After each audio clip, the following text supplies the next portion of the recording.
Solar flares engulf the globe, and disaster is imminent. Extreme heat, floods, and frigid temperatures. Feng Yun, having lived anew, is determined to establish a sanctuary to protect humanity. However, Feng Yun inadvertently discovers that this world seems to differ from the one he once knew. Chapter 1. The Arrival of the Apocalypse. In the year 2046, those who do not heed these warnings remain oblivious to the significance of this particular year. The world, having endured plagues and floods, is slowly rejuvenating, and the populace is returning to a semblance of normalcy. This entire scenario reveals humanity's utter helplessness in the face of nature's calamities. Yet, the true disaster is only just beginning. The period of solar flare eruptions has arrived, and a colossal flare gradually breaks free from the sun's grasp, advancing toward Earth. Astronomers at observatories witness this event and, through calculations, confirm that the solar flare will reach Earth in 100 days. Upon receiving this news, nations swiftly seal it off to prevent public panic, agreeing to gather all scientists to brainstorm potential strategies to combat the impending extinction-level event. Yet, how can humanity, still tethered to Earth, hope to confront such a calamity?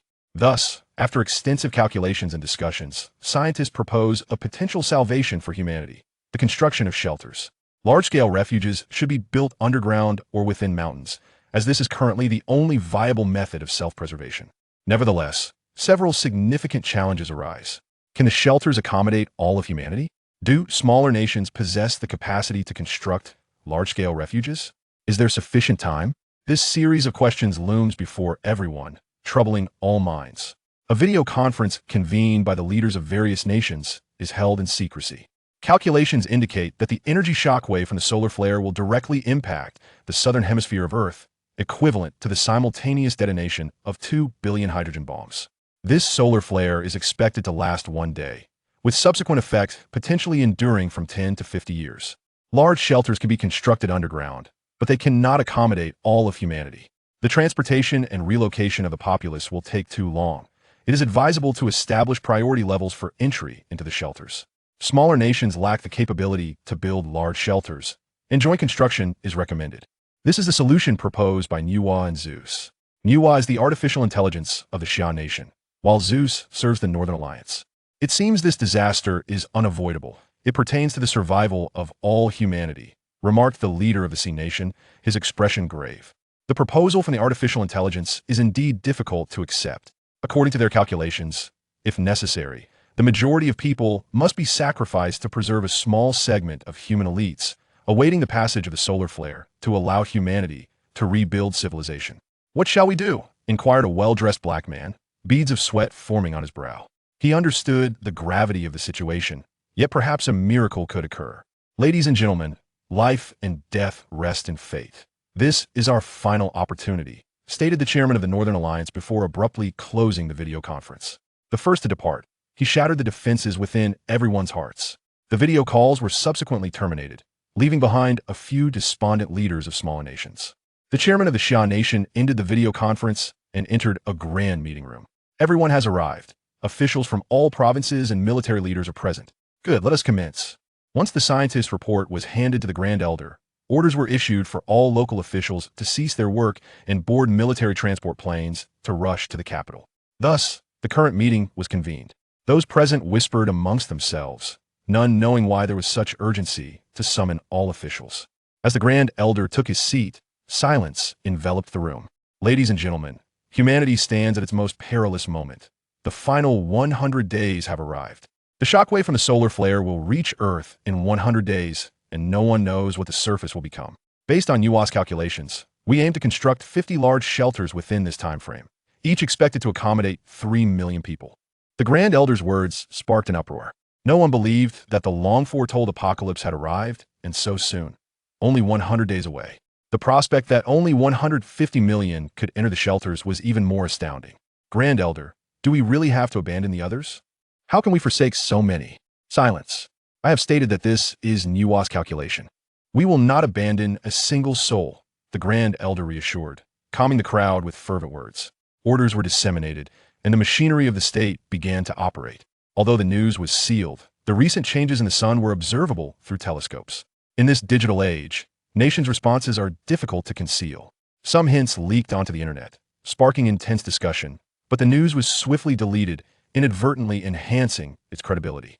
Some perceptive individuals began preparing early, stockpiling food, water, medicine, and protective gear. However, for Feng Yun, none of this was paramount. The crucial task was to prepare a sufficiently secure refuge. In his previous life, Feng Yun had endured it all. He chose to remain behind, opting not to enter the official shelters. As the countdown to disaster accelerated, humanity realized it lacked the capacity to construct the required shelters, thus complying with the prioritization method proposed by Nuwa and Zeus. They established the safest underground refuge, concentrating the highest priority individuals, even resorting to the use of hibernation pods to minimize consumption. Shelters in other regions were also organized by priority. Ultimately, nearly 300 million people remained on the surface, forced to seek their own paths to survival or face death with resignation. Feng Yun was among them. Why must I relive this even after death? Feng Yun shouted in exasperation. He still could not forget the cataclysmic disaster that obliterated civilization, rendering thousands of years of human achievement to mere ashes. However, as Feng Yun gradually calmed his reborn heart, he slowly regained his composure. This had become his habit. Fruitless venting served no purpose. It would be far better to contemplate what steps to take next. Feng Yun was an orphan. A tragic car accident claimed the lives of his parents when he was merely 15, leaving him the sole survivor of his family. In this life, he wished to survive. Yet, survival necessitated access to the official sanctuary, a prospect that seemed utterly unattainable. He resolved to drive out and explore for himself. If all else failed, he would procure some food and prepare for the inevitable. Rising swiftly from his bed, he readied himself to venture outside. Base system activated. Please complete the initial task according to the mission prompts. Chapter 2. System activation. What? Feng Yun was startled by a voice echoing in her mind. This system is the base system. Please complete the initial task as per the instructions provided. Upon completion, you will receive an initial task gift package. Is this system truly real? Please expedite the completion of the initial task. With no alternative, Feng Yun reluctantly accepted the task, as the system incessantly repeated this phrase. Initial task: locate the shelter. Please follow the provided route to find a shelter. Upon completion, claim your initial gift package. The task materialized before Feng Yun. Standing before the mirror, she observed that there was nothing amiss. It dawned on her that only she could perceive this interface. Hurry, you have merely 24 hours. Suddenly, a countdown hourglass appeared on the interface, with grains of sand trickling down. There was indeed a time constraint. Feng Yun hastily exited, embarking on her journey in her modest vehicle. The car was not in the best condition, having been purchased secondhand. Feng Yun resided in a mountainous city, yet she noticed that following the map provided by the system led her further astray. She arrived at the foot of a mountain, but the designated location remained elusive, and the path ahead was blocked, forcing her to proceed on foot. After traversing a considerable distance, she came upon a barren hill. Upon reaching her intended destination, a mountain, she discerned nothing unusual. Congratulations on locating the shelter. Huh, where is it? I see nothing. Feng Yun turned around, scanning her surroundings, but finding nothing out of the ordinary. Please look beneath your feet. Beneath my feet? Is there an issue? Bending down to touch the ground, she surprisingly felt a metal ring amid the desolate grass. Pulling with all her might, a large iron plate, measuring a square meter, was unearthed. Who could have hidden this? It's exhausting. It's exceedingly heavy. After lifting the iron plate, she noticed a thick layer of dirt and a patch of wild grass atop it. Peering inside, she could make out a ladder on the side, leading downwards. Feng Yun hesitated before descending, retrieving a lighter from her pocket. She ignited some of the wild grass and tossed it down the hole, watching as it ignited within the depths. After a moment of waiting, she descended the ladder. Landing on a cement floor, with the lighter in hand, she surveyed her surroundings. A spacious cement passage extended into the distance, devoid of the musty odor of neglect. Instead, filled with the scent of fresh air. The passage was well ventilated, seemingly leading deeper into the mountain. As Feng Yun ventured further, she unexpectedly spotted a kerosene lamp on the side. Upon inspection, she found it contained oil. Igniting the lamp with her lighter, the surroundings brightened considerably. Stowing the lighter, she grasped the kerosene lamp and continued onward into the depths. Not far ahead, they exited the passage, gazing upon the expansive space before them. This must be an air raid shelter. The area before Feng Yun spanned approximately 500 to 600 square meters. Holding a kerosene lamp, Feng Yun circumnavigated the entirety of the shelter, finding it remarkably spacious, yet utterly devoid of any contents. Nevertheless, the overall area must encompass around 5 to 6,000 square meters. The initial task had been accomplished. It was time to claim the initial gift package. The shelter's space had been digitized. 1101010 space container, 1 artificial intelligence assistance program, and 1 mechanical bioengineered individual had been allocated. The space container was dispensed, while the remaining items were placed within the confines of the space. Were they? Feng Yun pondered, staring into the void before him. Please open the space using your consciousness. Feng Yun sensed the space, and suddenly it manifested beside him. With a mere thought, the mechanical bioengineered individual approached Feng Yun. It resembled an adult male from the Xia Nation. Master, I am your artificial intelligence assistance program. Please bestow upon me a name. The bioengineered robot spoke unexpectedly. You are artificial intelligence? Feng Yun inquired. No, it is not. It lacks autonomous consciousness. It merely serves as my vessel. Master, please grant me a name. What do you think of Tianwen? Tianwen, acceptable. Tianwen, what do you think I should do now? Feng Yun wished to observe how this artificial intelligence would respond to the impending crisis. I have retrieved the emergency plans for the Xia Nation and the Northern Alliance. The national plan is not recommended for use. I have provided you with a plan suited to the current situation. It has been transmitted to your mobile device. Feng Yun extracted his phone from his pocket, noticing that the interface had transformed drastically. It was now exceptionally clean, containing only 2 folders, one for the Xia Nation and Northern Alliance emergency plan, and another for the Tianwen plan. Why has my phone changed so much? What happened to the software? Your phone has been purified. A mechanical voice emanated from the device. Tianwen, how did you infiltrate my phone? As a lower-tier intelligence system, I can directly breach through signals. Given the current technological state of this planet, I can intrude at will. Are you implying that the online world conceals nothing from you? Feng Yun found Tianwen's assertion astonishing. Indeed, Master. I have located comparative data from the network. The interface of Feng Yun's phone abruptly transformed into a cinematic display of Terminator. The Skynet depicted therein can be regarded as my foundational version. What? Is that powerful? Feng Yun, having seen the film, recalled that Skynet was the malevolent overlord that dominated the world. If Tianwen considered Skynet merely a basic version, one could only imagine its true might. Could it assist humanity in averting this disaster? Feng Yun inquired, hopeful that such prowess might aid in the prevention of catastrophe. It cannot. This depicts the transformation of celestial bodies, and with the current state of technology, there exists no method to avert it. The Master should prepare to embrace the impending apocalypse. Feng Yun unveiled the Tianwen plan. Upon reviewing the proposal, it appeared to require an exorbitant sum of money. Tianwen, do you presume I am a billionaire? Just how much is needed? Feng Yun found himself at a loss for words at the staggering cost presented, each item amounting to hundreds of millions. Master, please take a look. Suddenly, Feng Yun's mobile interface transitioned to a banking application, one he had never encountered before. It was a card from the world's largest bank. Having accessed the back end to establish a blank account for the Master, an astonishing $20 billion had already been transferred into the account.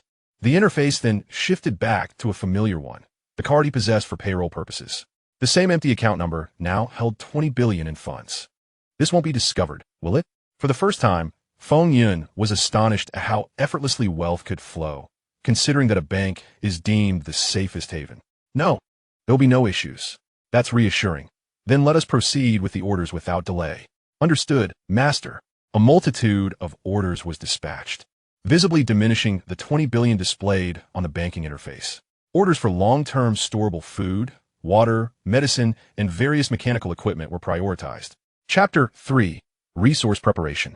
Feng Yun departed from the air raid shelter. Before leaving, he cast one last glance at the place where he would reside for an indeterminate number of years. After descending the mountain, he drove back to the outskirts of the city. This was a vast, centralized storage area. Feng Yun had rented several warehouses in this location. Not long after, he received a phone call. Hello, is this Mr. Feng? The items you requested have arrived. Please send someone to receive them. The voice on the other end was somewhat obsequious. This was a significant client, with nearly $10 million worth of goods expedited, along with the $200,000 premium for the rush delivery. It was no wonder that mere hours after placing the order, the items had already arrived. Despite being in the same city, the allure of money was evident. I am at Warehouse 16. Very well. We are nearby and will arrive shortly. As soon as the call ended, a truck pulled up to the warehouse entrance and halted before Feng Yun. A middle-aged man in a suit emerged from the vehicle. "Greetings. May I ask who you are?" "My surname is Phone." "Mr. Phone, shall we unload the items here?" "Yes." Upon receiving confirmation, the suited man began directing the workers to unload. The truck was laden with various flours, rice, and grains. The phone rang once more, announcing the arrival of another shipment. Feng Yun proceeded towards another warehouse. Due to Tianwen's orders being placed locally and the rush fees paid, the deliveries arrived promptly, with truckloads of supplies being dispatched to different warehouses. Until darkness enveloped the surroundings, the cargo was finally received. As the convoy departed, the area was once again shrouded in obscurity, illuminated solely by the silvery moonlight gracing the sky. Feng Yun released the Tianwen from the confines of space. "I must be busy now. Tianwen, please keep an eye on the monitors and the goods for me." "Certainly, Master. I shall ensure your safety throughout the process," responded a voice emanating from both the vehicle and the robot. Feng Yun entered the warehouse, transferring the items into the spatial realm, before returning to the air raid shelter to securely store the supplies. It took an entire night to relocate merely half of the provisions into the shelter. Exhausted, Feng Yun, overwhelmed by fatigue, hastily consumed a little food within the shelter before succumbing to slumber. Upon awakening, he discovered that it was already afternoon. A day in the cave feels like a millennium in the outside world, Feng Yun mused, having spent so long in isolation. He pondered whether the concept of time had faded from his mind. Fortunately, the system had granted him the Tian-1. Without it, he would have struggled to endure the impending solitude, as humans are inherently social beings, and prolonged isolation can lead to psychological afflictions. "Please accept the task." The system's voice suddenly resonated in Feng Yun's mind. He opened the task prompt. Construction Task 1. While a refuge has been located, it cannot be deemed a sanctuary without proper planning. Please design a blueprint for the shelter. Rewards will accumulate automatically, and upon completion of all tasks, they will be claimed automatically. Not too challenging, Feng Yun thought. He took out his phone and instructed Tianwen, based on the air raid shelter design. "Create a blueprint for the refuge." "Understood, Master. It is complete." "Already?" "That was remarkably swift." "Indeed, Master. This blueprint is based on an existing shelter from the Northern Alliance, meeting our current requirements." Feng Yun examined the blueprint. It detailed various zones: storage area, activity zone, mechanical production area, dining area, and planning area, with ample provisions to sustain life for decades. System submit. Blueprint meets the requirements. Construction Task 2. The blueprint has been approved. Please complete the foundational construction within 1 week. Rewards will accumulate automatically, and upon completion of all tasks, they will be claimed automatically. Feng Yun stared at the task in disbelief. How could I possibly finish in a week? It's just me, along with one biochemical robot. He had initially planned to complete the construction within 2 months, but the system had now expedited it to a mere week, an 8-fold reduction in time. The system has digitized your requirements. Simply provide the materials to complete the construction. Please supply 10,000 tons of steel, 100 tons of alloys, 100 tons of cement, and 100 cubic meters of wood. Excellent. This functionality is truly remarkable. Tianwen, place the order. Feng Yun relayed the construction materials required by the system to Tian-1, who was instructed to expedite the local procurement. "Order placed, Master. Cement and wood will arrive at the storage area tomorrow. Steel and alloys are expected to arrive in 2 days." "Very well." Feng Yun commanded Tianwen to manage the biorobots in the storage area, where he aimed to procure the necessary items for the Tianwen project. "Tianwen, we also need to order a substantial collection of books to establish a library." "Very well, Master. I have curated a selection of 100,000 books covering diverse subjects such as medicine, history, fiction, and historical documents." "Master, I recommend acquiring a powerful server along with ample data storage devices, as well as several computers and projectors. The server will enhance my capabilities. The data storage will preserve vast amounts of human knowledge, and the computers and projectors will assist me in creating 3-dimensional schematics." Feng Yun found the suggestions agreeable, recognizing their necessity, and thus instructed Tian-1 to place the order. "We also need to establish a breeding area.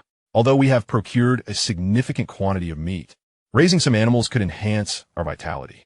Feng Yun harbored some reservations, pondering that the presence of animals might indeed add some liveliness. However, given our current premises, we cannot sustain a large ecological system. "Then let us commence with a smaller one. Approximately 800 square meters should suffice." Feng Yun contemplated the limitations of their space, acknowledging that a more expansive area for breeding was unattainable. thus settling for a compact location. Let us acquire a few pet cats and dogs of various breeds and genders to establish a pet area. Chickens, ducks, pigs, cattle, and sheep should also be included. An 800 square meter mixed breeding setup should pose no significant issues. According to calculations, the space would not accommodate many animals.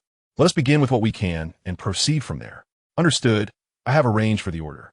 Feng Yun and Tianwen further refined the design plans and placed numerous orders until the late hours of the night. Leaving the shelter, Feng Yun ascended to the mountaintop. Lying there, he gazed at the night sky, where stars hung like jewels. He took out his phone and asked Tianwen, "How long do you think this starry sky will endure?" Observing the vast expanse of twinkling stars, he let out a sigh. According to calculations, solar flares striking the Earth will directly impact the southern hemisphere, disrupting the Earth's magnetic field. The intense heat will evaporate ocean waters, while the Antarctic ice will melt at an alarming rate. Volcanic eruptions, earthquakes, tsunamis, torrential rains, and rising sea levels will all ensue. The most formidable catastrophe is the solar flare, yet the subsequent disasters will persist far longer. I wonder how long it will last and how many will survive the calamity. Chapter 4. Domestic Affairs. Have the air circulation systems been ordered, Tianwen? The order has been placed. In high-altitude areas, a sealed environment may lead to oxygen deficiency, and solar flares striking the Earth could trigger widespread volcanic eruptions, enveloping the planet in ash and drastically diminishing air quality. Humanity will find it impossible to survive in such conditions.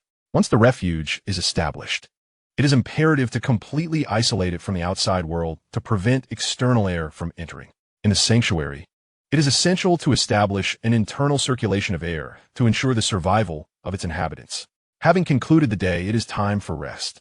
For tomorrow brings the task of relocating supplies. Descending with my mobile device, I returned to the air raid shelter, indulged in a sip of alcohol, and fell into a deep slumber. During this brief respite, the nations of the world had already commenced their relentless emergency operations.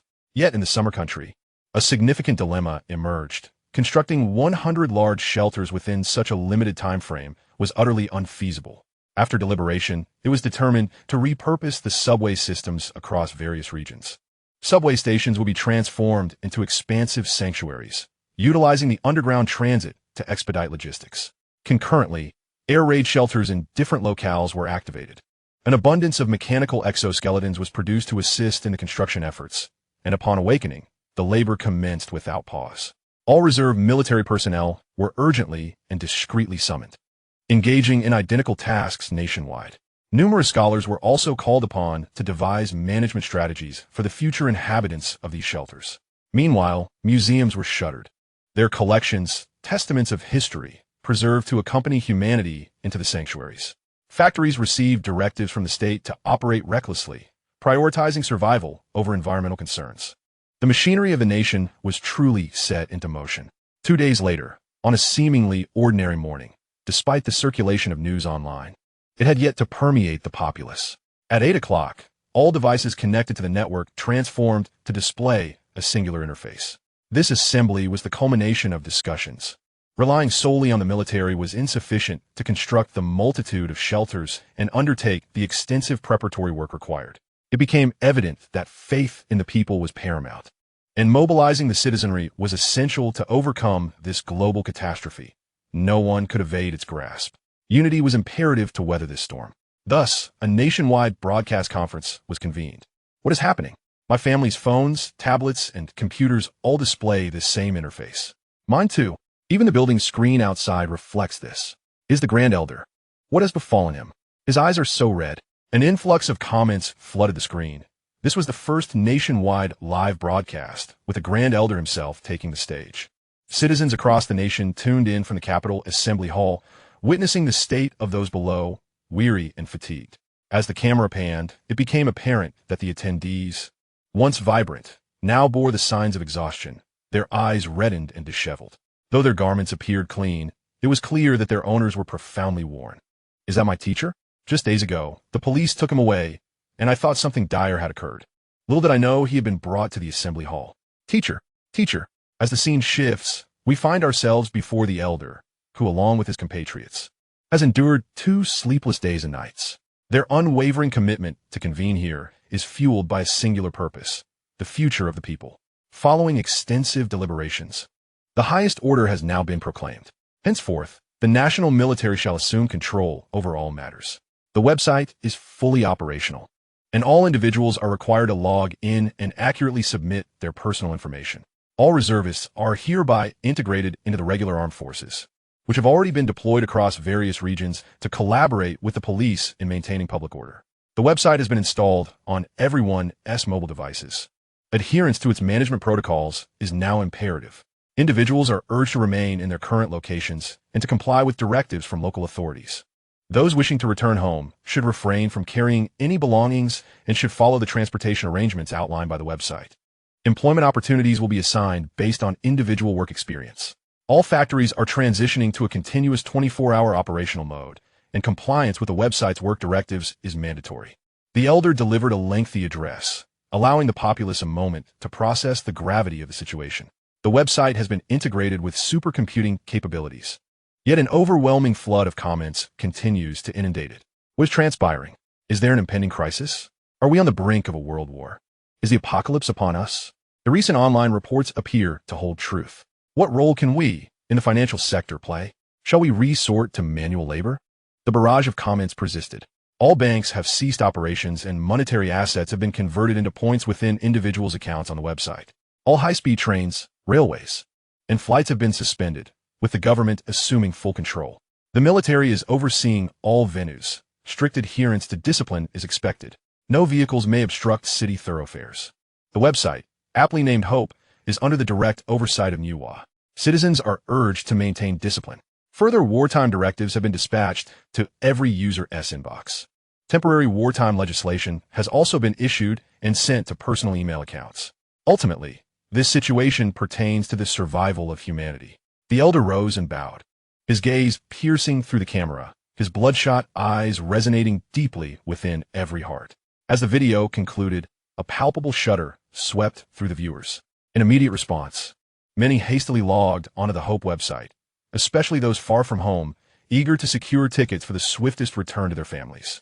Wang, carrying only a few items, followed the website's instructions to arrange his transportation. His home was not far. The website had booked him a train. Upon arriving at the train station, he was met with a sea of people, all remarkably orderly. Nearby stood 10 armed soldiers, vigilant with their weapons, alongside a dozen police officers patrolling the premises. The crowd moved in an organized fashion towards the station, where soldiers and police continued to oversee the area, and an officer broadcasted the wartime regulations. A vehicle arrived, and passengers boarded in an orderly fashion, all standing tickets, with no seated or sleeper tickets available. Since these individuals were not far from home, they were capable of standing throughout the journey. Those traveling longer distances had been directed to the airport, where they would take flights and cargo planes back home. Every 2 carriages, a police officer stood armed, maintaining order. No one dared to cause trouble. Firstly, due to the presence of the police, and secondly, because those present were all eager to reunite with their families. Any disruption would likely provoke a collective response from the crowd. Such events transpired in every corner of the nation. Locally employed individuals had begun to receive assignments through websites for new jobs. Chefs were placed in factories to prepare meals, while construction workers joined national engineering teams to assist in the construction of shelters. Those without work experience were enlisted to help transport supplies. Each person's role had been meticulously assigned by the goddess Nuwa. Chapter 5. The Chaotic World. As news of the domestic situation reached foreign shores, no nation anticipated that the Xia kingdom possessed such audacity as to directly announce the impending disaster and mobilize its entire populace for the construction of shelters, aiming to shelter everyone. What madness was this? What was Xia kingdom attempting? How could they mobilize the entire nation for such a task?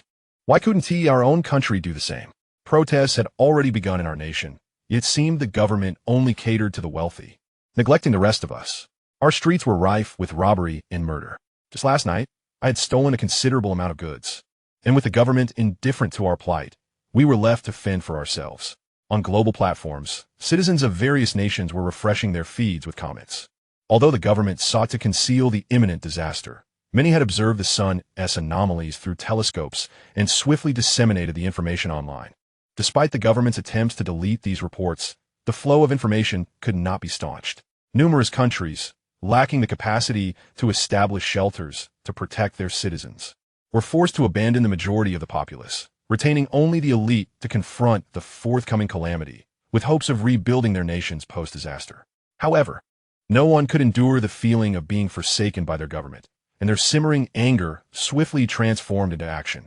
The rampant use of firearms only fueled the already frenzied populace, leading to violence and looting. Some nations ceased operations and began large-scale protests. Why had they been abandoned by their government? Why allow the capitalists to survive while they face death? The military, acting on directives from their leaders, initiated suppression measures. A standoff ensued between the armed forces and the protesters, as a government official delivered a fervent speech aimed at pacifying the crowd. Suddenly, the sharp crack of a gunshot shattered the tension. A protester fell, a gaping wound marring their face, blood seeping forth, mingled with white brain matter. This shocking scene deeply affected the surrounding demonstrators. Shots rang out, one after another. A multitude of demonstrators met a tragic fate, leading to a retaliatory uprising. A fierce gun battle ensued, leaving a grim tableau of lifeless bodies strewn across the ground. The protest was violently suppressed. Videos documenting this armed crackdown were uploaded to the internet, rapidly disseminated and shared, igniting a wave of outrage online. The shocking reality that a self-proclaimed land of freedom would resort to such armed repression of its citizens instilled a profound sense of insecurity among people worldwide. In the wake of this violent suppression, few dared to challenge the government's authority, particularly at such a precarious time. The protests abruptly ceased, plunging the populace into a state of uncertainty, with each individual living under the constant strain of fear. Realizing that salvation would not come from the state, the people turned to self-preservation. In response, the government issued a notice encouraging citizens to take refuge and establish shelters. Consequently, a surge in the construction of personal sanctuaries commenced. Firearms, food, potable water, medications, and protective gear were hastily acquired, with essential supplies flying off the shelves as factories halted operations. Workers hoarded whatever they could from their workplaces. Amidst the chaos, doomsday cults began to proliferate. In a small town in the central region, a modest gathering of several hundred individuals unfolded. Clad in tattered garments that betrayed the ravages of war, their faces radiated fervor as they fixated on a central figure. Dressed in a long black robe, this individual clutched a book and proclaimed loudly, "The apocalypse has arrived. Only by returning to the embrace of the divine can we survive this calamity. It is only through welcoming the arrival of the divine that we can halt this disaster. Those of us who endure this tribulation will emerge as the new humanity of a renewed world, becoming the saviors. Let us join together in silent reverence, welcoming the divine." The fervent chants reverberated through the crowd, growing ever louder. Meanwhile, the royal family, enriched by oil, hastily relocated all their assets to the Northern Alliance. Their nation, originally formed through land reclamation, faced insurmountable adversity, compelling them to abandon everything and transport substantial wealth to the Northern Alliance. Concurrently, they recklessly extracted oil, shipping it to the Northern Alliance as a means to secure entry into the burgeoning sanctuaries. In the northern regions of the Summer Nation, the vast territory of the state of S was characterized by its sparse population. Adopting a model akin to that of the Summer Nation, they benefited from their high-altitude location in the Northern Hemisphere, where analyses indicated that solar flares predominantly threatened the Southern Hemisphere, thus presenting minimal risk. They repurposed the extensive air raid shelters established during the Cold War, affording them ample time to amass supplies and relocate their populace. People from the Xia Kingdom residing in various countries are devising various means to return home. The Xia Kingdom is currently focusing its efforts on constructing shelters, leaving no time to attend to those abroad. Although they are overseas, their influence is limited, and foreign nations show little concern for their plight. Their only option is to return home. In this moment, their thoughts are solely occupied with their homeland, prompting them to either charter flights or accompany embassy personnel back to their country. The construction of domestic shelters is proceeding in a tense yet orderly manner, as the duration of residence in these underground havens remains uncertain, making the renovation projects of utmost importance, with numerous considerations at play. The coastal regions are fraught with peril. Given their low elevation, a rise in sea levels could result in tsunamis that would engulf coastal cities. Consequently, a large-scale population relocation is underway, transporting individuals from coastal areas to the western regions. This operation must be completed within a fortnight, aided by the support of Nuwa, which has converted everyone's funds into points, allowing individuals to bring only a few personal belongings for the journey. A significant amount of supplies is also being relocated. Amidst the chaos, some individuals have resorted to looting and rioting, only to be promptly apprehended by the police and incarcerated, with no alternative solutions available. This is a directive of wartime severity. No one can impede the nation's resolve to rescue its citizens. All who obstruct, cause disturbances, or engage in theft are imprisoned. Everyone is compelled to adhere to the wartime orders, a command that must be obeyed without question. Those in prison will face the calamity above ground. Factories are producing a substantial number of trucks, which are being loaded with supplies. Each vehicle is assigned 3 drivers, operating continuously around the clock, making their way westward. Feng Yun has been tirelessly occupied for 2 entire days, completing the transportation of supplies from the suburban warehouses. Some materials remain undelivered, having been requisitioned by the state. Fortunately, essential resources such as steel, alloys, cement, and timber were delivered in advance, averting potential complications. Feng Yun gazes at the fully stocked air raid shelter, exhaling deeply. This is my motivation for survival. Chapter 6. The Construction of Shelters, Part 1. With the task accomplished, the foundational shelters commence construction. Steel, alloys, cement, and timber vanish without a trace. The space before Feng Yun begins to transform. Within the air raid shelter, all items disappear entirely, replaced by a metallic solution that begins to envelop the area. The shelter boasts a lofty height of over 5 meters, nearing 6. Consequently, the initial design plans divided the space into 2 levels. All changes gradually come to fruition. Before Feng Yun lies a dark expanse. Illuminating the area with his mobile phone's flashlight reveals a 200-square-meter living room, serving as the initial entry point. Surveying the surroundings, he notices that all lighting has vanished, leaving only an empty room. The previously accessible deep wells and corridors have been reconfigured into a purely metallic passageway, 3 meters wide and 15 meters long, offering ample space. At the entrance, a robust 20-centimeter thick alloy door has been installed. Within the shelter, various rooms can be observed, each serving a distinct purpose. All the previously vanished items have reappeared in a room marked warehouse. Feng Yun, accompanied by Tian-1, inspected both the upper and lower levels. The silvery metallic hue exuded a distinctly futuristic aesthetic, while the sole wooden door stood out in its natural reddish color, adding an unusual charm to the space. A new construction task has been issued. The blueprint has met the required standards. Please complete the foundational work within 1 week. The reward consists of activating the sign-in system, along with 10,000 survival points. A notification regarding task completion appeared before Feng Yun. A sign-in system? What is that? Feng Yun found himself somewhat perplexed. Could it be yet another system? The sign-in system is a subsidiary of the main system. Daily check-ins will yield survival points based on the previous day's events. These points can be utilized for shelter renovations, enhancing the overall living experience. Yes, that's splendid, Feng Yun exclaimed, exhilarated by this revelation. He had anticipated that he and Tian-1 would have to undertake the renovations themselves. Tian-1, please relocate the diesel generator from the warehouse to the lower room. Understood, Master. Feng Yun descended with the bioengineered robot. He reached a compact room designated for the diesel generator. The bioengineered robot efficiently moved the generator from the warehouse into Feng Yun's chosen space, positioning it against the wall. What followed was a moment of anticipation, upgrading the generator. Diesel generator upgrade options. 1. Enhance power efficiency, 100 points. 2. Increase fuel tank capacity, 50 points. 3. Reduce generator noise, 100 points. 4. Upgrade to a nuclear power generator, 2,000 points.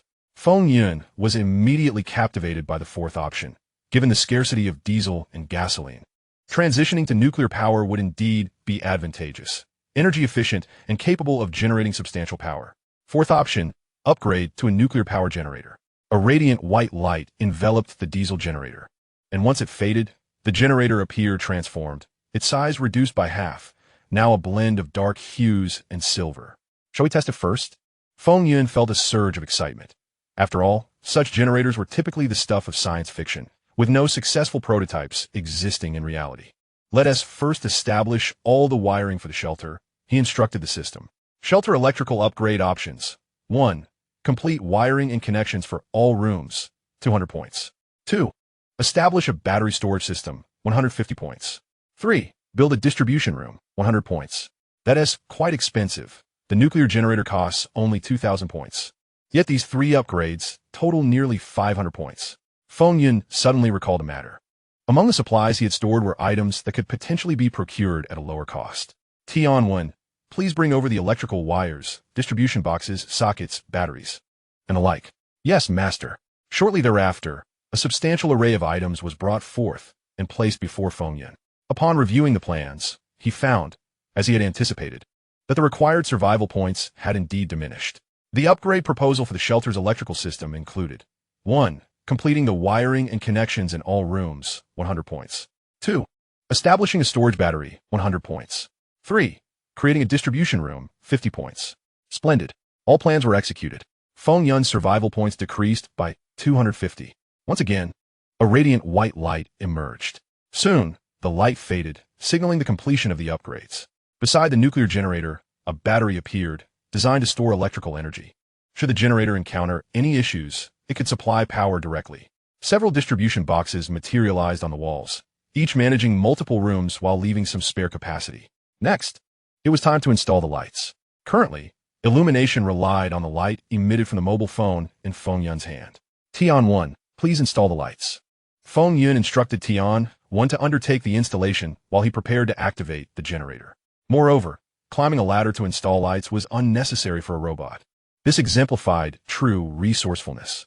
After a brief wait, the robot returned to the doorway, having completed all installations. Feng Yun approached the nuclear generator, which featured a display screen. The screen illuminated, presenting options for energy storage and output power. The energy storage was at full capacity. This is quite straightforward, he mused. What should the output power be set to? Let us start with the minimum. Feng Yun adjusted the output power to the lowest setting, 0.00001. A millionth of the output capacity. He pressed the start button. A faint sound gradually resonated, and a green bar appeared on the panel.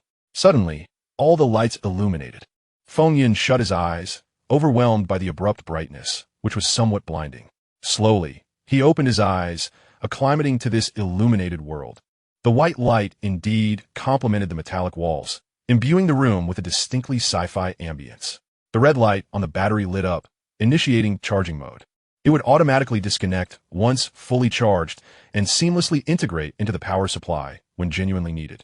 This nuclear generator is remarkable, Feng Yun thought, observing that it was still not overloaded, indicating the presence of numerous electrical devices.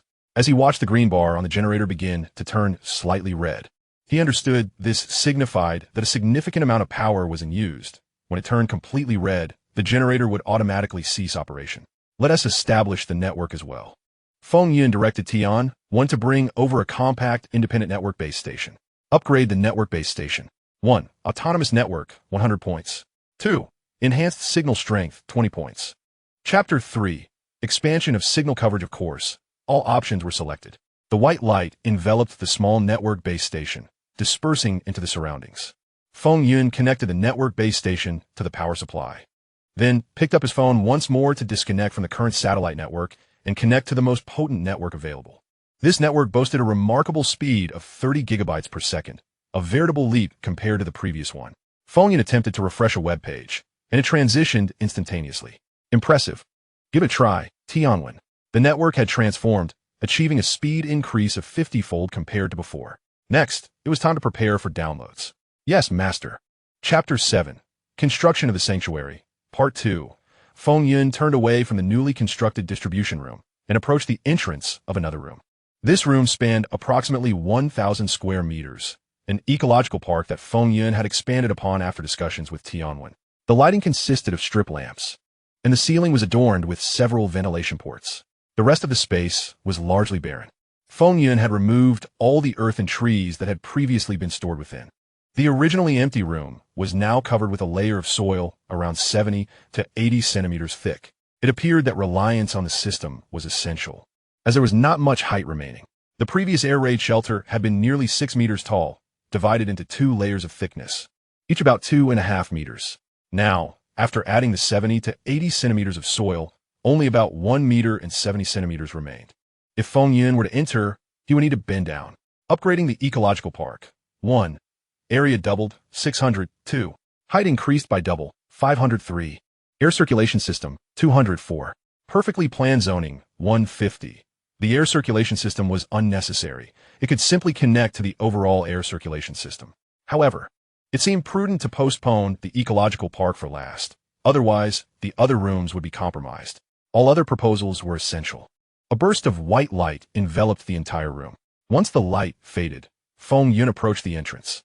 Upon entering, he found a platform of about 5 to 6 square meters, surrounded by a wall, which featured a wooden door and a staircase with over 10 steps. He opened the wooden door and descended the stairs. Before him lay an expansive plot of land, lush with grass. However, it appeared devoid of life and would require reseeding. Tianwen, please open the door and bring all the animals and trees from outside into this room. Outside stood a large vehicle purchased by Feng Yun, laden with various animals and pets, as well as some insects. Additionally, there were hundreds of trees outside, comprising various fruit trees, all acquired by Feng Yun. As he was uncertain how long he would remain here and recognized the necessity of embarking on a path of sustainable development. Yes, master. The biochemical robot controlled by Tianwen turned and began its work. It seemed it would be quite busy for a considerable time, as the vehicle was not close by, but rather down the mountain. Herding the animals would be a time-consuming endeavor. As Feng Yun exited the room, a bioengineered robot entered, cradling a cow in its arms. The cow remained tranquil, offering no resistance whatsoever. What on earth is this? How did Tianwen manage such a feat? Feng Yun gazed astonished at the sight of the robot carrying the bovine into the chamber. For the convenience of transport, I have administered anesthetics to all large creatures, the robot explained. The expected duration of anesthesia is 3 hours. You are indeed impressive, Feng Yun remarked, genuinely admiring Tianwen's ingenuity in devising such a method. He refrained from inquiring about the source of the anesthetic, knowing that Tianwen possessed numerous means to acquire such substances. Feng Yun proceeded to the warehouse, opening its grand doors to reveal a sprawling 500 square meters of space, occupying half of the first floor. The warehouse was brimming with an array of goods, grains, vegetables, medicines, machinery, and construction materials. Categorization is yet another monumental task, he mused, scratching his head in contemplation. Without robots, I lack the strength to manage this. Master, do you require a mechanical exoskeleton? Tianwen's considerate prompt emanated from his phone. Upon hearing the voice, Feng Yun felt a glimmer of hope illuminating his path. Are you aware, Tianwen? Indeed, but I lack the necessary materials and equipment. Just wait. I shall surely find what you need. With the assistance of a robot, Feng Yun anticipated a significant alleviation of his burdens. If he were to don an exoskeleton, it would likely be quite comparable to the robot's capabilities. He found himself lost in delightful reverie. As the daydream dissipated, Feng Yun surveyed the warehouse filled to the brim. Let's upgrade the warehouse and see what enhancements can be made. Upgrade warehouse. 1. Expand warehouse area by half, 900. 2. Add cold storage, 200. 3. Perfectly plan the warehouse layout, 200. Note, the cold storage has been reduced by 150 points due to the presence of a large refrigeration unit. Feng Yun was elated to discover this system's remarkable functionality. A man does not make choices, he desires them all. The familiar white light reappeared, and as it faded, Feng Yun stepped into the newly transformed room. He casually wandered about, observing wooden shelves laden with grains, medicines, and small machinery, while larger equipment and construction materials were placed on the floor just inside the entrance. He opened a door on the wall, revealing the cold storage. Shelves were adorned with vegetables and fruits. This must be the refrigerated area. The door beyond should lead to the freezing chamber, Feng Yun surmised, making his way toward the inner door.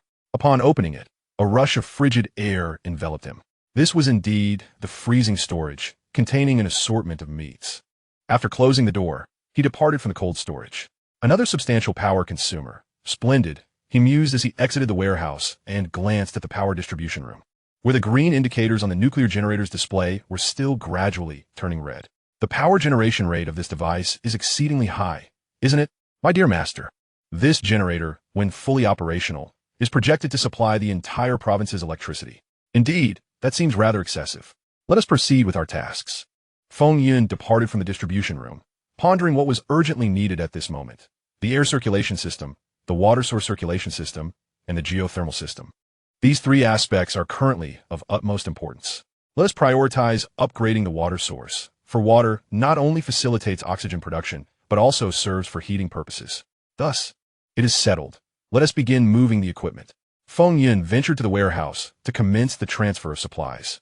Securing these items could conserve vital survival points. which are dwindling. Uncertain of the amount he might obtain from the daily sign-in tomorrow, every little bit saved counts. He began to move a small drilling machine, a large water purification unit, and some pipes. Midway through his efforts, the biological robot, controlled by Tian-1, had already finished relocating the animals and came to assist him. "This is an overwhelming amount of work," Feng Yun exclaimed, collapsing against the doorway of a room cluttered with the recently moved items. System, upgrade the water source system. Upgrading the water source system. 1. Establish water extraction equipment, 200. 2. Water source converter, 100. 3. Perfectly planned water source routes, 150. Upgrade all. "Let us place the oxygen generator and the heating system within this spacious room," Feng Yun remarked, surveying the ample space available. "Tianwen, please fetch the oxygen generator and the heating unit." The biological robot departed from Feng Yun's side, heading to the warehouse. As he watched it leave, a flicker of doubt crossed Feng Yun's mind. Had he forgotten something? Scratching his head, he suddenly realized, "How could I overlook the space?" Feng Yun lamented. "After all this labor, the simplest solution was right beside me." With a sigh, he decided to take a break, feeling too fatigued to continue. The biological robot returned with the items and stood beside him. Upgrade all upgrades. Chapter 8, Construction of the Shelter, Part 3. Upgrade the air circulation system. 1. Upgrade air circulation machine, 200. 2. Strengthen the oxygen system, 100. 3. Upgrade pipe materials to enhance sealing, 200. 4. Aument mechanical ventilation capabilities, 50. Upgrade the geothermal system. 1. Reinforce pipe materials to improve insulation, 200. 2. Perfectly connect water and power sources, 150. 3. Add a central temperature control system, 100. 4. Strengthen heating equipment to enhance performance, 300. Alas, another significant expenditure. The landlord's resources are nearly depleted. Feng Yun sighed, resigning himself to the necessity of the costs. One must spend what is required. The familiar white light reappeared, the system seemingly indifferent to Feng Yun's previous remarks, proceeding with its own agenda unperturbed. Gazing at the system interface, which now displayed a mere 310 points, a wave of discomfort washed over Feng Yun. It appeared that further expenditure was inevitable. Observing the items that had materialized within the room, he noted that the water source system, air circulation system, and geothermal system occupied 3 walls, with the air circulation and geothermal systems already connected to the water supply. Water was essential for producing oxygen, and since the geothermal system relied on heated water, its necessity was clear. Feng Yun activated the power for the 3 systems. A low, resonant hum filled the room as the systems commenced their operations. He could distinctly sense an improvement in the freshness of the air. The geothermal panel indicated that heating had begun, while the water source initiated the extraction of water from the deep layers, filtering it for storage in the water tank. With that established, the next task was to set up the manufacturing center. Feng Yun exited the room and proceeded to one of the 2 remaining rooms on the first floor, designated for manufacturing. This space was intended for processing essential items for daily living, as well as mechanical components, and potentially even firearms and ammunition when required. He made a trip to the warehouse to relocate the necessary machinery and industrial 3D printers into this room. The system's assistance was invaluable, revealing itself to be a true treasure.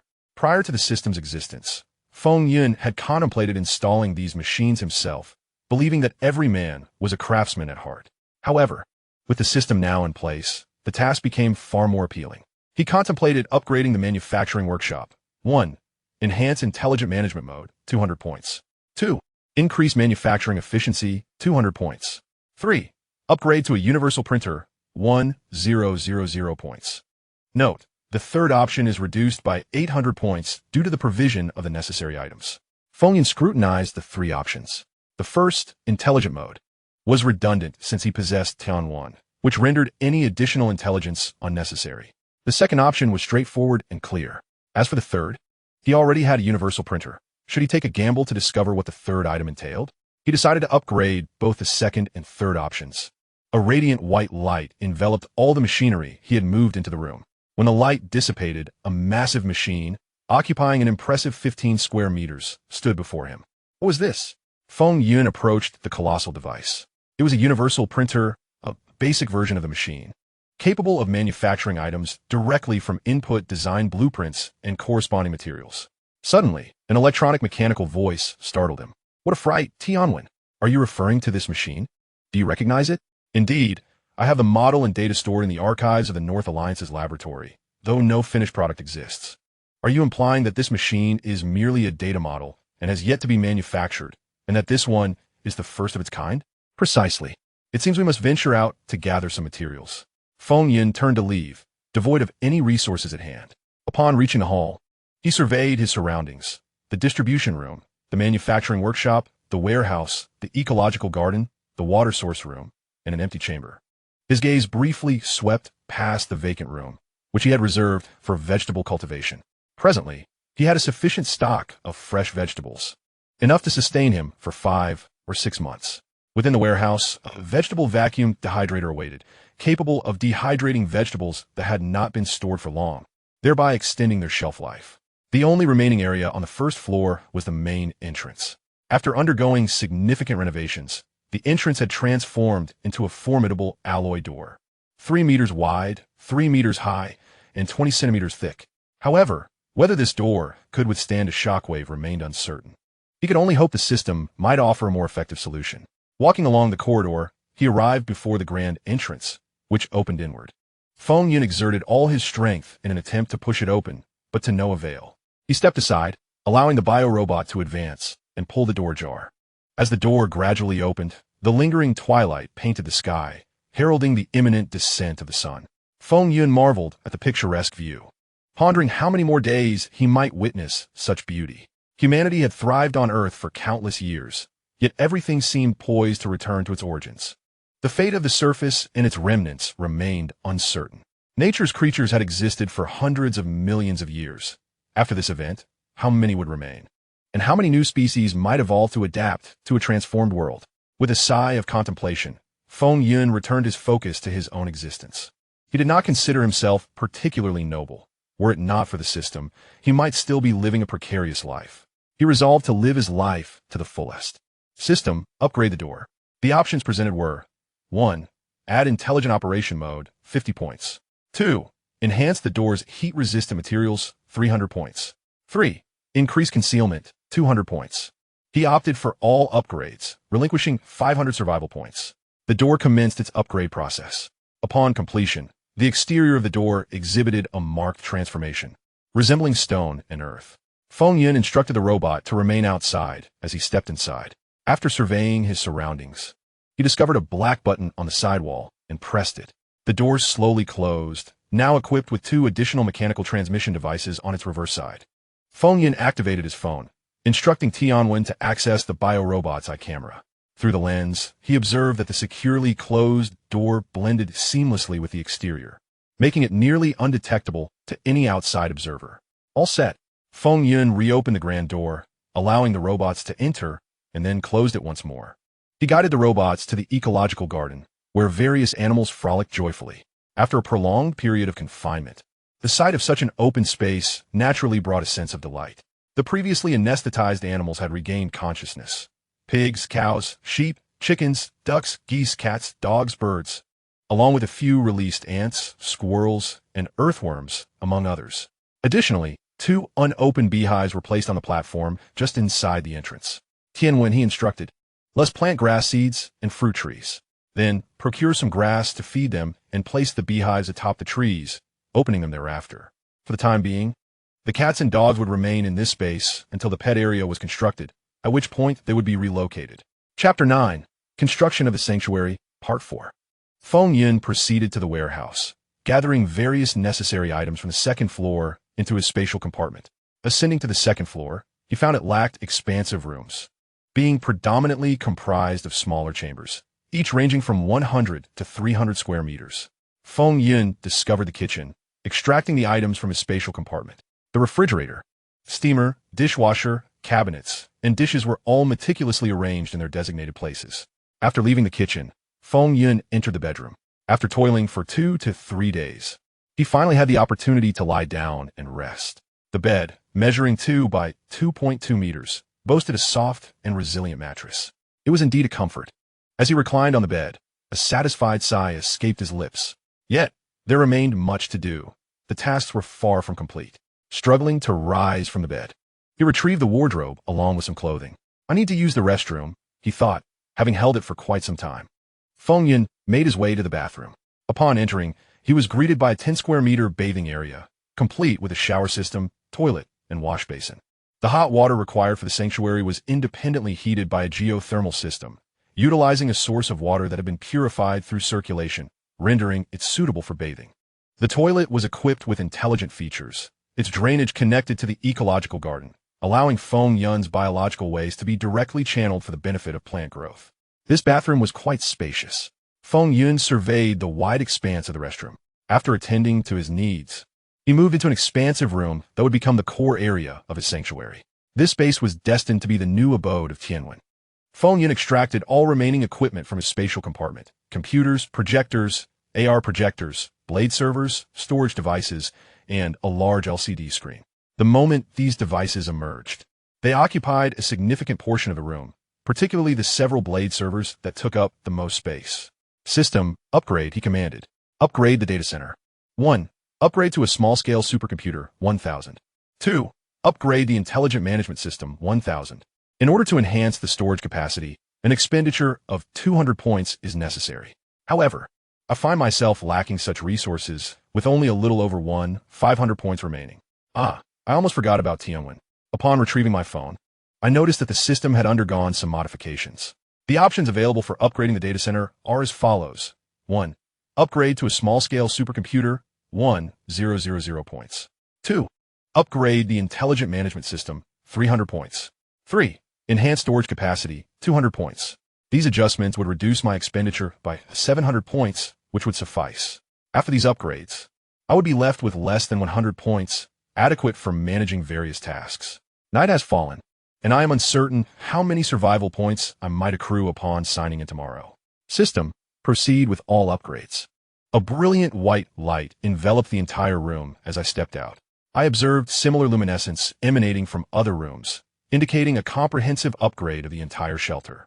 Once the white light dissipated, a virtual silhouette appeared before me, manifesting as a middle-aged male butler. Master, you are Tianwen? Indeed, Master. Do you perceive any changes? Master, I can now oversee all intelligent systems within the shelter, with computational power increased 500-fold. Excellent. Begin downloading games, films, blueprints, documents, and books to fill the storage devices. The current storage capacity stands at 200 PB, which is ample. I possess some understanding of this. 1 PB equates to half the collection of the North Alliance's academic library. Thus, 200 PB is sufficient to store a vast array of valuable information from across the globe. Even if civilization were to collapse, this knowledge could facilitate its reconstruction. Games and films occupy but a minuscule fraction of this space. Storage has commenced, with all artificial intelligence searches now disabled. Exhaustion has overtaken me. It is time to retire for the night, as it is already 10 o'clock. I have scarcely enjoyed restful sleep in recent days. After awakening, I would hastily consume a morsel before resuming the task of moving supplies. Whenever fatigue set in, I would find a place to rest, only to awaken and continue my labor. This has culminated in the current stockpile of resources. I seem to have forgotten something important, yet the details elude me. I shall not dwell on it. As I reclined on my bed, I realized I had neglected certain tasks. Unable to recall them, I surrendered to slumber. In the ecological garden, the animals reside within their designated areas. The biochemical robots, controlled by Tianwen, have successfully planted all the trees, which now thrive with a height of 5 to 6 meters, allowing them ample room for growth.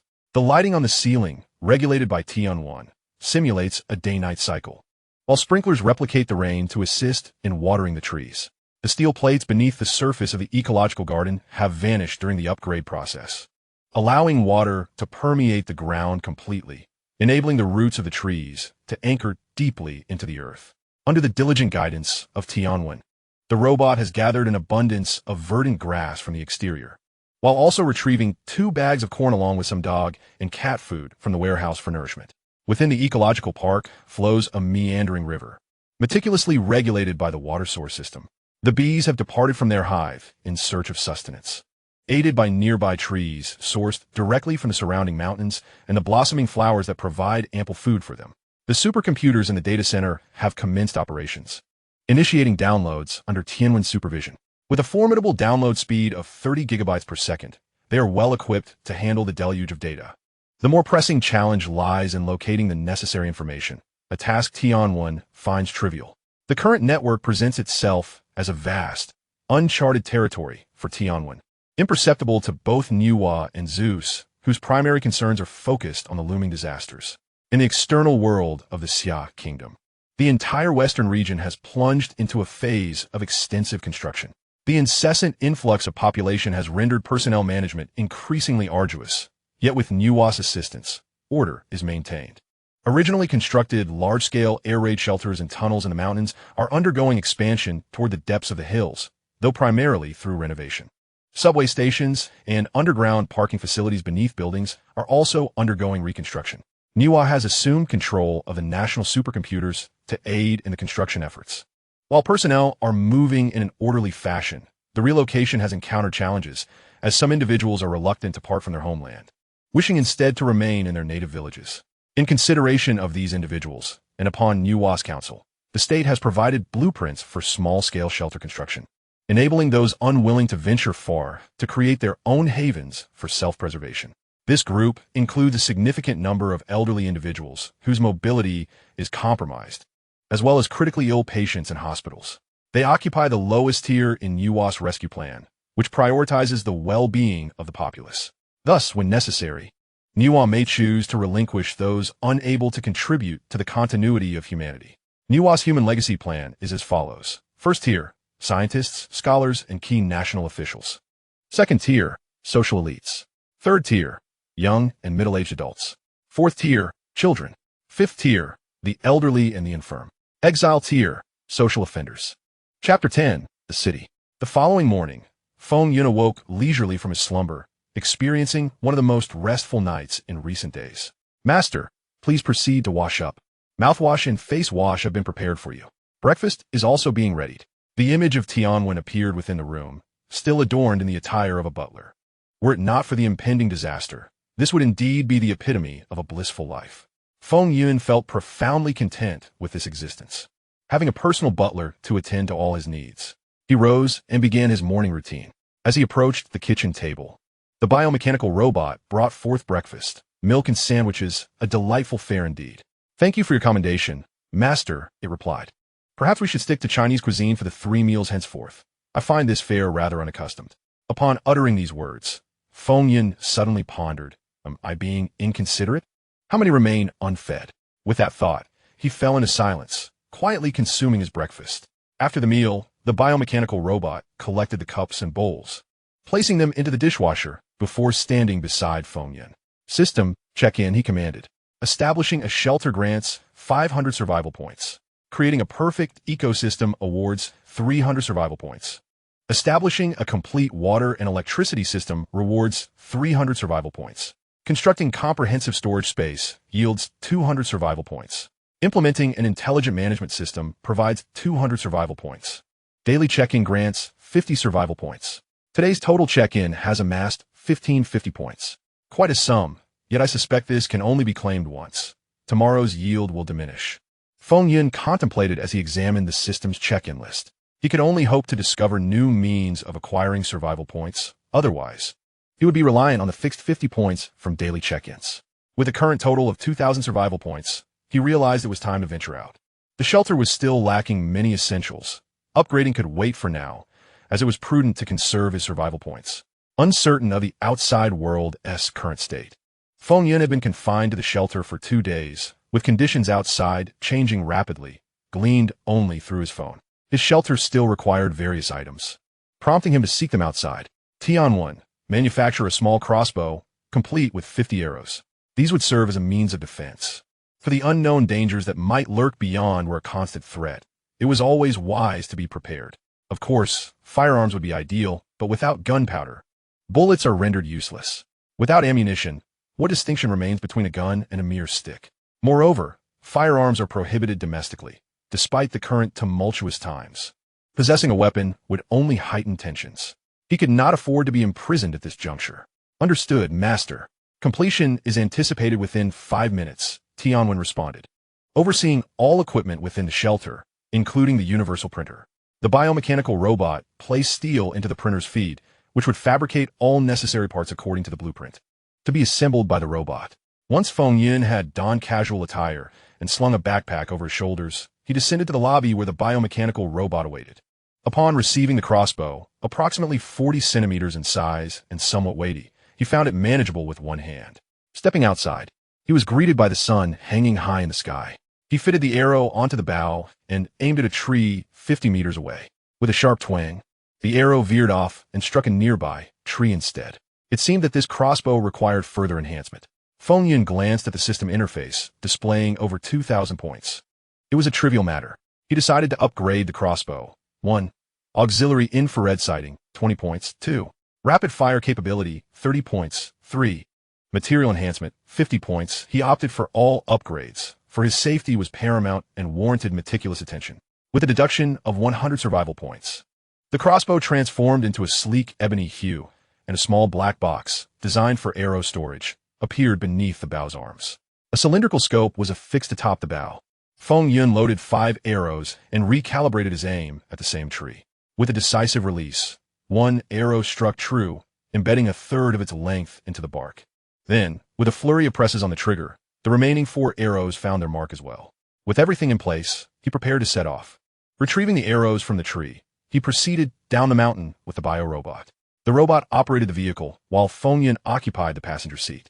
Gazing out at the passing scenery, a wave of introspection washed over him. The apocalypse was imminent. The city where Feng Yun resided was not far from the capital, situated to its north. However, its proximity to the coast prompted a mass exodus, as the entire population had migrated westward alongside those from the capital. Observing the ceaseless flow of vehicles on the road, he found himself ensnared in a standstill. What was once termed the largest population migration in the world during the spring festival travel rush paled in comparison to this exodus. The traffic was predominantly comprised of large freight trucks, as women, children, and the elderly had boarded trains and planes, heading towards the western regions, leaving behind men to transport supplies who would follow in the vehicles. Among the throng of vehicles, some recognized Feng Yun's car, aware of the type of individuals still daring to venture outside. However, no one uttered a word. They lacked the courage to face the looming disaster. Suddenly, a police car approached, halting in front of Feng Yun's vehicle. 2 uniformed officers, one middle-aged and the other young, emerged, while 2 individuals clad in yellow repair outfits remained in the back seat of the patrol car. This police vehicle was tasked not only with maintaining order, but also with directing traffic and providing emergency vehicle repairs, hence the presence of repair personnel. "Comrade, please present your phones." The middle-aged man saluted Feng Yun. He handed over both devices, one belonging to him and the other to the biorobot. Tianwen had already updated the information on the Hope Network. "Feng Yun, Su Tianwen, is that you too?" "Indeed," he replied. The middle-aged policeman scrutinized the scanned information. Feng Yun, age 25, residential address, Building 5, Apartment 401, Qingting Garden, Songbei City, profession, Tianfeng Real Estate Agency, now dissolved, family members, none. Relocation, canceled to the 5th refugee shelter in the new district, remarks, please ensure your safety and refrain from violating wartime regulations. Su Tianwen, age 36, residential address, Building 5, Apartment 602, Qingting Garden, Songbei City, profession, Qingting Garden Property Management Company, now dissolved, family members, none. Relocation, canceled to the 5th refugee shelter in the new district, remarks, please ensure your safety and refrain from violating wartime regulations. To both individuals, please adhere to wartime regulations. Do not obstruct the transport convoys and avoid severe actions. Understood. Officer, Feng Yun replied meekly. The robotic driver nodded at the policeman. The officer turned and departed in his vehicle. Feng Yun could distinctly perceive a flicker of something more in the young officer's gaze. Was it pity? Chapter 11, Acquaintances. The robot, Su Tianwen, continued to navigate against the flow of traffic towards the city. Feng Yun sat in the passenger seat, the window down as the wind tousled his hair. Passengers in the vehicles beside them cast glances at Feng Yun. How many could muster the courage to confront disaster with a fatalistic resolve? They still had family and friends. They yearned to survive. As the vehicle gradually entered the city, a multitude of freight trucks converged from every direction onto the main road, departing the urban area. Tianwen, how many vehicles remain to leave this city? Feng Yun inquired, turning towards the biochemically enhanced robot. Suddenly, a crackling sound emanated from the car's radio. Master, there are still 13,853 vehicles yet to depart, while 75, 341 have already left. It is anticipated that all vehicles will have exited by tomorrow evening. You truly are omnipresent, Feng Yun remarked, gazing at the driving robot. Sabanitozan baiklas. He fell into a contemplative silence, realizing that by tomorrow evening, their city would transform into a ghost town, uncertain of how many would remain to accompany it into oblivion. Feng Yun instructed Tianwen to halt before a large shopping mall, observing as vehicles were loaded with goods and subsequently departed. Clothing, food, bedding, and various machinery were being loaded onto the trucks. The primary objective now was survival, to evade disaster, and ultimately endure with hopes of establishing a new nation in the aftermath of calamity. All else deemed unimportant was cast aside. Feng Yun. A mover preparing to board a truck spotted him and waved. Feng Yun exited the vehicle and approached the person who called out to him. Wang Tong, what brings you here? I still wanted to ask you. I just saw a vehicle that resembled yours, and lo and behold, it truly is you. Wang Tong patted Feng Yun on the shoulder. I'm here as part of the tasks assigned offline, RNTI. Upon mentioning this, Wang Tong's mood dampened. In obedience to the nation's orders, I've set out westward with this vehicle. He gestured towards the large truck beside him. My family has already taken the train to the west. I'm accompanying my father on this drive. Wang Tong's father, seated in the driver's seat, greeted Feng Yun. Hello, uncle. Feng Yun returned the greeting. How have you been? Haven't you received any assignments? Wang Tong looked at Feng Yun with a puzzled expression, raising the phone in his hand. I applied to stay behind. Being a solitary figure, I don't wish to burden the nation. How could you make such a choice? Wang Tong regarded Feng Yun, whose demeanor was light and carefree, with a hint of bitterness in his heart. Feng Yun, being Wang Tong's neighbor, had a close relationship with him. Having suppressed my feelings for so long, I now seek some liberation. Once you depart, I shall begin my treasure hunt. The schematics of the shelter have already been sent to me by Nuwa. It's time for me to take my fate into my own hands. Perhaps I might survive. Brother, let us hurry. Your father is calling you. Observing Wang Tong's father beckoning him from the vehicle, Feng Yun urged him to board the truck. Wang Tong leaned out of the car window and said to Feng Yun, I'll wait for you. We'll drink together then. All right, that is settled. Feng Yun watched as the vehicle gradually receded from view. He wondered if they would indeed share that drink. Feng Yun entered the car. Tianwen, which district currently has the least traffic? Master, the Eastern District and Northern District are devoid of vehicles. The Western District follows closely. Let us proceed to the Eastern District. Feng Yun's previous residence, Qingting Garden, was located in the Eastern District, the city's center, replete with numerous shopping malls and various stores. There should still be plenty of items remaining there, likely including what Feng Yun was in search of. The vehicle departed from the traffic, heading towards the Eastern District. As they traveled, the number of vehicles dwindled, and upon arriving in the Eastern District, there were neither cars nor people to be seen. Feng Yun approached a shopping mall. Tianwen accompanied him into the mall. Feng Yun vaguely recalled the mall's former splendor, bustling with crowds. Now it was just the two of them who had arrived there. The doors were ajar, and the lighting fixtures inside were still operational, though the condition of other antiquated equipment remained uncertain. Upon entering the mall, he noticed items strewn across the floor, indicative of previous chaos. While many goods had been removed from the shelves, a considerable number still remained. Tianwen, see what this mall still has to offer. The amusement area on the 5th floor remains. Other levels have been largely emptied, and the storage rooms have been completely cleared out. Very well then, let us split up and see if there are any worthwhile items left. Tianwen and Feng Yun separated to search for goods. The shelter is still lacking in numerous essential items and requires substantial additions. Currently, there is a pressing need for recreational facilities, such as a gym, cinema, and arcade. Otherwise, prolonged residence may lead to an increased risk of depression. A significant number of electronic screens are also required, which could be installed in each room to display the world's breathtaking landscapes, thereby alleviating feelings of despondency. Furthermore, the establishment of a vegetable cultivation room has yet to be realized, and additional materials are still lacking.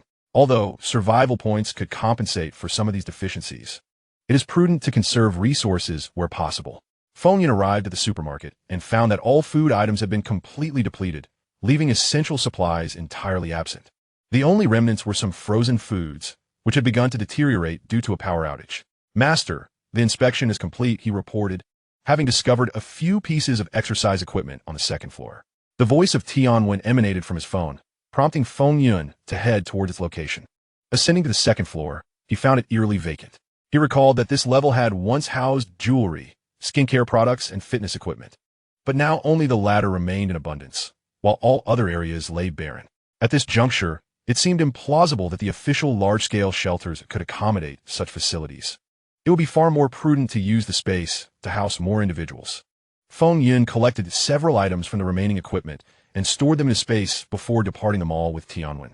Heading toward the location he had frequented in the past, known as the Street of Hardware Goods, renowned for its vast selection. It was said that if one could not find the desired hardware components there, they need not search elsewhere in the city. The street was situated at the intersection of East District and North City Street. After a half-hour drive, they arrived, and upon checking the time, realized it was already 11 o'clock. Disembarking, Feng Yun casually entered a shop, discovering that most items were still available. Indeed, these items had not been taken, being heavy and of little significance. Inside, he quickly spotted a plethora of useful goods, which he promptly stored in his space. Meanwhile, Tianwen explored other shops in search of needed materials. Chapter 12, The Search. Iron pipes, PE pipes, connectors, and circulating water pumps. Following Tianwen's suggestion, they opted for hydroponics for the vegetable cultivation room. This method's primary advantage is its space efficiency, allowing for 4 layers of plants in just over 2 meters of space, with the potential for fish farming within the hydroponic system. With these resources, Feng Yun could significantly conserve survival points. Together, Feng Yun and Tianwen amassed a considerable collection of items and discovered approximately 10 square meters of steel plates in a warehouse.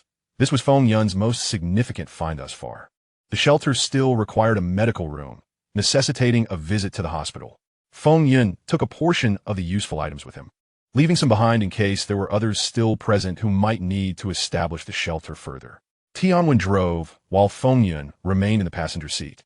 Heading towards the city hospital, Feng Yun nibbled on a piece of bread to stave off hunger, as finding decent food outside had become increasingly difficult.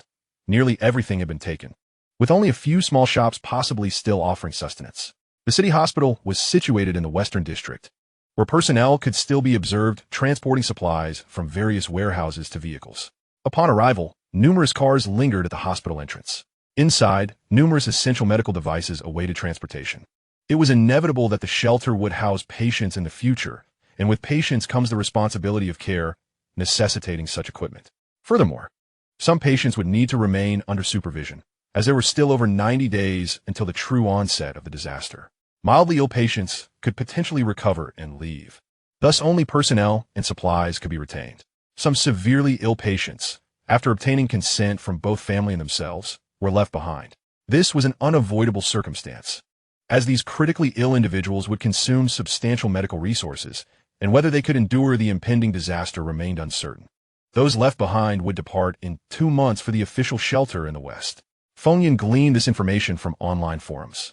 Although most websites have been shut down, some chat forums continue to operate. Feng Yun instructed Tianwen to depart from the hospital and search for other pharmacies in the vicinity. Tianwen found several pharmacies in the northern district on the city map and headed straight for the target. As they passed the towering buildings on either side, Feng Yun felt a pang of regret.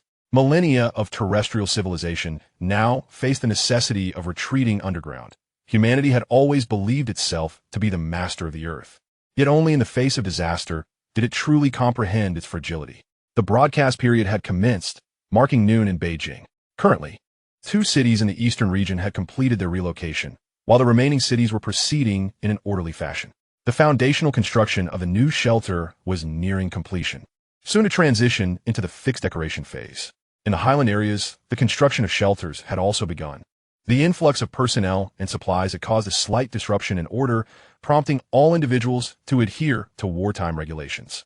From noon yesterday to noon today, there had been 258 incidents of conflict among personnel nationwide, involving 729 individuals, of whom 351 serious offenders had been transferred to local prisons, while the remaining were compelled to participate in supply transport activities. Any further disturbances would result in severe penalties. To date, 416 individuals have been sent to prison. All should take heed of this warning. The voice emanating from the broadcast was that of a female host from the central station. Currently, this was the only television broadcast still airing, with all others having been canceled. Upon hearing the broadcast, Feng Yun experienced a sense of nostalgia. He had been preoccupied these past few days, lacking the time to listen, Yet prior to the disaster in his past life, he had consistently tuned in.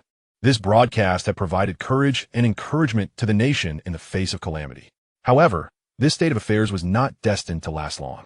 Approximately 2 months later, the electromagnetic storms instigated by solar flares arrived first, wreaking havoc on a multitude of electronic devices on Earth. This also triggered alterations in the planet's magnetic field, resulting in the complete disappearance of communication signals and severing all connections between individuals. This was also the reason he had not taken refuge in a shelter during his previous life.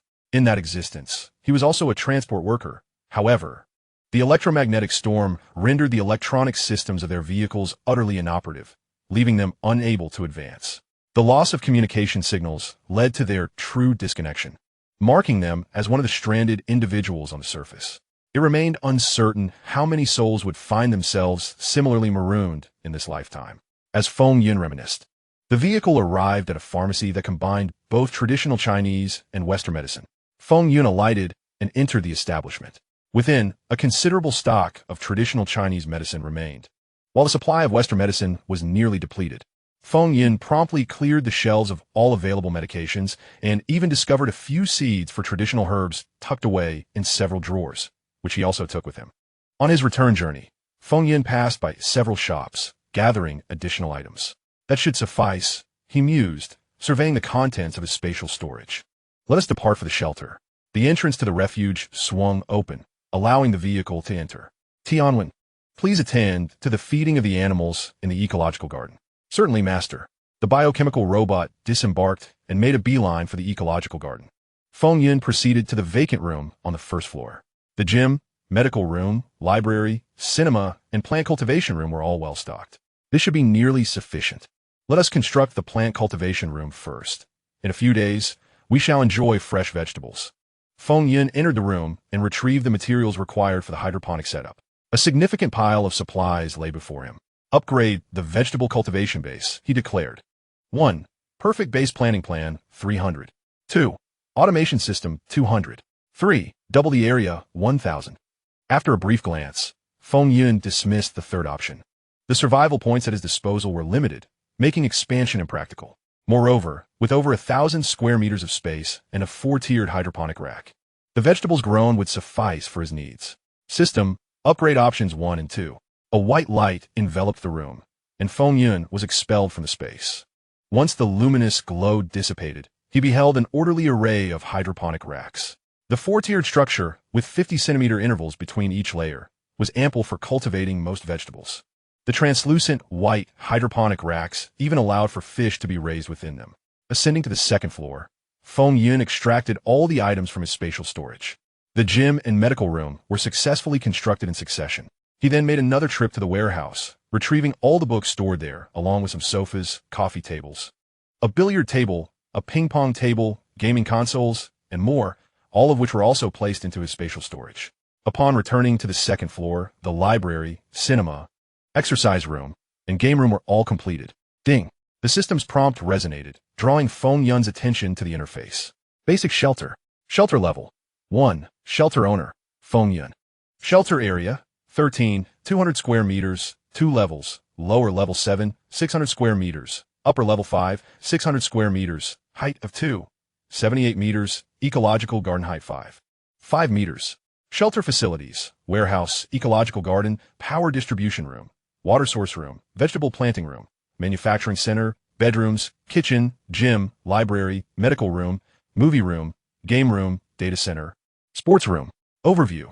You possess a well-structured shelter with a sustainable ecological cycle that can endure for an extended period. However, this is merely the beginning. Are you aware of the world's truth? Strive to survive. Shelter upgrade requirements. 1. Shelter population reaches 10 individuals. 2.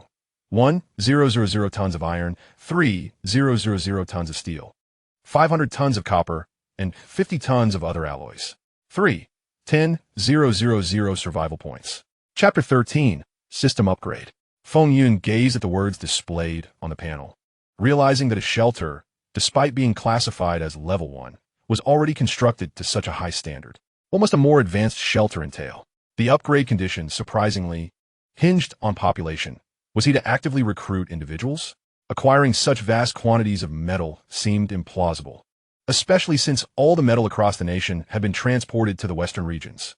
Where could he possibly procure so much? Feeling somewhat disheartened by the upgrade conditions, he reflected on the challenge of accommodating others in what was initially his solitary refuge. Suddenly, a chime indicated that the system was beginning the upgrade, with an estimated duration of 24 hours. Bewildered, Feng Yun pondered why the system had initiated an upgrade unexpectedly. A sudden flash of insight struck him. What did the system's earlier mention of understanding the truth of the world signify? Confusion enveloped him. Since his rebirth, the world's changes mirrored those of his past life, and he had not engaged in any disruptive actions. Following the system's enigmatic statement, Feng Yun felt as if an ethereal veil had descended upon the world, rendering it incomprehensible. Frustration mounted within him, exacerbated by the system's silence during the upgrade process. Shaking his head, he decided to visit the ecological garden to unwind. As for the pressing matters, he would have to wait until the system's upgrade concluded the following day. In the ecological garden, it resembled a vast forest with a significant portion dominated by trees. It was springtime, and by autumn, he anticipated a bountiful harvest of fruits. Cows, sheep, and pigs roamed freely, feasting on the grasses that Su Tonwen had procured the previous day, along with an assortment of nuts and corn. The grass seeds had already been sown, and in a few days, they would begin to sprout. The chickens and ducks also partook of these provisions, drinking from the water of the garden's river. Both cats and dogs abound, with their combined numbers exceeding 20, each breed typically acquired as a male and female pair. They are nourished solely on cat and dog food, with the supplies in Feng Yun's warehouse ample enough to sustain them for a decade. However, should they reproduce, the duration of sustenance remains uncertain. After spending some time in the ecological park, Feng Yun felt considerably more at ease. Feeling a pang of hunger, he departed the park and resolved to prepare a meal in the kitchen. Before ascending the stairs, he glanced at the first floor, where all equipment was functioning normally. He seared a steak and boiled a bowl of noodles, resulting in a fresh bowl of black pepper beef noodles. Once satiated, he retreated to his room to watch a film before succumbing to slumber. Outside, coastal cities were being evacuated. However, this evacuation primarily targeted large stores and warehouses, while numerous small shops were retained to minimize time wastage. Yet, given the multitude of coastal cities and their dense populations, the process was painstakingly slow. Life in Japan had become increasingly difficult since the onset of disaster. As an island nation, Japan faced total submersion in the event of a tsunami. They sought assistance far and wide, but no nation heeded their pleas, preoccupied with their own crises. Naturally, they turned their gaze towards Xia country, the nearest major power, hoping for refuge. However, Xia country was unlikely to acquiesce. Thus, their attention shifted to Mongolia, a landlocked nation encircled by Xia and Sea countries. Although Mongolia's area surpassed that of Japan, its population was sparse, and its technological advancement lagged significantly. They could feasibly relocate their populace directly to Mongolia. An influx of aircraft began transporting resources and individuals to Mongolia. As Japan initiated its actions, Korea also commenced its relocation efforts toward Mongolia. Their intentions mirrored each other. As coastal nations, they were utterly defenseless against tsunamis, seeking refuge in areas far from the ocean, with Mongolia naturally capturing their interest. Mongolia's topography is predominantly characterized by plateaus, sloping from west to east, with its lowest elevation reaching 550 meters. The populace is largely concentrated in the capital, leaving vast swathes of land available for the establishment of shelters. Without authorization, Korean and Japanese aircraft entered Mongolian airspace, commencing the deployment of personnel to construct airports. Meanwhile, groundwork for the transfer of people and supplies was underway in their respective countries. However, Japan faced a significant dilemma due to its aging population, with the elderly constituting a staggering 45, more than half of the national demographic. Ultimately, they chose to abandon the elderly, a decision tantamount to relinquishing 40 million individuals, thereby facilitating the logistics of population transfer. However, no one would willingly choose such a demise, for those who have been forsaken are the parents and kin of many. Consequently, widespread riots erupted across the nation.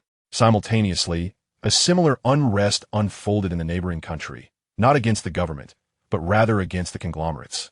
Years of oppression had plunged the lower classes into despair, and with calamity now upon them, they felt abandoned by the state, which had aligned itself with the very elites they now targeted. Such upheaval was not confined to these two nations. It manifested in many others as well. The people's insurrections significantly delayed the construction of official state shelters, leading more individuals to abandon the prospect of seeking refuge with the government in favor of self-rescue. Meanwhile, in the realm of Xia, operations proceeded methodically according to plan. Though the nation had only been established for a century, it had managed to restore its 5,000-year-old legacy to the pinnacle of the world, buoyed by an inherent fervor passed down through generations.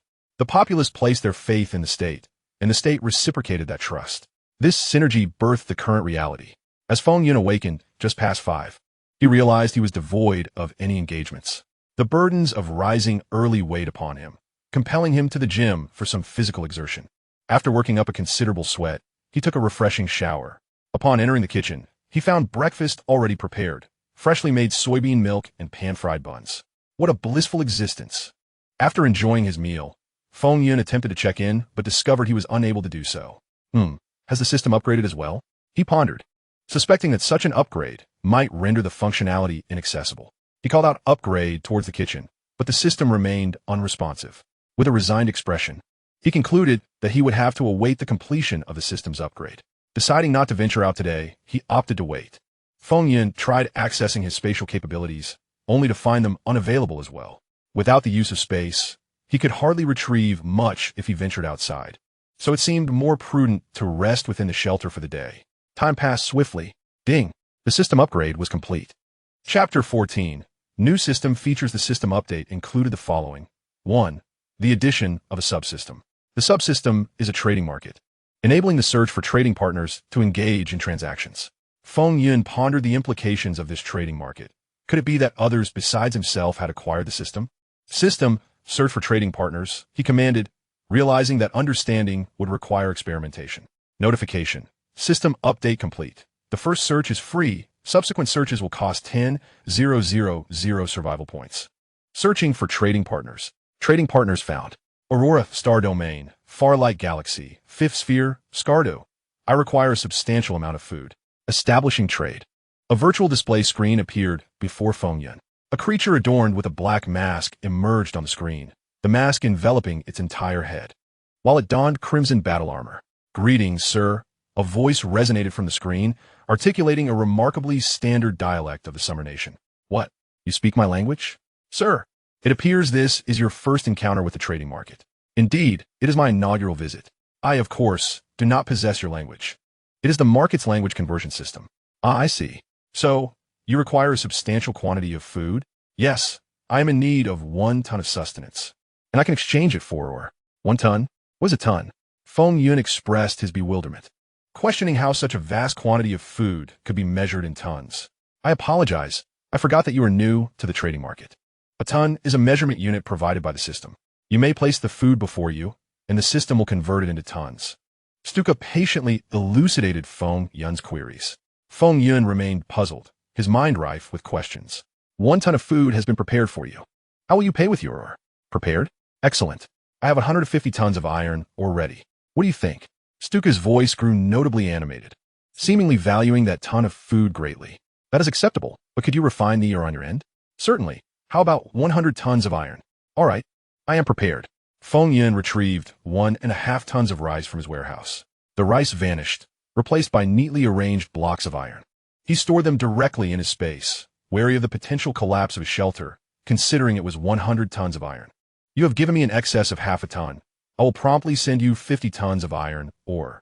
Stuka was taken aback by Feng Yun's generous offering of 1.5 tons, eager to deliver the iron to him. No need, let us be friends. Thank you for imparting such extensive knowledge about the system. Very well, thank you. You're now among my friends. Feng Yun noted the appearance of a friends list beside his system. Should you require anything in the future, do not hesitate to inform me. Understood. The screen faded to black as Stuka closed the trading market, tears of excitement streaming down from beneath his mask as he gazed at the food before him. This marked his 3rd transaction. Stuka, a newcomer who had inadvertently wandered into the trading market, could only serve as a target for search. The 5th star is a planet rich in or devoid of oceans and unsuitable for agriculture. On this planet dwell over 1 million miners, managing colossal mining machinery to extract various ores, which they then refine into standard metal ingots. They are scattered throughout the planet and in Stuka's vicinity. There are 50 individuals, 1 doctor, 2 chefs, and the remainder are miners, with Stuka serving as the leader of this mining site. All supplies on the 5th star rely entirely on the transport ships that deliver ore. Suddenly, a massive interstellar storm erupted in space, severing all communication within the distant Guangxing system. The ships were unable to depart from the planet, and, consequently, they could not bring food. Their provisions could barely last 2 days, prompting a complete halt to all operations to minimize personnel loss. Morso, Doris, come help with the supplies called Stuka. Morso and Doris, the chefs of the mining site, entered the room, 2 towering figures over 2 meters tall. What's going on? They inquired. Before Stuka could respond, the duo's gaze fell upon 1.5 tons of rice in the room. Is this food? They exclaimed, having never encountered such sustenance. This is rice, and it needs to be cooked with water, Stuka explained, having previously informed them about the preparation method when trading the rice. Cooked with water? Morso pondered as he tore open a bag and grabbed a handful to taste. If we ration it, this could last us half a month. Stuka began contemplating the next trade. Morso and Doris started transporting the rice to the dining hall without inquiring about its origin. Everyone harbors secrets, and Stuka, being an outsider, was a mystery to them. They could hardly fathom how he arrived, especially with that striking red battle armor, a new model from the Sharita Corporation, priced at an amount they would never encounter in their lifetimes. Fortunately, Stuka had a pleasant demeanor, quickly bonding with them. Ha ha ha food. Long live Stuka. The cheers from downstairs reached Stuka, easing his tension and bringing a smile to his lips. The interstellar storm. How much longer could it last? He gazed up through the window at the sky. Meanwhile, Feng Yun arrived at the library, a place where he could reflect quietly. System, check in. You have crafted a hand crossbow, significantly enhancing your survival capabilities. Reward, 50 survival points. You surveyed the familiar city. Reward, 20 survival points. Today's check-in grants you a total of 50 points, accumulating 120 survival points. Feng Yun noted that today's survival points had drastically decreased, feeling that this would be the norm moving forward. Unless he intensified the construction of a shelter or recruited more people, survival points might not increase. By the way, System, what does the truth of the world mean? This question had troubled him all day, and he sought the system's explanation. Unauthorized to answer. Please explore on your own. Feng Yun stared at the 9 bold characters on the system interface, feeling utterly speechless. What enigma! The system withheld knowledge while leaving him in suspense. His thoughts shifted back to Stuka, realizing that while the issue of metal seemed resolvable, the challenge now lay in how to entice people to come to him. If individuals are brought here, the risk of exposure becomes imminent. Currently, calamity has yet to strike, and the state maintains a considerable degree of control over society. Thus, we must proceed with caution. Chapter 15, Advance Notice. The Grand Elder received an urgent communication from the Astronomical Bureau. Solar flares are expected to arrive sooner than anticipated. What? The Grand Elder, still in a meeting, was taken aback by the news relayed by his secretary. He had not slept properly for a week. The government had mobilized a vast number of personnel to form an emergency disaster response team, which assists Niwa in resolving numerous issues daily, while also presenting a plethora of decisions that require the Grand Elder's approval. The entire nation has transformed into a colossal organization, with him as its chief decision-maker. By how much has it advanced? This crucial question was posed by the Grand Elder. At this juncture, time is of the essence. All personnel are now working in shifts around the clock. Nearly 50 days remain, with the exact duration still under calculation. All prior plans and preparations will be upended, as time has been cut by half, necessitating a complete reevaluation of all ongoing work. Notify all relevant personnel to convene. The Grand Elder steeled himself at this pivotal moment. As the paramount leader of Xia, he must not err in judgment. Any lapse could jeopardize the lives of millions. Upon entering the conference room, he found it filled to capacity with military, governmental, and scientific officials, truly the core strength of the nation. Those unable to attend in person appeared on the large screen within the meeting room. The Grand Elder did not take the seat of honor, but instead stood at the podium. Attention, everyone. The genuine crisis has arrived. The disaster is now projected to strike in less than 50 days. According to the disaster plan provided by the Astronomical Bureau, we anticipate the onset of precursor reactions to the solar flares in 25 days, which will disturb the Earth's magnetic field, rendering all communication and electronic devices inoperable. Therefore, The emergency disaster response team must formulate a fully effective disaster protection plan within 12 hours. If time is of the essence, we may forego the relocation of the central population and establish shelters on site. All shelter constructions must be completed within 20 days, followed by the transfer of supplies and the commencement of occupancy. Individuals are encouraged to build personal shelters for self-protection. Upon hearing the Grand Elder's announcement, both the attendees in the room and those on the video call fell into a profound silence. They all understood that the originally tight timeline of 100 days had now been halved, and the ensuing tasks were daunting to comprehend. Niwa promptly collaborated with the emergency response team to devise a plan. Aside from the relocation of the population from the eastern coastal cities, the regional cities would provide immediate refuge. Understood, Grand Elder. A virtual projection materialized beside the podium. Shall we execute emergency plan number 1? Niwa's inquiry plunged the Grand Elder into contemplation. Proceed, he issued a silent command. The Grand Elder was well aware of what plan number 1 entailed. It was the foremost contingency plan devised by all nations, a strategy to preserve the ember of the Xia Kingdom. This involved consolidating all personnel into cryogenic sleep chambers for an extended slumber, awaiting the complete cessation of the disaster before re-establishing the nation. The meeting adjourned, and all departments initiated urgent action. Yes, everyone present rose to their feet, ready to work, anticipating Niwa's forthcoming directives. In Fengyun's refuge, he received a message from the National Department. Solar flares were predicted to reach Earth 50 days earlier than anticipated, and a shift in the Earth's magnetic field would occur in 25 days.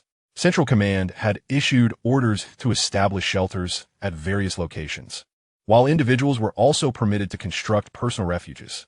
Startled by this news during his meal, Fengyun set down his chopsticks. Rubbing his temples, he muttered, "Is this the change?" For the first time, he realized he no longer recognized the world he once knew. However, he quickly regained his composure.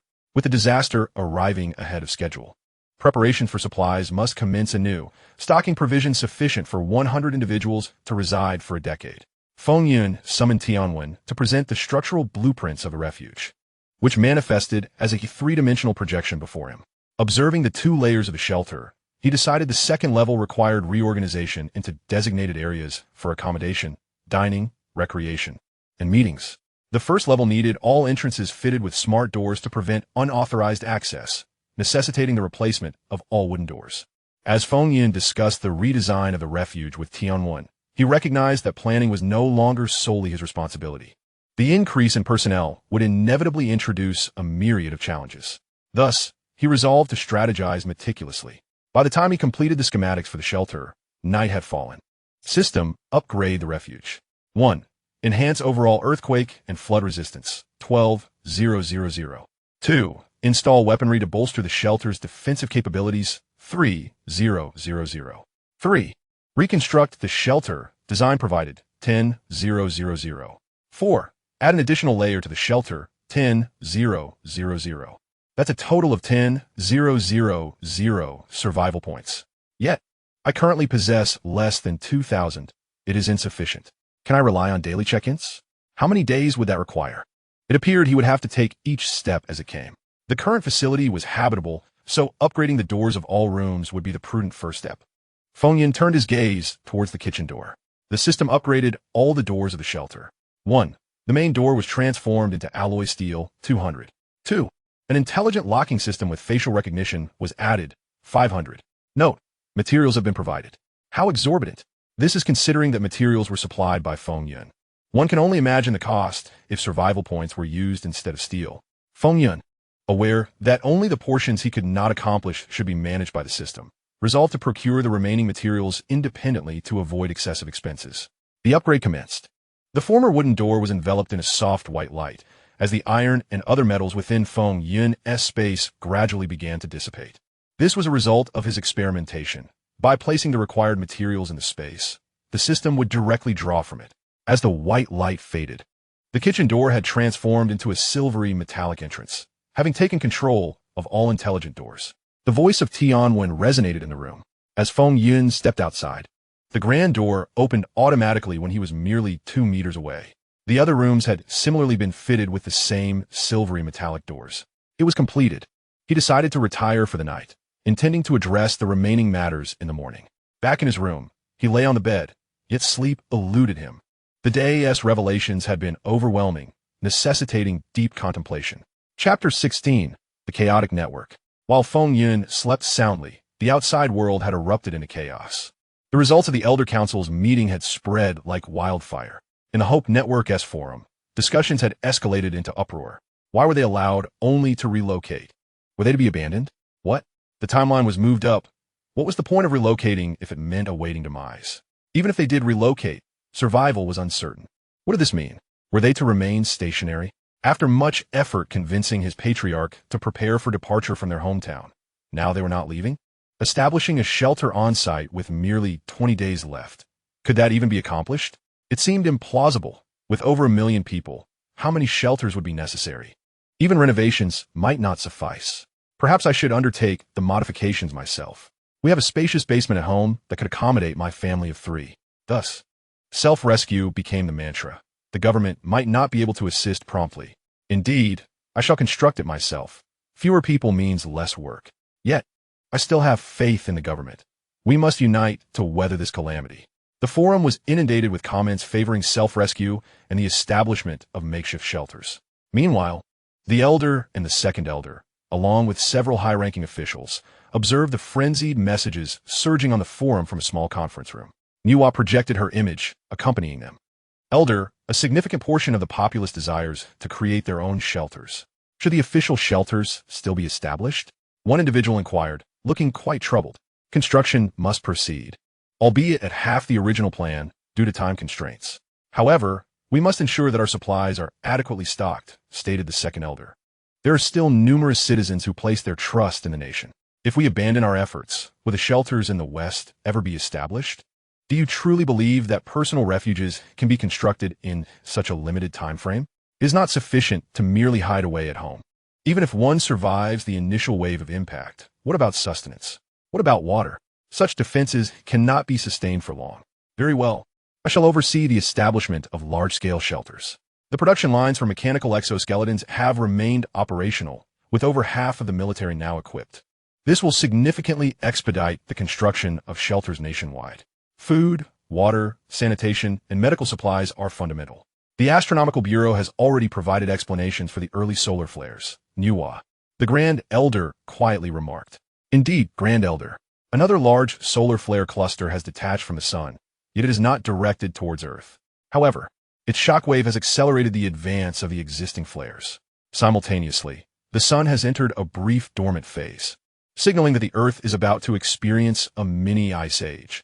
What does this mean? Are we being denied the chance to survive? A middle-aged man exclaimed, rising and shouting towards the heavens, before collapsing back into his chair. Calm yourself, the Grand Elder said to the man. This is a test, a trial for our planet. Our ancestors faced countless adversities to reach this point.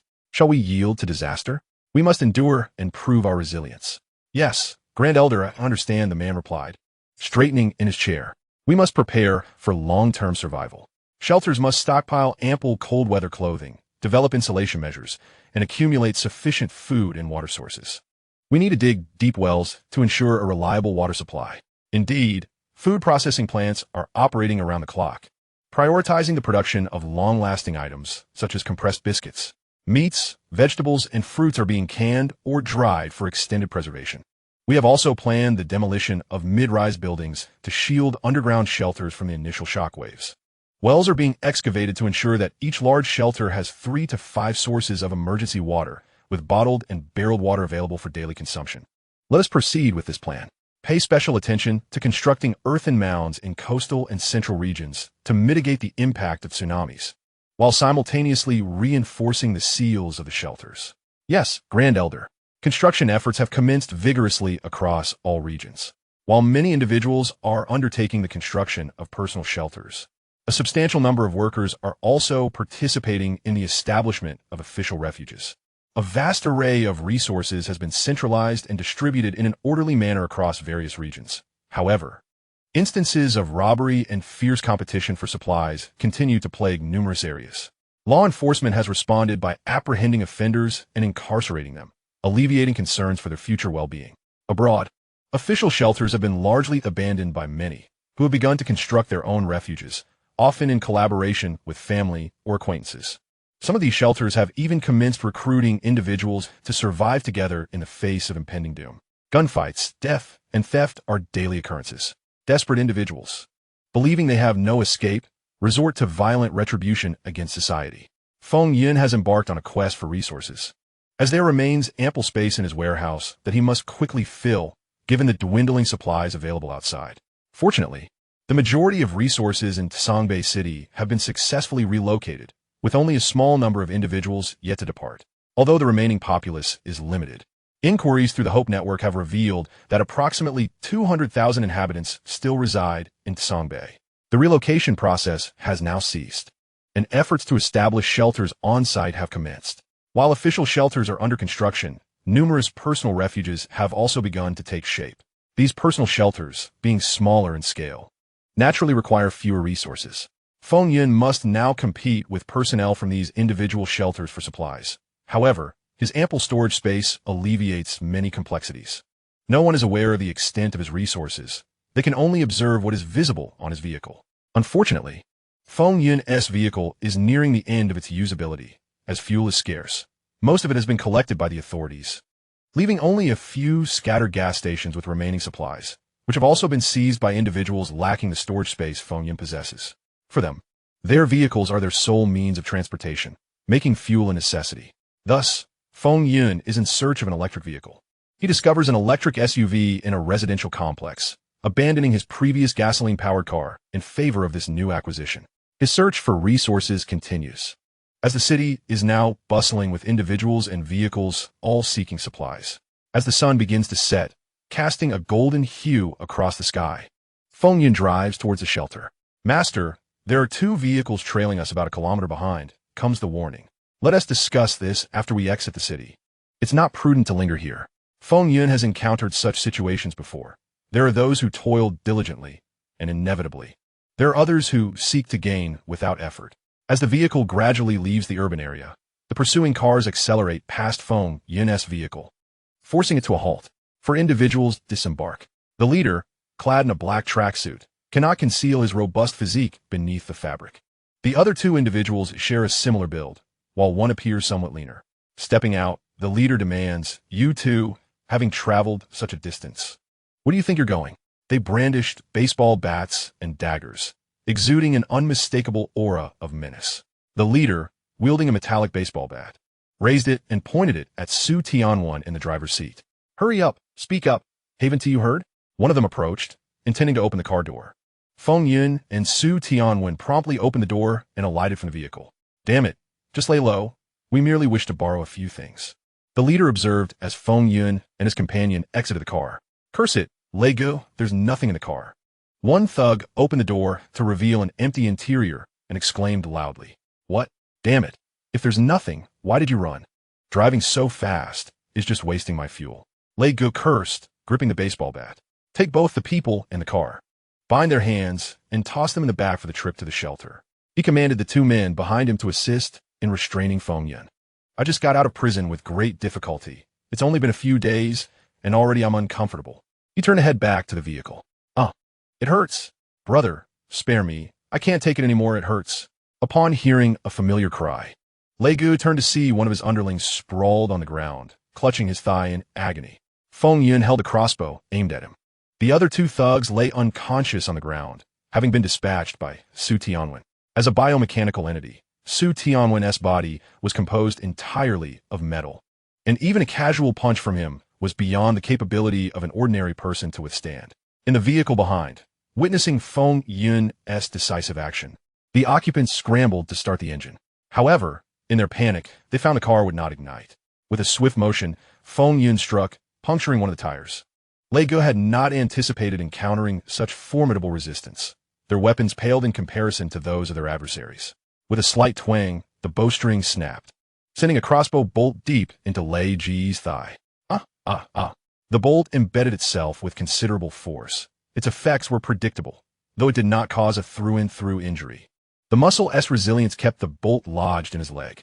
Ignoring Lei Gu's cries, Feng Yun turned towards the car behind them. The 2 individuals in the front seat had exited under the threat posed by Su Tianwen, having just witnessed the earlier altercation and naturally wishing to avoid a similar fate.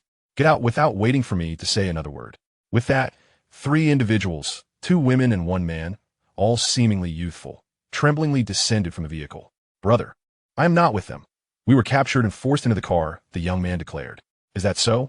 Feng Yun inquired, glancing at the 2 who had just disembarked from the front seat. Yes, yes. Knock them out. Su Tianwen stepped forward and delivered a swift blow to each of them. A sharp pain caused him to collapse onto the ground, his body contorted like a shrimp, and his face flushed crimson. He could utter no cries, each breath bringing excruciating agony. Feng Yun handed the hand crossbow to Su Tianwen, then stepped forward to untie the ropes binding the 3 individuals. The 2 girls rubbed their wrists, marked with purple bruises from the tight bindings. Thank you, big brother. My name is Su Han. I'm immensely grateful for your rescue. Su Han bowed in gratitude towards Feng Yun. Thank you for saving us. I am Zhou Qing, and this is Yao Yao. The 2 girls also performed a deep bow to Feng Yun, fully aware of the dire fate that awaited them had they fallen into the hands of their captors, thus appreciating Feng Yun's life-saving intervention. Where are your families? Are they not nearby? How did you encounter these individuals? Feng Yun, accustomed to the grim realities of kidnapping, mused that in his past life, one could hardly fathom the desperate measures the starving might resort to. Do not underestimate the malevolence of human nature. Xu Yuhan spoke softly. I am an orphan, and I had intended to collaborate with the authorities to construct a shelter, only to be abducted along the way. A hint of fear lingered in his voice as he recounted the experience. We are both nurses at the hospital. We were on our way back to the dormitory when we were captured. From a city hospital? Why have you not been evacuated? We were supposed to head to the shelter in Qingyuan City tomorrow, but we never anticipated being kidnapped today, Yao Yao said, her eyes glistening with tears. Going to Qingyuan? Does the shelter in Songbei not accept you? It's not that. We received word that Songbei City lacks sufficient personnel to establish a shelter due to a dwindling population. So we were directed to co-establish one with Qingyuan City. By tomorrow evening, everyone needing access to the official shelter must be relocated to Qingyuan. Zhou Qing explained to Feng Yun. Do either of you have family here? Feng Yun inquired, a new thought forming in his mind. Zhou Qing and Yao Yao remained unaware of Feng Yun's intentions, believing he intended to escort them to the police. I live with my sister. She is still at the city hospital as a chief physician. Zhou Qing replied quietly, contemplating her sister's reaction upon discovering her disappearance, tears welling in her eyes once more. My parents have already relocated to Qingyuan City. I'm all alone here. Oh, I see. Feng Yun smiled at the 3 of them. You 3 are now officially my captives, and you shall accompany me. Surely, you jest, Su Han exclaimed, unable to fathom this twist of fate. They had just escaped the jaws of a tiger only to fall into the mouth of a wolf. Zhou Qing and Yao Yao gazed at the man who had just been their savior with terror. I never jest. Get in the car, Feng Yun replied.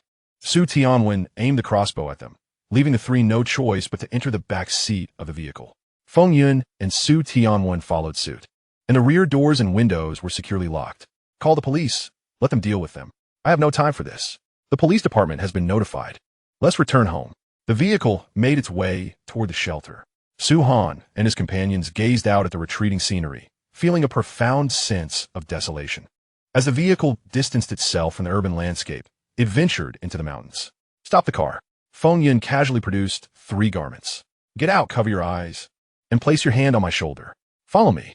The trio exited the vehicle, surveying the unfamiliar surroundings, apprehensive for their lives, cautiously accepting the clothes to shield their heads. Su Tianwen still aimed his crossbow at them. Observing their compliance, Feng Yun stowed the vehicle in a spatial pocket and led them toward the shelter. I never anticipated I possessed such potential.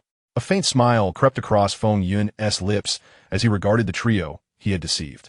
Chapter 18.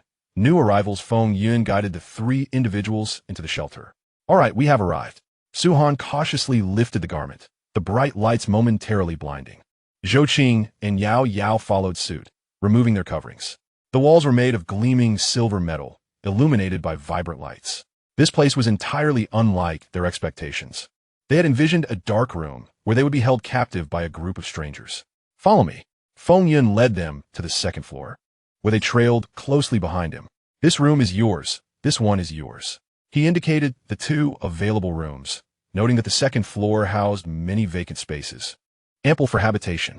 Brother, what does this mean? Zhou Qing and the others were puzzled by Feng Yun's intentions. You are now members of my shelter. I provide you with rooms, and in return, You will work for me. Is that not a fair exchange? Oh, so your abduction is merely an invitation to join your shelter? Suhan was taken aback by this revelation. Let us refrain from using the term abduction. It's more polite to say invitation, Feng Yun replied, aware of the implications of his actions, but finding the term abduction too harsh. We wish to go to the official shelter. My parents are still there, Yao Yao asserted. Apologies, but your phones are with me. Feng Yun produced 3 mobile devices from his pocket, which he had taken prior to their forced journey. I have already notified your parents. They will be joining our family here. Zhou Qing, your sister should arrive shortly. Feng Yun informed Zhou Qing, whose sister worked at the city hospital, having sent messages to their relatives using their identities. What exactly do you intend to achieve by bringing us here and summoning our family? Zhou Qing exclaimed, her voice rising. She lived with her sister, who was the most important person in her life. Silence, please. I simply require someone to assist me. Do you believe a shelter can manage on its own? There are no pressing concerns at the moment. We shall address other matters when your relatives arrive. With that, Feng Yun turned towards the kitchen. By the way, if you find yourselves hungry, do join me. Aside from your personal quarters, do not entertain thoughts of entering other rooms. They are off limits. Suhan followed closely behind, an orphan devoid of familial ties, having been brought to this place, and with Feng Yun showing no immediate intentions of departure. He resigned himself to remaining here for the time being.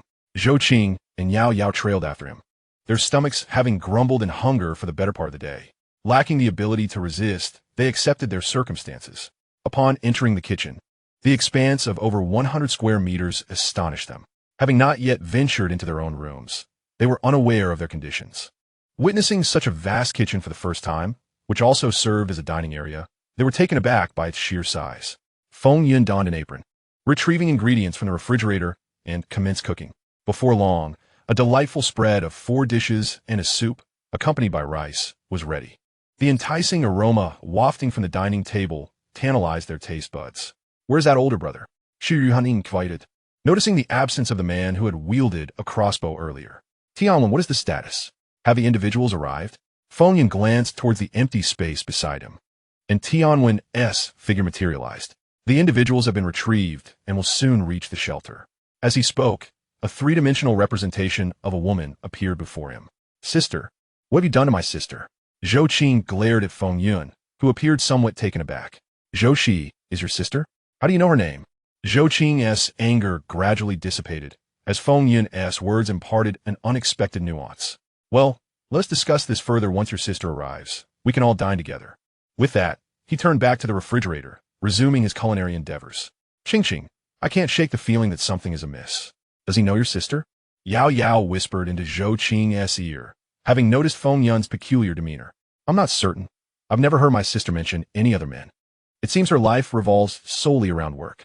The kitchen door swung open automatically as Su Tianwen entered, escorting Zhou Shi, who quickly turned to exit. For he was merely a biorobot, and it was unwise for him to linger. Qing, are you all right? I've been so worried about you, Zhou Shi exclaimed, grasping her sister's hand. Sister, I'm fine, thanks to this kidnapper who saved me. A kidnapper saved you? Who? Feng Yun had completed his new dish and turned to observe the poignant reunion between the sisters. It was him. Zhou Qing pointed at Feng Yun. Zhou Shi gazed at Feng Yun. It's been a while, he remarked, addressing her with familiarity.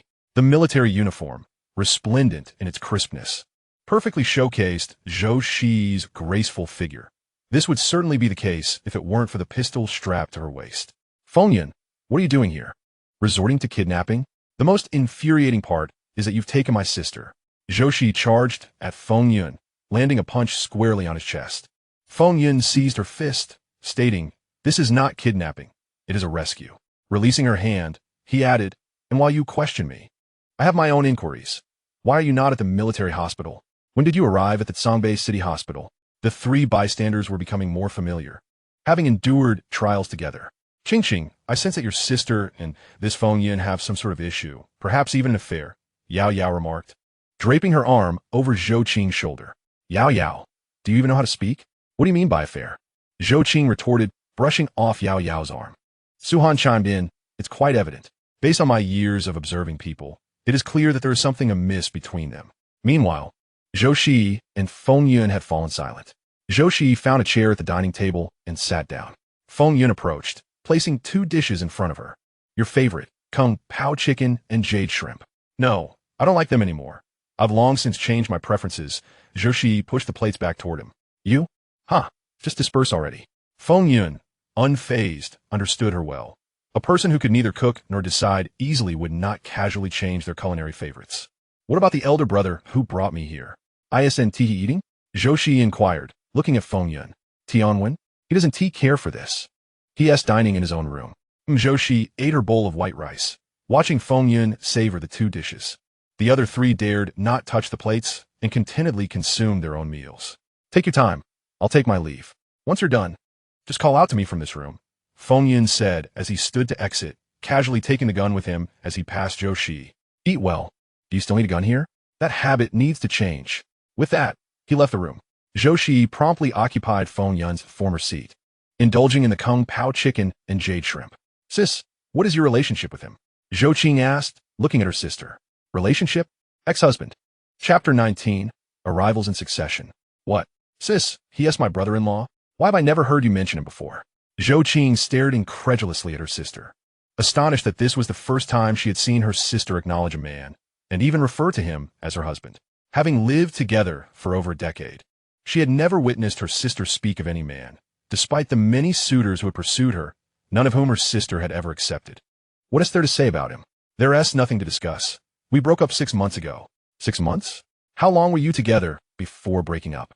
Upon discovering Feng Yun's true identity, Zhou Qing's fear dissipated, replaced by an insatiable curiosity. Yao Yao and Su Han mirrored her intrigue. The three of them observed Zhou Shi, who was still engrossed in her meal. After finishing her dish, Zhou Shi wiped her mouth with a napkin, casting a glance at the now empty plate. Feeling a twinge of guilt, the food remained as unpalatable as ever, her voice barely a whisper, only audible to herself. Lifting her gaze, she noticed the trio still fixated on her, a faint blush creeping onto her cheeks. 5 years had passed. After conveying her thoughts, Zhou Shi instructed them to refrain from further inquiries, declaring she would reveal no more. Feng Yun, she called out, echoing his earlier suggestion. Shortly thereafter, the kitchen door swung open, and Feng Yun entered, immediately spotting the 2 empty plates before Zhou Shi. A subtle smile graced his lips, his heart buoyed by the sight. Despite the discrepancy between his thoughts and feelings, he noted that they had finished eating, and all that remained was to store the leftover dishes in the refrigerator and place the empty plates in the dishwasher. On the table lay only the 2 vacant plates before Zhou Shi. The others had barely been touched, with remnants still present. Feng Yun cast a teasing glance at Zhou Shi, his amusement unmistakable. She shot him a glare and proceeded to clear the plates into the dishwasher. The other 3 placed the dishes in the refrigerator, under the impression that supplies were also regulated within this refuge, as food control had commenced outside. After tidying the table, Feng Yun settled down, addressing the 4 individuals. Zhou Qing, Yao Yao, Su Han, you 3 shall enter the rooms I mentioned earlier. The doors are equipped with facial recognition technology and are already linked to you. Shi, I will escort you to your room shortly. This floor is equipped with all essential amenities. You may take some time to acclimate to life here, for you may need to reside here indefinitely. One crucial point, do not venture beyond the 2nd floor. You will be summoned for meals. Do you understand? Feng Yun regarded the 4 of them, confident that none could escape this place. The Tianwen would assist in monitoring them, and in a little over half a month, they would be uncertain of where to go even if they wished to leave. Having concluded his instructions, Feng Yun rose to exit the kitchen, with Zhou Shi trailing behind, her mind teeming with questions for him. The other 3 departed the kitchen, heading towards their respective rooms, recognizing that Feng Yun and Zhou Shi had matters to discuss. Zhou Qing and Yao Yao retreated directly to their quarters. Upon entering their spacious room, they were taken aback. The expansive area exceeded 100 square meters, furnished with a bed, carpet, wardrobe, vanity, sofa, and television, akin to a 5-star hotel suite. However, neither had ever stayed in such luxury, having only glimpsed it on television. What a grand room! Are we really to share such a vast space? Yao Yao exclaimed in astonishment. Having previously viewed the official images of the refuge's accommodations on her phone, those depicted cramped living quarters designed to house entire families or 4 individuals. Although her father was a police officer, the room allocated to them was no better than those of others. Moreover, the environment here is incomparable to that of where she was before. She suddenly felt a sense of gratitude for being abducted by Feng Yun to this place. Yet, She could not help but wonder about her parents' well-being. The thought of her mother and father rushing through the night to rescue their daughter ignited a surge of resentment towards Feng Yun within Yao Yao. Su Han, standing nearby, shared a similar sentiment. Being an orphan raised in a children's home, he had always been self-reliant after starting school and had never experienced such opulent accommodations. The other rooms boasted game halls and gyms, making him wish that his childhood friends could join him here. However, he was uncertain whether this place could withstand calamity, which troubled him greatly. His phone was already in his hand, yet he hesitated to act, as the gravity of the situation weighed heavily on his mind. It could be a matter of life and death. Summoning his resolve, Su Han began messaging his friends. There were 4 of them who had grown up together, and they shared a common group chat. He promptly conveyed his current predicament to them. All 4 lived in Songbei City and were still attending school. Su Han had been missing for a day, and they were frantic with worry. Disappearing at such a time was no trivial matter. Danger loomed at every corner. They had initially planned to relocate, but had stayed behind in Songbei City, hoping to find Su Han. They contemplated alerting the authorities, but the police had already been deployed elsewhere, leaving them helpless. With more personnel and a higher accident rate, Qingyuan City was also engaged in constructing shelters, further preventing assistance from arriving. As soon as Su Han sent his message, a video call came through. Xu Yuhan, where have you been? We've been searching for you all day. Are you trying to give us a heart attack? The sight of his friends on the screen brought tears streaming down Su Han's face. I was just taken to a shelter by a kind stranger. Look at my surroundings. As he spoke, Su Han held up his phone and walked around the room, even peeking into other areas. Are you being deceived? Such a splendid place. Why would anyone let you come here? The question left Su Han momentarily bewildered, and he too pondered why he was granted such an experience. Where are you? Send us your location. We'll come find you. We're heading to Qingyuan City right away. Okay, he replied, and the video call ended as he sent his location. Meanwhile, Yao Yao discovered that her phone could connect to the internet and called her parents. They were nearly at Songbei City. Upon seeing that Yao Yao was safe, her parents finally breathed a sigh of relief. Despite Feng Yun's seemingly polite messages during the abduction, the fact remained that it was still a kidnapping, and anything could happen. She was their only precious daughter.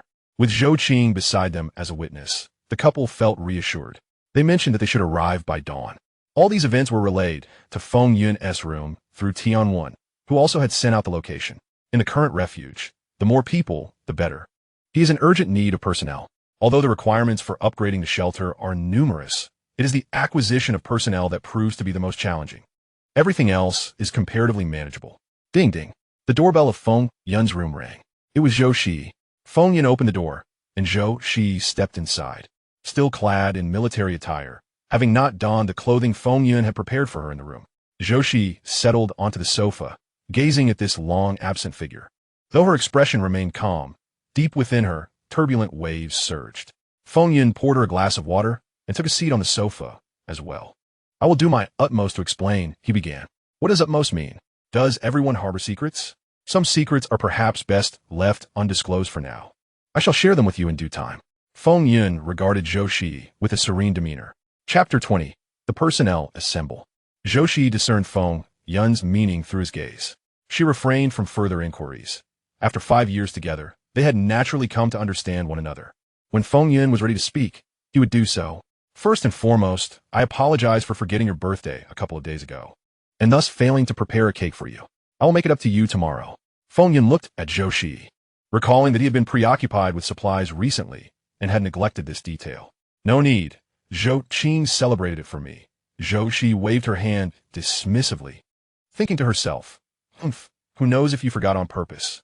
Oh, well then, Feng Yun replied, fully aware of Zhou Shi's character. Although she was a military doctor, she possessed a cool exterior while harboring warmth beneath, yet that warmth was solely directed towards him. How could Zhou Qing possibly celebrate her birthday? For over 5 years, they had always celebrated together. It was only that Zhou Shi was adept at maintaining secrecy. She often spoke of her sister, yet Feng Yun had never had the pleasure of meeting her. Moreover, her sister had been occupied with her studies, and Feng Yun had been in a state of isolation, making their encounter impossible. Little did he expect that their first meeting would occur under such circumstances. What's going on here? Zhou Shi inquired, gesturing around the room. This is the refuge I constructed myself. You built this? It's composed of pure steel and alloys. I assent to it. Do you have any idea how much this expansive area costs? She pressed. Indeed, it was self-constructed. The funds were withdrawn from the bank, he replied. Withdrawn? Is your family so privileged that you can simply take money from the bank at will? Zhou Shi looked at Feng Yun, incredulous at his half-hearted fabrication. Yes, Tianwen. Feng Yun summoned. In an instant, Tianwen, clad in a butler's outfit, projected next to the sofa. Zhou Shi jumped in surprise. Indeed, augmented reality technology was already in use outside, but this was something else entirely. Tianwen, the artificial intelligence I created, Feng Yun stated, discarding the existence of the system entirely, a secret no one else could divulge. Artificial intelligence? Like Nuwa? Zhou Shi mused. Zhou Shi found it hard to believe that the person she had been with for so long possessed such remarkable talents. Although she had studied artificial intelligence at university, she had eventually joined the military, yet she had not neglected this skill. Upon her return from service, she inadvertently created Tianwen. Feng Yun explained to Zhou Shi. Despite the numerous inconsistencies in his words, he trusted she would comprehend. Naturally, Zhou Shi was aware of Feng Yun's military background, as he had enlisted to be closer to her. However, the prowess he exhibited in the military was astonishing. Continue, Zhou Shi urged, brushing off her thoughts. Tianwen had directly utilized the funds from the bank's dormant accounts to procure items, thus achieving its present state. As Feng Yun spoke, a thought struck him. If the system and the shelter were to be upgraded, would those residing within be aware? No, the system conceals everything. That's reassuring. Had I not inquired about the system this time, what would have happened with future upgrades? Is it legal to utilize the funds from the bank's dormant accounts? Zhou Shi, unaware of the intricacies within Feng Yun's mind, gazed at Tianwen in astonishment, having never encountered artificial intelligence before. Legal? Tianwen operates without leaving any traces. It merely converts foreign dormant funds into domestic currency and transfers them directly to the merchants. Incredible. This shelter must have taken quite a while to construct. How did you foresee the disaster? Zhou Shi's gaze intensified as she regarded Feng Yun. This shelter was originally an air raid shelter. The structural framework remains intact. I merely renovated it. This was the most satisfactory explanation Feng Yun could muster. Now, he could only pray for more people to arrive swiftly, so they could upgrade the shelter and free him from these concerns. Zhou Shi refrained from further questioning Feng Yun about the shelter. Can this place withstand the disaster? Even the official shelters could not provide a definitive answer. No one had experienced such calamity, and the true magnitude of this disaster remained unknown. It should be fine. The shelter is built in the heart of the mountain. Good. I shall return to sleep now. Zhou Shi stood to leave. As the door opened, Zhou Shi exited the room. Feng Yun rose and glanced at the bed, contemplating. It seems you are still in need of a mistress. After bathing and resting, another dawn arrived. The window of Feng Yun's room revealed a breathtaking seascape, a sight manipulated by Tianwen. System, check-in. Resource reserves are increasingly abundant. Reward, 30 survival points. You have punished those who threatened you. Reward, 50 survival points. Your act of bravery is commendable. Having successfully rescued 3 individuals, you receive 60 survival points. 4 new residents have joined the shelter. Reward, 80 survival points, 20 points per person. This reward can be obtained daily. Today's check-in grants you 50 points. Total survival points accumulated, 270.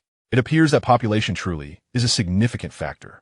As Feng Yun observed, the addition of 4 individuals to the shelter yesterday resulted in an increase of 80 survival points, and with 6 more expected today, another 120 points would be added. Henceforth, a daily influx of approximately 250 survival points seems assured. 250 points. Well, life will undoubtedly improve. Rising and attending to his morning routine, he found others already gathered in the dining hall, awaiting him for breakfast. Milk and sandwiches were on the table. Brother Feng, are you in need of more people? I would like to invite my classmates. They're all orphans like me and are genuinely good individuals, Su Han said cautiously. He was uncertain whether Feng Yun would acquiesce to this request, particularly given the exceptional environment here and his own uncertainty about how long he could remain. Certainly, that is not an issue, Feng Yun replied, fully aware of Su Han's impulsive yet well-meaning initiative. As for their character, he had already had Tianwen investigate. Moreover, once they entered, leaving would be impossible. Thank you, Brother Feng. Once Yao's parents arrive, I will go fetch them, and you all can begin preparing for work. What work? Let us discuss that once they are here. After finishing breakfast, Feng Yun took the robot to fetch the newcomers, leaving the others in the room. Upon reaching the foot of the mountain, he found a middle-aged couple standing with 4 young people. Greetings, everyone. I am here to escort you into the shelter. The surroundings had already been scanned by Tianwen's satellites, ensuring no one else was following. The 6 individuals observed Feng Yun, clad in camouflage, and Su Tianwen, who held a crossbow in one hand and a gun in the other. You are the one who kidnapped my daughter? You are the one who abducted Su Han. Please, allow me to clarify. I did not kidnap them. I extended an invitation. Furthermore, they should have informed you of the shelter's circumstances during your phone call. Now, please put on these hoods and follow me. The purpose of the hoods is solely to prevent you from seeing the location of my shelter. With that, he offered them 6 black eye masks. Isn't this kidnapping? They reluctantly chose to trust Feng Yun's words and don the masks, following him. Feng Yun casually stored their vehicle in his space. Chapter 21, Work. The group accompanied Feng Yun into the shelter. Mom and Dad. Yao Yao immediately recognized her parents and rushed to remove their hood. Su Han also took off the hoods of his companions. Where on earth are we? One of Su Han's friends exclaimed in astonishment, taking in the surroundings. The bright white lights and metallic walls resembled a high-tech museum. Yao Yao, are you all right? Yao Yao's mother rushed forward to embrace her daughter, completely taken aback by the notion of a kidnapping. Had it not been for Feng Yun, she might never have seen her daughter again in this lifetime. Her father also looked at Yao Yao, his eyes filled with concern. Su Han, are you all right? The 4 young individuals gazed at Su Han. I'm fine, thanks to Brother Feng. Cough, cough. Feng Yun coughed a couple of times, observing the somewhat awkward reunion of relatives. Everyone turned their attention to Feng Yun. First, let me take you to the 2nd floor to assign your rooms. And then we shall have a meal, followed by a meeting afterward. With that, Feng Yun led the way upstairs, and the others followed suit. The current conditions of this refuge remained unclear to everyone, so they had no choice but to accept the arrangements made. On the 2nd floor, there were numerous vacant rooms. Thus Feng Yun allocated the 6 individuals into 3 rooms. Yao Yao's parents were placed in 1 room, while Su Han's 4 companions were divided into 2 groups, 2 males in 1 room and 2 females in another. Upon seeing the state of the rooms, they recalled the reactions of Su Han and the others from yesterday. Although they had viewed the rooms via video, they were surprised to find each room adorned in the same manner. When they arrived at the dining hall, Su Tianwen and Feng Yun had already set the table with an abundance of dishes, and then Su Tianwen left the kitchen. Yao Yao's parents intended to speak to Su Tianwen as he departed, but Yao Yao quickly pulled them back. That uncle doesn't eat with us. He's a rather peculiar person, Yao Yao quietly explained to her parents. Yao Yao's father sensed something was amiss, yet he could not articulate it. The sumptuous array of food on the table captivated everyone's attention, as they had not enjoyed such warm meals in several days. Feng Yun took a seat at the head of the long wooden table, which was ample enough to accommodate everyone together. As they sat down to dine, by the time they finished, little food remained on the table. Zhou Qing and Su Han led the effort to clear the table. Once everything was tidied up, everyone settled back in their chairs, looking at Feng Yun. Feng Yun surveyed the group. Counting himself, there were 11 individuals present, fulfilling the initial requirement for upgrading the refuge. A challenge Feng Yun had previously deemed difficult, yet it seemed a change in perspective had resolved it. Let us introduce ourselves, he suggested. I shall begin. Since Feng Yun was not yet acquainted with the individuals present, he decided to start with the basics, as these people would become the permanent residents of the refuge. I am Feng Yun, the owner of this refuge.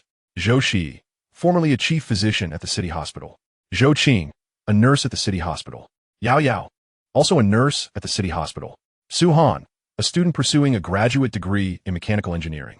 Zhou Qing and the others, having arrived the day before, were already familiar with Feng Yun, so they introduced themselves directly. I am Yao Sibing, a professional police officer. I am Su Mei, a teacher by profession. Yao Yao's parents followed suit with their introductions. The remaining 4 companions of Su Han then stepped forward. I am Wang Yang, an undergraduate student majoring in animal husbandry and veterinary science. I am Yin Shui, employed at a bakery. I am Jiang Yixing, an undergraduate student in the field of agriculture. I am Xu Yu, an undergraduate student majoring in computer science. Having gained a basic understanding, we can now proceed to assign tasks to everyone. First, let me introduce you to a remarkable entity known as Tianwen. As Feng Yun's words resonated, the projection of Tianwen materialized beside him. What is this? An artificial intelligence? Shu, a student from the computer science department, stood up abruptly and approached Tianwen, reaching out to touch it, only to have her hand pass through it. Shu, return to your seat, Yin Snow admonished, pulling her back. Being newcomers, they They were not entirely familiar with Fengyun's temperament and dared not offend him lightly. Shuiwei complied, but her eyes sparkled with curiosity. The others shared her sentiment. While they had encountered augmented reality in their daily lives, they understood that it was merely programmed. And none had ever witnessed such a direct manifestation. Tianwen serves as the central system of the entire shelter, overseeing all operations here. Your future tasks will be facilitated by it, Fengyun explained. Brother Feng, is this truly artificial intelligence? Shuiwei inquired directly. Not quite. Its intelligence is limited, merely providing assistance in your tasks, Fengyun replied, deliberately withholding certain truths, as there was no need for them to grasp more than their current level of comprehension. Zhou observed Fengyun, aware that he was concealing something, yet she refrained from voicing her thoughts. As to her, the others were mere strangers. What will our tasks entail? Asked Yao Sibing. Uncle Yao, you along with Su Han, Wang Yang, and Shu Yue will manage the ecological garden. Aunt Su, you and Yin Snow will handle daily cooking. Shi, you will be responsible for the infirmary, and Jiang Yixing, you along with Zhou Qing and Yao Yao, will oversee the vegetable planting base. A perplexed silence enveloped the group as they processed this information. Ecological garden? Vegetable planting base? Aren't these locations on the surface? Does the shelter even have such spaces? Fengyun realized he could not fully explain these areas to them, so he decided to show them in person, believing it would clarify the situation. Stepping out of the kitchen, they descended to the first floor and arrived at a door marked with the words Ecological Garden. Upon opening the door and traversing a set of steps, they reached the land. Before them lay vast expanses of woodland, where chickens, ducks, and pigs frolicked freely beneath the trees. The grass seeds had already sprouted tender shoots, and a small river meandered through the area. Brother Feng, is this the ecological garden? Wang Yang marveled at the scene, finding it hard to believe that this ecological garden spanned at least 1,000 square meters, merely for cultivation, in an official shelter. How many people could inhabit such a vast space? Suddenly, a chorus of barks erupted as several dogs came bounding toward them, circling Fengyun. Huskies, Alaskan Malamutes, Akitas, Shepherds, Labradors, and mixed breeds all pranced about. Is this a pet garden? They exchanged glances, slightly exasperated with Fengyun's apparent extravagance. How utterly envious. Uncle Yao, from now on, you shall oversee the inspection of the ecological garden. As for the cats and dogs, they will be relocated to a room on the second floor tomorrow. They have been here for quite some time, causing some unrest among the other animals. Do you still have cats here? Indeed, there are also some birds and bees. How else could it be called an ecological garden? My goodness, brother, I am in awe. Wang Yang was engulfed in boundless admiration, pondering the impending disaster and whether survival was even a possibility. Yet this brother still raises pets, and not just a few. I am considering the future. Every large shelter should ideally have such a space, as it is vital for ecological recovery post-disaster. Chapter 22. The First Wave of Disaster. Fengyun guided them on a leisurely tour of the ecological garden. The majority of the trees here are fruit-bearing, with a portion dedicated to nut trees, encompassing most common varieties of fruit trees. If all goes well, fresh fruit will soon be available. The pet birds will also be moved to the second floor, while the remaining birds will reside here. I will also seek out more animals in the coming days. The insects have already been released, and the beehives are currently in the trees, ready to be secured in place later. The 10 individuals watching Fengyun speak with eloquence felt a sense of pressure. This ecological garden is essentially a miniature world. Fengu, sunlight can be simulated with artificial light, so we only need to water the trees, correct? Jiang Yixing contemplated as he gazed at the forest. No need, this is fully automated. The ventilation is integrated with the shelter system, and there is a sprinkler system to simulate rainfall. The lighting will alternate between day and night, all controlled by a central system, so you need not worry about it. Impressive. Jiang Yixing gave Fengyun a thumbs up. One cannot help but admire the system. Lighting, ventilation, and rainfall are all under automatic management.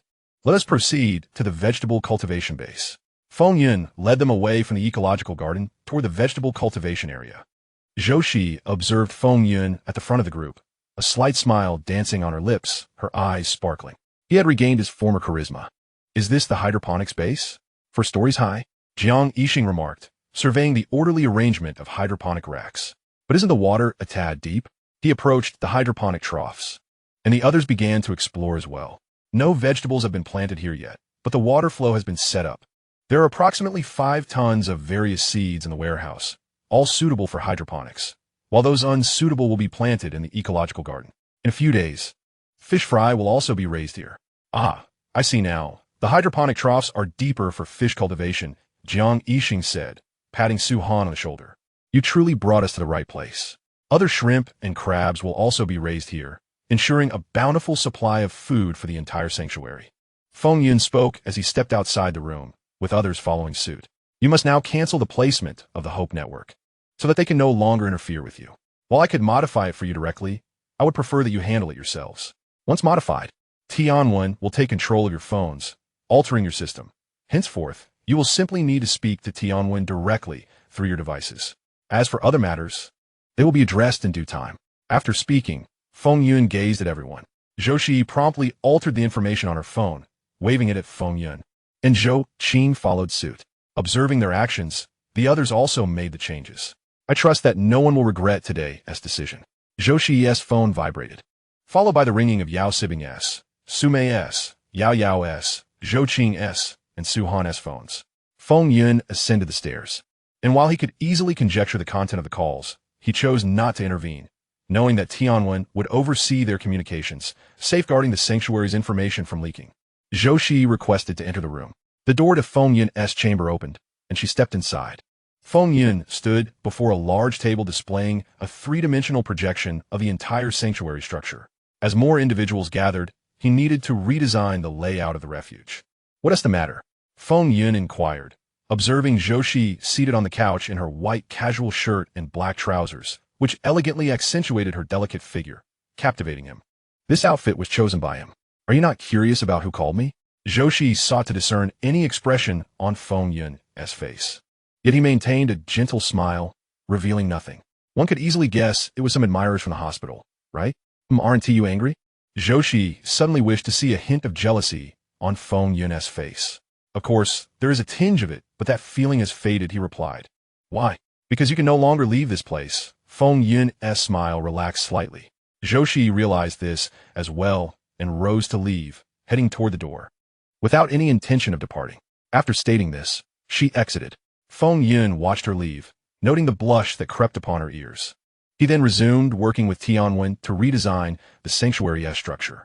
Yao Sibing, accompanied by others, began constructing shelters in the ecological garden to provide refuge for the animals from the rain. Having decided to remain here, they naturally took the initiative to start working. Jiang Yixing led a group to the warehouse to find seeds and began planting. Gazing upon the astonishing stockpile within the warehouse, they were filled with admiration for Feng Yun. How could one individual manage to amass such an abundance of supplies? Consequently, as they partook of the ready-made meals, a twinge of guilt arose within them. Jiang Yixing, having previously encountered hydroponic plants during his university studies, found the process familiar and quickly adapted, especially with Tianwen as his assistant, making the task even more effortless. As days turned into weeks, Feng Yun ventured out daily to gather resources. Su Han and the others wished to accompany him, but Feng Yun declined, instructing them only to transport supplies from the base of the mountain to the shelter. After all, his collection of resources primarily relied on spatial storage. He and Su Tianwen would drive out, collect the materials, and return to deposit them onto the large vehicle at the mountain's base, which they would then transport back together. A plethora of books, food, machinery, and equipment was methodically organized within the shelter's warehouse. The ecological garden flourished with an increasing number of animals, and several fruit trees had blossomed, eagerly awaiting their yield. The vegetable base was also progressing smoothly, with the seeds having already germinated. Fish fry and shrimp had been introduced into the waters, all caught by Feng Yun from the pond. Most residents of Songbei City had already relocated, leaving only a few behind. While scavenging for supplies in the city, Feng Yun also engaged in what he termed a part-time job, commonly referred to as kidnapping. Each endeavor yielded success, resulting in the shelter's population swelling to 17. On this particular day, Feng Yun did not venture outside. Instead, he convened in the meeting room, where all members of the shelter had gathered. What's going on, Brother Feng? Are we holding a meeting? Zhou Qing inquired first. Feng Yun occupied the seat of honor, observing the myriad of gazes fixed upon him. Tianwen projected, he commanded. A clear image materialized on the wall behind him, depicting the construction of the official shelter. Curiously, all large machinery and vehicles appeared to be moving away from the shelter, with drivers disembarking and distancing themselves from the vehicles. What is happening? Shuyu asked, a hint of anxiety in her voice. Given the urgency of the outside world, Why abandon such substantial equipment? It must be the magnetic storm, Zhang Mingyuan explained to Shu Yu.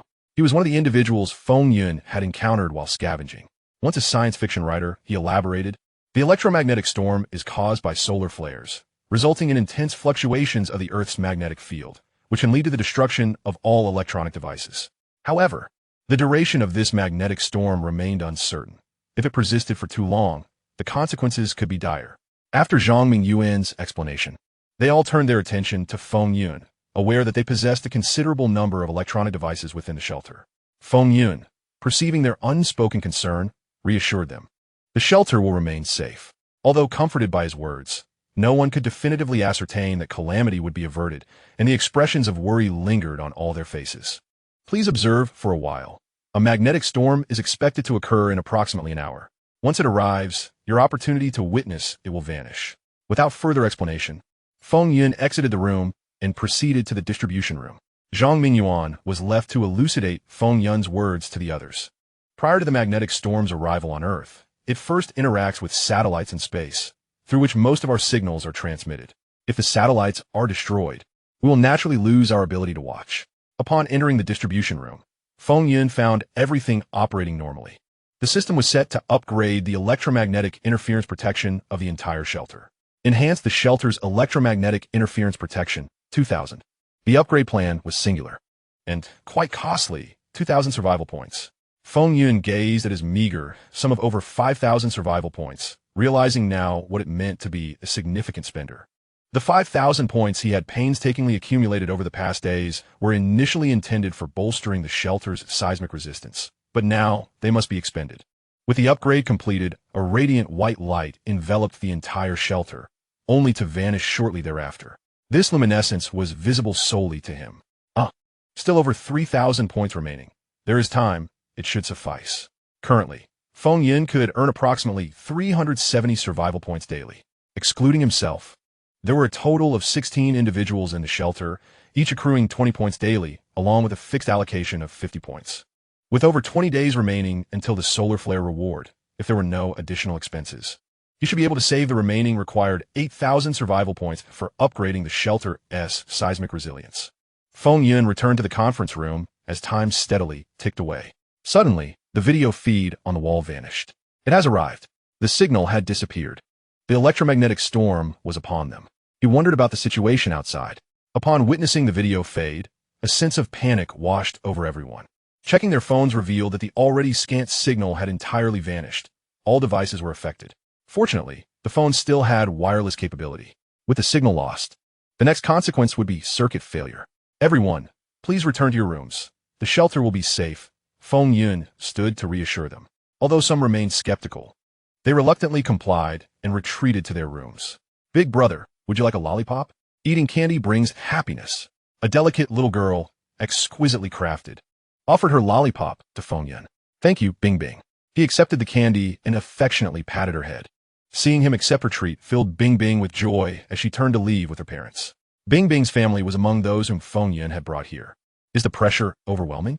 Zhou Shi opened a bottle of water and handed it to Feng Yun. As the room settled into silence, only the two of them remained. Zhou Shi leaned against the conference table, gazing at Feng Yun. Fortunately, it is manageable, yet no one can truly claim to be entirely free of pressure, considering the multitude of lives at stake. For the first time, Feng Yun comprehended the profound weight of existence. Relax. Did you not assert that there were no issues? Zhou Shi reassured Feng Yun. Master, the electromagnetic storm will cause the Earth's magnetic field to undergo alterations. Tianwen appeared beside them. And a simulation depicting the fluctuations of the Earth's magnetic field materialized on the conference table, with images projected onto the walls. Satellites orbiting the Earth began to deviate from their trajectories, succumbing to gravitational pull, and commenced their descent towards the planet. All communication signals had been lost. Every transformation unfolded before Feng Yun's eyes. Though simulated, it bore a striking resemblance to reality. Feng Yun was acutely aware of this. In a past life, he had witnessed a satellite plummeting not far from him, its majority charred, yet remnants still fell. This did not constitute a catastrophe.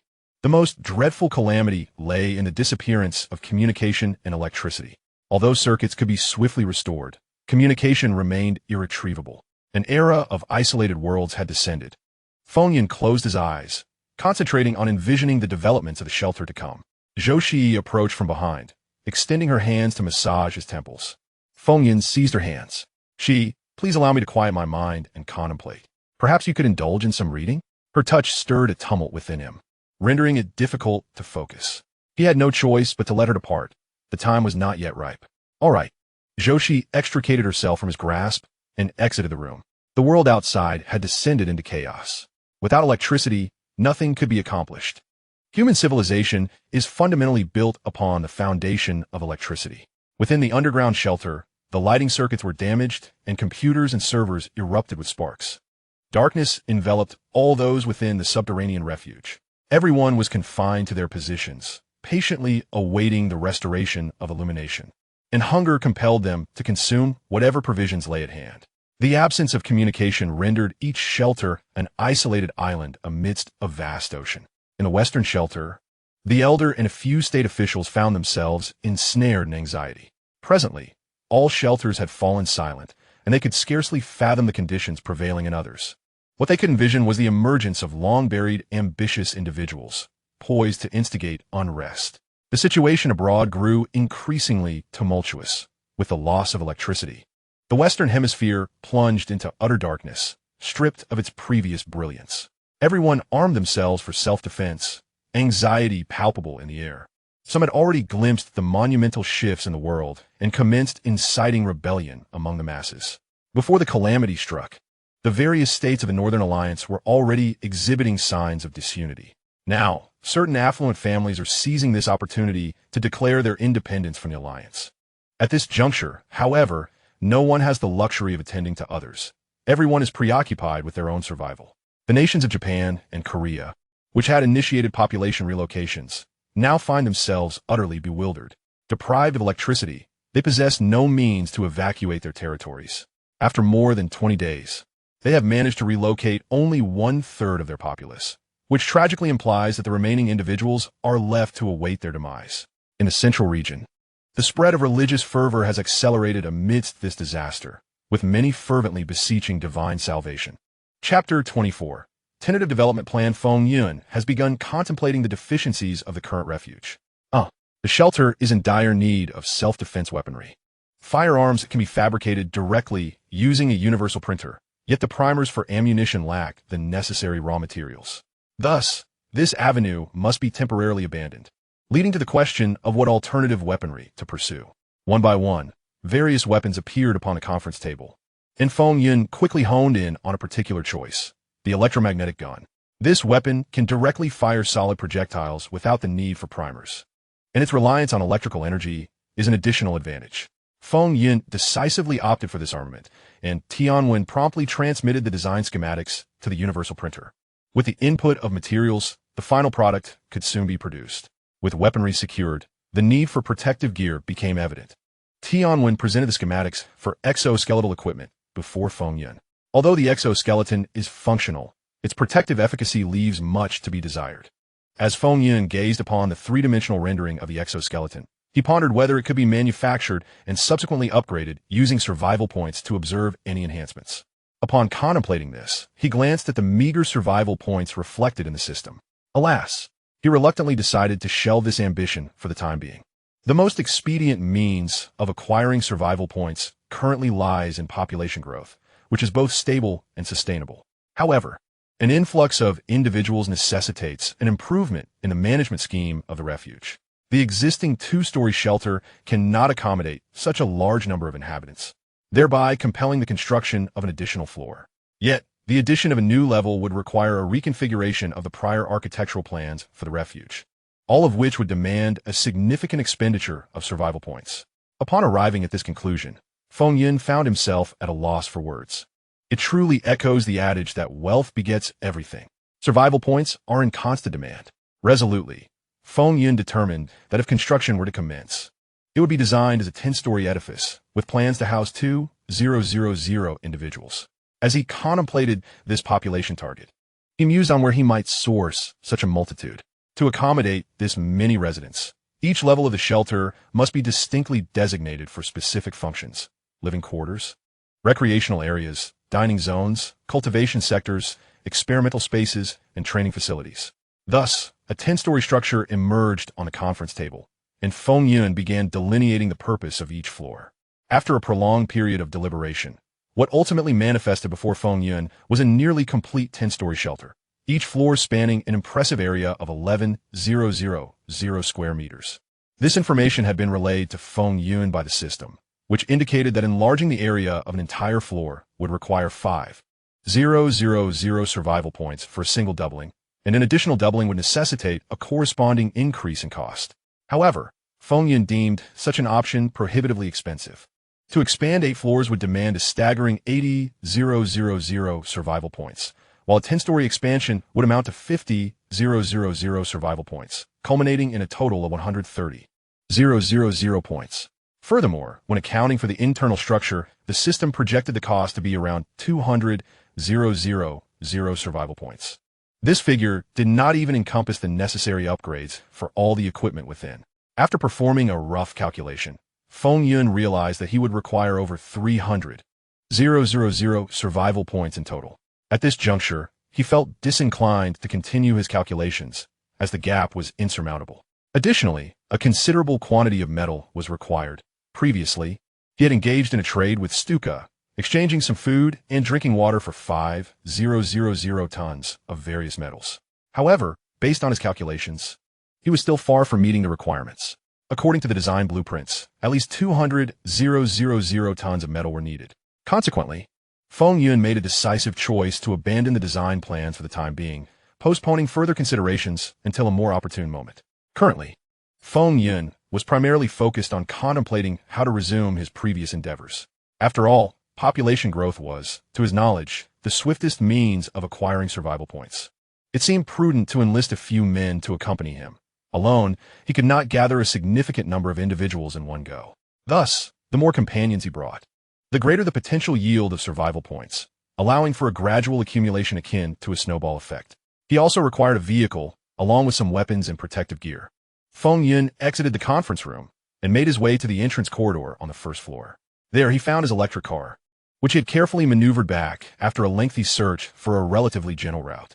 He proceeded to upgrade the vehicle. 1. Enhance battery storage capacity and improve overall energy efficiency, 200 points. 2. Augment the car's defensive capabilities, transforming it into a bulletproof vehicle, 200 points. 3. Elevate the overall performance of the vehicle, 200 points. Upon completing all upgrades, a brilliant white light enveloped the entire car. Moments later, the light dissipated, revealing no significant external changes to the vehicle's appearance. Feng Yun entered the car and started the ignition. The engine roared to life with a deep, resonant sound, and the battery capacity doubled, substantially increasing the driving range. After turning off the engine, Feng Yun stepped out and headed towards the manufacturing workshop. His first task was to create a weapon, specifically an electromagnetic gun. He invested the necessary materials and decided to produce a prototype. Before long, the universal printer yielded a strikingly futuristic firearm, noticeably heftier than a standard pistol. Under the guidance of Tian-1, Feng Yun detached the magazine, revealing it was filled with bullets originally designed for a handgun. He loaded the magazine and retrieved a cubic wooden block from the space, placing a short distance away.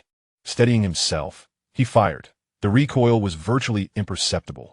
A bullet pierced the block, penetrating over 20 centimeters, a force potent enough to breach any human body.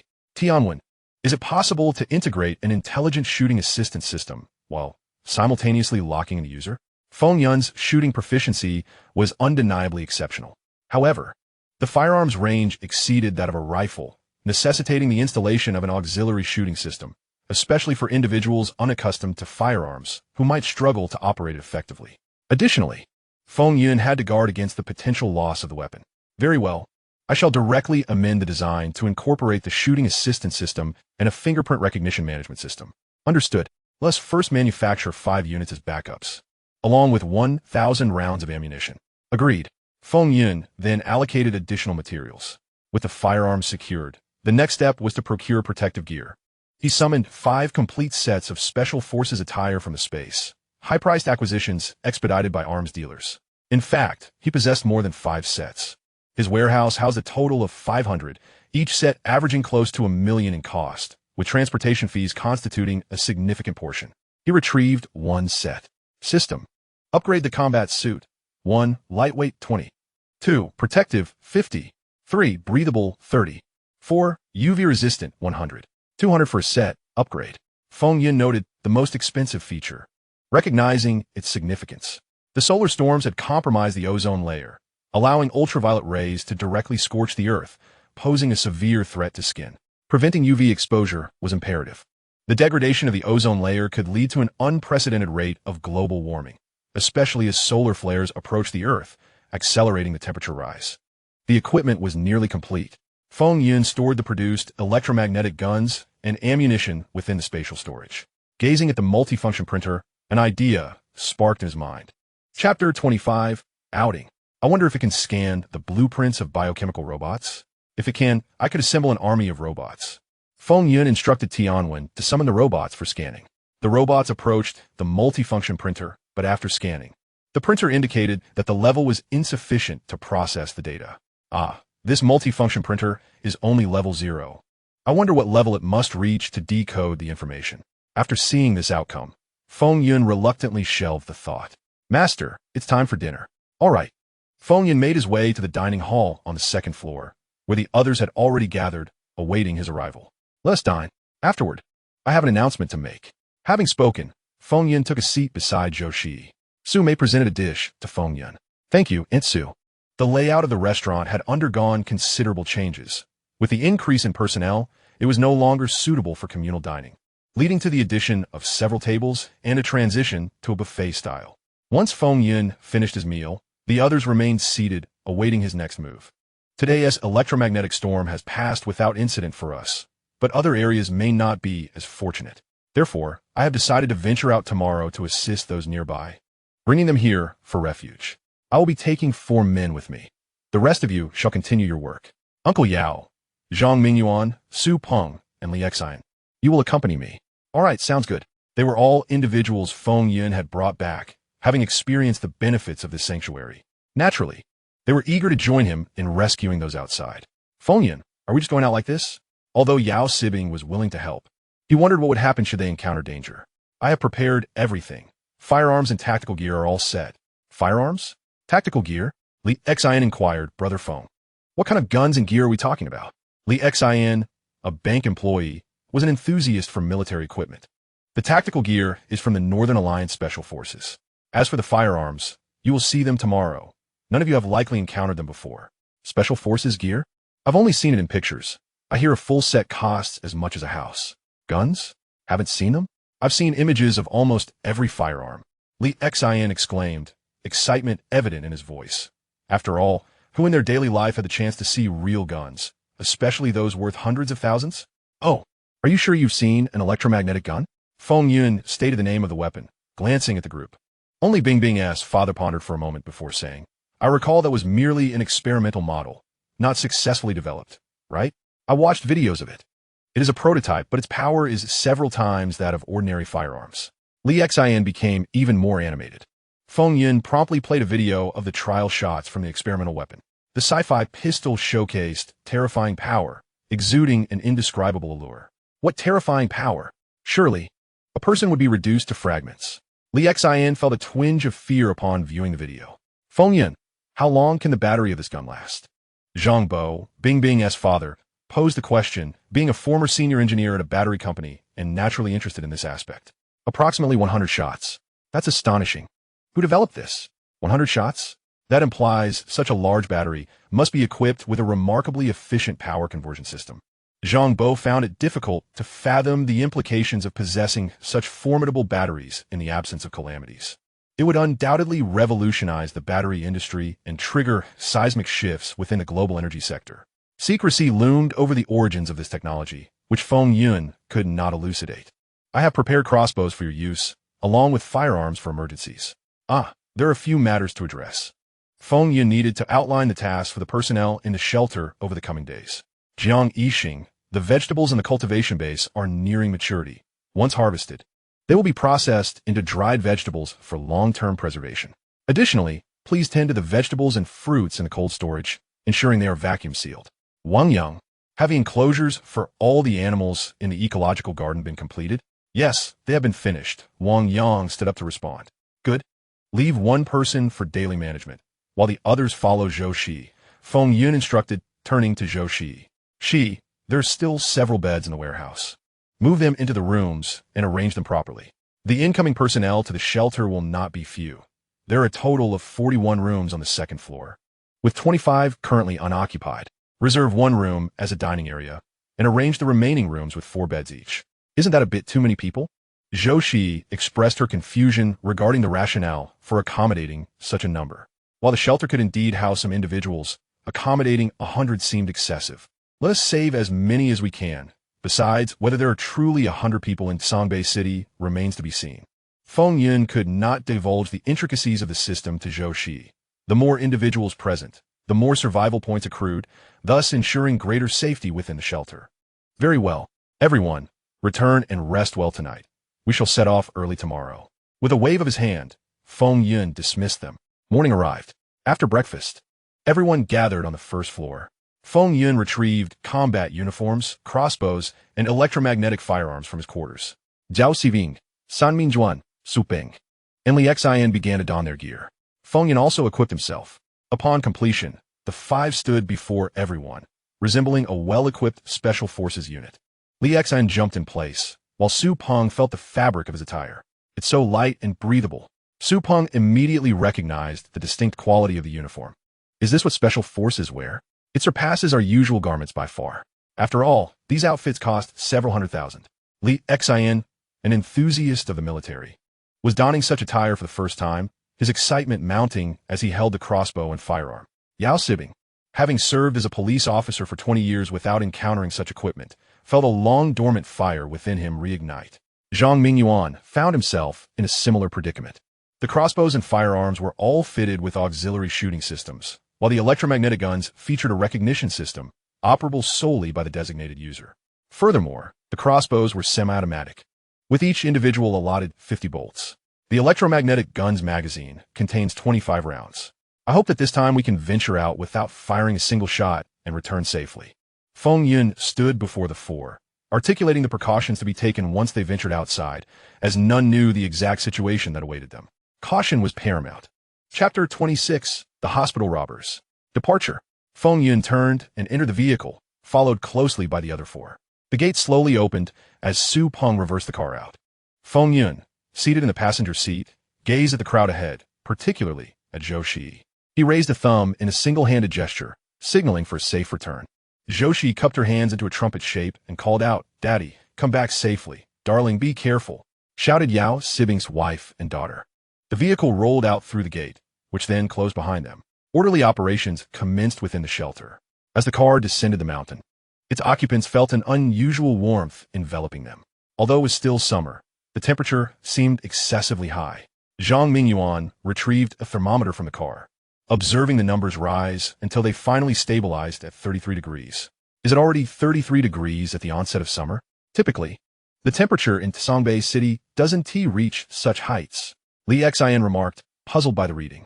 In my previous research for a novel, I came across information suggesting that damage to the ozone layer could be causing direct sunlight to heat the earth, Zhang Mingyuan speculated, glancing toward Feng Yun in the passenger seat. Without turning his head, Feng Yun confirmed his assertion. Indeed, we must expedite our actions. The temperature is likely to rise further. We must avoid exposing any bare skin, as ultraviolet rays pose a significant threat. Listening to Feng Yun's words, the others inspected their gear, ensuring every part of their bodies was adequately covered. We'll need to find a bus once we enter the city. Mingyuan, you'll take the wheel. Our current vehicle cannot accommodate any more passengers. Understood. The vehicle gradually merged onto the main road, revealing formerly lush green fields beginning to turn yellow, a consequence of the relentless ultraviolet rays. Upon entering the urban area of Songbei City, Feng Yun retrieved a loudspeaker from the trunk and affixed it to the rearview mirror. We are the Northeast Military District here to assist citizens in reaching the shelter. Please respond if you have not yet evacuated. The message repeated. We are the Northeast Military District here to assist citizens in reaching the shelter. Please respond if you have not yet evacuated. Brother Feng, do you think we want to be apprehended for impersonating military personnel? The 4 in the vehicle were perplexed by Feng Yun's actions. They spoke of rescue while engaging in abduction, and now they were masquerading as soldiers. What sort of soldiers were the Special Forces attire of the Northern Alliance? Along the way, numerous vehicles lay charred and abandoned, and after a considerable search, they finally spotted an electric bus by the roadside. Zhang Mingyuan boarded the bus, only to discover that its circuit board had been completely incinerated. The vehicle is inoperable. The circuit has burned out, yet the car remains intact. Now, we shall connect the two vehicles and tow ours along. Feng Yun had anticipated this scenario and retrieved a steel wire from the trunk. If only there were someone capable of repairing cars in his refuge, this task would be considerably less arduous. The group worked together to secure the connection. Su Peng gradually maneuvered the car, causing the bus to move forward. Feng Yun occupied the passenger seat, while the other three were aboard the bus. The vehicle continued its journey, with the volume of the horn increased. Su Peng drove to the entrance of the city hospital. Feng Yun exited the vehicle, followed by the others as they made their way into the hospital. Upon entering the outpatient hall, they found it deserted. The benches were somewhat disheveled. Let us head to the canteen, Feng Yun suggested, fully aware that food was of paramount importance at that moment. If the canteen, which stored provisions, still had people, it would indicate the presence of others within the hospital. Before reaching the entrance of the canteen, they heard voices emanating from within, suggesting a considerable number of individuals were present. Brother, we barely escaped from prison. Why are we a hospital? Why not go to Qingyuan City? There's a refuge there, one voice exclaimed. Indeed, there are only a few people in this wretched hospital, most likely ill, along with a handful of nurses and police officers. We're trapped here, it's sweltering outside, and I'm about to break out in a rash. If we don't leave soon, we might not have the chance. Another added, where can we go? The vehicles outside are inoperable. Do you expect us to ride bicycles away? It seemed there were 5 or 6 individuals engaged in a heated argument inside the canteen.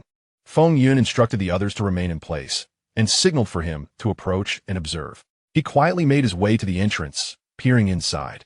There, 6 individuals were eating and conversing boisterously, with 2 handguns resting beside them.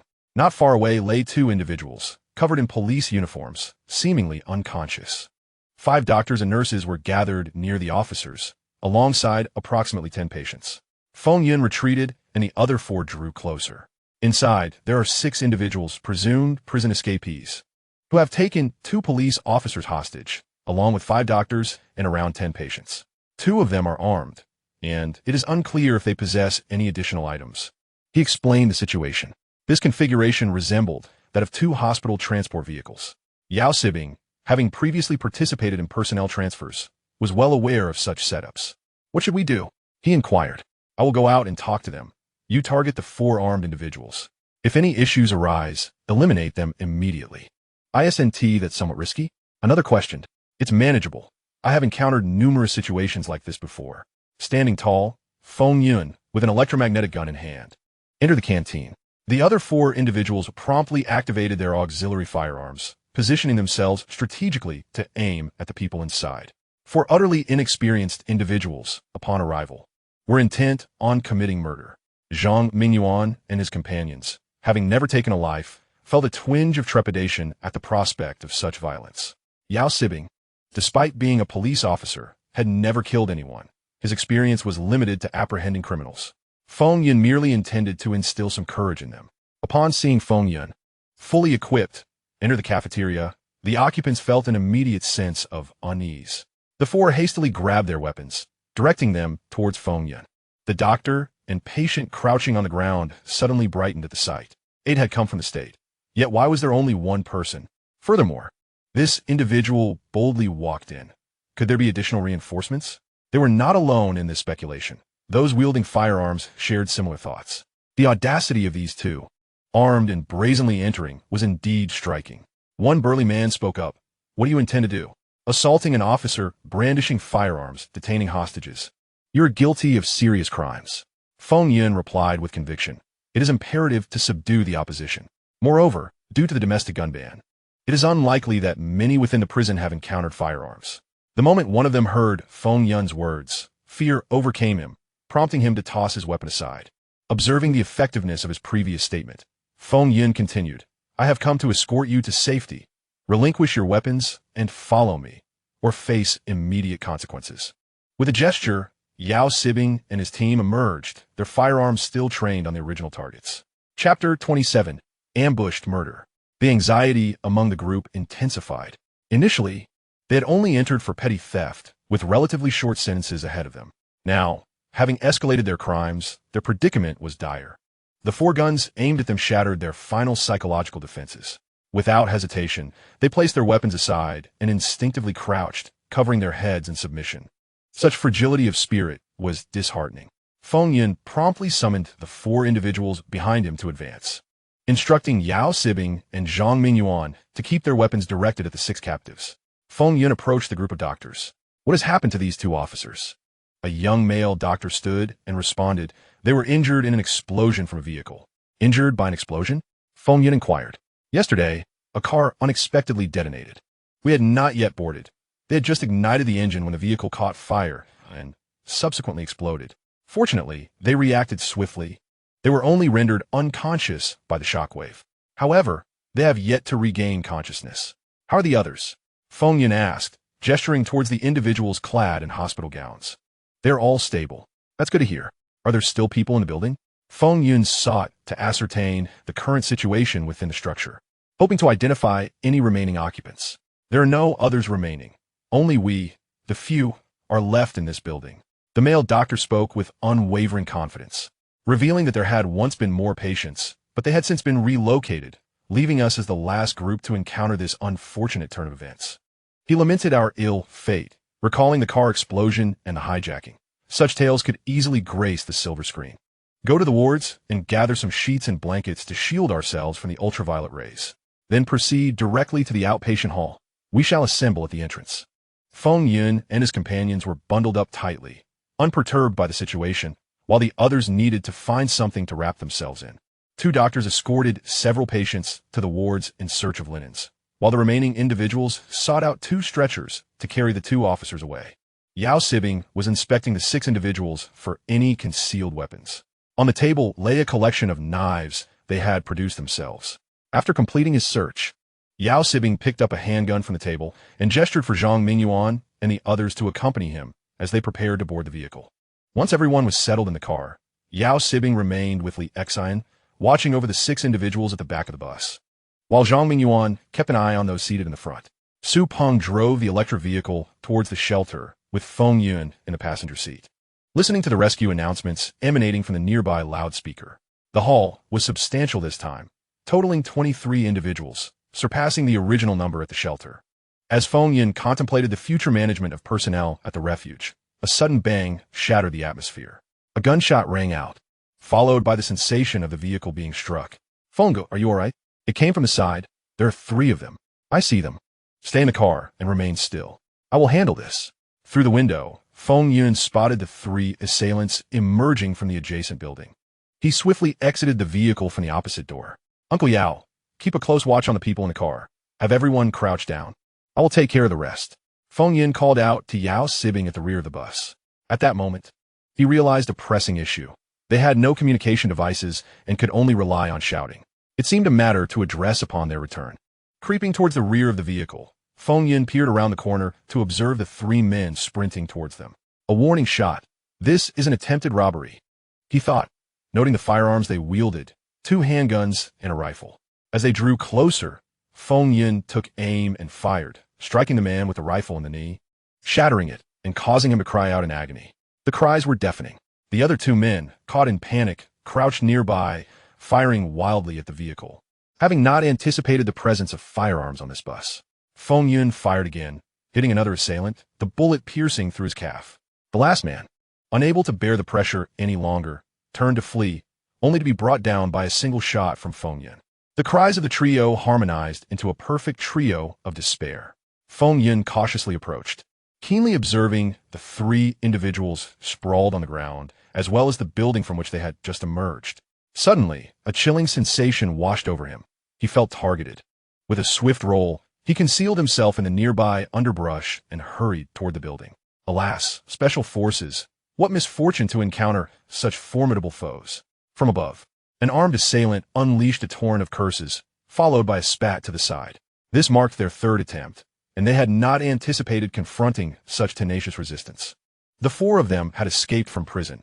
Originally sentenced to death for murder, they found themselves in a fortunate predicament, as the police had no time to attend to them. A recent electromagnetic storm had caused the prison systems to collapse, granting them their freedom, and they had stumbled upon 2 firearms, which emboldened them to engage in robbery. Upon reaching the entrance of the building, Feng Yun noticed a pool of blood at the threshold. Peering inside, he beheld the lifeless body of a police officer clad in uniform. Disbelief washed over him as he recognized that the officer appeared to be of a similar age to himself. An unquenchable flame of rage ignited within him. Suddenly, the corpse twitched, still alive. Feng Yun understood that he needed to act swiftly. The officer could not last much longer. Stealthily, he ascended the stairs, uncertain of how many adversaries remained inside. He made his way to an adjacent room, the wall of which separated him from the earlier scene. Upon reaching the balcony, Feng Yun retrieved his handgun, and with the other hand, he extended a mirror outward. Through the reflection, he observed an individual armed and stationed at the doorway of the inner room. It appeared that there were approximately 10 individuals within, a mix of men and women. Without hesitation, Feng Yun vaulted over the balcony and fired, the bullet striking the assailant dead, their body collapsing to the ground, the projectile piercing through their skull and the door. Feng Yun swiftly turned his weapon toward the gathering of people, uncertain whether any among them were affiliated with the attackers. The efficiency with which he executed his task instilled fear among those crouched on the floor, blood and brain matter seeping into their eyes, prompting some to vomit on the spot. "Do you all know each other? Are there any accomplices among you?" he demanded. No. We are all victims of their abduction today. There are 4 of them in total," came the hurried responses. Nonetheless, Feng Yun remained vigilant. He needed to descend, as the police below were still alive, and he had to reach the bus on the opposite side of the street. "Mo Ming is still alive," exclaimed a girl with red-rimmed eyes, rising in excitement before darting downwards. With urgency, she rushed to aid the injured officer. Feng Yun, attentive to the demeanor of each individual, followed suit as everyone made their way downstairs. The officer, Mo Ming, was being carried by the girl toward the waiting bus. Yao Sibing, observing from the window, noted the cautious approach of many toward the bus. Only upon witnessing Feng Yun's appearance behind the personnel did they finally feel a sense of relief. Chapter 28. The Sanctuary. "Doctor, is there a doctor?" the girl cried out loudly. Space was immediately cleared on the bus to accommodate Mo Ming. Several doctors lifted their uniforms, revealing the numerous bruises on his body, with the most critical injury being a gunshot wound to his abdomen. The doctor turned to Yao Sibing, stating, "We lack the necessary tools for surgery." Feng Yun stepped past the personnel and approached the bus. Having overheard the doctor's words, he spoke directly. "Can he hold on for another hour? Uncle Yao, give them the medical kit." The doctor glanced at Mo Ming and replied, "He can manage." "Uncle Yao, arrange for everyone to board the bus, ensuring ample space is provided." After issuing these instructions, he turned and walked towards the 3 individuals lying on the road. Bang, bang, bang. Bullets pierced through their skulls and into the earth. The 3 who had been wailing would forever cease their lamentations. All personnel had boarded the bus, gazing at the 3 in the distance before looking back at the approaching Feng Yun. A chill ran through them. In such a short span, for lives had been extinguished. The last 6 individuals on the bus felt a surge of relief at having laid down their weapons. Otherwise, their fate would have mirrored that of the 3. Feng Yun took a seat on the bus.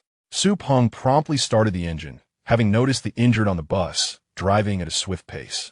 He was somewhat intrigued by Feng Yun, who executed his lethal actions with remarkable efficiency and displayed no visible reaction to taking a life. What had he done in the past?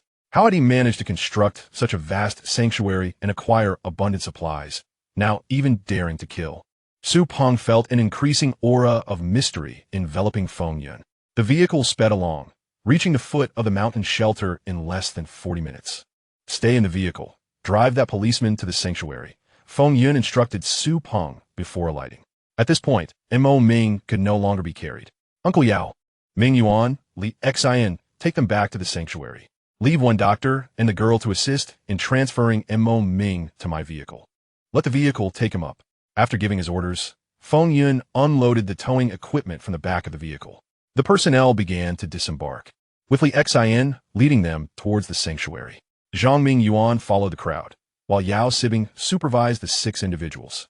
A male doctor and Feng Yun helped Mo Ming onto the vehicle, with the doctor taking a seat in the back.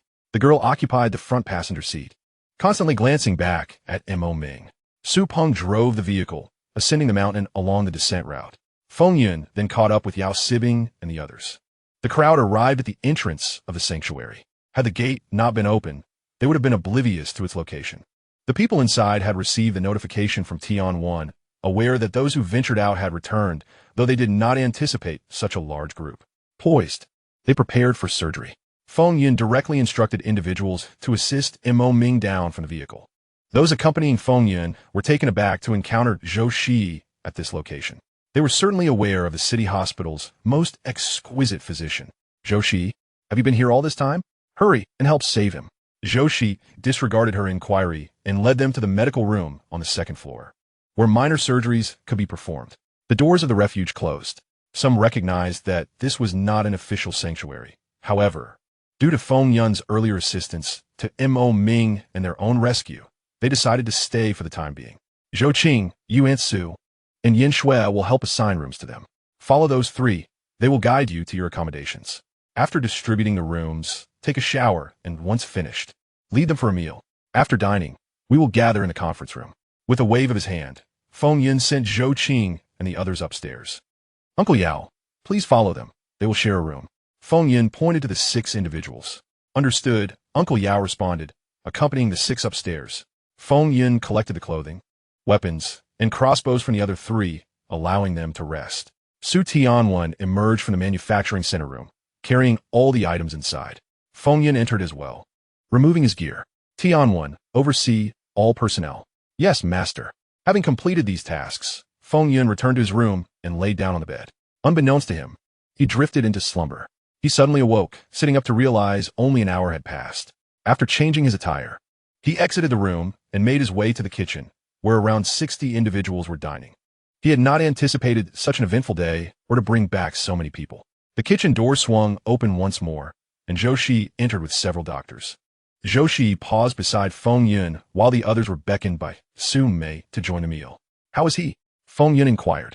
He's stable. The bullet has been removed, but the prolonged delay may prolong his recovery. Who inflicted these injuries upon him? Zhou Shi had never witnessed someone in such a dire condition. A dead man, Feng Yun replied, the words leaving his lips with a chilling finality. You killed him. 4 in total. It was unavoidable. Very well. Indeed, he deserved it. Zhou Shi grasped the implication behind Feng Yun's words. To inflict such torment upon a person, only to ultimately deliver a fatal shot. What manner of individual could do such a thing? Let us eat first. We have much to attend to tonight. Agreed. The two found a corner where Yin Shui brought their meals. After finishing their dinner, Yin Shui led the others to the conference room. By the time Feng Yun arrived, the room was nearly filled to capacity. Feng Yun stood at the forefront, surveying the crowd, which, excluding himself, numbered 62, along with 2 individuals from the medical room, bringing the total in the shelter to 65. I am the proprietor of this refuge. It is not an official shelter, he stated, directly addressing the crux of the matter. Here, we operate under a work system. Shortly, I will assign you roles based on your professions and work experiences. For those without work, a minimum living allowance will be provided. Tomorrow, we will distribute a certain item that will record all your information. You may regard it as a mobile phone, bank card, or identity card. This will be your most vital possession within the shelter. This concept had been long in the making for Feng Yun, employing a system of management through the Tianwen to ensure that communal living was a thing of the past. With 65 individuals presently in the shelter, the daily basic survival points would amount to 330, making the upgrade of the shelter an imminent prospect. As the population increases in the future, the survival points will multiply, resulting in a progressively improved refuge. Mingyuan, compile a list of everyone's names, ages, professions, and work experiences for me. Understood, Feng Yi. Zhang Mingyuan replied. He stepped forward, pen and paper in hand, and began to inquire of each individual. Those who had already been questioned were free to return to their rooms, advised not to wander aimlessly. Feng Yun gestured for them to exit. The individuals began to approach voluntarily to fill out their information before retreating to their rooms. Today marked an indelible experience for them, and they needed time to reflect. Chapter 29, Personnel Management. Once all had completed the forms and exited, only those who had previously resided in the room remained. Feng Yun had requested their presence, and they could surmise the reason quite accurately. I hadn't anticipated encountering so many obstacles today, yet the outcome is favorable. We have returned unscathed and brought back so many people. He rose, addressing those still present. As our numbers grow, we must commence the work system. The era of communal meals is over.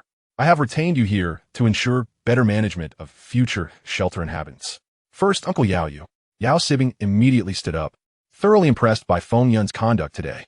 Uncle Yao, you will train Su Peng, Li Xin, and Zhang Mingyuan starting tonight, focusing primarily on awareness and physical training, with Su Peng assisting in physical conditioning. You all belong to the rescue department. Yes, understood. Su Peng responded, also rising. You may sit. No need to stand. Feng Yun instructed, signaling for Yao Siyuan and Su Peng to take their seats. Su Han and Zhang Bo, you two will establish the manufacturing department. You and the 5 doctors will form the medical department. Wang Yang and Jiang Yixing will belong to the logistics and production department. Ansu, you and Yin Shui will manage the cafeteria within the logistics department. For now, there are only these 5 departments. I will allocate personnel based on the abilities they have recorded tonight. As Feng Yun's words came to a halt, he observed Zhou Qing and Su Han both raising their hands.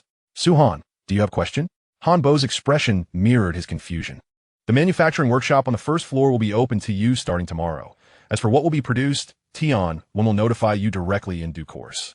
And you, Zhou Qing, what is it? Brother-in-law, where am I supposed to go? Feng Yun readily accepted the earlier form of address. You will be informed tomorrow morning. All right, brother-in-law. The repeated address did not seem to affect Feng Yun in any significant way. Although the two had been apart for half a year, their feelings appeared to remain unchanged up to this point. As the meeting concluded and the attendees dispersed, Feng Yun made his way alone to the manufacturing workshop. Tianwen, modify the smartwatch to serve as an information storage device for the shelter's personnel. A biorobot materialized beside Feng Yun, holding a smartwatch in its hand.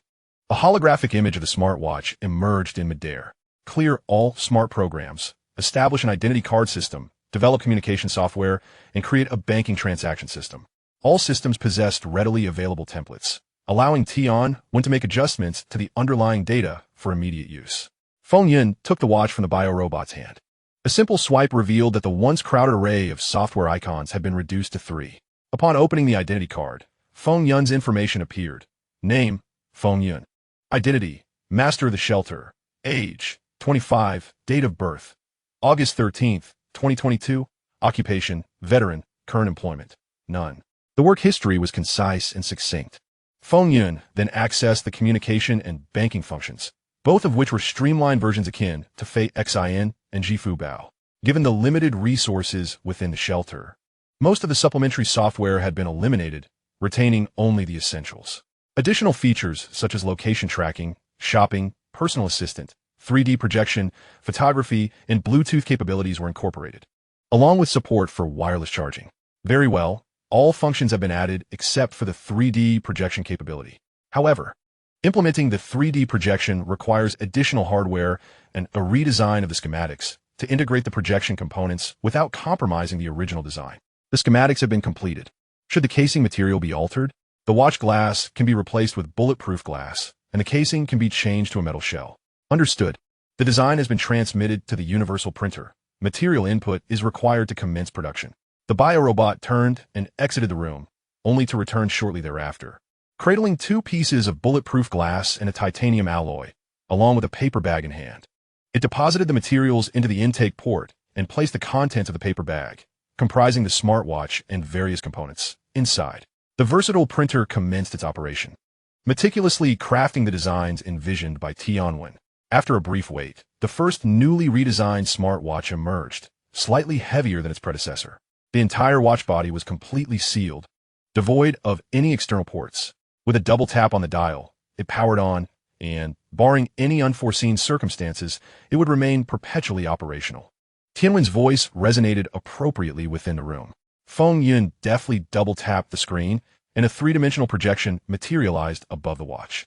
The projection size could be adjusted, and the anti-peep mode activated, causing the screen to shift in accordance with the owner's eye movements. The projection now displayed not 3, but 8 applications. These fundamental functionalities were entirely sufficient within the confines of the shelter. Feng Yun was poised to collaborate with Tianwen in establishing the management system for the entire refuge. How many points would be allocated for daily work? What would be the minimum guarantee? It was essential to facilitate the circulation of these points. How many points would be required for meals? For shopping? What about utilities and recreational facilities? Only through the circulation of points would individuals be motivated to engage actively in work. The minimum living guarantee would be allocated solely to those without assigned tasks, sufficiently covering daily necessities such as water, electricity, and sustenance. As the night wore on, fatigue overcame Feng Yun, leading him to retreat to his room, where he fell into a deep slumber, leaving Tianwen, who required no rest, to diligently continue its tasks. At dawn, the alarm clock rang punctually. Feng Yun rose and freshened up. "Master, the shelter's operational management system has been completed," announced the personal assistant integrated with the smartwatch on his wrist. With a swift motion, Feng Yun projected the management system. "Acknowledged, Master." The response did not come from Tianwen, but rather from the watch's built-in assistant. Upon accessing the management system, Feng Yun could directly inquire into the personal circumstances, work status, and spending habits of all individuals. He could also glean information regarding each department's performance. Feng Yun observed that Tianwen had categorized and priced the items available for purchase within the shelter, assigning values to fitness and entertainment options, though reading and exercise remained unpriced for the time being. Additionally, a medical system had also been appraised. The pricing across all areas had been meticulously calculated by Tianwen. Each individual's minimum living guarantee was set at 50 points per day. Currently, Feng Yun did not possess enough job placements to accommodate everyone, necessitating the distribution of living allowances. The arrangement of duties would be contingent upon each person's work history, with promotions or terminations based on daily performance. After all, the living allowance merely ensured a basic standard of living, while points earned through work could significantly enhance one's quality of life. Chapter 30. Persuasion. The system check-in. Feng Yun had not forgotten today's check-in. After yesterday's myriad events, he anticipated a generous outcome. Having subsisted on vegetarian fare for over 10 days, it was time to indulge in a sumptuous feast to elevate his culinary experience. Your words wield a formidable power that instills fear, compelling individuals to relinquish their weapons, thus earning you 100 survival points. You have rescued 23 souls from impending disaster, rewarding you with 460 survival points. By mastering your emotions and effectively countering the threat, you have garnered an additional 150 survival points. You eliminated 4 assailants who sought to rob you and endangered your life, earning 200 survival points. You saved an individual on the brink of death, which awarded you 150 survival points. Braving danger, you liberated 25 people from the clutches of the enemy, resulting in 500 survival points. Your shelter has welcomed an additional 48 inhabitants, granting you 960 survival points. With a total of 16 individuals in the shelter, you receive another 320 survival points. Daily check-ins earn you an additional 50 points.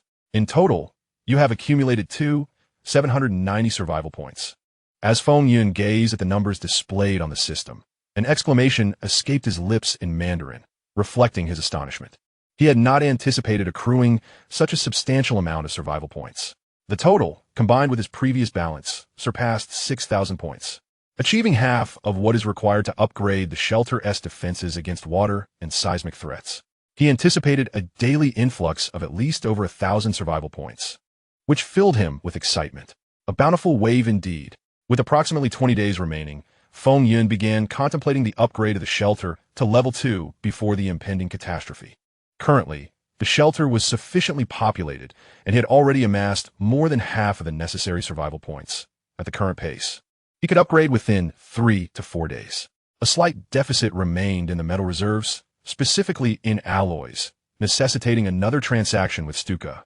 As Feng Yun's survival points were insufficient for further endeavors, he naturally refrained from seeking new trading partners. Ding dong, Master, Zhou Shi is waiting for you outside. Understood. Feng Yun replied as he donned his attire and opened the door. Zhou Shi stood quietly at the entrance. Everyone is already in the conference room, including those 2 police officers. Did you forget to meet with them last night?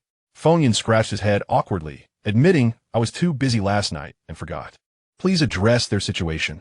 They wish to depart. All right, I shall handle it.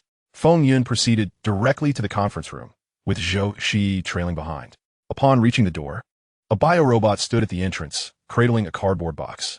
Feng Yun accepted the box and entered the conference room. Upon arriving at the main podium, he set the box down. The 2 police officers sat to the side, their heads bandaged, dressed in their uniforms. As Feng Yun entered, an elder officer rose to speak. Mr. Feng, greetings. We are immensely grateful for your rescue, but we must return to the shelter in Qingyuan City. The individuals brought back to the shelter glanced at the speaking officer while observing Feng Yun's reaction. Officer, I regret to inform you that I am unaware of your name, and unfortunately, you cannot return. Another officer abruptly rose, indignantly pointing at Feng Yun. You intend to detain an officer? That is against the law. The officer who had just spoken forcefully pressed him down. Mao Yu, why the urgency? Allow Mr. Feng to finish his statement. How can I not be anxious? My parents are in Qingyuan. If I cannot return, what will happen to them? As he spoke, tears welled in Mao Yu's eyes. Firstly, it is not that I am preventing your return. The vehicles outside are essentially rendered inoperative. This is something you must acknowledge. Yes, we understand. We were injured in the explosion. Had we not reacted swiftly, our lives would likely have been lost. The officer nodded in agreement, recalling the terror of that moment. Songbei City is 200 kilometers from Qingyuan. Without a vehicle, how do you plan to return? Run? Mao Yu, still pinned to his seat, retorted, we will ride bicycles back. That is indeed a viable method, he remarked, but Feng Yun dismissed the notion. The current temperature outside is 35 degrees Celsius, with ultraviolet radiation potent enough to scorch the skin. How do you propose to ride back? I will ride at night and sleep during the day. A commendable thought. Yet the issues of sustenance and hydration remain unresolved. Moreover, the temperature will only rise and ultraviolet exposure will intensify. No one can endure prolonged activity outdoors. Does this mean we truly cannot return? The standing officer felt a profound disappointment from Feng Yun's words. It was clear they had no feasible means to return to Qingyuan. His own family was there as well. Are we to conclude that we will never see them again? Mao Yu sat, cradling his head in anguish. Those around him, moved by Feng Yun's words, began to reflect on their own families, tears streaming down their faces. It was not yet a matter of life and death. There remained hope for reunion with loved ones, provided they could weather this storm and endure the calamity. A middle-aged man raised his hand. What is it, brother? Young man, can the vehicle that brought us back yesterday still be used? Hope ignited anew in the eyes of the crowd. You mean my vehicle? Of course it can be used. The flames of hope seemed to receive another fanning. I painstakingly repaired that vehicle. It can likely only travel about 50 kilometers now, after which it will be utterly incapacitated. The flicker of hope was once again extinguished. Songbei City is merely 15 kilometers from the shelter, yet none could ascertain how much longer the vehicle could function, given that all other vehicles outside were inoperative. The fact that this one remained usable underscored the tremendous effort Feng Yun had expended in its repair. Everyone must believe in themselves. You will surely reunite with your families. In the interest of fostering a harmonious existence here, I present to you this item. Feng Yun retrieved a wristwatch from the cardboard box. Simultaneously, Tianwen projected images elucidating the watch's functions and features onto the wall behind Feng Yun. Zhou Qing and Yao Yao each received a smartwatch. All right, brother-in-law, Feng Dage. Zhou Qing remarked as she lifted the box while Yao Yao distributed the watches to everyone. The sleek, dark casing and strap of the watch exuded a sense of quality, and when worn on the wrist, it felt surprisingly light. The attendees began to observe the projected display as they activated their smartwatches. Last night, Tianwen had refined certain aspects of the original software, optimizing it for enhanced performance. Is there an internet connection here? A young man exclaimed, prompting a wave of excitement among the others as they too recognized this feature. Chapter 31, Arrangements. I wonder if it is possible to contact our families, someone pondered aloud. Indeed, it has been over a day since I last reached out to mine. I hope they are well. Feng Yun raised his hands to quell the discussions. Listen to me, everyone. The network is a resource available within the shelter. Without satellites, you will not be able to reach anyone outside its confines. Once you complete the submission of your personal information, you will be granted access. Your roles as staff or recipients of the minimum support will be determined based on your individual work experiences. The shelter's regulations and work-related expenditure guidelines have been dispatched to each of your watches, effective immediately. You may return to your respective rooms now. Notifications regarding work assignments will be sent to each smartwatch after lunch. You may leave. Please hold on a moment. Feng Yun took a sip from a bottled water on the table. After talking for so long, I am parched. The room gradually emptied, leaving just a few from the previous meeting. How does it feel? Feng Yun inquired, glancing at his wrist. It feels good. It is quite user-friendly, Suhan replied, still engaged in configuring his personal assistant, which he had set to a sultry female voice, much to his delight. The fundamental features are comprehensive. Entertainment, daily living, and shopping are all integrated, Zhang Bo noted. The others echoed similar positive sentiments. This is the first-generation version, and future updates will be tailored to user needs. By the way, once you upload your personal information, a work panel will be installed on your watches to facilitate your tasks and management. We will need to head out shortly. Zhangbo and Su Han, you two will take a team to transport the items listed on the order to the manufacturing center. The order has already been sent to you. For any specifics, consult Tianwen. With that, Feng Yun gestured toward his watch, and Zhang Bo opened the communication app, revealing an email sent by Feng Yun. Understood, Su Han replied after reviewing the list. Yin Shui, Aunt Su, your orders have been sent to the restaurant. Since the kitchen and dining area are separate, it is imperative to enhance the kitchen's equipment. Otherwise, as the staff increases, the preparation of meals will become increasingly challenging. The recipes and pricing details have also been dispatched to you. Should you wish to introduce new dishes, kindly report to Tianwen, who will determine the pricing accordingly. By the way, Yin Shui, aren't you skilled in baking? You may procure ingredients from the warehouse for your creations, and, upon sale, you will receive a share of the profits. Feng Yun has imparted his knowledge to Yin Shui, establishing what will be the first state-run bakery in the sanctuary. Thank you. Brother Feng, I understand. Yin Shui had not anticipated a return to her former profession. As for the remaining matters, you may consult your watches. If any issues arise, feel free to approach Tianwen for assistance. Let us depart, Uncle Yao. We are ready to set off. Upon checking the time, Feng Yun realized it was nearly 9 o'clock. If they did not leave soon, they would lose track of time. Yao Sibing nodded and led several individuals outside, where their clothing and gear had been prepared on the first floor. As the sun's remnants painted the sky, Feng Yun and the others returned to the sanctuary. Fortunately, today was devoid of the events that transpired yesterday, yet lacked the fortune of the previous day as well. They had only welcomed 5 newcomers, including an elderly couple. The couple, having lived a childless life without any ties, felt their days were numbered and thus chose not to relocate.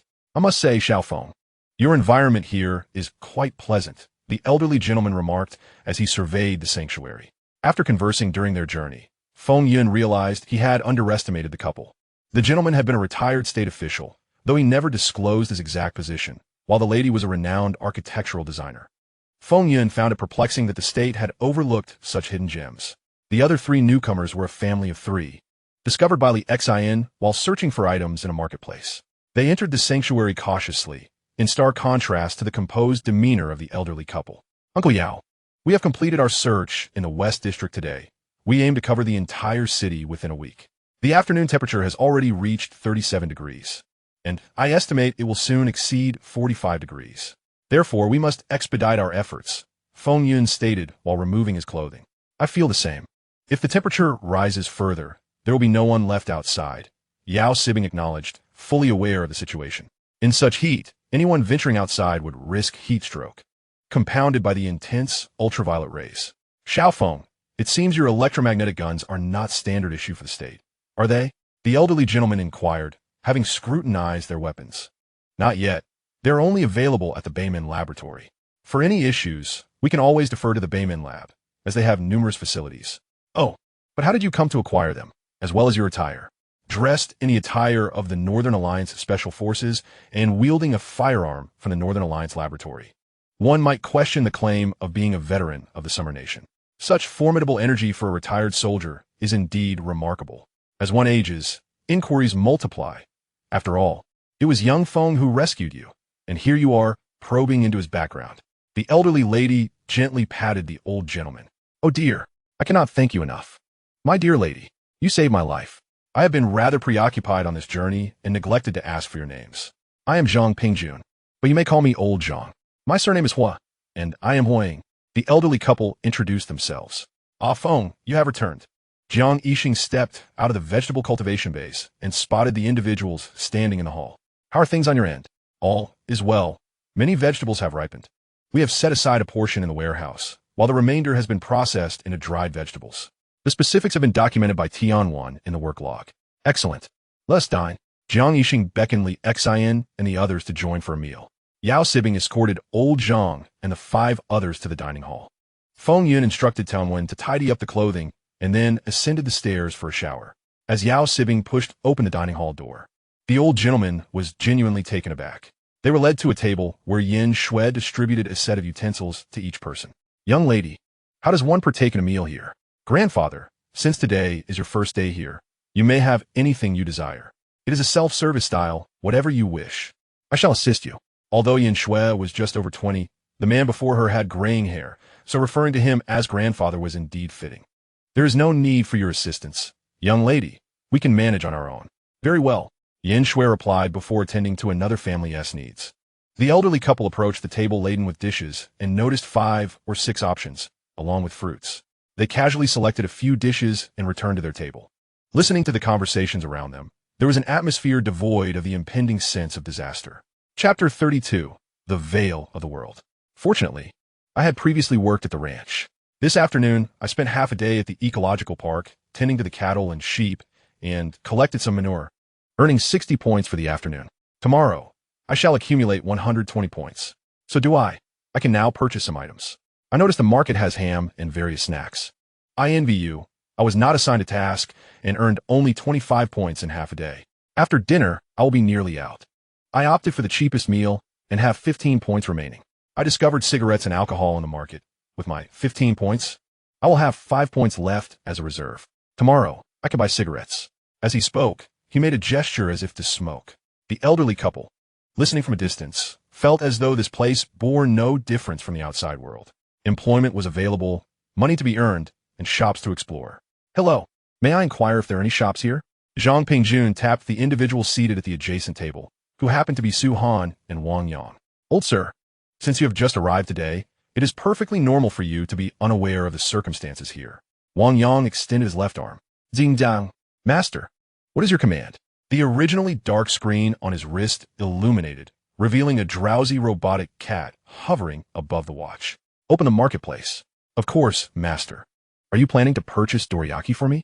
The sleepily blinking robotic cat's eyes suddenly widened, a mysterious transparent liquid dangling from the corner of its mouth. Wang Yang's face darkened with embarrassment. This personal assistant concept was a spontaneous idea from Zhou Qing, who believed that merely hearing was insufficient. One must see to find it engaging. Hence, Tianwen suggested utilizing a cartoon character as a personal assistant. Not only did Tianwen readily accept the suggestion, but he also implemented upgrades. Attire and culinary offerings soon appeared in the interface. All of these items had to be acquired through points. Ever since this feature was launched, Zhou Qing, the originator of the idea, faced severe criticism for being excessively exploitative. Wang Yang was one of the many buyers experiencing both pain and joy. The elderly couple observed Wang Yang manipulating everything on the projection screen, their astonishment evident in their expressions. A nearby family of 3 also watched Wang Yang with intrigue. Feng Ge will send it to you shortly, so there's no need to rush. Are you saying everyone possesses this watch? Zhang Pingjun inquired, bo inting et Wang Yang esorist. It is an essential item in the shelter. Everyone has one, Su Han responded, revealing his own watch. The elderly couple savored their meal, their eyes silently communicating the shock they had experienced today. The nearby family was equally delighted. They had initially thought themselves to be in dire straits, only to be rescued. What they had not anticipated was the shelter's exceptional quality, which even provided such technological gadgets. The youngest boy in the family was particularly overjoyed. After finishing their meal, they intended to wash the dishes, but Yin Shui stepped in and placed them into the dishwasher. Yao Yao approached them.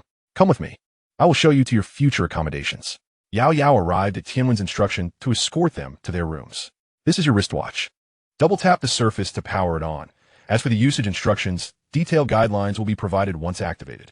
As Yao Yao handed out 5 watches, the little boy reached out to take one, only for his mother to snatch it away. Child, do not play with this. The boy's mother returned her son's watch to Yao Yao. Auntie, everyone is one of these. Except for newborns. Every individual is a member of this shelter and naturally entitled to this right, which cannot be revoked. Well, all right then. Auntie, you need not worry. Your child is also a member of your family and is naturally obligated to contribute to the household. The shelter will arrange for children to earn the necessary points for living expenses through skill acquisition, and this is mandatory. Yao Yao observed the fluctuations of emotions on the child's face, feeling a surge of satisfaction within. Thank you, thank you. The boy's mother promptly adorned his wrist with the watch. Yao Yao turned to lead the way, with the others following closely behind. Today was destined to be a day of wonder for them. They had not anticipated that their accommodation would be so splendid. A room exceeding 100 square meters, furnished with 4 beds, leaving ample space to roam. Additionally, there was a private bathroom, esteemed uncles, aunts, and grandparents, although the room accommodates 4 individuals. Due to the presence of two families, each family will have its own room, and the remaining beds will soon be arranged for relocation. The door is equipped with facial recognition technology and has been locked for your security. Should anyone enter, you will receive a notification.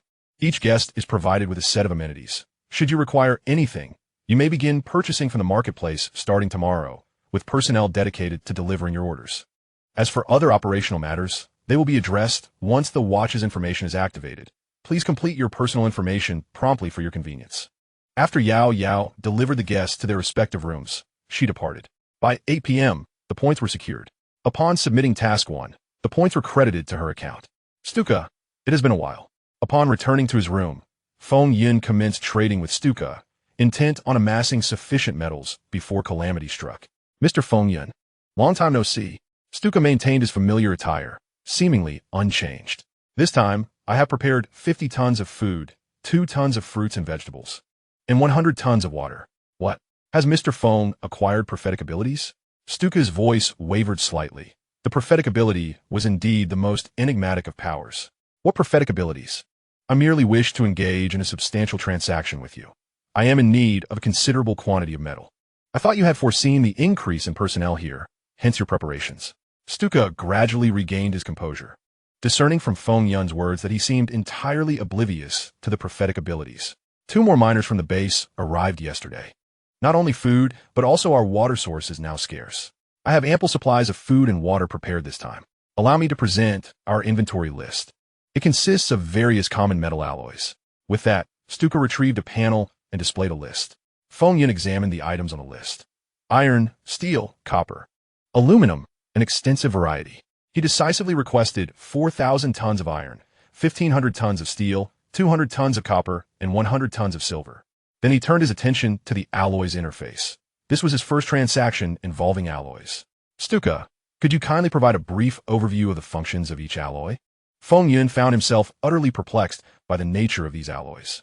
He is also studying this, and besides, the galaxy where Stuka is located is unknown in the vast universe. Who knows what the metals there are called? Well, black gold is an exceptionally hard alloy, while modeling alloy is a memory alloy.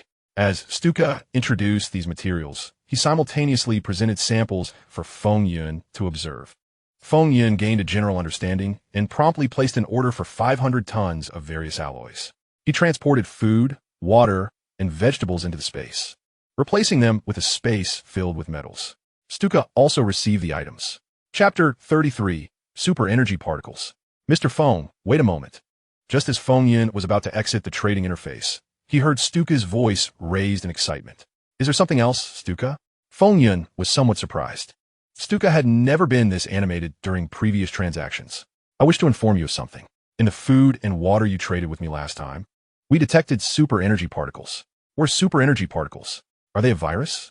Feng Yun had never heard of such a thing and assumed it was a virus from this world. No, it is not a virus. It is a particle that stimulates the human body to awaken innate talents. The previous detection revealed a low concentration, but this time, it has increased 5-fold, nearing the threshold required to activate human abilities. Listening to Stuka, Feng Yun felt perplexed. What do you mean by awakening innate talents? Look at me. A flicker of electricity appeared in Stuka's hand, gradually enveloping his palm. By Odin, is that lightning? No, this is my innate talent, inherited through my family. Stuka explained earnestly. Inherited talent? How does that concern me? Feng Yun realized that while Stuka represented a technological civilization, there was now this unexpected element. There may be individuals like us with innate talents on your side, for super energy particles can awaken the talents within the body.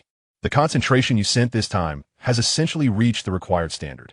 However, considering the circumstances from the 2 transactions, it seems that you are in a newly emerging area of particle activity. The concentration of particles will increase until it reaches a critical point. The moment of eruption is the optimal time for awakening talents. Afterward, the particle movement will stabilize, making the activation of talents considerably more challenging. Feng Yun felt bewildered. Yet Stuka's words resonated with the concept of spiritual energy revival found in novels. Mr. Feng, I have sent you some classifications of talents and important notes regarding the activation of talents. I believe you will possess an extraordinary talent. Thank you, Stuka, Feng Yun replied, ending the trading interface. Lying in bed, he absorbed Stuka's earlier words. Spiritual energy revival? How could such a phenomenon suddenly emerge in a technological world? And what of super energy particles? Feng Yun recalled that Stuka had seemingly provided him with an explanation regarding superparticles and talents. Upon opening it and examining the details closely, he began to grasp the concept of talent more profoundly. Talents are fundamentally categorized into three primary types: physical, magical, and mystical. All that pertains to the body falls under the physical category, including bodily enhancement, clairvoyance, and martial arts. The magical category encompasses spells, sorcery, and arcane arts.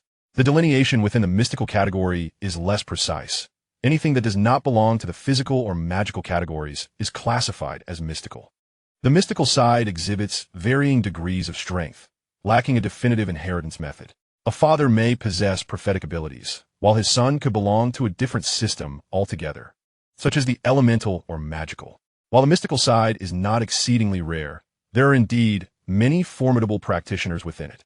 Stuka further noted that in their understanding of powerful beings, those from a mystical category comprised more than half. Superparticles are a type of particle that exists within the universe, attracted by planets and gradually residing within their interiors.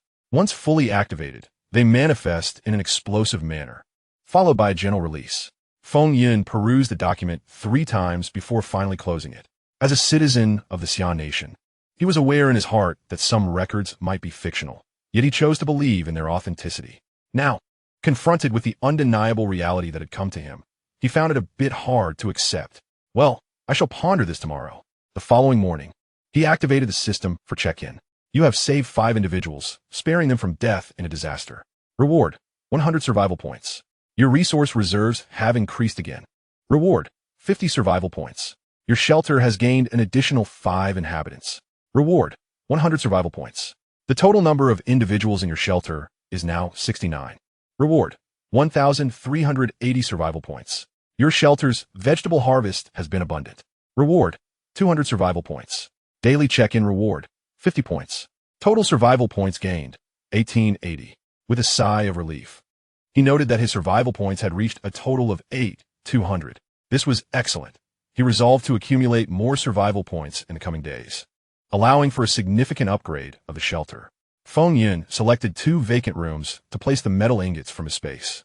He then set off with Yao Sibing and others to commence a new day. Meanwhile, Mo Ming, lying on the sickbed, began to stir. Feng Yun assigned a task to those without work duties to visit the library and read, offering a reward of 20 points for a day's effort. While the reward was modest, it was sufficient to attract interest. As time progressed, Feng Yun's pace quickened. Supplies continued to be discovered and brought back to the shelter. The variety of goods in the warehouse grew increasingly diverse, filling the storage once more with clothing, food, daily necessities, and tobacco and alcohol.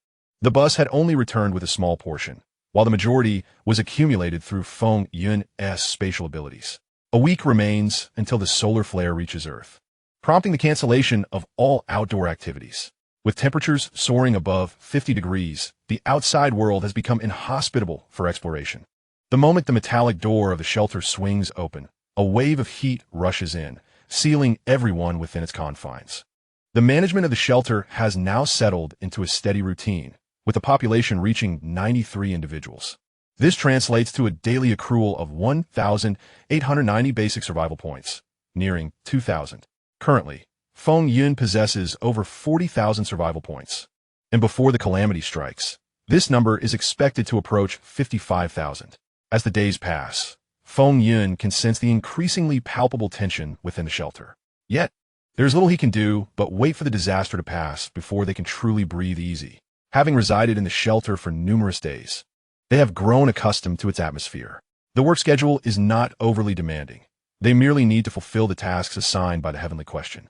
After work hours, they can indulge in reading, exercising, or even team up for gaming, as if the disaster were a distant memory.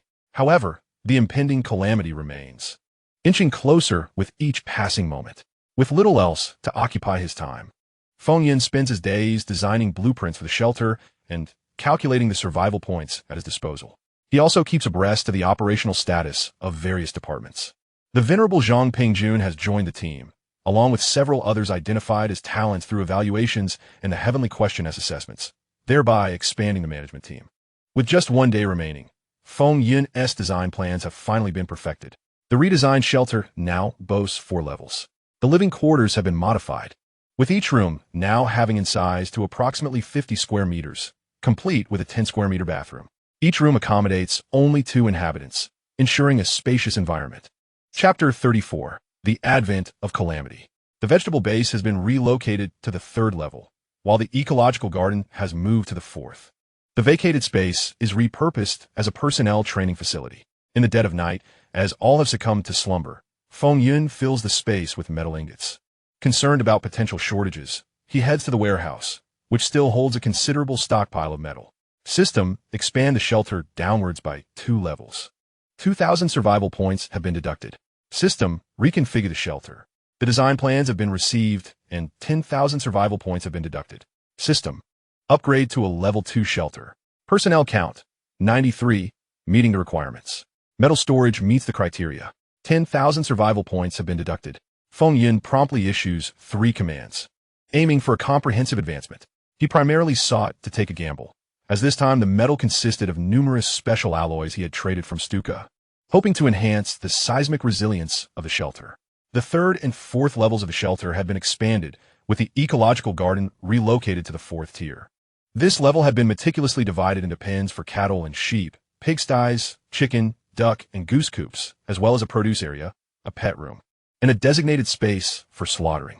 The 3rd tier was allocated 1/3 of its area for a fish pond, while the remainder was entirely dedicated to hydroponic cultivation. The 2nd level connected the available spaces to form a large training base, with little change in the other areas. The 1st level saw a reduction in room sizes, giving rise to several double rooms. Feng Yun also expanded other functional spaces, resulting in a somewhat cramped environment for the current occupants. Additionally, he constructed 2 large elevators, each spanning 10 square meters for vertical transport. As time passed, the shelter's upgrades were completed. Shelter level 2. Owner, Feng Yun. Total area, 24 for 100 square meters for levels.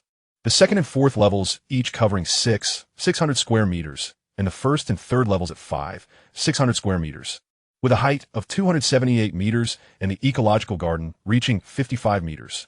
The shelter comprised warehouses, ecological gardens, power distribution rooms, water source rooms, vegetable cultivation rooms, bedrooms, kitchens, gyms, libraries, medical rooms, cinemas, game rooms, restrooms, sports rooms, elevators, pet areas, slaughterhouses, fish ponds, training bases, manufacturing centers, and data centers.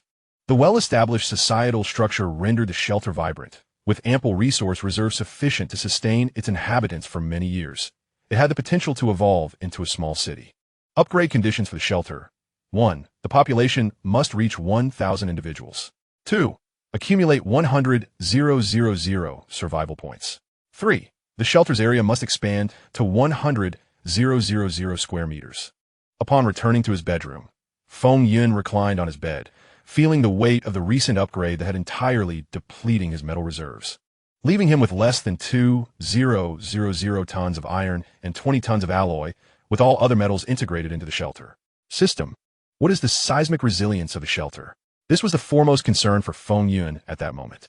If the resilience was inadequate, he would have a trade with Stuka once more to reinforce the shelter. A level 2 shelter could withstand earthquakes of magnitude 10, and due to the influence of certain alloys, its resilience was elevated by 1 level. This meant it could endure an 11-level earthquake. Feng Yun recalled that such a magnitude of earthquake had never been encountered on Earth.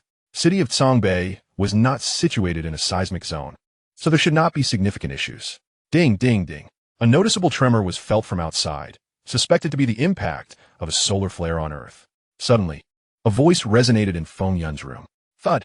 He too felt the tremors. Almost all the inhabitants of the shelter were awakened, though a few had succumbed to unconsciousness. A shockwave has reached Earth, striking the South Pacific with ferocity. Towering waves, soaring over 1,000 meters, sweep outward in all directions. Beneath the surface, underwater volcanoes erupt in succession. Earthquakes, tsunamis, and volcanic activity wreak havoc. The rising sea levels, already exacerbated by increasingly high temperatures, amplify the tsunami's ferocity. The continents encased by the Pacific are directly impacted. What chance does human civilization have to survive such calamity? Over half of the continent is submerged beneath the ocean. The largest volcanic cluster in the world erupts, sending ash that soars into the clouds, spreading outward. An increasing number of dormant and active volcanoes erupt in tandem. The tectonic plates shift, unleashing devastating earthquakes across the globe. Those still remaining on the surface confront this colossal disaster, with death as their only fate. The coastal regions of Xia State are completely engulfed. The ocean, impeded by the layers of urban structures, eventually comes to a halt. However, the shockwave brings more than just water. It also brings the sun's scorching heat. The glaciers of Antarctica melt at an unprecedented rate, causing sea levels to rise incessantly. As the glaciers thaw, long-dormant entities resurface in this world. The ocean spreads unchecked, engulfing refuge after refuge beneath its depths. People believed they could evade disaster by hiding underground. But the ocean bestowed upon them an unforgettable memory. Volcanic ash envelopes the entire planet, leaving one to wonder how long it will take to settle. The ultraviolet rays that threaten the Earth are now trapped by the ash in the atmosphere. Ding! The system initiates. An update is expected in 5 hours. Feng Yun glances at the suddenly updated system, sensing a connection between this update and the impending catastrophe. Knock, knock, knock. Someone pounds on Feng Yun's door. He hurriedly opens it to find his brother-in-law, who exclaims, "My sister has a high fever and has been unconscious." Zhang Bo is the same, and so is Lu Xing. What is happening? How could they suddenly develop such high fevers? Feng Yun rushes to the infirmary and swings open the door. Inside, more than 10 people are present, including several doctors, Zhang Bo's wife and daughter, and others like Yao Yao and Su Han. What is the cause? Feng Yun inquires. We currently have no answers. Blood analyses are underway, Wang Tung replies, looking toward Feng Yun. Approaching the bedside, Feng Yun observes the 3 individuals, their exposed skin flushed, resembling those emerging from sauna. A touch reveals they are burning hot. Are there any other cases with these symptoms? He asks. Currently, only these 3. Old Master Zhang has taken a team to check the other rooms. Su Han responds. Make way, make way. The infirmary door opens again, and 2 more individuals are assisted inside. They were found in the restroom, attempting to cool down. Old Master Zhang instructs that they be placed on beds. He turns to Feng Yun and says, Xiao Qing, Su Han, take some personnel to the cold storage for ice cubes to lower their temperatures.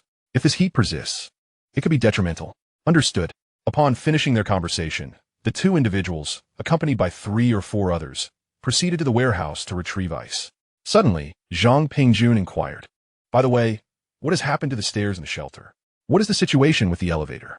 After a moment of contemplation, Feng Yun replied, I have also experienced similar symptoms. Chapter 35, The Awakened, the Gifted. Everyone turned their gaze toward Feng Yun, then glanced at the 5 individuals lying down. How is that possible? What does this have to do with the elevator? Yao Yao struggled to comprehend the connection between the 2, rather than a disease. This seems more like a physical evolution. Though Feng Yun's words were delivered in a calm manner, they resonated like a thunderclap in the ears of the assembled crowd. Evolution? What kind of evolution? Wang Tung pointed at the 5 individuals resting on the bed and stated, Are you suggesting that this is actually beneficial to them? That would be one way to interpret it, Feng Yun replied, finding it difficult to articulate further, as he himself was unsure how to explain the phenomenon. His explanations were merely drawn from the notes provided by Stuka.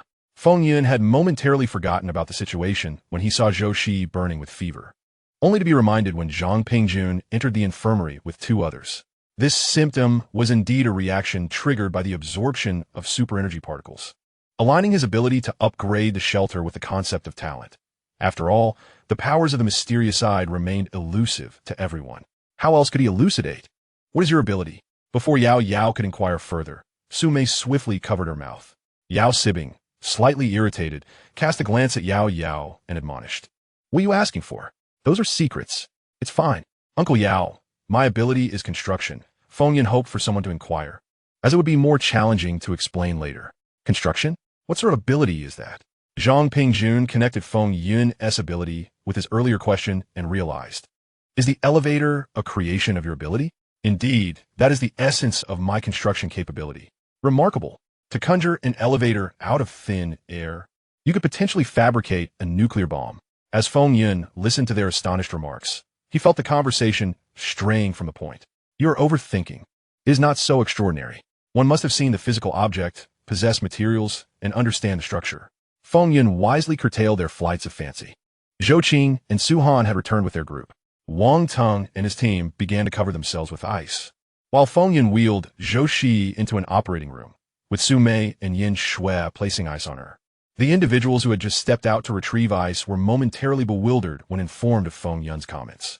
They then shared their latest discovery. The elevator had buttons for 4 floors. What? 4 floors? Are we not on 2 floors? Zhou Qing went to fetch ice, while I ventured to the other 2 floors. The 3rd floor was the previous vegetable cultivation base, and the 4th floor was the ecological garden. Goodness, could this also be a manifestation of Brother Feng's abilities? I am truly in awe. Such capabilities are nothing short of earth-shattering. The discussions outside reached a new crescendo. Zhou Qi, lying on the hospital bed, felt her body temperature gradually returning to normal. The temperatures of those outside also normalized. Zhou Qi's eyelashes fluttered gently. Feng Yun hurriedly leaned over her bedside, gazing at her. Her eyelids slowly parted, revealing a pair of eyes unlike any Feng Yun had ever seen, warm and tranquil, as if imbued with the essence of a world in salvation. What happened, Feng Yun? Why am I here? Zhou Qi glanced around. Feng Yun brushed the ice off her and then retrieved a towel from the side to envelop her. I'm Yufine. Where did all this ice come from? Zhou Qi propped herself up on the edge of the bed. That's good to hear. First, let's change your clothes. They are completely soaked. Once you're changed, I'll explain everything. Aunt Su, Yin Shui, could you assist her? Feng Yun exited the operating room. Zhou Qing, go fetch a change of clothes for your sister. She has awakened. All right, I'm on it. Zhou Qing dashed out. Meanwhile, the others in the room gradually regained consciousness. Suhan, please bring them 4 sets of clothes to change into. Understood. I'll go now. Suhan turned and left to retrieve the clothes. They should be all right now. Tianwen, inform everyone that a meeting will be held in the conference room. It has been over 20 days since the last meeting, which is only convened in light of significant events. The conference room quickly filled with attendees. Only a few seats remained unoccupied in the large room. Feng Yun ascended the podium, surveying the crowd before addressing everyone. Many wore expressions of lingering fear. Everyone, you have just experienced something truly shocking. Feng Yun got straight to the point, as the recent tremors had startled nearly everyone.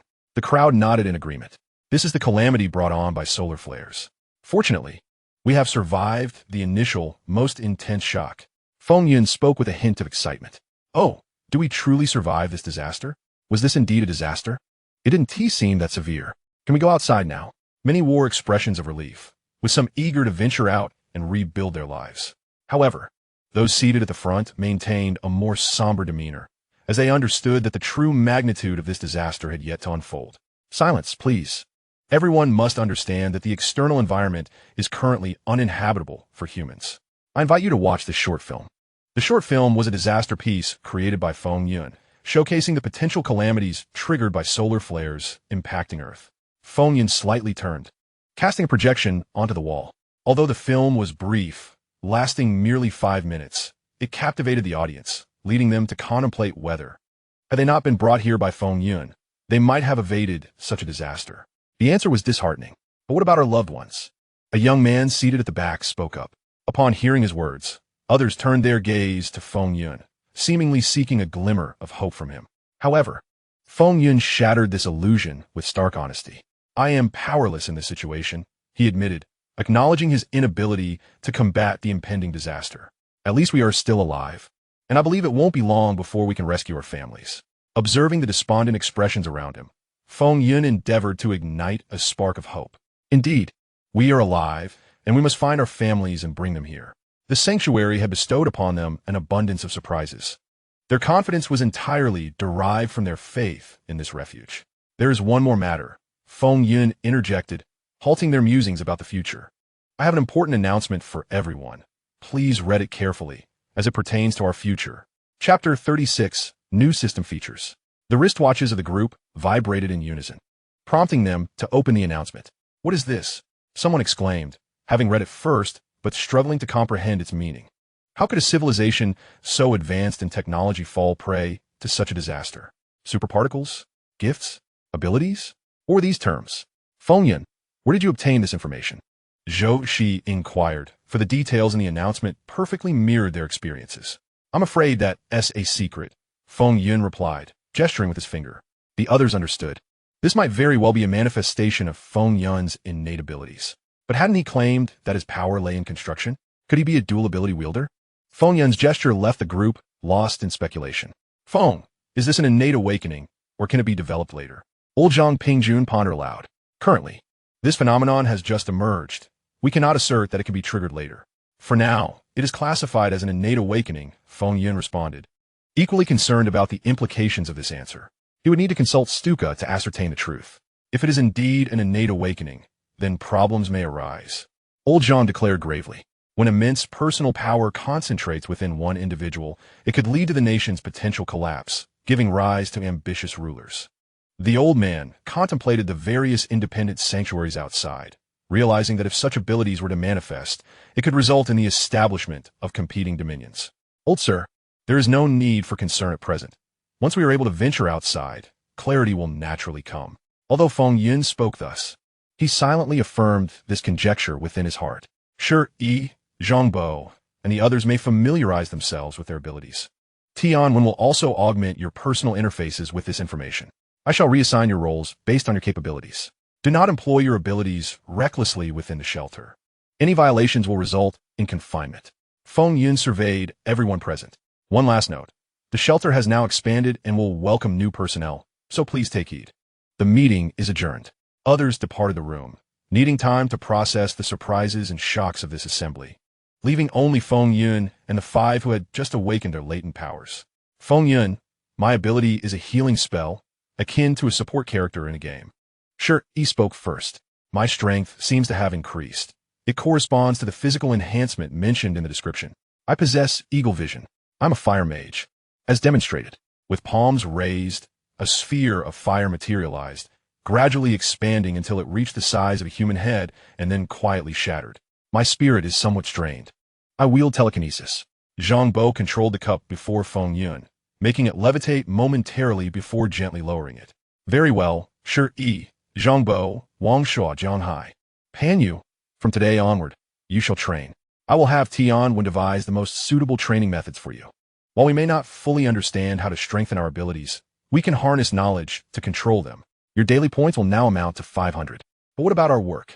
Zhang Bo inquired, as he and Sure held relatively important positions, while the others had previously been ordinary employees. We need to clarify whether and how these abilities can be enhanced. Understood. I shall take my leave now, Zhang Bo said, turning to depart, followed by Jiang Hai, Pan Yu, and Wang Shua. As the others exited, Sure approached Feng Yun.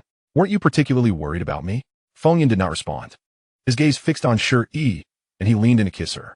Sure taken aback, found herself locked in an embrace with Feng Yun. As her eyes fluttered closed, she began to savor the slightly aggressive kiss. As their lips parted, Feng Yun beheld the dazed expression in Sure Yi's eyes. Stirred by an impulse, Sure opened her eyes to find Feng Yun adorned with a sweet smile. What is so amusing? She asked, sensing Feng Yun's rising desire. And she promptly pushed him away. You know my relatives are coming. Farewell. I shall return to catch up on sleep. With that, Sure turned and exited the room, leaving Feng Yun to watch her depart. He glanced at the time, realizing it was only a little past 4 in the morning. Exhausted from the previous night, Feng Yun succumbed to slumber. Upon awakening, he discovered it was already past 10 o'clock. The system update had been successfully completed. The update details revealed that survival points could now be utilized for upgrading building units. However, such upgrades must not exceed the level of the shelter. What does this imply? Does it mean upgrades can be conducted independently? Perhaps it is worth a try. Feng Yun surveyed his bedroom and decided to proceed with the upgrade. The system upgraded the bedroom to level 1. The current bedroom level stood at 0. It could be upgraded to level 1, costing 100 points. Level 1 bedroom. Mental recovery of 10, population growth of 10, comfort level of 10. Feng Yun examined the special effects accompanying this upgrade with meticulous attention. The benefits were indeed comprehensive. He initiated the upgrade. The familiar white light did not reappear, yet the upgrade was complete. After circling the room, he noted that although there were no visible changes, the atmosphere felt significantly more comfortable. Could this be the effect of expenditure? System, upgrade to level 2 bedroom. The current bedroom level was now 1. It could be upgraded to level 2, costing 250 points. Level 2 bedroom. Mental recovery of 20, population growth of 20. Comfort level of 20, cleanliness and hygiene of 20. A cost of 250 survival points. He resolved to proceed with the upgrade. Suddenly, Feng Yun felt ensnared in an endless pit. This was merely 1 bedroom. How many bedrooms existed on this floor? And what are the others? This was indeed a lavish endeavor. The merciless system seemed intent on depleting his survival points. He glanced at the survival points displayed on the system interface. 550 points. It was dwindling. System, check-in. You have successfully weathered the catastrophe and entered a new era, earning a reward of 500 survival points. You sheltered 92 individuals through the disaster. A new chapter has unfolded in the world, granting you 600 survival points. You have uncovered the true secrets of the world, receiving 1,000 points. 5 individuals in your shelter have attained new abilities, earning you 500 points. You have disseminated the principles of the new world, enlightening others about the existence and classification of talents, rewarding you with another 500 points. You successfully deceived everyone, disguising the existence of the system, earning you 200 points. With 92 individuals in the shelter, you receive 840 points. Daily check-in grants an additional 50 points. In total, you have accrued 190 survival points. What a remarkable surge. Feng Yun gazed at the check-in interface, utterly astounded. He never anticipated amassing such an abundance of survival points. So this was the truth of the world. Chapter 37. Transformations of the Shelter. The survival points on the system interface had now reached 23,740. Once preoccupied with a few hundred survival points, Feng Yun now found himself possessing over 20,000. With provisions at home, he felt a sense of calm within. Let us venture forth to indulge in consumption. Feng Yun exited the chamber, ascending to the 4th floor. System, upgrade to level 1 Ecological Garden. The current level of the Ecological Garden stands at level 0. It is eligible for an upgrade to level 1 Ecological Garden, 3,500. Level 1 Ecological Garden, growth rate 10. Yield 10, product quality 10. Upgrade. Feng Yun gritted his teeth slightly. This is merely level 1. Level 2, that is an aspiration for another time. After the upgrade, with no further reaction, he departed the 4th floor, refraining from intruding upon those diligently working within the Ecological Garden. System, upgrade to level 1 Hydroponic Vegetable Base. Level 1 Fish Pond. Feng Yun proceeded to the 3rd floor, where he commenced another round of significant expenditure. The current level of the Hydroponic Vegetable Base is level 0. It is eligible for an upgrade to level 1 Hydroponic Vegetable Base, 3,000. Level 1 Hydroponic Vegetable Base, growth rate 10, yield 10, vegetable quality 10. The current level of the fish pond is level 0. It is eligible for an upgrade to level 1 Fish Pond, 1,500. Level 1 Fish Pond, growth rate 10, yield 10, disease occurrence 10. Upgrade. 4,500 survival points vanished in an instant. Without a backward glance, Feng Yun departed this location. 2nd floor. This level also proved to be a significant site of expenditure for Feng Yun. System, upgrade to level 1 Warehouse, level 1 Training Center, level 1 Manufacturing Center. The current level of the warehouse is level 0. It is eligible for an upgrade to level 1 Warehouse, 3,000. Level 1 Warehouse, shelf life 10, quality 10, spoilage probability 10. The current level of the Training Center is level 0.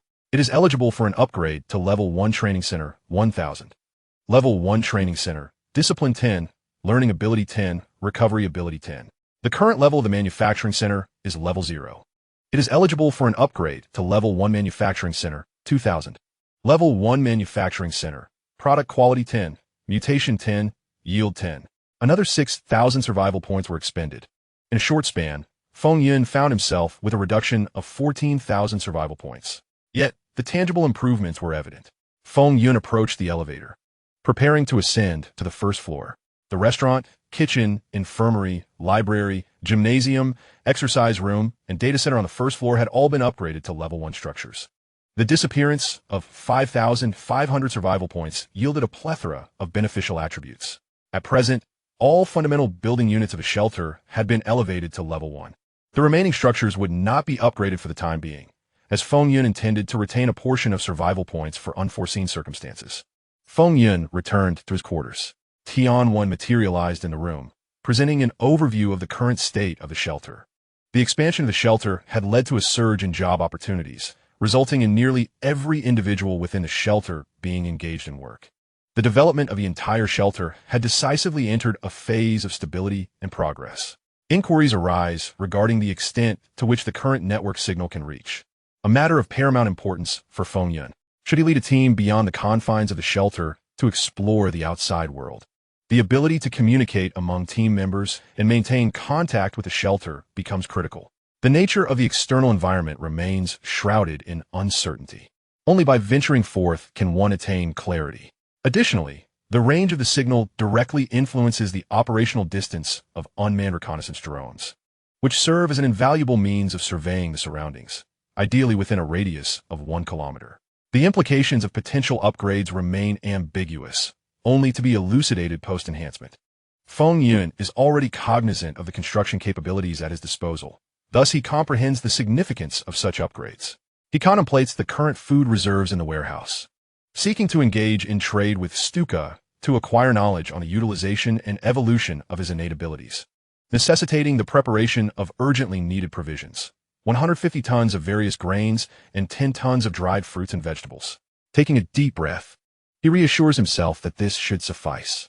Tianwen informs Su Han to manufacture 10 sets of exoskeletal armor and 5 electromagnetic firearms. Should we venture out, these are essential equipment. The command has been relayed. Feng Yun proceeds to the distribution room, where the nuclear generator has been activated to provide power to the shelter. System. Upgrade the network base station. 1. Increase signal strength by 10-fold, 200. 2. Expand signal coverage 10-fold, 200. 3. Overall upgrade of the base station, 500. An upgrade to achieve a radius of 10 kilometers? That appears insufficient. Further upgrades are required. The enhanced network base station emerges as a 4-tiered pyramid, devoid of any external interfaces, cloaked in a sleek black shell with a metallic texture upon touch. System. Upgrade the network base station. 1. Increase signal strength by 100-fold, 2000. 2. Expand signal coverage 100-fold, 2000. 3. Enable the establishment of 5 network substations, 500. Note, each substation can cover an area of 200 square kilometers. Upon calculating, Feng Yun realizes his survival points are wholly inadequate for his plans, compelling him to prioritize the second upgrade. The network coverage now extends to a radius of 1,000 kilometers, enveloping 2 nearby cities within its reach. With only 1340 survival points remaining, he determines that he cannot fulfill his subsequent plans, necessitating a pause until additional points are accrued in the coming days.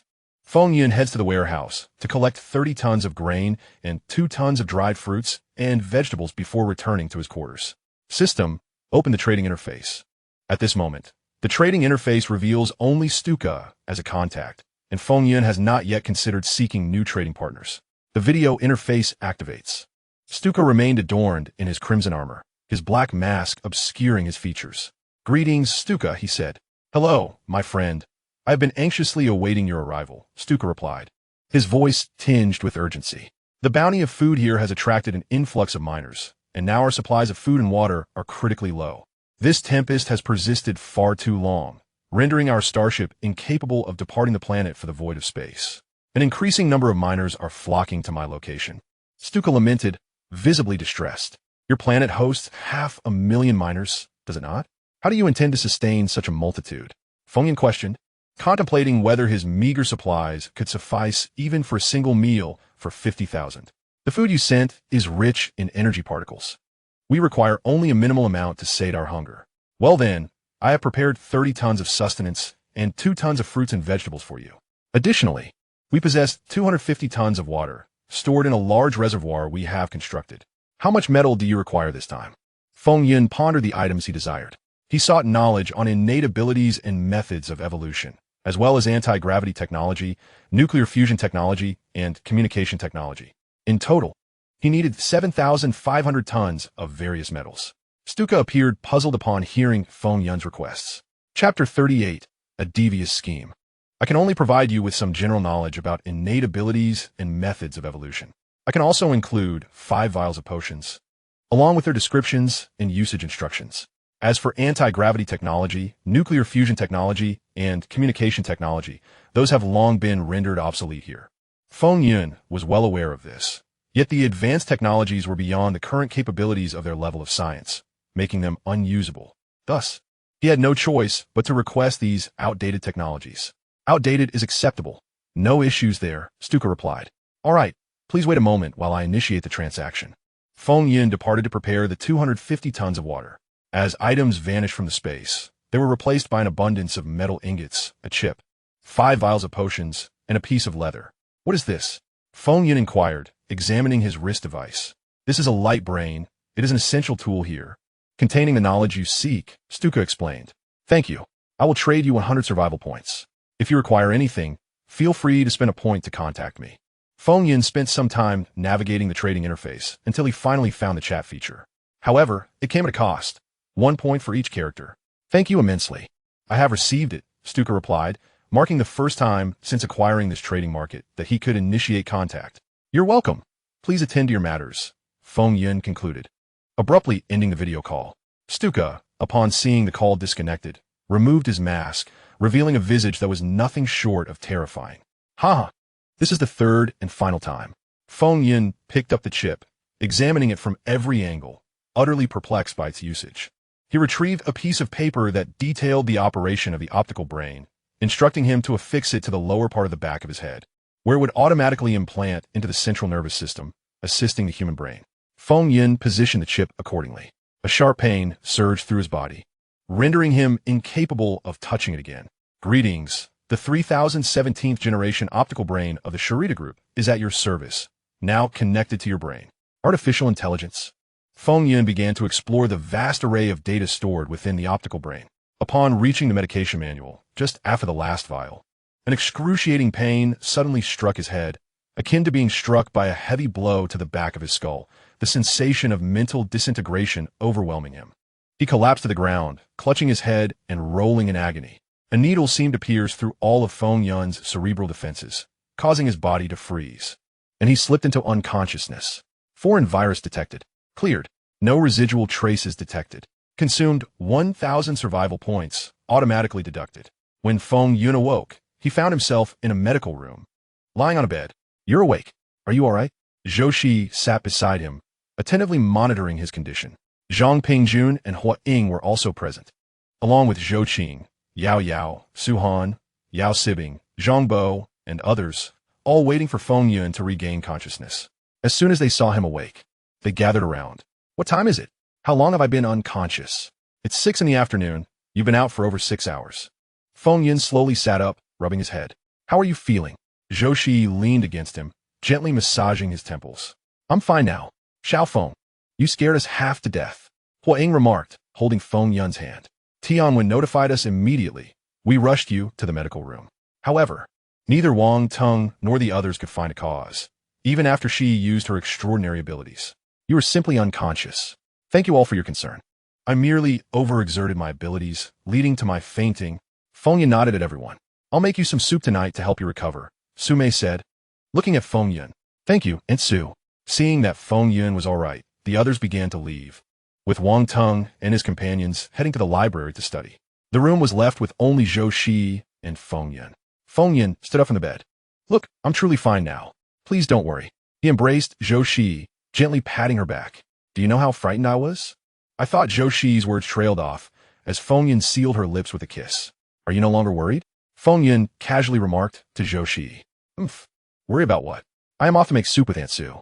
With that, she turned and exited the room. As Feng Yun watched Zhou Shi leave, a shadow of gloom gradually descended upon his countenance. If it weren't for the system, he would have truly fallen victim. Reflecting on the last explanation, he realized it was a control mechanism. Without the system, he would have become a mere puppet. Fortunately, the system had thoroughly eradicated it. Stuka. Indeed, between civilizations, there exists only invasion and subjugation. Friendship? What is that?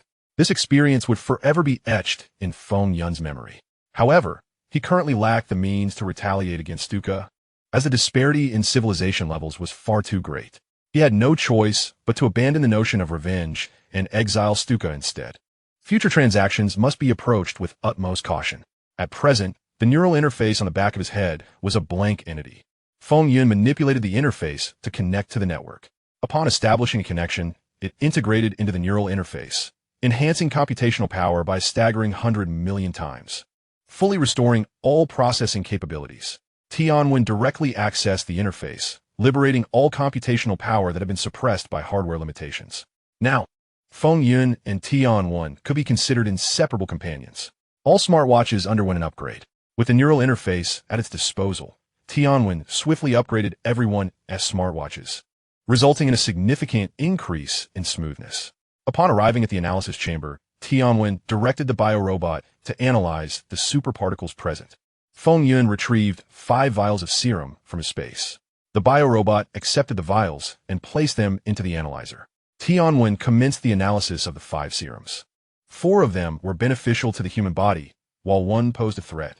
Feng Yun carefully stored the harmful serum in his space. Tianwen analyzed the components and check if there are any substitute medications available on Earth to concoct the serum. Affirmative. Estimated computational demand is 1. Time required, 5 minutes. Feng Yun then approached Suhan. Have the items been manufactured? Brother Feng, are you feeling all right?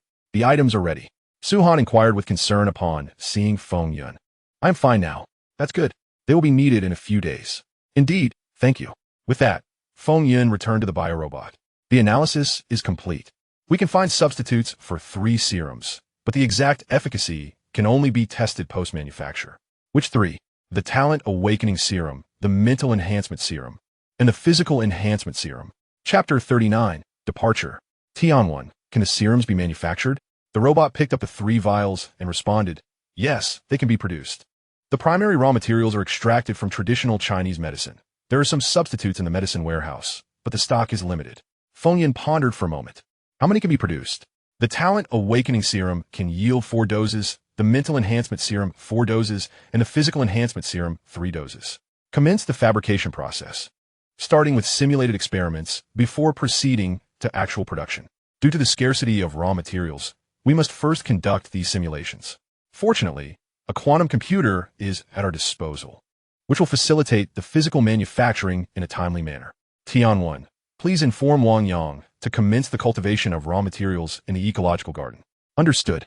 After departing from the analysis room, Feng Yun entered his bedroom. A steaming bowl of fish head soup awaited him on the table. Do enjoy it. It is highly nutritious. Zhou Shi encouraged, rising from the sofa to serve him a bowl. Feng Yun said as he sat down and savored the delectable soup. His mind was currently preoccupied. Tianwen was transferring all stored knowledge into the quantum computer while simultaneously simulating the production of 3 types of potions.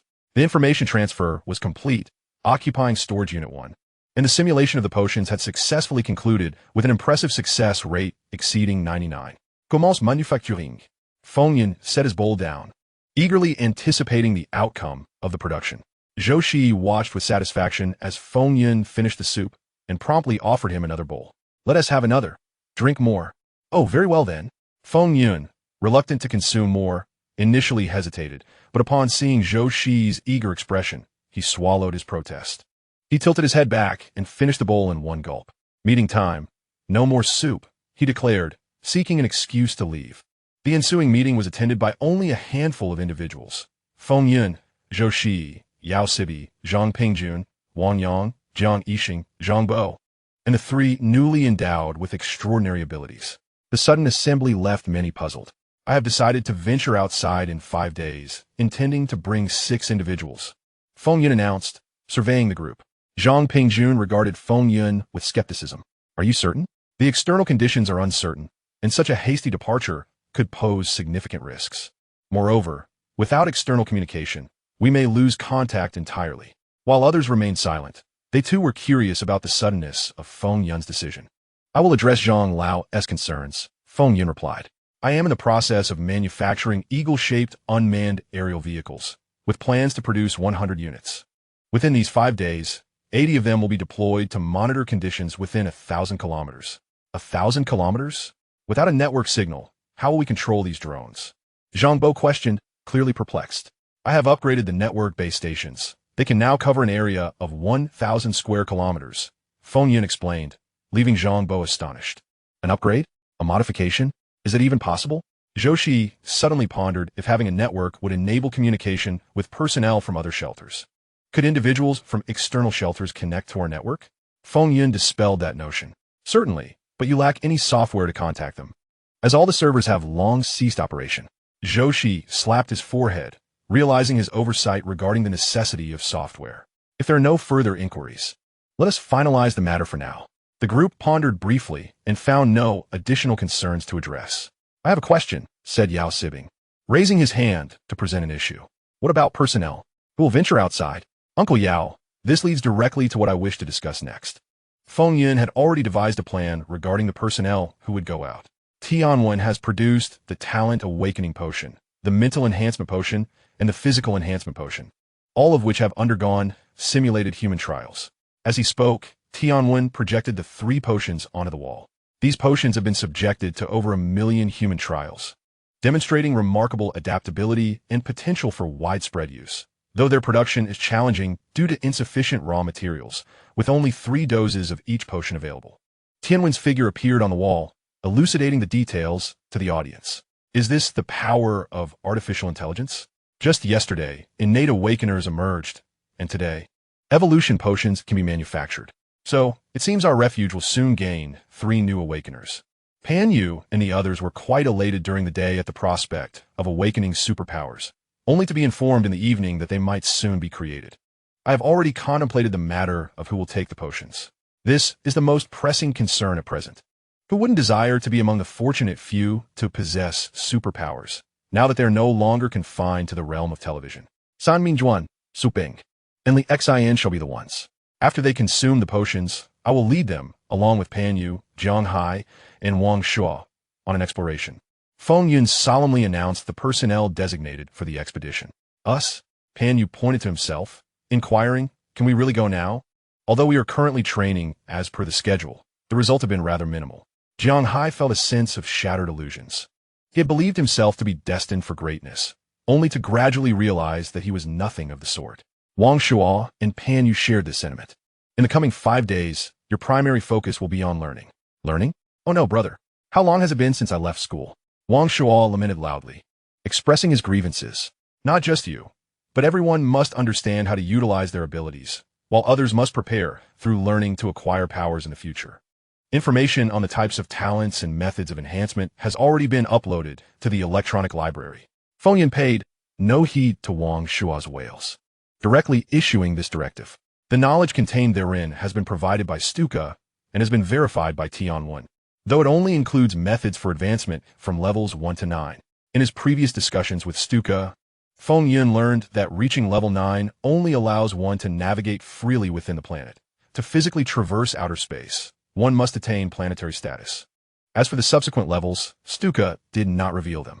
Feng Yun only made the training methods for the first 2 levels available for free in the electronic library. The others require points for purchase. Moreover, the subsequent advancements necessitate an array of potions and materials, many of which Feng Yun currently lacks, and most of which he has never even heard of. Furthermore, the individuals involved are all newly awakened and do not even qualify as level 1, rendering such high-level capabilities useless. Nevertheless, with this knowledge, the future becomes clear. Xiao Feng is correct. Knowledge is power. While electricity in your hands may only serve to power a television, in Xiao Feng's hands, it can be transformed into an electromagnetic gun. This exemplifies the power of knowledge, remarked Elder Zhang after reviewing the content. Chapter 40, Outing. Once the meeting concluded, Zhang Mingyuan, Li Xian, and Su Peng were instructed to proceed to the infirmary. Upon learning that they too could become awakened, they were filled with excitement.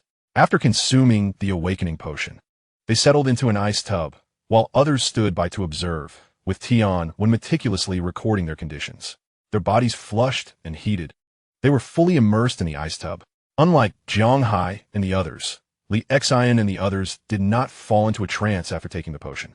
They remained fully conscious. As their temperatures gradually lowered, the surrounding individuals assisted them out and laid them on hospital beds. The trio's conditions slowly stabilized as they began to sense the innate abilities within their bodies, utilizing the knowledge they had just acquired. I succeeded. My ability is spirit communication. I can converse with animals, Li Xian exclaimed, his joy unabashed.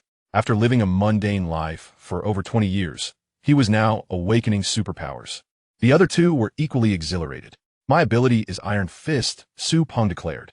It seems my ability is mastery of swordsmanship, Zhang Mingyuan said, somewhat uncertain if that was indeed the correct term for his talent. Swordsmanship? Have you studied it? Feng Yun recalled that the awakening of innate abilities is not solely based on bloodlines, but also related to previously acquired knowledge. Although this pertains to only a small fraction of individuals. Swordsmanship? My family hails from a lineage of swordsmanship. My father and grandfather are both masters, he explained. A family tradition of swordsmanship? Then why are you a science fiction writer? Li Xian inquired, perplexed, as it was typical for familial legacies to be upheld. I am the second son. My elder brother inherited our family's swordsmanship. Being the second son is quite fortunate. With this swordsmanship talent, why not practice diligently? Zhang Mingyuan nodded in agreement, determined to surprise his grandfather with his progress. The others, witnessing the successful awakening of the trio, also shared in their joy. With a 100 success rate for the potion, it was evident that any newly developed potions would undoubtedly grant everyone this ability. Since they had already awakened their powers, they should begin training in their respective career paths based on their abilities starting tomorrow. Career? Where did that term come from? The crowd looked at Feng Yun in confusion. To which he replied, haven't you finished? I posted it in the electronic library. Is there a problem? He then proceeded to search the library, and indeed found the information. Different professions tailored to distinct talents were outlined, such as the marksman for Eagle Eye and the martial artist for Iron Fist. These professions were designed to optimize the use of their inherent abilities, each mapped out with a comprehensive path for advancement. Choose your profession wisely, for it will shape your future. Additionally, starting tomorrow, all 6 of you will train in the use of electromagnetic guns. Wang Shuo, you shall acquire a sniper as well. For now, the application of your abilities is limited. Focus on gradual practice, with the electromagnetic gun as your primary weapon. Understood, they replied. Ever since the installation of the light brain, Feng Yun felt as though he had entered an entirely new realm. The knowledge stored within the light brain was being assimilated, and as he accumulated wisdom, his demeanor began to transform, exuding an aura that instilled a sense of calm in those around him. Zhou Shi even jested that if Feng Yun were to become a teacher, his students would undoubtedly excel in their studies. On that day, 80 Eagle-type simulated drones were launched. When the doors of a shelter opened, everyone paused their work to gaze outside. This marked the first encounter with the world after the Great Disaster. The sky was a dark crimson, the air thick with the scent of sulfur. While the temperature had cooled, all the grass and trees surrounding them had withered, revealing the barren stones beneath. The doors closed once more, sealing them off from the outside and returning them to the safety of the shelter.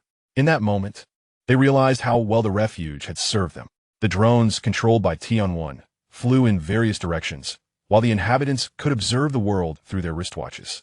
Simultaneously, Tianwen documented the surrounding environment, producing topographic maps and noting various conditions. After 2 days, the drones had recorded the status of a 500 square kilometer area, including the cities of Songbei and Qingyuan. The urban area of Songbei had succumbed to a deluge, submerged to the height of 8 or 9 stories, with the seawater gradually creeping higher. Qing'an, being at a greater elevation, had yet to be engulfed, but it was uncertain how long it could withstand such an onslaught. However, this was not the most significant discovery. During the flight, 4 to 5 dozen drones were shot down, victims of attacks by various species of birds that bore no resemblance to any recorded avian characteristics. Analysis by Tianwen concluded that these birds were undergoing evolution, much like humans, adapting to the changing environment, as is the instinctual nature of all living beings. Since humans can unconsciously absorb superparticles for talent awakening, it stands to reason that the creatures of the natural world may also undergo such evolution. Tianwen, focus on the organisms within the ecological garden. Should any threat arise, eliminate it immediately. The sanctuary also harbors numerous animals, which require vigilant observation. In the southeast, the drones reveal an endless expanse of ocean, with only a few building tops barely visible above the water's surface, and beyond that, nothing can be discerned. Having gathered ample environmental information, it is now time to embark on the journey. In the room, Zhou Shi assists Feng Yun in organizing his attire. Be cautious and return early. Yes, I understand. Feng Yun replies as he strides away. The other 6 individuals have already gathered on the 2nd floor, each equipped with formidable gear, an electromagnetic pistol, 5 spare batteries, and over 1,000 rounds of ammunition. Additionally, Wang Shuo carries an electromagnetic rifle on his back. A vehicle, modified by Feng Yun, awaits at the entrance. Not only has its capacity been increased and its exterior fortified, but it is also equipped with an anti-gravity system, enabling it to achieve low-altitude flight. Feng Yun has invested all his accumulated survival points into enhancing the equipment for this expedition. Xiao Feng, stay safe, Hu Ying remarks. Brother Feng, take care. Everyone, be cautious. Boss, watch your safety. Amidst the farewells, Feng Yun opens the sanctuary's grand door. The personnel board the vehicle, activating the anti-gravity system as it lifts off the ground. gradually disappearing into the distance. The door closes, and the sanctuary returns to its previous state, though the hearts of those remaining are now burdened with concern for several cherished individuals. They venture into the unknown world to rescue those afflicted by disaster, while those within the sanctuary must ensure logistical support and await their return. Chapter 41. Qingyuan City. The vehicle ascends higher, reaching an altitude of 50 meters as it heads towards Songbei City. Inside the vehicle, the 7 fully armed individuals sit on either side, with a row of metallic boxes positioned at the rear. Tianwen, proceed directly to Qingyuan City. Understood, Master. Estimated time of arrival in Qingyuan City is 20 minutes at a speed of 100 kilometers per hour. Feng Yun gazes into the distance, where darkness envelopes the landscape. A thick layer of volcanic ash, spewed forth by numerous eruptions, has shrouded the sky, with only faint glimmers of light penetrating through the gaps. The current temperature is 35 degrees, with humidity at 87%. The external air quality has been assessed and deemed unsuitable for human survival. Please wear a respiratory mask when venturing outside. What is this? The temperature has dropped too rapidly. Indeed, just yesterday, it was 39 degrees at this time. Today it's down to 35. A drop of 4 degrees in a single day? What bizarre weather. Silence. Remain calm. With a single statement, Feng Yun quelled the clamor. The accumulated momentum silenced everyone. Zhang Mingyuan tapped his helmet and remarked, Brother Feng, the volcanic ash has obscured all sunlight. How low must the temperature drop? Not only the temperature, but it also seems like rain is imminent. I understand that the previous high temperatures caused significant evaporation, accumulating moisture in the clouds. And the addition of volcanic ash has weighed them down, making rainfall at any moment possible. Thus, we must hasten our pace. Feng Yun closed his eyes, quietly awaiting the arrival of their vehicle. The others, seeing Feng Yun's eyes shut, fell into silence. They were nearing Qingyuan City, just 1 kilometer away. Feng Yun opened his eyes, rose to his feet, and cast a sharp gaze out the window. The others also stood up, looking outside. Li Xin observed everything outside without uttering a word. The lower part of Songbei City was completely submerged, rendering the situation below invisible, but Qingyuan City remained untouched. The group could clearly see the city filled with devastated buildings, leaning precariously against one another, with shattered glass littering the ground. The site was one of ruin. Tianwen descend. Everyone donned their gear, preparing to disembark. Feng Yun did not allow the vehicle to enter the city, but found an open space to land. The metal containers were opened, revealing a set of exoskeleton suits and drones. Once equipped, they emerged as 4 Iron Men. Feng Yun, Zhang Mingyuan, and Wang Shuo did not change into exoskeletons. Their role was to remain ready for combat, while the other 4 donned suits merely for transporting items. Feng Yun surveyed the 6 individuals standing in a row. Tianwen, deploy the drones for city-wide reconnaissance. Understood, Master. 20 eagle-shaped drones ascended into the sky. Feng Yun bent his arm to open his wristwatch, revealing a detailed map of Qingyuan City gradually taking shape. As the drones surveyed more areas, the 3-dimensional map of the city became increasingly refined. Drones 3 and 4 have been destroyed. Tianwen's voice emanated from the wristwatch. Drones 5, 6, 7, and 8 were dispatched to observe the vicinity. The adjacent display showcased the last images captured before drones 3 and 4 were lost. There are 3 individuals, Zhang Mingyuan noted, spotting the figures moving through the ruins. Before the image vanished, the last frame depicted the 3 of them gazing at the drone. It appears they were indeed responsible for the destruction. Tianwen instructed drones 7 and 8 to continue searching other areas, shifting the view to drones 5 and 6. Feng Yun was eager to discern the identities of these 3 individuals. Drone 11 has detected 5 personnel.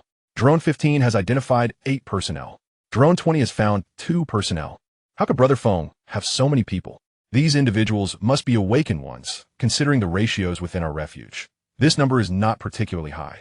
It is worth noting that there are approximately 4 to 500,000 residents remaining in Qingyuan City, and with the influx from other regions, the total figures might well exceed 6 to 700,000, although this is not a substantial quantity. The management of such a multitude of awakened ones poses a significant challenge. Upon uttering these words, Su Peng's expression shifted dramatically, mirrored by the perplexed gazes of the others. Let's not dwell on such thoughts. We must proceed, Feng Yun declared, stowing away his wrist device as he advanced into Qingyuan City. What should we do now? They have begun to establish dominion, relying on their superpowers, and are even gathering more of those with abilities. What can I do? We possess merely a handful of firearms and ammunition, alongside a few dozen soldiers who have also awakened their powers. A middle-aged man paced restlessly in the room. Another middle-aged individual sat upon the sofa, chain-smoking as clouds of smoke enveloped the space. They now wish to take half of our provisions. What? That is impossible. We are uncertain how long our current food supplies will last, and they audaciously demand half. It's utterly preposterous. He inhaled sharply from a cigarette. How many of us remain? Several 100,000, yet we directly oversee just over half. The rest harbor ulterior motives. It has only been a few days since the calamity struck, and already so many issues have arisen.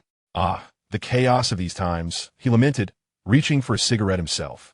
In a building above, the trio who had just downed the drone convened. Old Black, were you certain that was a drone? But muscular man clad in a black leather jacket inquired of the individual beside him. A patch obscured one of his eyes, and he was garbed in black camouflage, cradling a firearm. Indeed, it was metallic in nature. Two eagle-shaped drones. Who could possibly be controlling such devices now? The number of those capable is exceedingly limited. He pondered, stroking his head as he contemplated potential suspects. Could it be the Little Devils? They have quite a few personnel. A man fiddling with a metallic sphere remarked. Very likely. Those Little Devils are devious. The bald man clapped his hands. What shall we do about the upcoming transaction? Will the Little Devils interfere? Interfere? Then we shall sever his hand. A deep voice resonated. The trio rose, directing their gaze toward the source of the sound. A group approached, led by a man clad in an opulent black mink coat, trailed by 7 or 8 individuals. Brother, the three exclaimed in unison. Old Black, Baldy, Old Jean. This is our inaugural transaction. We must remain vigilant. While we may be few, we are not to be trifled with. The man proclaimed robustly.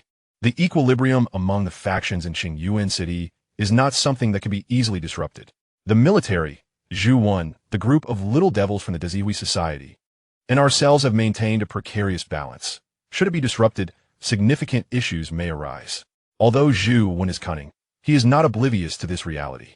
In Chapter 42, the praying mantis catches the cicada while the yellow bird awaits.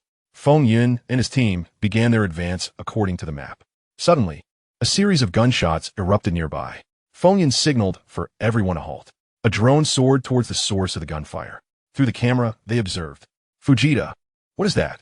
A short man nudged the shoulder of his companion. Isn't that just an eagle? Fujita glanced at the drone above. Should we bring it down for a meal? He began to chew as if savoring the taste. Fujita lowered his weapon. Let go. Even if we shoot it down, can we really eat it? It would merely go to that group of people, Matsushima. Ah, if only we possessed superpowers, Matsushima lamented, his spirits sinking as he abandoned the notion of feasting on the eagle. Why are there only a handful of them with superpowers, while we 1,000 strong must merely survive and fight for them? Matsushima's frustration surged, and he discarded his gun to the side. Pick it up quickly. Koijima-kun is approaching. Fujita noticed someone walking toward them. Matsushima hurriedly retrieved the gun he had just thrown away. Good job, Fujita-kun, Matsushima-kun. This is splendid, Koijima remarked, observing the two with their weapons as they gazed into the distance. Thank you for your praise, Koijima-kun, they replied, turning to acknowledge him. Once this mission succeeds, each of you shall have a woman. Thank you, Koijima-kun. As Koijima gradually departed, Matsushima sank to the ground, spitting on the earth. It's all leftovers from these people. Having anything is fortunate, considering they are the ones with superpowers. Our homeland has been destroyed, my parents have perished, and now we must engage in this in Xia country? Matsushima expressed his disdain for such combat. Our homeland was razed, compelling us to seize a piece of land in Xia country to survive and establish our nation. Our nation? Or is it their nation? Matsushima gazed at the distant crowd gathered atop a building. Ito-kun, has their transaction not yet commenced? No, but both parties have arrived. Inform the men below to be cautious of ambushes. We must eliminate both factions, Toyotomi Hiroshi declared confidently. Once we devour them, we can seize their 2 sanctuaries, and our provisions will become abundant. He gradually broke into laughter, joined by the others. The drone swept past the ambush set by the Japanese, arriving at the site where the gunfire had previously erupted. In this instance, Tianwen stationed the drone within a towering edifice, then approached the window to observe the transactions occurring below. Feng Yun failed to detect the ambushers concealed beneath, yet discerned the presence of Ito and others atop the building. The Japanese. How could they possibly be here? Was not their nation supposed to have vanished entirely? Their demeanor suggested an intention to lay an ambush. Foam, what shall we do? Despite their youth, none among them were oblivious to that historical chapter. None had anticipated a return to such circumstances. Split up and eliminate them. Prioritizing those above. They are not wearing masks, indicating the presence of awakened individuals. As he spoke, Feng gestured towards his wristwatch. Voices emanated from the earpieces of the group. Can everyone hear? No problem. Then let us separate and await commands. Wang Shua ascended a nearby high-rise in search of a vantage point. Eschewing his sidearm, he opted for the electromagnetic rifle strapped to his back. He steadied the weapon and activated the scope. Thanks to the eagle eye feature, he could distinctly observe the individuals engaged in the transactions from a considerable distance. With his target acquired, he settled in to wait patiently. The eagle eye was primed. Tianwen had already relayed the identity of Wang Shua's intended target to the Group S wristwatches. The fist fighter is ready. The mage is prepared. Feng Yin observed the ongoing transaction via the drone S surveillance footage, noting that the Japanese were also gearing up for action. Fire, eagle eye. Received. A resounding bang echoed as a supersonic bullet hurtled towards the foremost Japanese individual. Simultaneously, the others unleashed a barrage of gunfire. Be cautious. Toyotomi Hiro sensed the impending threat and swiftly sought refuge behind a nearby companion. The latter activated a transparent shield, though it had not fully deployed. Toyotomi's body was obliterated in an instant. The ensuing gunfire from the others continued unabated. The shield fully opened, successfully deflecting the bullets, yet a few managed to breach it, resulting in further casualties. Retreat, retreat. We are surrounded. Another explosion reverberated as the individual with the shield was incapacitated, yielding yet more fatalities. Wang Shaw maintained suppression from above, ensuring that any retaliatory actions were met with swift demise. Su Peng and Jiang Hai donned exoskeleton suits, charging into the ambush laid by the Japanese. The ground-level ambush team had never encountered such exoskeletons. They resembled mechs, enveloping the wearers entirely. They commenced a frenzied assault upon Su Peng and Jiang Hai, but the bullets left no mark on the formidable armor. Jiang Hai subsequently seized a stone the size of a human head, hurling it toward their adversaries. A scream echoed as the stone struck one of them, extinguishing their life in an instant. Panic ensued among the crowd as they fled, unable to withstand the paralyzing fear. The two pressed forward, with unseen assailants firing from behind, their shots unerringly finding their mark. A team of over 100 ambushers has been reduced to merely 20 or 30 survivors fleeing this brutal battlefield. Not far away, the two parties that had just engaged in a transaction rushed here, witnessing the scene of the Japanese fleeing. The ground, once a place of death for dozens, is now drenched in blood. They observed two individuals clad in special forces gear advancing towards them to finish off the wounded, silencing the cries of those still in agony. They could see that the ground, marred by that peculiar weapon, echoed with muffled sounds. The two figures seemed to have noticed their presence and approached, accompanied by four mechs. The Japanese intended to ambush you. We have dealt with them, Feng Yin informed them as he drew closer. He noticed the guns in the hands of the opposing team being raised, while flames and lightning spells began to manifest in the hands of those in front. Thank you, said a man dressed in a black mink coat. Another man in a suit stepped forward, uttering a similar sentiment. Upon hearing that the Japanese were preparing an ambush, the people behind them erupted in anger. These little devils are indeed restless. They still wish to launch a sneak attack. If they were here, I would surely eliminate them. The two men in front seemed oblivious to the commotion behind them, addressing Feng Yun. Brother, we've never met before. What brings you from afar to Qingyuan City? Feng Yun understood the implication. I have come on a mission to rescue people. On whose orders? And whom are you here to save? By the orders of the state. To rescue everyone. Chapter 43. Intimidation. By the orders of the state? Are you from the Western Refuge? Despite their newfound powers, they still feared the might of the state. Indeed, Feng Yun confirmed. His purpose was to evacuate people from here. The refuge still had space for 200 to 300 more. Once the individuals reached the refuge, his path to success would commence. How did you traverse such a great distance? That is classified. We are here to rescue individuals. Feng Yun refrained from elaborating further. Sensing the atmosphere shift, we live quite well here and have no desire to leave. The suited man stepped forward, his bare hand transforming into a transparent diamond. If we were to seize your belongings, would the state remain unaware? A smile began to curl at the corners of his mouth.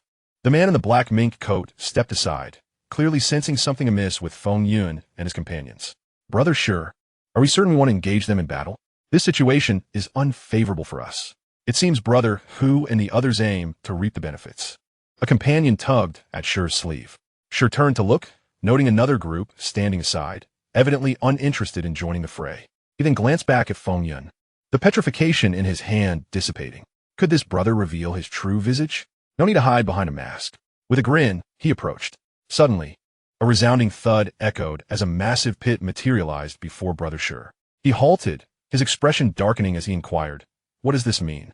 The extensive cracks and the gaping hole at the center sent a chill down his spine. If that shot were to strike me, I fear. The expressions of those behind Brother Shure and the group led by Tiger tightened. Despite their superhuman abilities, enduring such a shot would likely result in utter disintegration. His gaze shifted from Feng Yun and the others to search for the marksman of that shot. This was the true threat. Meaning? There is none. Merely a caution to maintain a safe distance. Safe distance. Brother Shure smirked derisively and turned to leave. He chose not to risk keeping these individuals around, especially with Tiger's ambiguous intentions. As Brother Shure departed, Tiger also refrained from advancing.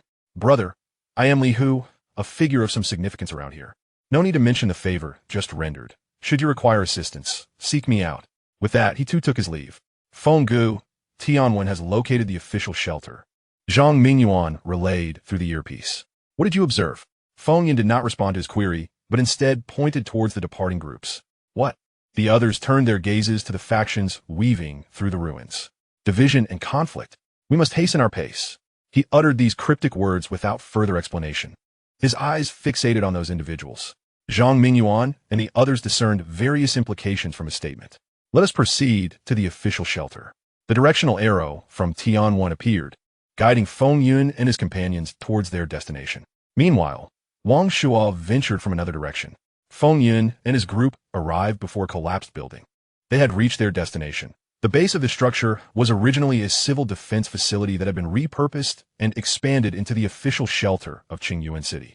The voice of Tianwen resonated in everyone's earpiece. Over hundreds of thousands reside here. It must be vast. Pan Yu expressed in awe. Let's enter. Feng Yun led them to a suspected exit for internal personnel, and they followed this path inside. The dim corridor was illuminated by Zhang Mingyuan, who wielded a flashlight to light the way. A formidable metal door barred their passage. Observing the surroundings, he noted the absence of surveillance cameras, save for a small speaker installed in the corner. Suddenly, an urgent alarm blared from within the door. Who are you? A voice emanated from the speaker. We are here for rescue. Feng Yun reiterated his previous claim. You are dressed in the garb of the Northern Alliance Special Forces to rescue us? Which unit do you belong to? Feng Yun cast a glance at the corner where a speaker resided, noticing a concealed pinhole camera, though uncertain if others were present. Please open the door. May we speak face to face? First, allow us to ascertain your identities before we decide on granting you entry. The voice shifted to that of another individual. Those within the grand door felt a palpable anxiety, utterly bewildered by the intentions of the group outside. While their firepower could easily eradicate a few, there lingered the question of whether this was merely an advance party, with reinforcements lurking behind. Inside their refuge, chaos had already begun to unfold. The arrival of such a group would only exacerbate the disarray. Although the official shelter proclaimed itself a bastion of strength, the emergence of superpowers had twisted this notion. Individuals endowed with newfound abilities began vying for control, their burgeoning strength igniting ambitions. In just a few days, at least 5 factions had emerged within the sanctioned refuge, subtly attempting to break free from oversight. Had it not been for the presence of superpowered soldiers and police, alongside the military's formidable might, which countered these burgeoning ambitions, one could only speculate on the extent of potential turmoil. We cannot evacuate everyone. Our transportation can only accommodate 200 to 300 individuals. With this, Feng Yun retrieved a tablet from his bag, activating a video intended for the camera. The footage, crafted by Tianwen, depicted life within their sanctuary, a vibrant existence, structured endeavors, and comfortable lodgings that profoundly stirred all who beheld it. Feng Yun's strategy was to employ this moment, for as the number of awakened individuals grew and their powers intensified, the only remaining recourse would be the threat of force. Is that the old commander? A middle-aged man suddenly halted the video upon recognizing someone, magnifying the image. Look closely. Is it not the old commander? He nudged the person beside him. My eyes are not deceiving me. It is indeed the old commander. He is still alive. They had previously dispatched individuals to search in Songbei City for an extended period, but had found nothing, presuming the old commander had perished in the calamity. The revelation that he still lived was unexpected. Feng Yun stowed the tablet, intending merely to use the glimpse of life within the refuge to prompt them to open the door. The middle-aged man took a moment to compose himself, his excitement simmering. I would like to inquire, what is the name of the elder in your video, and does he have any family? Upon hearing this, Feng Yun's thoughts shifted, grasping the implications behind the inquiry. Chapter 44. Such connections exist? You must be referring to the elder Zhang Pingjun, correct? He and his wife, Madame Huaying, reside within our sanctuary. Indeed, it was the old commander. And Madame Hua, should we open the door? While deliberations continued within regarding whether to allow Feng Yun and his companions entry into the refuge, Feng Yun unveiled his ultimate gambit. Tianwen, connect me to the refuge S. Zhang Pingjun. Others observed Feng Yun engaging in a video call, and they grasped the meaning of the words that had just emanated from the loudspeaker. They were astonished to learn that old Master Zhang held such a significant position. The old gentleman had never shared his past experiences with anyone, yet it was evident from his discourse that he had certainly occupied a high-ranking position for an extended period. A faint murmur of conversation emerged from Feng Yun's earpiece, as the others began to speculate about old Master Zhang's previous undertakings. The video call was successfully connected. The tablet was placed on the ground, and Zhang Pingjun's holographic image materialized above it. Xiaofeng, is there something you wish to discuss? Where are you located? Old Master, we have arrived at the entrance of the official shelter in Qingyuan City, and someone wishes to see you. The official shelter in Qingyuan City? Is it that rascal Liang? After a moment of contemplation, old Master Zhang recalled someone. Are you Zhang Pingjun? A voice resonated from the loudspeaker. The individuals inside were in a state of bewilderment. They had been disconnected for so long that they never anticipated being able to reconnect to the network now.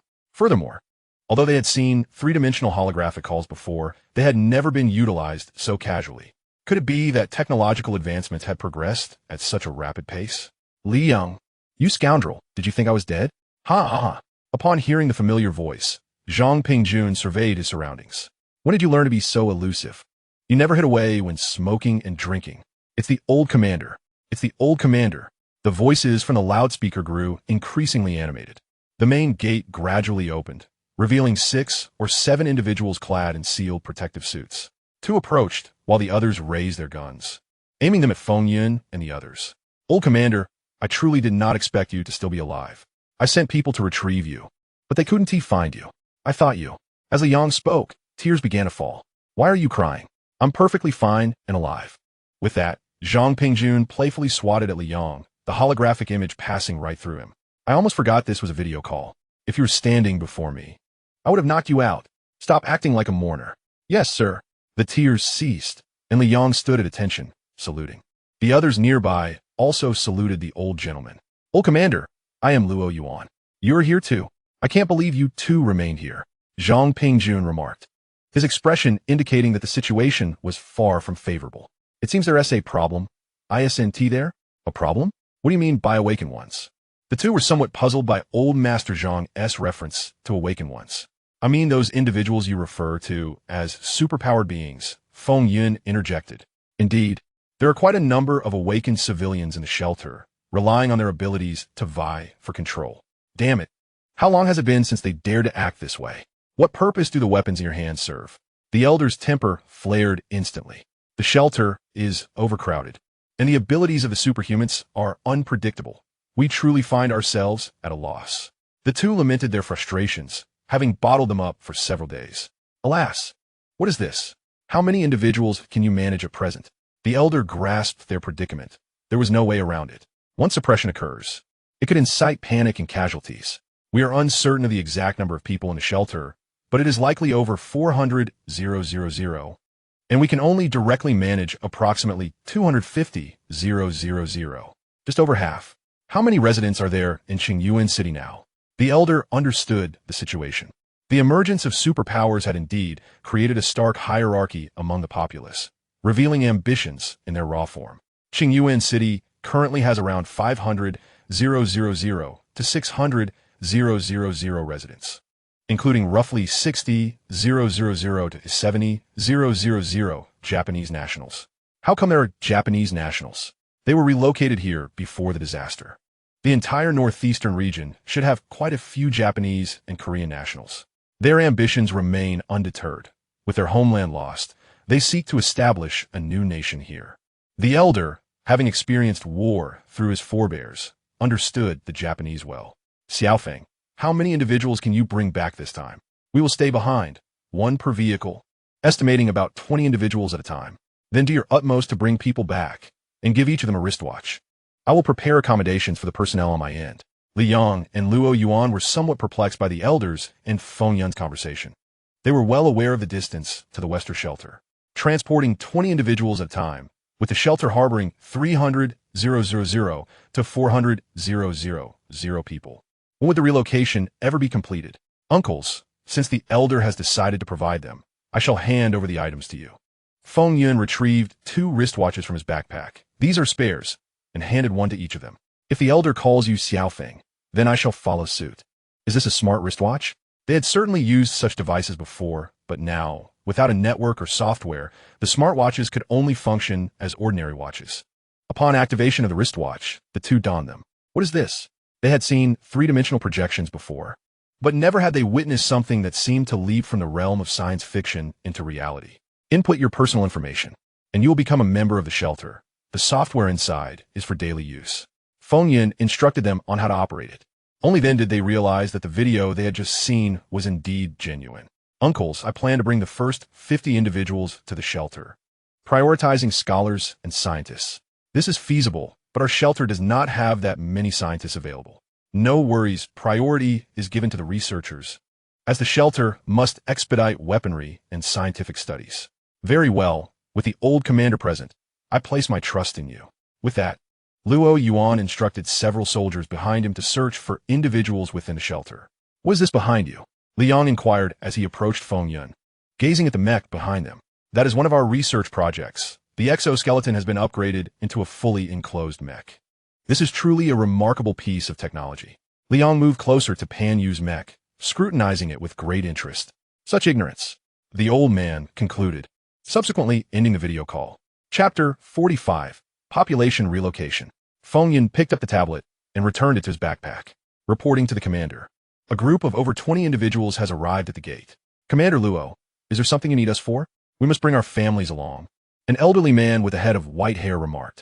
Zhu Lao, are we not relocating you? Relocation? Has the government already made contact? Not yet. We are first moving you to a safe location. Luo Yuan explained the situation to the elder, ensuring that the personnel were settled appropriately. Xiaofeng, how do you intend to transport so many people to the shelter? Luo Yuan was acutely aware of the external circumstances. Cars were useless, and planes were out of the question. He could hardly conceive of any feasible mode of transportation. Tianwen, bring the car over. Very well, master. Feng Yun no longer needed to vocalize his command. He could issue directives directly through his mind. They had already reached the exterior. Feng Yun led the group outside. Most individuals were not wearing protective gear. The outdoors was no longer suitable for prolonged exposure, necessitating swift boarding. As they emerged, Tianwen had already maneuvered the vehicle to land. Is this an anti-gravity vehicle? Zhu Lao exclaimed as he approached swiftly. He was engaged in this very research, yet this technology had not been fully developed. Zhu Lao, please board the vehicle. Once we arrive at the shelter, someone will assist you in understanding everything. Zhang Mingyuan hurriedly ushered people onto the vehicle. Apart from himself in the driver's seat, everyone else had to stand. The door closed, and the vehicle ascended, soaring towards the horizon. We shall return shortly. Luo Shu and Li Shu, in approximately 20 minutes.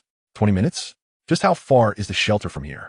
They struggled to fathom the distance between the shelter and their current location. About 35 kilometers, Luo Yuan calculated in his mind, astonished. That equates to a speed of 210 kilometers per hour. This is only because everyone is standing. If seated like in a car, the speed could easily double. Wang Shuo remarked casually, let us proceed inside and prepare for the next group of evacuees. Everyone entered and closed the door behind them. Li Yang and Luo Yuan continued to examine their wrist devices while the other soldiers sought out the next group to be evacuated. Pan Yu and his companions casually found a place to sit. Upon shedding their exoskeletons, the memories of earlier bloodshed loomed vividly in their minds. Having never taken a life before, they were confronted with the grim reality of having slain so many in such a short span. Had it not been for the gruesome visuals they had witnessed during training, they would have lacked the courage to commit such acts. The aftermath of taking a life necessitated some degree of emotional respite. Zhang Pingjuan's video call beckoned for an answer. Feng Yun activated his wristwatch, and the image of the elderly Zhang appeared. Xiao Feng, the first batch of personnel has arrived, and Ming Yuan has already returned. That's good to hear, Elder Zhang. How many more can the shelter accommodate? Feng Yun pondered the optimal capacity of the refuge. Only by maximizing its benefits could they facilitate the swift relocation of all personnel to the official shelter. Presently, a room housed 2 bunk beds, allowing for 4 individuals, with additional rooms set aside for scientists, yielding approximately 190 available spaces. Understood. Proceed with the remaining tasks according to the established protocol. Feng Yun terminated the call and approached Luo Yuan.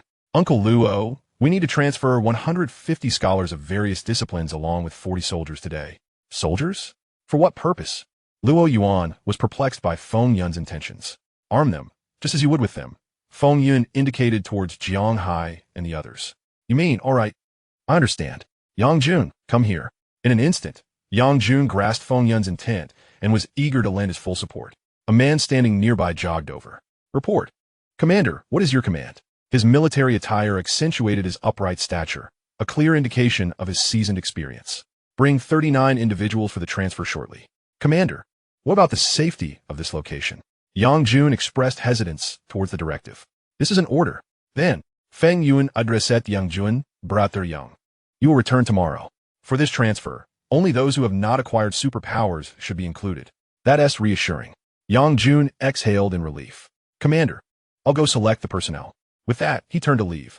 Yang Jun was one of my most capable subordinates, and the hundreds of soldiers here were largely under his command. Liang, standing nearby, remarked, by the way, Uncle Luo, Uncle Li, do you know if there are any superpowered individuals here who can control metal? Feng Yun articulated the crux of today's objective. The expansion of the shelter had become imperative, yet the sources of metal had dwindled, and contacting Stuka was no longer an option. It seemed improbable to find another supplier capable of providing substantial quantities of metal in the trading market. Hence, Feng Yun contemplated that if they could locate someone with the ability to manipulate metal, they could extract it directly. Indeed, there were 2 such individuals, one a soldier, the other a civilian. What do you wish to do? I require a substantial quantity of metal and wish for assistance in extracting it from finished products. Feng Yun articulated his intent. How much do you need? I have plenty here, Liang replied with a smile, having initially speculated on Feng Yun's motives, only to discover that it pertained to this matter. I possess nearly 200,000 tons of steel in stock, all in cubic blocks, which I had not yet managed to transport away. That's wonderful. Feng Yun was pleasantly surprised that the most pressing issue in his mind had found resolution here. Uncle Ali, I shall not be overly polite then. Use it as you wish. It serves no purpose sitting idle, Liang responded. Very well. As a multitude of personnel were transferred away, the once dreary sky gradually succumbed to complete darkness. Feng Yun and his companions boarded the last departing vehicle, returning to the shelter. Inside the sanctuary, individuals bustled about, densely populating the space. The scholars and scientists who had been relocated had not seen such a vibrant environment in days. More people appeared in the manufacturing center and library. Tianwen had already disseminated a portion of technological knowledge to them. Mastering it would unlock further advancements.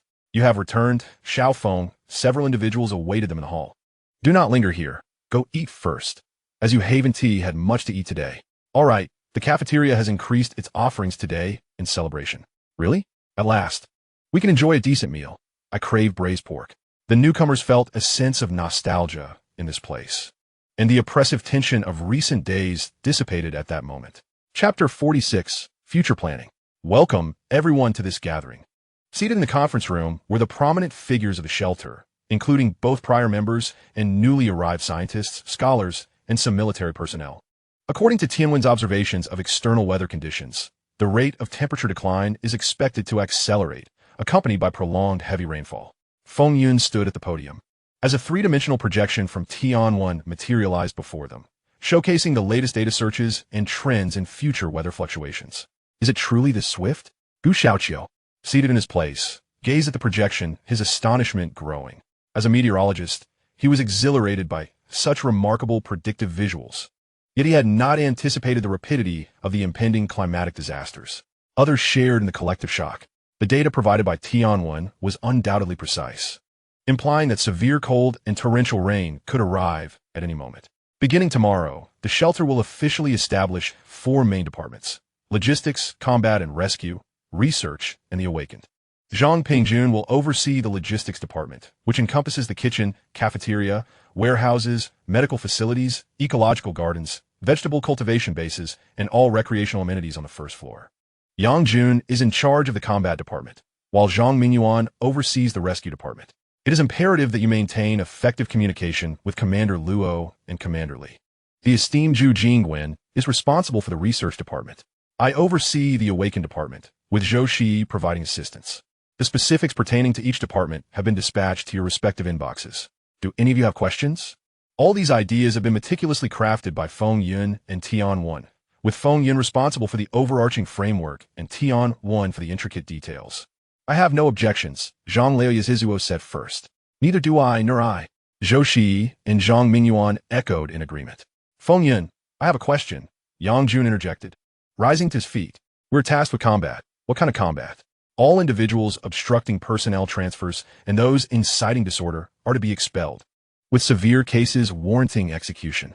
Is this not excessive? Yang Jun found it difficult to comprehend the rationale behind such stringent regulations. Brother Yang, they have just begun to harness their superpowers, and already they are causing chaos. As their strength grows, so too will their ambitions. The current situation in Qingyuan City may seem trivial to me, but what about outside? Who controls the regimes in other places? This is merely the beginning. Xiao Yang, Xiao Feng is correct. In times of turmoil, strict measures must be employed, remarked the elder Zhang. He had witnessed too much darkness. Human nature is utterly unpredictable, especially in these times. Faced with Zhang Pingjuan's assertion, Yang Jun had no choice but to acquiesce. Since there are no objections, we shall proceed as planned. The following day, Feng Yun awoke, a smile gracing his lips as he gazed at the figure beside him, leaning against the headboard. System, sign in. This was the first outing after the disaster, awarding 500 survival points. Exploration of the external environment yielded an additional 200 survival points. Your vehicle underwent a flawless upgrade, ascending from the ground to the sky, granting you another 200 survival points. You thwarted an ambush, earning 300 survival points. Leading a team to eliminate 113 adversaries awarded you 2,260 survival points. You intimidated those who attempted to threaten you, garnering 200 survival points. The shelter welcomed an additional 212 individuals, providing 4,240 survival points.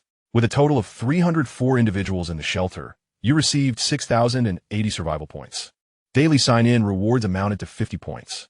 In total, you have acquired 13,980 survival points. Feng Yun surveyed the survival points displayed on the system interface. This was merely the beginning. He inquired further within the system. To expand by 1 layer and cover all construction costs would require 500 points, 10,000 points for the expansion, and 500 points for construction expenses. Commence construction. The 500 points vanished, along with a portion of the metal from the space. Feng Yun designated the entire expansion for residential purposes, with each room spanning 30 square meters and equipped with an independent bathroom. On one floor, there are a total of 150 rooms, each accommodating 6 individuals, thus providing shelter for 900 people. Feng Yun had considered the idea of housing 8 individuals per room, but the density of occupants would be excessive. If managed efficiently, the transfer of 900 individuals could be completed in a day. However, a subsequent pause would be necessary. The influx of people into the shelter would lead to potential management challenges if other buildings are not expanded, resulting in a state of imbalance. Only through collective progress can the development of the shelter continue in a systematic manner. My dear, you are awake, Feng Yun said as a head suddenly emerged from the covers. Zhou Shi lazily stretched, causing the blanket to slip away, revealing a glimpse of spring. Get up quickly. There is much work to be done. Carry me, she requested. Feng Yun lifted Zhou Shi from the bed, and together they attended to their morning routines before proceeding to the conference room, where most of the others had already gathered. The purpose of calling everyone together was to communicate the plans for the upcoming week. The 5th floor of the shelter has been completed, designated as the accommodation area. Expected to house 900 individuals, with a transfer slated for today. It's done. You're a natural-born construction worker, someone remarked. I almost want to pursue this profession myself. Silence. That is not the focus. Ming Yuan, it is imperative that the population transfer is completed today. Zhang Lao, ensure that logistical arrangements are in place. This week marks the only scheduled transfer. Future movements will depend on the shelter's plans. Upon hearing this, there was no further discussion. Tianwen had already distributed the monthly plan for the shelter to each individual, and they understood that the shelter's operation relies on a balanced supply and demand. Any excess would lead to complications, necessitating a methodical approach. Brother Yang, you and your team are responsible for maintaining order at the official shelter starting today. Understood. Yang Jun and his soldiers were equipped with electromagnetic guns and exoskeleton suits, ready to manage any unrest. This population transfer will prioritize scientific personnel, including experts in biology, traditional Chinese medicine, and agriculture, as we aim to expand the cultivation of medicinal plants. All right, Xiaofeng, I will gather the necessary personnel. Li Yang and Luo Yuan also attended the meeting, albeit via video call, as many issues concerning the shelter required their input. Last night, upon learning of the existence of a talent awakening potion, they could hardly contain their excitement. The prospect of a systematic advancement plan for innate abilities thrilled them even more. Currently, their powers were merely haphazardly utilized, gradually strengthening over time. Witnessing Elder Zhu consume a physical enhancement potion solidified their determination to be here. Certain sentiments that Feng Yun found uncomfortable to express had already been conveyed by Elder Zhang Pingjun. After much contemplation, the two individuals ultimately chose to come here. The situation elsewhere remains shrouded in uncertainty, but it is unlikely to be significantly better than what they currently face. As time progresses, circumstances may deteriorate further, raising the question of whether they will still be able to protect those behind them. It might be wiser to gather everyone here, fulfilling the nation's trust in them. Chapter 47, A New Species. With the successful transfer of 900 individuals, Yang Jun remained at the official shelter with the military as a combat force, which has been steadily increasing each day. At Li Yang's behest, Yang Jun delivered a lesson to those harboring ulterior motives, temporarily quelling any discontent within the shelter. Meanwhile, Feng Yun began a period of seclusion. The more than 1,200 individuals in the shelter provide Feng Yun with over 24,000 survival points daily, facilitating the orderly advancement of his shelter transformation plan. Everything was proceeding normally until an unexpected battle disrupted the status quo. Master, Zhang Mingyuan has sent a video request. At that moment, Feng Yun was engaged in data analysis of the potions in his laboratory. All the created potions had already undergone efficacy comparison analysis, and Feng Yun was examining a potion that lacked alternative materials. He answered the call, setting aside his work to focus on the projection of Zhang Mingyuan appearing in the room. Feng Ge, we have discovered something in the northern part of Qingyuan City. As he spoke, the camera panned to the ground before Zhang Mingyuan, revealing a gruesome scene. The scattered remains indicated a battle between an avian creature and a serpent, resulting in mutual destruction. However, the size of the two corpses appeared disproportionately large. The eagle's wingspan reached an astonishing 10 meters, and its talons were of an unimaginable weight. Zhang Mingyuan struggled to lift even one with a single hand. The serpent's girth was unprecedented, requiring two individuals to encircle it. Evolution. Feng Yun fixated on the creatures in the video, astonished by the rapidity of such developments. Indeed, flora and fauna are the favored children of nature. Feng Yun recalled from Stuka's records that human evolution can yield innate abilities, implying that animals and plants could experience similar advancements, perhaps an even swifter pace. The Federation where Stuka resided was currently engaged in combat with a beastly civilization. Although referred to as beasts, this term merely serves as a collective designation. The vast array of evolutionary paths results in an astonishing diversity among the species. This particular information has yet to be disseminated, yet the evidence now manifests before them. While the animals in the shelter's ecological park have also begun to evolve, their prolonged captivity has stripped them of their wild instincts, preventing such issues from arising. Bring everything back, Feng Yun commanded. Understood, Feng Yi, Sang Mingyuan replied. Feng Yun shed his white lab coat and departed from the analysis room, leaving other matters to the robots. He arrived in the hall, awaiting the arrival of the body. What is the matter, Xiaofeng? Elder Zhu emerged from the manufacturing center and inquired upon seeing Feng Yun. Why did you ask me to summon all the personnel from the biology department? Ming Yuan has discovered two entirely new species in Qingyuan City. What? New species? Although Elder Zhu specialized in machinery, he understood the significance of discovering new species for the world. Xiaofeng, could it be due to the superparticles? Feng Jin, standing beside Elder Zhu, interjected. As the head of the biological research team, he was naturally well-versed in the effects of superparticles on human evolution. Indeed, these organisms are likely products of the evolution of snakes and eagles. Feng Jin's face lit up with enthusiasm, pondering what they might evolve into. This research on biological evolution not only aimed to trace the origins of these two species, but also to commence a reclassification based on biological taxonomy. This is merely the beginning of evolution, and we must prepare early. Understood. We will reclassify all flora and fauna accordingly. Feng Jin assured, his spirits high at the prospect of engaging in this potentially historic endeavor of reclassifying species. The gates of the shelter swung open, and a figure clad in exoskeletal armor entered, cradling a sizable, sealed mass of flesh and blood. He gently placed the specimen on the ground and stood upright. Brother Feng, we only managed to transport a small portion this time. Several trips will be required. No worries, bring it all back. Feng Yun observed Feng Jin, who was already eager to open the sealed bag for dissection and analysis. Professor Feng, a primary focus of this analysis is to determine whether these evolved organisms are consumable and what benefits they may offer to the human body. Eek. Feng Jin found it hard to grasp Feng Yun's gluttonous mindset, but Elder Zhu suddenly grasped the implication of Feng Yun's words. Xiaofeng, are you suggesting that consuming this meat could promote human evolution? Yes, Elder Zhu. This could potentially be our primary source of meat in the future. Feng Yun's gaze turned towards the civilization of Stuka, where such meat had already been widely adopted. Consuming the flesh of these evolved organisms could greatly benefit the human body.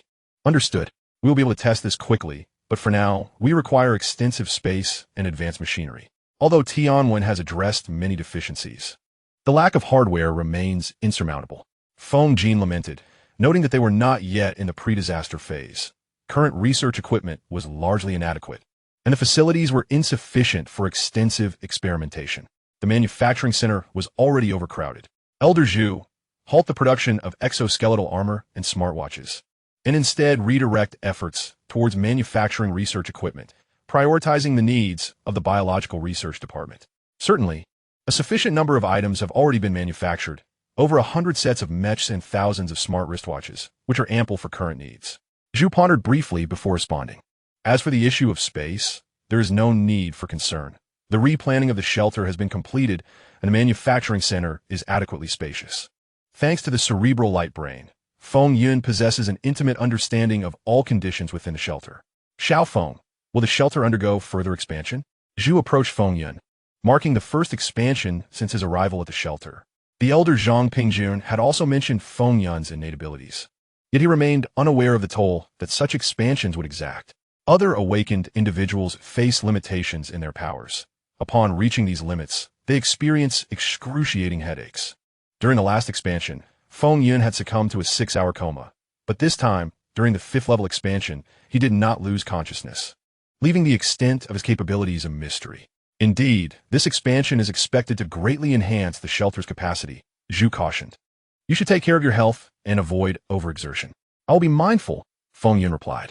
As the shelter's gates closed, personnel began to transfer a portion of the bodies into the manufacturing center, with the remaining parts primarily consisting of flesh, while the crucial components had all been delivered to the manufacturing center.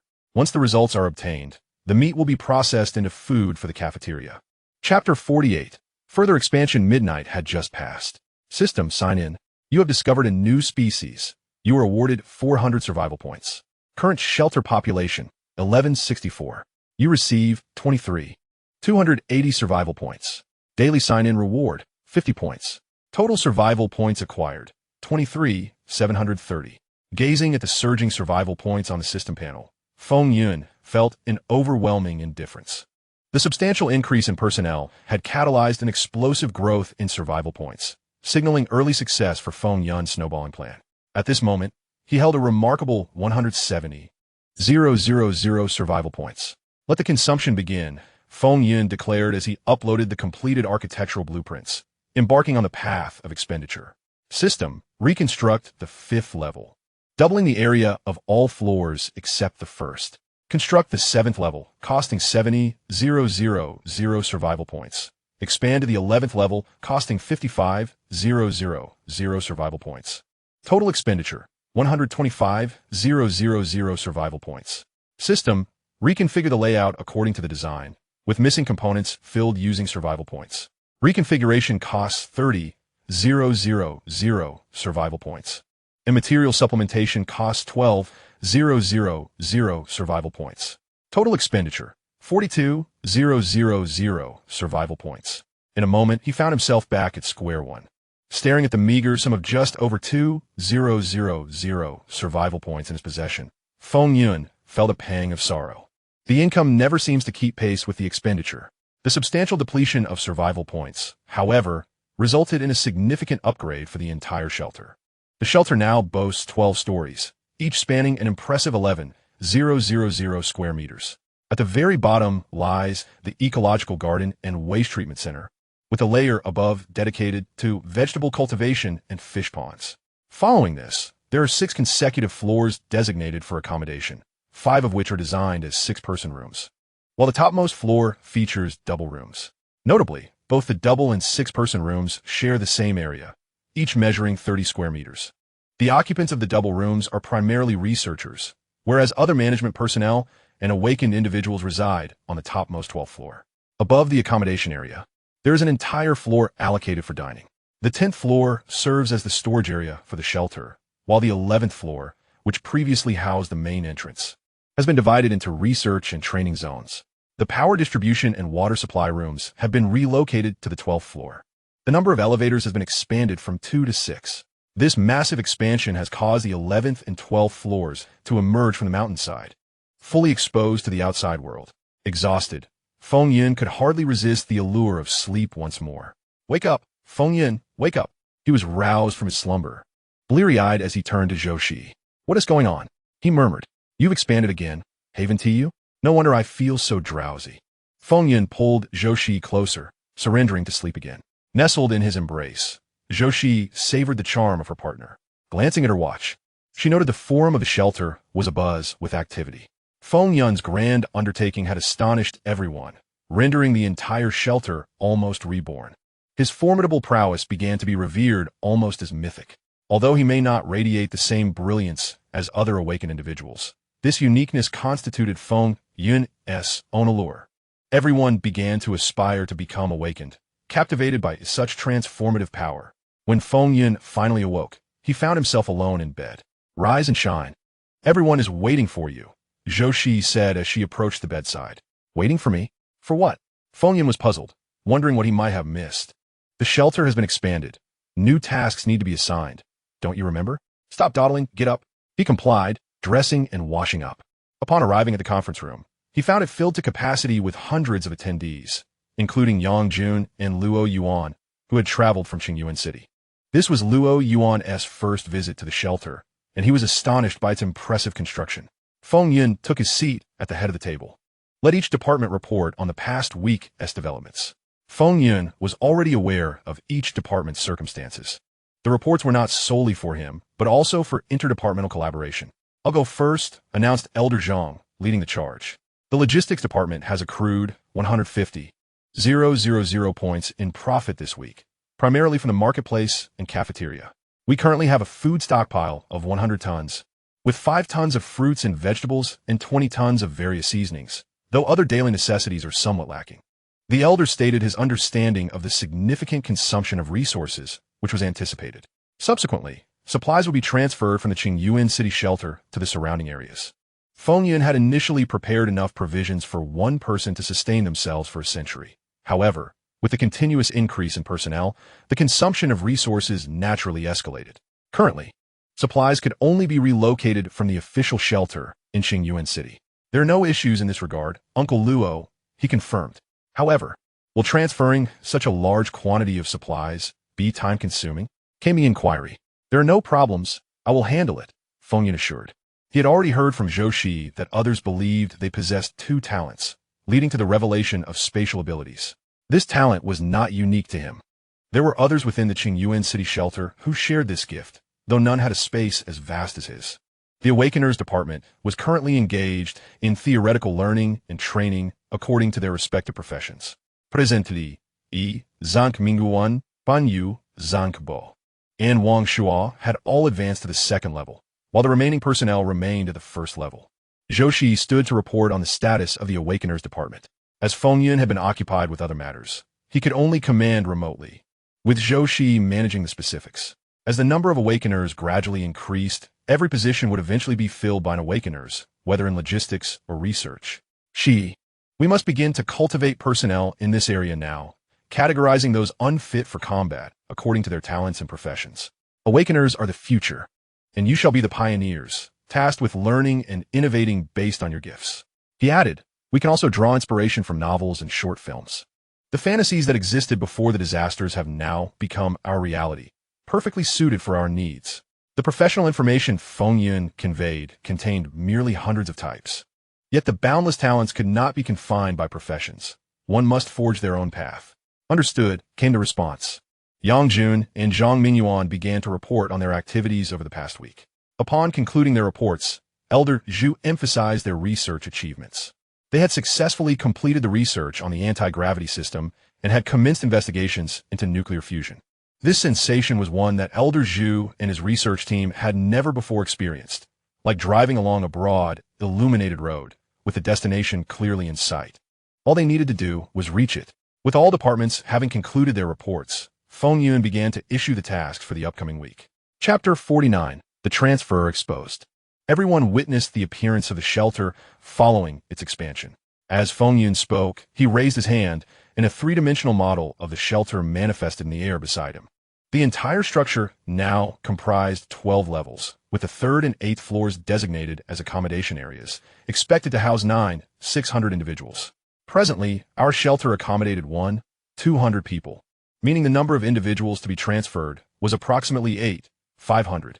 As his words echoed, everyone gazed at him in astonishment. 500 people? How much time has truly passed? This marks only the second relocation of the population, and nearly 10,000 individuals have already been moved. What will happen next? The 9th level serves as the dining hall, a dedicated space, which necessitates the inclusion of approximately 200 chefs among those being relocated this time. Uncle Luo, is there any issue with this arrangement? Feng Yun delegated the matter to Luo Yuan, who had no objections. Can a refuge accommodating nearly 10,000 people function without at least 200 chefs? Clearly it cannot. Food is paramount, and being a chef is indeed a noble profession. The 11th level is divided into 2 sections, the Awaken Training Department and the Research Department. Elder Zhu, the Research Department requires further subdivision, as a portion of personnel will be dedicated to studying the awakened. I am aware. I shall establish a new research division. Elder Zhu nodded in agreement. Currently, the Research Department is the most populous within the entire refuge and encompasses the greatest number of subdepartments, including technology, biology, and pharmaceuticals. Once the research on the awakened commences, several additional teams will be formed. Ming Yuan, the personnel relocation must be expedited, and we must be cautious to prevent any leaks regarding the transfer. Feng Yun found himself too occupied to manage the personnel transfers. He was about to delve into the research of the new refuge design plans. I am confident that Brother Jun will ensure our safety, Ming Yuan remarked, glancing at Yang Jun. Yang Jun gave a thumbs up in agreement.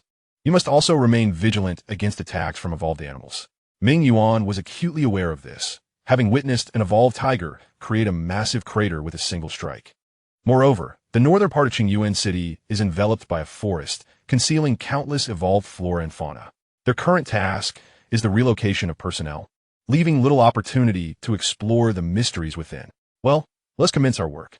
The personnel dispersed, and the next round of relocations began. Feng Yun followed suit to gather supplies for the transfer. Liang also found 3 individuals with spatial talents within the refuge of Qingyuan City to assist in logistics. All materials had been meticulously accounted for by Tianwen prior to the transfer. Even if the 3 wished to pilfer, it would be unfeasible.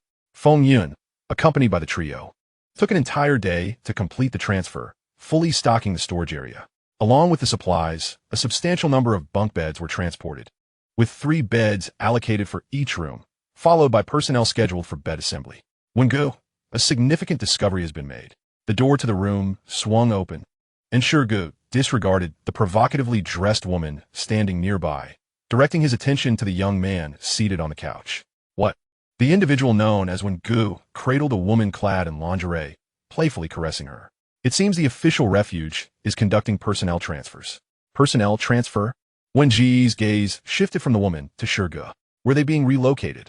Unbeknownst to them, they departed in a swift vehicle, leaving our people fearful of detection and thus refraining from pursuit. Wen-gu pushed the woman in his arms aside and rose to his feet, his brow furrowed in contemplation. Do Jiangfan and that band of rascals know? He inquired. They must be aware. Our people have spotted theirs. Shirley, ascertain their intentions. Our food supplies are dwindling, and we must devise a means to procure sustenance from there. It may prove challenging. Our people encountered the type of mech we saw previously when they detected the population transfer, Shirley replied, the memory of the last threat vivid in his mind. Had he taken a single step further then, he would not be the one reporting the situation now. We must find a way, since we separated from the official shelter.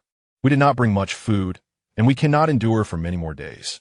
Zhu Wen had been a rebellious scion of wealth before the disaster, having indulged in all manner of mischief. Once he gained his gifted abilities, he fancied himself the chosen one, acting with impunity within the official shelter until he was expelled by Li Yong and Luo Yuan. Yet, he maintained contact with those inside the shelter. Very well. I will reach out to Li Hu and his group. Shirley understood their precarious situation for any action to be undertaken. It was imperative to involve Li Hu as a safeguard. Zhu Wen paced thoughtfully, then resolutely declared, let us also contact that band of rascals. They must still harbor resentment after their last defeat. Agreed, he said, turning to exit the room. All three parties were aware of the population transfer from the official shelter. Yet none knew the destination. The rascals even dispatched an individual with wings to track them down.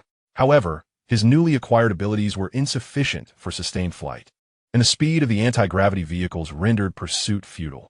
Thus, they could discern that individuals were being continuously relocated, yet their whereabouts remained a mystery. The three factions arranged a meeting. Ah, is that not the fortunate survivor, Ito? Last time you attempted to ambush us, you were left in disarray, huh? Li Hu greeted Ito with mockery, recalling their last encounter where Ito had underestimated their vigilance. Humph! Ito seethed silently at Li Hu's taunts, though he refrained from retorting. The previous confrontation had cost them nearly half of their superpowered members. While new individuals were awakening their abilities, they still lagged behind the two opposing factions. You're all aware of the personnel transfer from the official shelter. Now what shall we do? Zhu Wen observed the two coldly. What can we do? Let them relocate.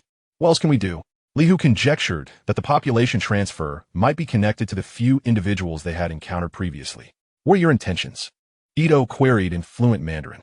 In truth, Zhu Wen had suspected the nature of their communication with him from the moment he initiated contact. Their current strength is rather weak, and their numbers are few. The only option is to board the ship and devise a plan to extract a morsel from the official sanctuary.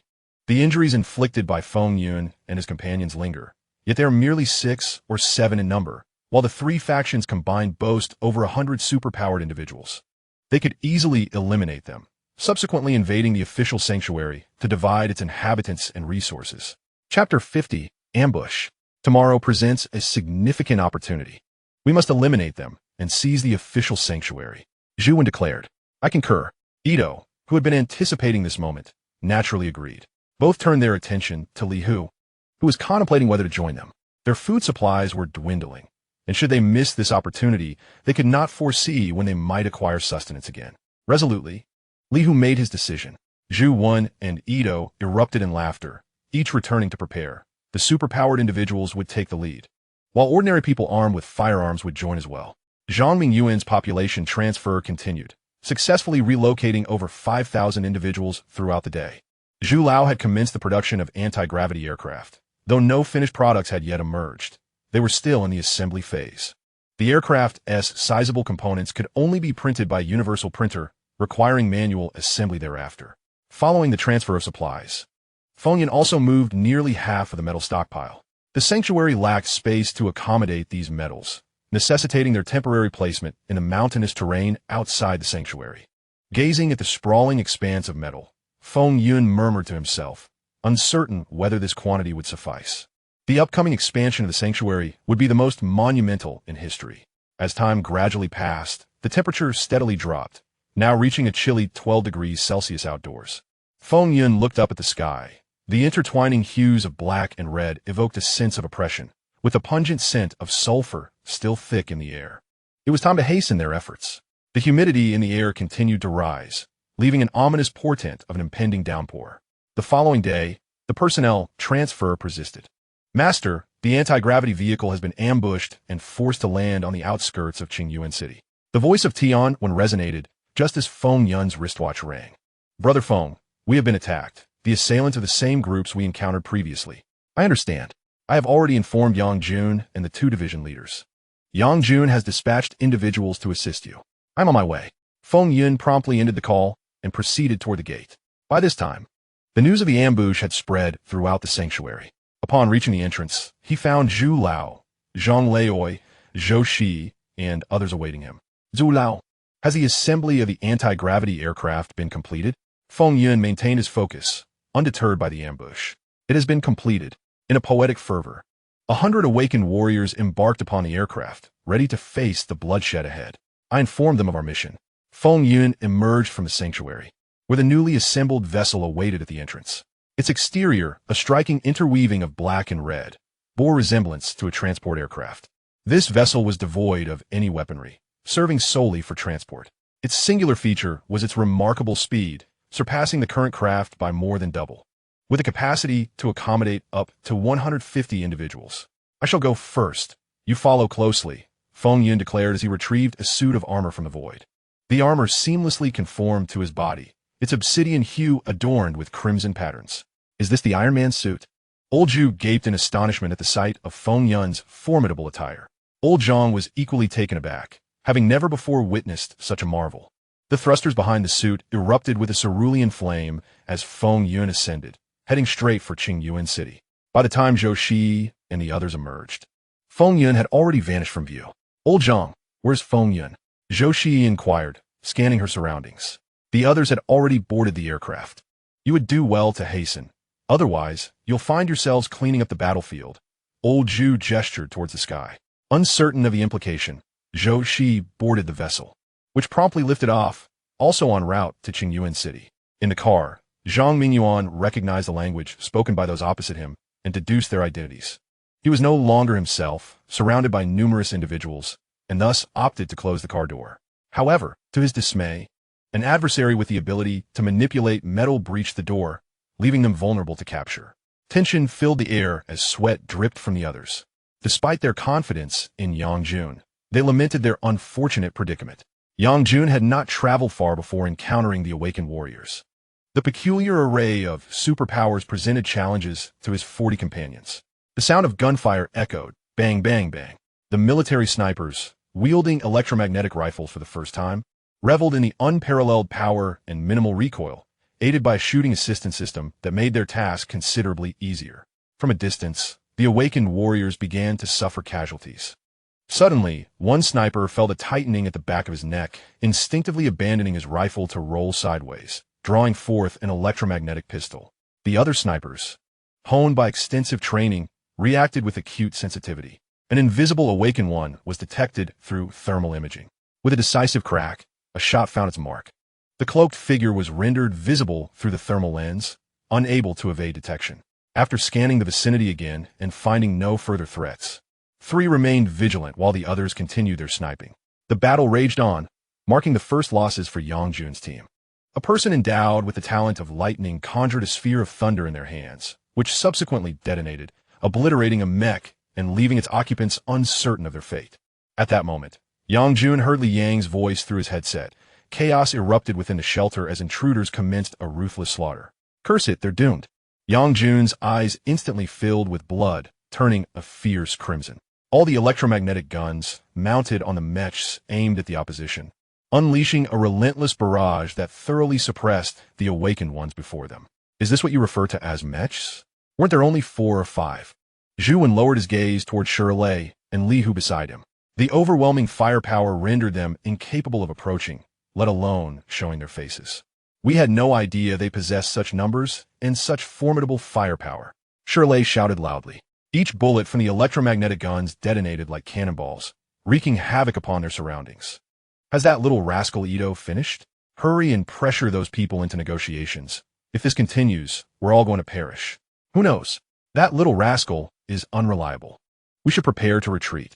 What on earth is happening? Who is the real superhuman here? At that moment, Ito's situation was even graver than theirs. When Feng Yun spotted the vehicle, Ito was attempting to open the door. A descending shot from an electromagnetic cannon rendered him incapable of advancing further. His body was obliterated in a single blast. The remaining personnel behind him were utterly incredulous, gazing up at the sky where a black humanoid mech loomed ominously. Feng Yun felt no trepidation of being discovered. At a height of over 100 meters, no one could reach him. He commenced fire from the air. The desolate wilderness transformed into a graveyard for over 30 souls. It was akin to a slaughter of unequal proportions. Those on the ground could only await their fate. As the massacre concluded, the earth was stained crimson with blood, and not a single intact corpse lay upon the ground. With the battle over, Feng Yun hastened to the next battlefield. Chapter 51. The Butchery. Those in the vehicle disembarked, witnessing the gruesome scene, unable to suppress their stomachs, and began to vomit uncontrollably. Zhou Shi's aircraft soared above, and she finally comprehended the meaning behind Zhu Lao's words. Most of the awakened individuals aboard the aircraft had never encountered such warfare, and the sight of the mangled bodies stirred their stomachs uneasily. Yang Jun, withdraw to the shelter and establish order. I will take over here. A cold voice from Feng Yun echoed in Yang Jun's headset. A black meteor descended before Yang Jun very well, lest apart. Yang Jun looked at the black mech before him. A heavy weight finally lifted from his heart. He led all the mechs away from the battlefield and into the shelter. They had arrived with 40 personnel, but departed with fewer than 30. In contrast, the opposition had suffered the loss of nearly 50 awakened individuals and over 100 gunmen. Only Feng Yun remained on the battlefield with his mech, accompanied by more than 10 snipers behind him. On the shoulders of Feng Yun's black mech, electromagnetic guns materialized, complemented by 4 more positioned along his arms and waist. The previous force of 40 mechs had already begun to crumble the opposition, while Feng Yun decisively brought the confrontation to a close. With unwavering focus, each shot he fired extinguished a life. Ascending into the air, he harvested souls without restraint. Only upon the arrival of the aircraft did Feng Yun stow his weapons, floating serenely in place. As the craft landed, every awakened individual plunged into battle. Zhou Shi refrained from engaging in combat, instead tending to the surviving personnel within the mechs. Hundreds of awakened warriors joined the fray, solidifying what had already been an overwhelming dominance. Trained to perfection, they executed their professional skills with remarkable precision. Mages, warlocks, martial artists, fighters, gunners, and bladesmen, each thriving in their chosen vocations. While their adversaries wielded erratic abilities, the awakened resembled students adeptly taking an examination. Above them, Feng Yun provided steadfast protection. With 3 lives claimed, Feng Yun noted that the remaining individuals had escaped mortal peril. Zhou Shi's voice reached him, a practiced physician accustomed to death, yet still feeling a pang of discomfort. Leave no one alive. The cold command echoed in the ears of all awakened. This voice resonated like the whisper of death itself. Hastening their pace of slaughter, the enemy's gunners dwindled, reduced to a handful of superpowered individuals frantically fleeing. Zhu Wen found himself at a loss for words.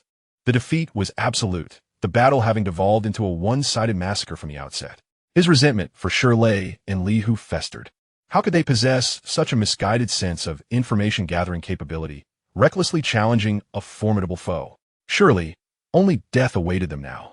Turning his gaze skyward to the floating Feng Yun, he laughed bitterly. Why seek death? In the next instant, Zhu Wen's head exploded. The battle concluded. Some suddenly halted, gazing upon the gruesome carnage they had wrought, only to double over in retching. One began, and like a contagion, the rest followed suit in a wave of nausea. A sniper approached Zhou Shi, assisting in extricating comrades from their armored suits. Observing the lifeless forms before them, they stood in respectful salute. Feng Yun swiftly departed, heading toward the official refuge.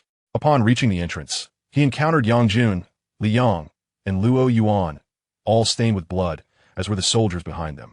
We lost 3 here, but the others have escaped mortal danger. What the situation inside? Feng Yun inquired, removing his helmet to scrutinize the trio. Dozens were injured and killed. Several superpowered individuals from the Japanese faction detonated a corner, causing the chaos. Others took advantage of the chaos. Seeking to claim a share for themselves, but they were all ruthlessly eliminated. We lost 25 brothers and hundreds of innocent civilians. I feel guilty. I failed to protect them. Yang Jun spoke, his eyes reddening as he lowered his head. The events of the day had ignited the tempers of both men. Luo Yuan and Li Yang were now consumed by thoughts of vengeance, having never encountered such a humiliating situation. They had already accompanied their fallen brothers. A heavy silence enveloped the three. Brother Yang, do not despair. We still have to tie up loose ends, Feng Yun encouraged, patting Yang Jun's shoulder. Sure, Yi has brought 100 awakened ones. They have completed the cleanup. You are to lead them, along with 500 soldiers, to receive personnel from the three factions. The remaining soldiers shall stay in the shelter to prevent any further incidents. The awakened ones in our base are likely few in number. Capture them if possible, and eliminate them if not. Maintain control over all personnel and avert any additional problems. Understood. I know what to do. Yang Jun nodded in response. The combined personnel from the three factions totaled over 100,000, all gathered before the disaster. Any unrest among them would pose a grave issue. Yang Jun promptly contacted Zhou Shi, instructing her to bring her team over and take charge of the three factions' personnel before news of their annihilation reached them. Xiaofeng, can we expedite the relocation process? Luo Yuan inquired, concern etched on his face, mirrored by Li Yang's troubled expression. They understood that the expansion of the shelter relied entirely on Feng Yun's gifted profession. Now, with the urgency to hasten the expansion, they worried whether Feng Yun's health could endure. The shelter, initially constructed as a civil defense project, had developed cracks after the earthquake. Although it seemed manageable at first, the enemy's bombs had not only breached one section. The surrounding structure was also on the verge of collapse, potentially jeopardizing the entire integrity of the shelter. How much longer could that part hold? This unexpected issue was impacting Feng Yun's expansion plans. While the exact timeline was uncertain, the architect estimated about 7 to 10 days. Give me 5 days. We will commence the population transfer then. Feng Yun calculated briefly and provided a definitive timeline, a few days ahead of his original plan. Very well. I will assign someone to monitor that area closely. Any issues will be reported to you immediately. We should return to our tasks, as there remains much to address. Li Yang and Luo Yuan felt reassured upon receiving the confirmed timeline. They would first relocate a portion of the people to other areas to accommodate them for a few days. In the event of an unforeseen situation, there would be no time to react. Feng Yun reached out to Elder Zhu at the research center, urging him to commence the round-the-clock production of intelligent wristwatches. If everyone were to relocate to the shelter before the temporary manufacturing began, time would indeed be of the essence, given the sheer number of individuals involved, tens of thousands. To be precise, Chapter 52, Suppression of the Triad Bases. In a clandestine chamber, one could observe at least a dozen women of varying ages. These women were all dissenters from Zhu Wen's base. Zhu Wen, accompanied by awakened individuals and a select few loyalists, wielded their superpowers and firearms to dominate the base's food supplies, asserting their authority within the confines of the base. In the shadows, a resistance against Zhu Wen began to emerge. Although their numbers were few, the awakened among them were not to be underestimated. Zhu Wen lacked the strength to completely subjugate them, thus he temporarily allowed their presence, intending to seize them after conquering the official shelter. Yet, this ambition had now turned into a mere fantasy. Sister Han, they haven't returned yet, have they? A young woman leaned toward another woman nearby. This Sister Han was noticeably older, her accumulated grace lending her an inexplicable allure at first glance. Yes, it has been nearly a day. Sister Han, the strongest among them, was naturally elected as their leader. Their numbers were dwindling within the base. She contemplated scouting the situation. If they returned, they would only be sitting ducks. It was better to take the initiative and prepare. Very well, Wenjing. You and Shuli will go together and keep an eye on one another. Understood. Sister Han called upon Shuli and Wenjing, who were not far off, to undertake the reconnaissance. Wenjing's innate ability was invisibility, while Shuli possessed the power of sound waves, akin to a bat's echolocation, which enabled her to gather information effectively. It was indeed Shuli who had overheard the news of Zhu Wen and his entourage venturing out. As the door creaked open, a resounding noise echoed through the air. Sister Han's heart raced. Quick, go, and see what has transpired. All the women in the room sprang to their feet as the external circumstances directly impacted their safety. They had no desire to fall into the hands of their adversaries, for that would render their existence a living hell. Shuli rushed back, drenched in sweat. It's not Zhu Wan and his group. It appears to be soldiers from the official shelter. They have blown open the main entrance. What? Could it be that the official shelter has wiped out Zhu Wan and his men? A girl exclaimed, her excitement propelling her forward. Yes, they're all dead. They've come to take over this base. Wen Jing is still there. I will report back. Sister Han, momentarily taken aback by the mention of soldiers, regained composure and pondered. Is that truly possible? Are you certain they're soldiers? A cold wave of doubt washed over them, silencing everyone, including Shuli. They must be. There are hundreds of them, accompanied by several superpowered individuals. Even Shuli began to waver in her confidence. We can leave now. We can leave now. An excited voice echoed in the room. Its source obscured. Soon, a figure emerged. It was Wen Jing. They're all dead. The military is sweeping the entire base. Are you certain they were soldiers? Han Jie, as cold words fell like a splash of water. Yet this time they failed to extinguish Wen Jing's fervent spirit. I am certain. I have seen them before. Really? Can we truly depart from this place? They have finally perished. They had witnessed too many lives extinguished by Zhu Wan and his cohorts. Too many who suffered to death. The darker facets of humanity had been magnified in the aftermath of disaster. Is this the place? A woman clad in military attire appeared at the doorway, flanked by 3 or 4 men. Yes, these must be the resistance forces of this base. The woman in uniform was undoubtedly Zhou Shi. After the gathering of Yang Jun and Zhou Shi, Zhang Mingyuan also returned here after settling his people. They divided into 3 teams, each assigned to a different base. Zhou Shi chose Zhu Wen's base. Yang Jun headed to the Japanese base, while Zhang Mingyuan led his team to Li Hu's base. Soldiers clad in mechanized armor forcefully opened the gates and charged in, their awakened comrades swiftly following, spreading throughout the base to suppress any resistance. Ultimately stabilized by the presence of hundreds of soldiers. Hello, I am Zhou Shi of Tianyan Base. The name Tianyan Base had only recently been adopted, primarily because Elder Zhang believed that referring to it merely as a shelter lacked appeal and identity. Thus he bestowed it with this name. Tianyan Shelter? Are you not the official shelter sent from Qingyuan City? What is this place? The individuals in the room had never heard of such a location, prompting Han Jie to step forward with a question. You may also understand it as a new official shelter. Zhou Shi was uncertain how to articulate this matter, so she simply stated it was a newly established official refuge. After all, personnel from all official shelters were indeed relocating there, so her explanation held merit. Fan Yu, take them back to the base, Zhou Shi instructed her companion. After saying this, she turned to leave as other matters awaited her. Wait a moment, this lady, Zhou Shi.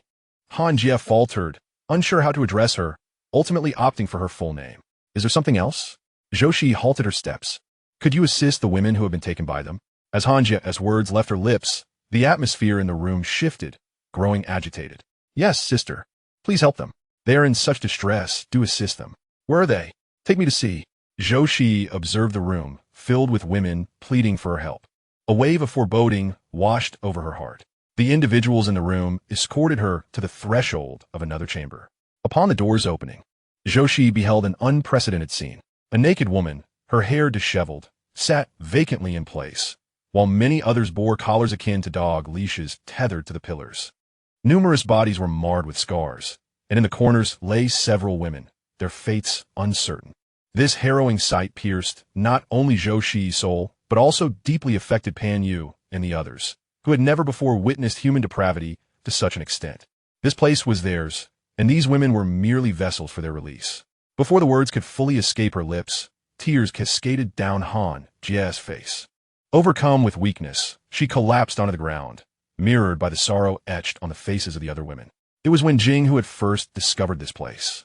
In a moment of emotional upheaval, she had emerged from her concealed state and was consequently detected. Had she not subsequently entered invisibility once more, she too would have been ensnared within this nightmare. Han Jie's sobs recounted the harrowing tale of their discovery. Meanwhile, Wen Jing, reflecting on that fateful moment, felt a wave of dread wash over her. Pan Yu and the others, their eyes reddened, clenched their teeth, the sound grating audibly in the silence. They regretted not having acted with greater ferocity at that time, pondering why they had not ensured the demise of those responsible, instead allowing them to meet their end with such ease. Chapter 53, The Sudden News. Feng Yun arrived, surveying the grim scene within, his heart heavy with discomfort. Turning to Zhou Shi, he instructed, summon Jiang Min and Shui Yu to erase their memories. You will assist in healing their physical wounds. After a brief pause, he added, ensure that no one outside this circle learns of this matter. Contact Ming Yuan and Yang Jun to ascertain if similar occurrences have transpired elsewhere. Understood, Zhou Shi replied, wiping away her tears and beginning her practice. Pan Yu, escort them back to the base. Yes, Brother Feng. Pan Yu helped the women to their feet and guided them away from that place. Once Zhou Shi had concluded her communications, she turned her gaze to Feng Yun, whose expression remained inscrutable, betraying no emotions. Zhou Shi recognized that such a demeanor signified an inner fury at its zenith. In another location, no discoveries had been made, save for the base belonging to the Japanese. Feng Yun turned and departed, his armor enveloping his head, concealing all expressions beneath its metallic shell. The battle armor soared into the air, returning to the previous battlefield, where the scent of blood mingled with sulfur created a peculiar aroma. The armor released all weaponry, commencing a bombardment upon the ground. By the time Feng Yun departed, the earth bore no trace of crimson. Only the lingering scent remained in the air. Feng Yun returned to the sanctuary, retracting his armor into the spatial realm. He made his way directly to his chamber, collapsing onto the bed in slumber. Awaking languidly, Feng Yun found Zhou Shi seated beside him, quietly observing him. How are you? All matters have been resolved. The memories of everyone involved have been entirely altered, and their physical injuries are largely healed. Let us assign them to work in the storage area for the time being. Zhou Shi has also taken to bed, nestled within Feng Yun's embrace. Feng Yun's hand gently caresses Zhou Shi's back. After a prolonged period of tension, she finally begins to relax and gradually drifts into slumber. Feng Yun remains by her side, for this is precisely the moment when Zhou Shi requires comfort the most. Having witnessed so many unprecedented sights, her spirit has endured an unparalleled upheaval, and she is in dire need of solace. Time passes, though its measure is lost. Feng Yun is stirred awake by the subtle movements in his arms. Zhou Shi, like a small kitten, nuzzles against him. Are you well?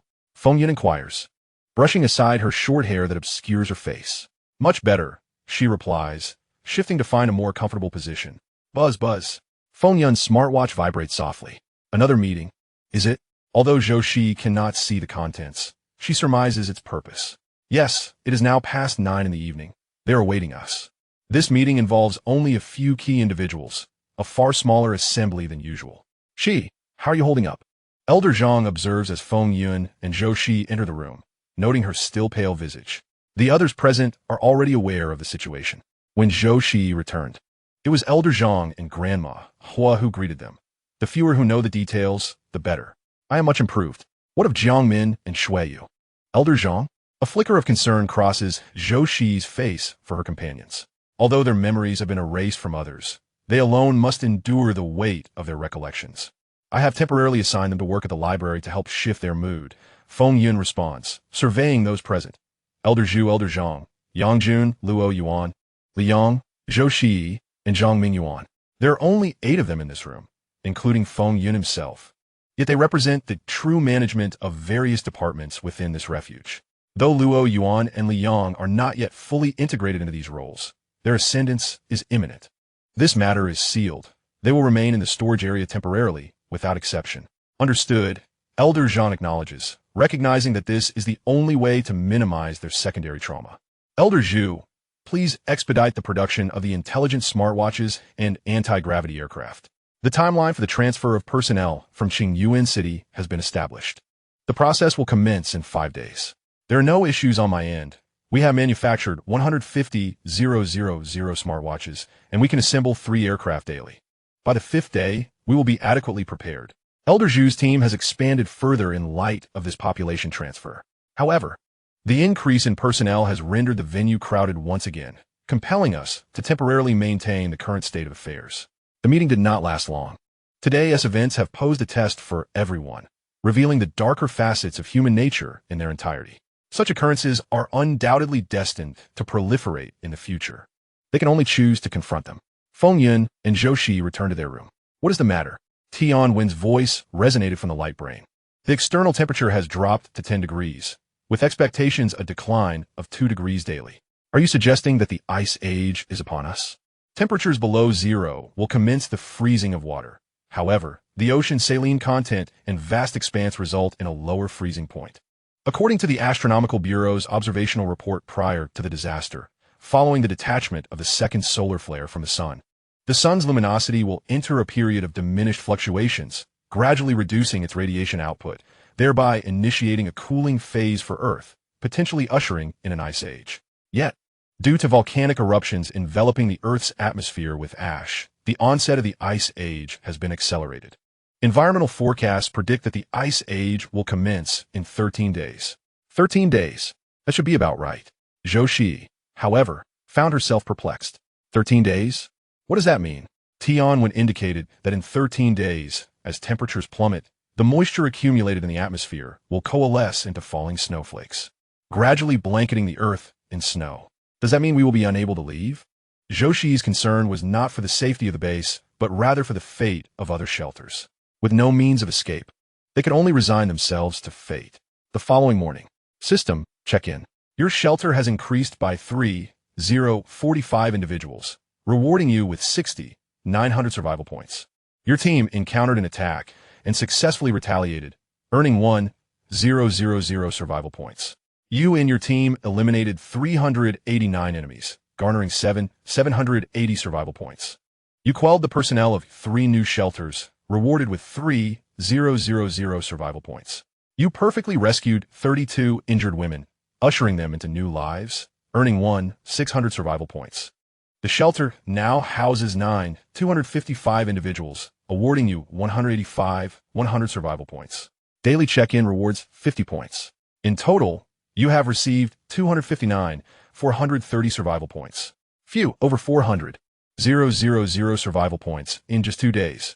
Feng Yun was somewhat incredulous. Reflecting on just over a month ago, he had only accrued a few hundred survival points daily. Now, a single day yielded a staggering 250. Truly incomparable. Chapter 54. A shelter of 150. People. With 400.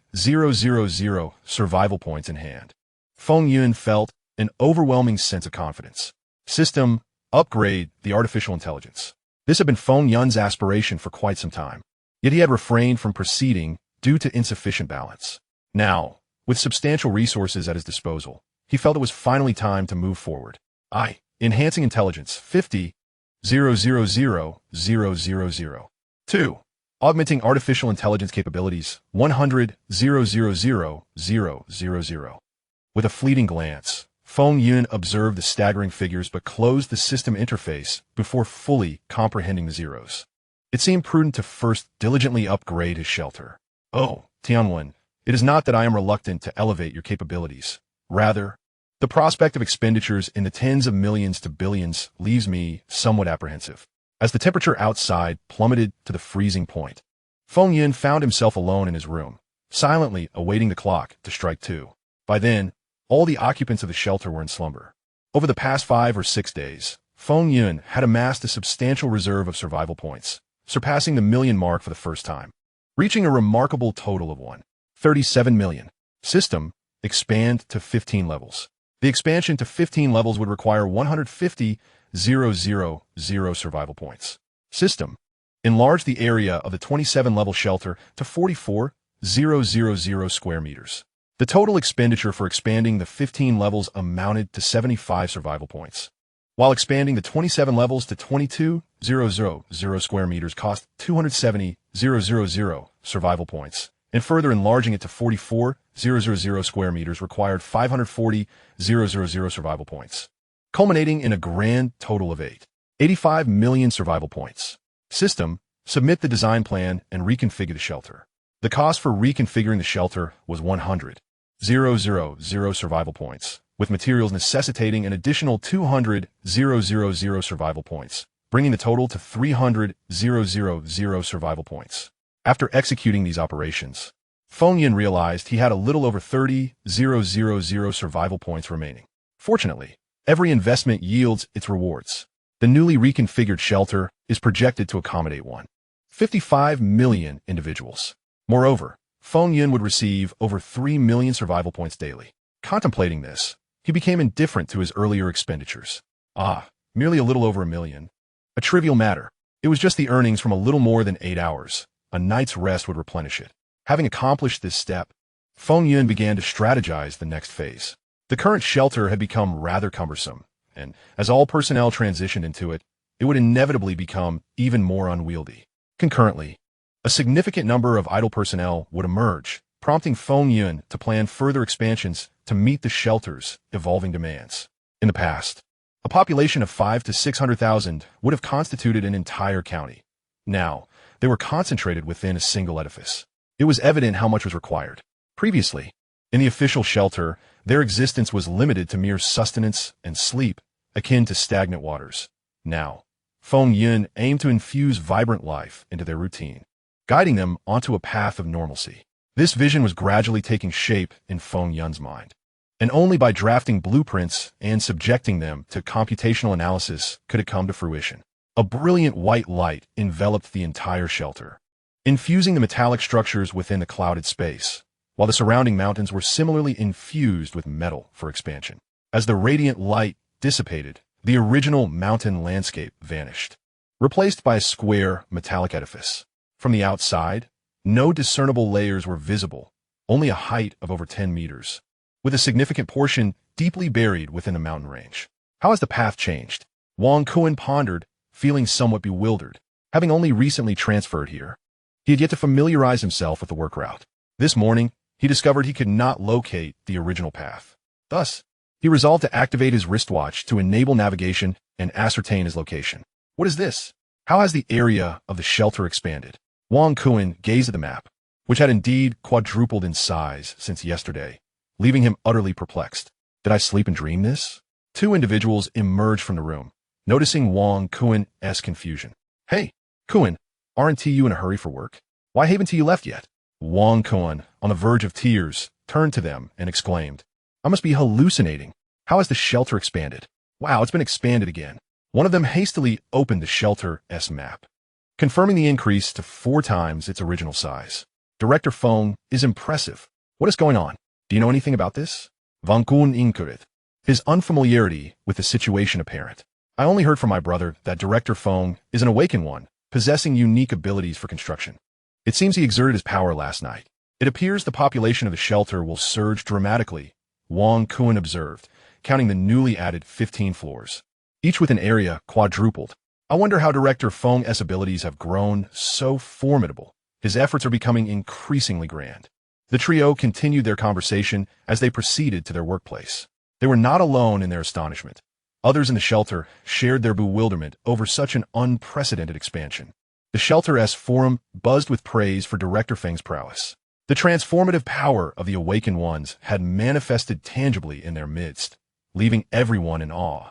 Some attendees remarked on the glaring disparities between the awakened ones' abilities. After 5 days, the conference room was reopened, now transformed into a large hall accommodating 500 individuals. Feng Yun took his seat as participants gradually entered, their faces reflecting sheer astonishment. Once everyone was seated, Feng Yun bypassed the usual reports and directly announced, the base has been expanded by 15 floors, each containing 300 rooms, with an expected capacity of 800 individuals. The total accommodation across all residential areas is projected to house 156,000 people. Currently, we have 10,000 residents. Thus, the number of individuals to be relocated is 146,000. From today onwards, we shall transfer 100,000 individuals daily, and for the next 7 to 10 days, the base will be undergoing continuous expansion. What? 100,000 each day? Every shelter will require expansion in the near future? The atmosphere below became utterly chaotic. Indeed, the scale of Feng Yun's undertaking is astonishing. I will remain in my quarters for the next few days. Please contact Tianwen for any matters. With a single utterance from Feng Yun, the crowd fell silent. Feng Yun, what is troubling you? Have you been overexerting your abilities? Zhou Shi inquired, having just learned of Feng Yun's decision, her concern palpable. In her team of awakened, there were similar instances where overexertion led to unconsciousness. Xiao Feng, you may proceed with the expansion at a more measured pace. There is no need to rush. Indeed, it can be done gradually, both Elder Zhang Pingjun and Elder Zhu advised. Feng Yun activated his wristwatch and casually pressed a few buttons. An image materialized beside him. Let's first take a look. The screen displayed a video created by Tianwen, depicting the impending ice age based on external weather conditions and predictions prior to the disaster. Chapter 55, The Base Takes Shape. The video illustrated how solar flares, upon detaching from the sun, gradually diminished its luminosity. As solar flares struck Earth, tectonic movements triggered global volcanic eruptions, sending vast clouds of ash into the atmosphere. At this juncture, the sun's brightness was on the verge of entering a period of weakness, causing the Earth's temperature to plummet. The ash covering the atmosphere obscured sunlight and radiation, further contributing to the drop in temperature. As temperatures continued to decline, previously evaporated moisture condensed into snowflakes in the atmosphere and fell to the ground. The oceans began to freeze, and the surface became blanketed in snow. Upon witnessing this, they comprehended why Feng Yun was so eager to expedite the process. The conditions depicted in the video would commence in 12 days. We must complete the relocation of the remaining populace in Qingyuan City before the onset of the Ice Age. 12 days? They had seen the blizzard in the video. In such weather, visibility might be reduced to mere meters. Indeed, we have only 12 days left, hence the urgency, Feng Yun reiterated. Let us prioritize transferring all personnel to the base. Other matters could be addressed subsequently. He further explained that the shelter in Qingyuan City had sustained damage and could potentially collapse at any moment, adding to the urgency of their situation. Understood. Our rescue and relocation department will coordinate effectively with the logistics department, Zhang Mingyuan asserted confidently as he stood. Elder Zhang, the logistics department, must be divided into independent units. This task is already underway, with the division nearly complete. Elder Zhang had anticipated that with the increase in personnel at the base, management could not continue as it had before. Currently, 5 departments have been delineated: dining, storage, medical, aquaculture, and agriculture, with management personnel still under consideration. For the time being, let's divide into these departments. Once personnel are settled and the base is fully constructed, we shall arrange for additional departments based on the needs of the staff. The meeting concluded. Feng Yun returned to his chamber, entering a state of seclusion. He began to delve deeply into the knowledge within his mind, not only absorbing it, but also planning the blueprints for the base's expansion. Feng Yun initially intended to upgrade the facility to a level 3 shelter. However, each time he contemplated this upgrade, his right eyelid twitched. He sensed that a significant event would transpire should he proceed with the upgrade. Hence, he refrained from doing so. The personnel at the base commenced their frantic activities, as relocating 100,000 individuals into the base in a single day is no trivial matter. Zhang Mingyuan's rescue department directly incorporated hundreds of soldiers to maintain order. The remaining soldiers were stationed at the official shelter and the other 3 bases to assist with population management and facilitate the transfer of individuals. 18 aircraft tirelessly transported personnel, each trip conveying nearly 3,000 individuals. As time passed, the inhabitants of the base gradually acclimated to the continuous expansion taking place daily. Within 6 days, the transfer of personnel was completed, totaling 570,000 individuals relocated to the base. Feng Yun devoted each day to strategizing the extensive expansion plans within his bedroom. On the day following the completion of personnel relocation, the construction of the base finally reached fruition.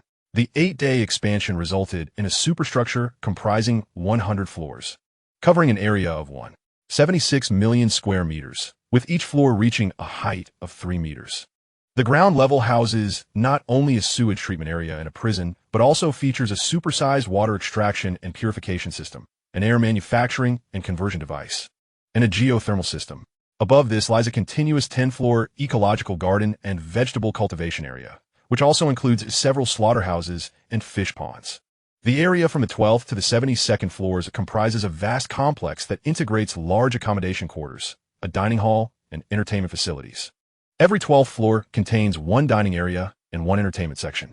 Moreover, Feng Yun decisively eliminated all 6-person rooms, replacing them with basic double occupancy rooms, which are categorized into 3 distinct grades. The standard double room spans 30 square meters and includes a bathroom. The more robust option features a private kitchen.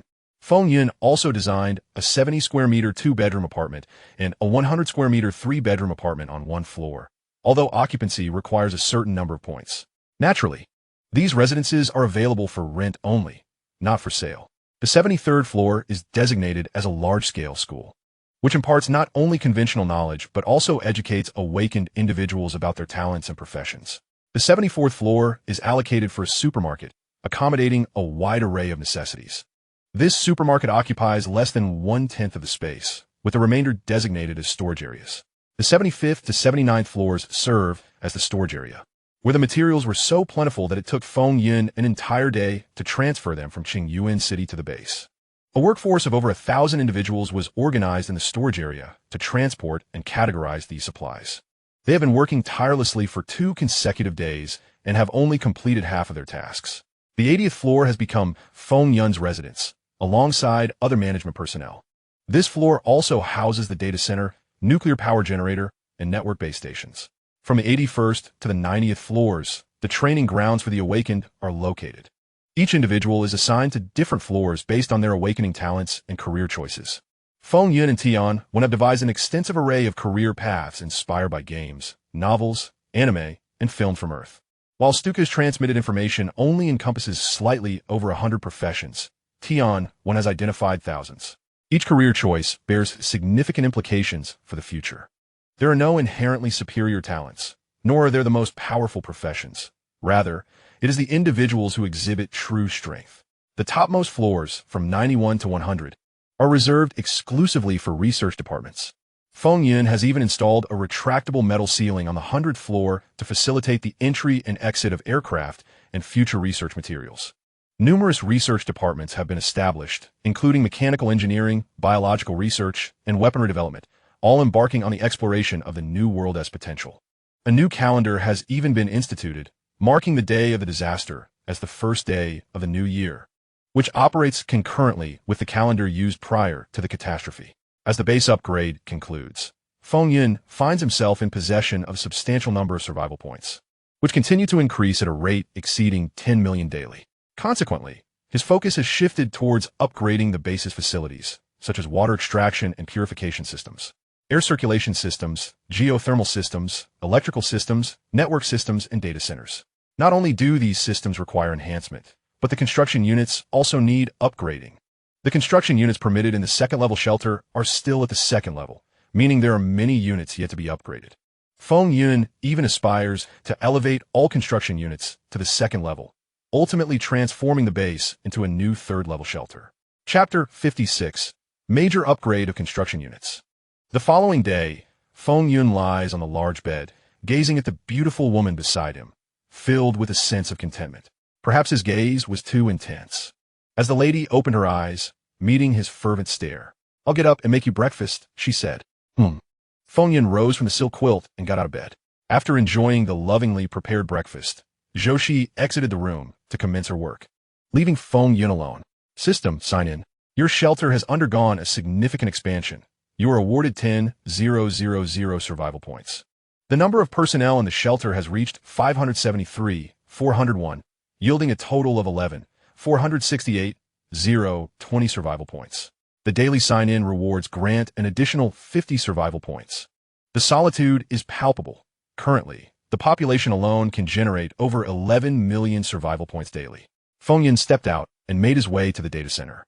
After several expansions, the data center now occupies an impressive area of 5,000 square meters. However, the number of operational units within remains limited to the few that were initially present. Were it not for the computational prowess of the quantum brain, the base would have encountered significant issues by now. Feng Yun retrieved 25 units of the latest server type from his space, each crafted by the upgraded universal printer, which surpasses blade servers by nearly 1,000-fold. This upgraded universal printer, which cost 5 million survival points to enhance, occupies over 1,000 square meters. Aside from the large-scale equipment, the remaining medium and small-sized devices can be manufactured directly, with production speed significantly accelerated. Additionally, it features a 7,000 square meter intelligent assembly system. Tianwen orchestrated the robots to interconnect all servers within the system, upgrading the data center. 1. Large supercomputer 500,000. 2. Expanded storage capacity 100,000. 3. Enhanced transmission speed 20,000. This is somewhat outrageous. The interface before him evoked memories of the first time he upgraded the data center, back when the cost was only a little over 1,000 points. Now, even the smallest item exceeds 10,000. Feng Yun sighed to himself. Upgrade all. He was eager to witness the supercomputer's capabilities. After all, he had encountered supercomputers before, but he was curious about the distinctions that the system upgrades might bring. A radiant white light enveloped the room, pushing Feng Yun and the robots away from the servers. As the luminosity faded, a colossal black metal structure materialized, occupying more than half of the room space. Feng Yun circled the machine, noting only a fiber cable as thick as an arm connecting to it, while the rest of the device was entirely sealed. Tian-1, connect to the supercomputer. Yes. A faint hum emanated from within the machine. Transient blue lights flickered across the supercomputer's smooth surface. It has successfully connected to the supercomputer, enhancing computational power by 50 million times, expanding storage capacity by 1,000-fold, and increasing transmission speed by 1,000 times. Feng Yun stroked his chin in contemplation. Tianwen, how does the supercomputer compare to the quantum brain? The disparity is too vast for comparison. Unable to contain his laughter, Feng Yun soon fell silent again. He found it hard to fathom the advanced civilization capable of producing the Stuka that had sent out the quantum brain. Tianwen, commence the creation of virtual devices and develop a virtual city. Understood. With the assistance of supercomputing, Tianwen can utilize its luminous intelligence to engage in the editing of virtual cities. This concept had been envisioned by Feng Yun long before. Within these virtual cities, it becomes possible to fabricate medicinal herbs and mechanical devices that are currently absent from their surroundings. The formation of these entities merely requires Tianwen to input the stored data, transforming it into tangible objects for experimentation. Additionally, a game can be developed, allowing individuals to select careers based on their innate talents, thereby enabling them to acclimatize to their professions in advance and integrate occupational skills into their instincts, thus accelerating their advancement. At present, the base possesses only the most fundamental 3 potions, with a 4th potion still in search of compatible herbs. Given their current knowledge, it is entirely implausible to develop new potions from this foundation, except for the talent awakening potion, which boasts an efficacy exceeding 90. The other 2 potions only maintain 65 of the original efficacy. Consequently, there is no means to enhance these potions. Furthermore, the training methods provided by Stuka have yielded suboptimal results, prompting Feng Yun to conceive this alternative method to support training. Tianwen then began to scour the personnel database of the base for talents in game development and computing, aiming to establish a virtual department. The chosen office location is on the 81st floor, designated for the training of awakened individuals. After departing from the data center, Feng Yun arrived at the power distribution room. This room currently governs the power supply for the entire base. The nuclear generator indicates that it is currently supplying a power output of 5, which is ample for the base's needs. At times, Feng Yun wonders if he was kissed by the goddess of fortune when he upgraded the generator. Otherwise, how could he have acquired such a powerful nuclear generator at such a modest price? Turning his gaze towards the nearby network station, he recalls that this is the primary purpose of his visit to this room. System, upgrade the network station. 1. Signal strength increased by 100 times. 1,000,000. 2. Signal coverage expanded by 100 times. 1,000,000. 3. Ability to establish 10 network substations. 500,000. Note, each network substation can cover an area of 20,000 square kilometers. 100 times? That should equate to 100,000 square kilometers. Quite expansive. It seems that the area of the United States is approximately this size. Feng Yun proceeded to upgrade everything without hesitation. The white light enveloped the pyramid-shaped network station, and once again, Feng Yun was repelled to a distance. As the radiance dissipated, the form of the network station underwent a substantial transformation. Metal towers rose majestically, interweaving and coalescing into a cohesive structure.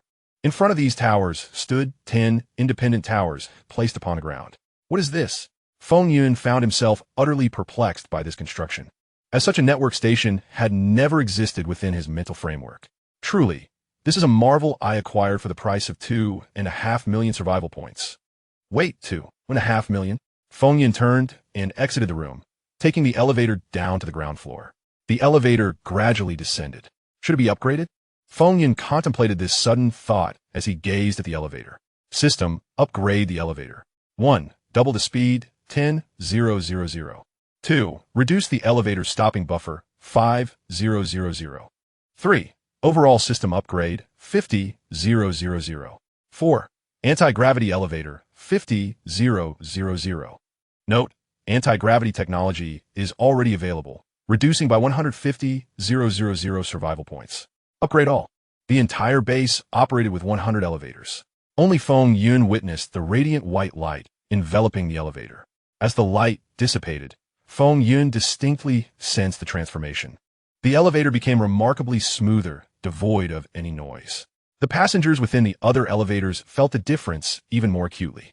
The elevator not only moved faster, but the sensation of arriving at their destination was imperceptible as the doors opened without any discomfort. Chapter 57. A new trading partner upon reaching the ground floor.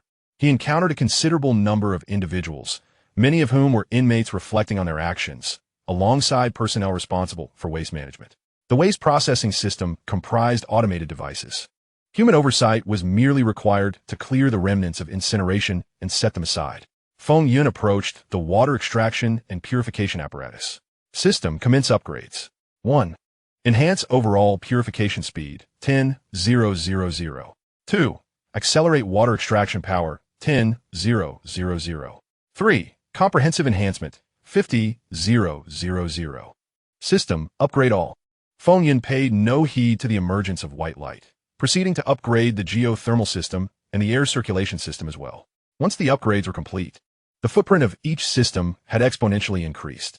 Collectively, the three systems occupied 450,000 square meters. Fortunately, Feng Yun had reserved half of the space, leaving some surplus. Thus began his journey of upgrades. Level 2 prison? Upgrade.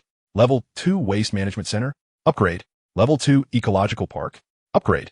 Level 2 hydroponic vegetable base? Upgrade. Level 2 fish pond? Upgrade. A substantial amount of survival points were expended, and by the time Feng Yun reached the 8th floor, he found himself with merely over 50,000 points left, insufficient for upgrading a single building unit. The previous area was relatively small, naturally resulting in lower upgrade costs. However, the first floor now boasted an area several times larger, even dozens of times, and the overall increase in area consequently escalated the expenditure of survival points. Feng Yun returned to his room, unfazed by the survival points spent. Wealth dissipated will return. Moreover, these costs would yield future rewards. Furthermore, tomorrow, over 10 million survival points would be credited. Who would still concern themselves with today's expenditures? Gazing at the remaining 50,000 survival points in his hand, Feng Yun suddenly recalled the trading market.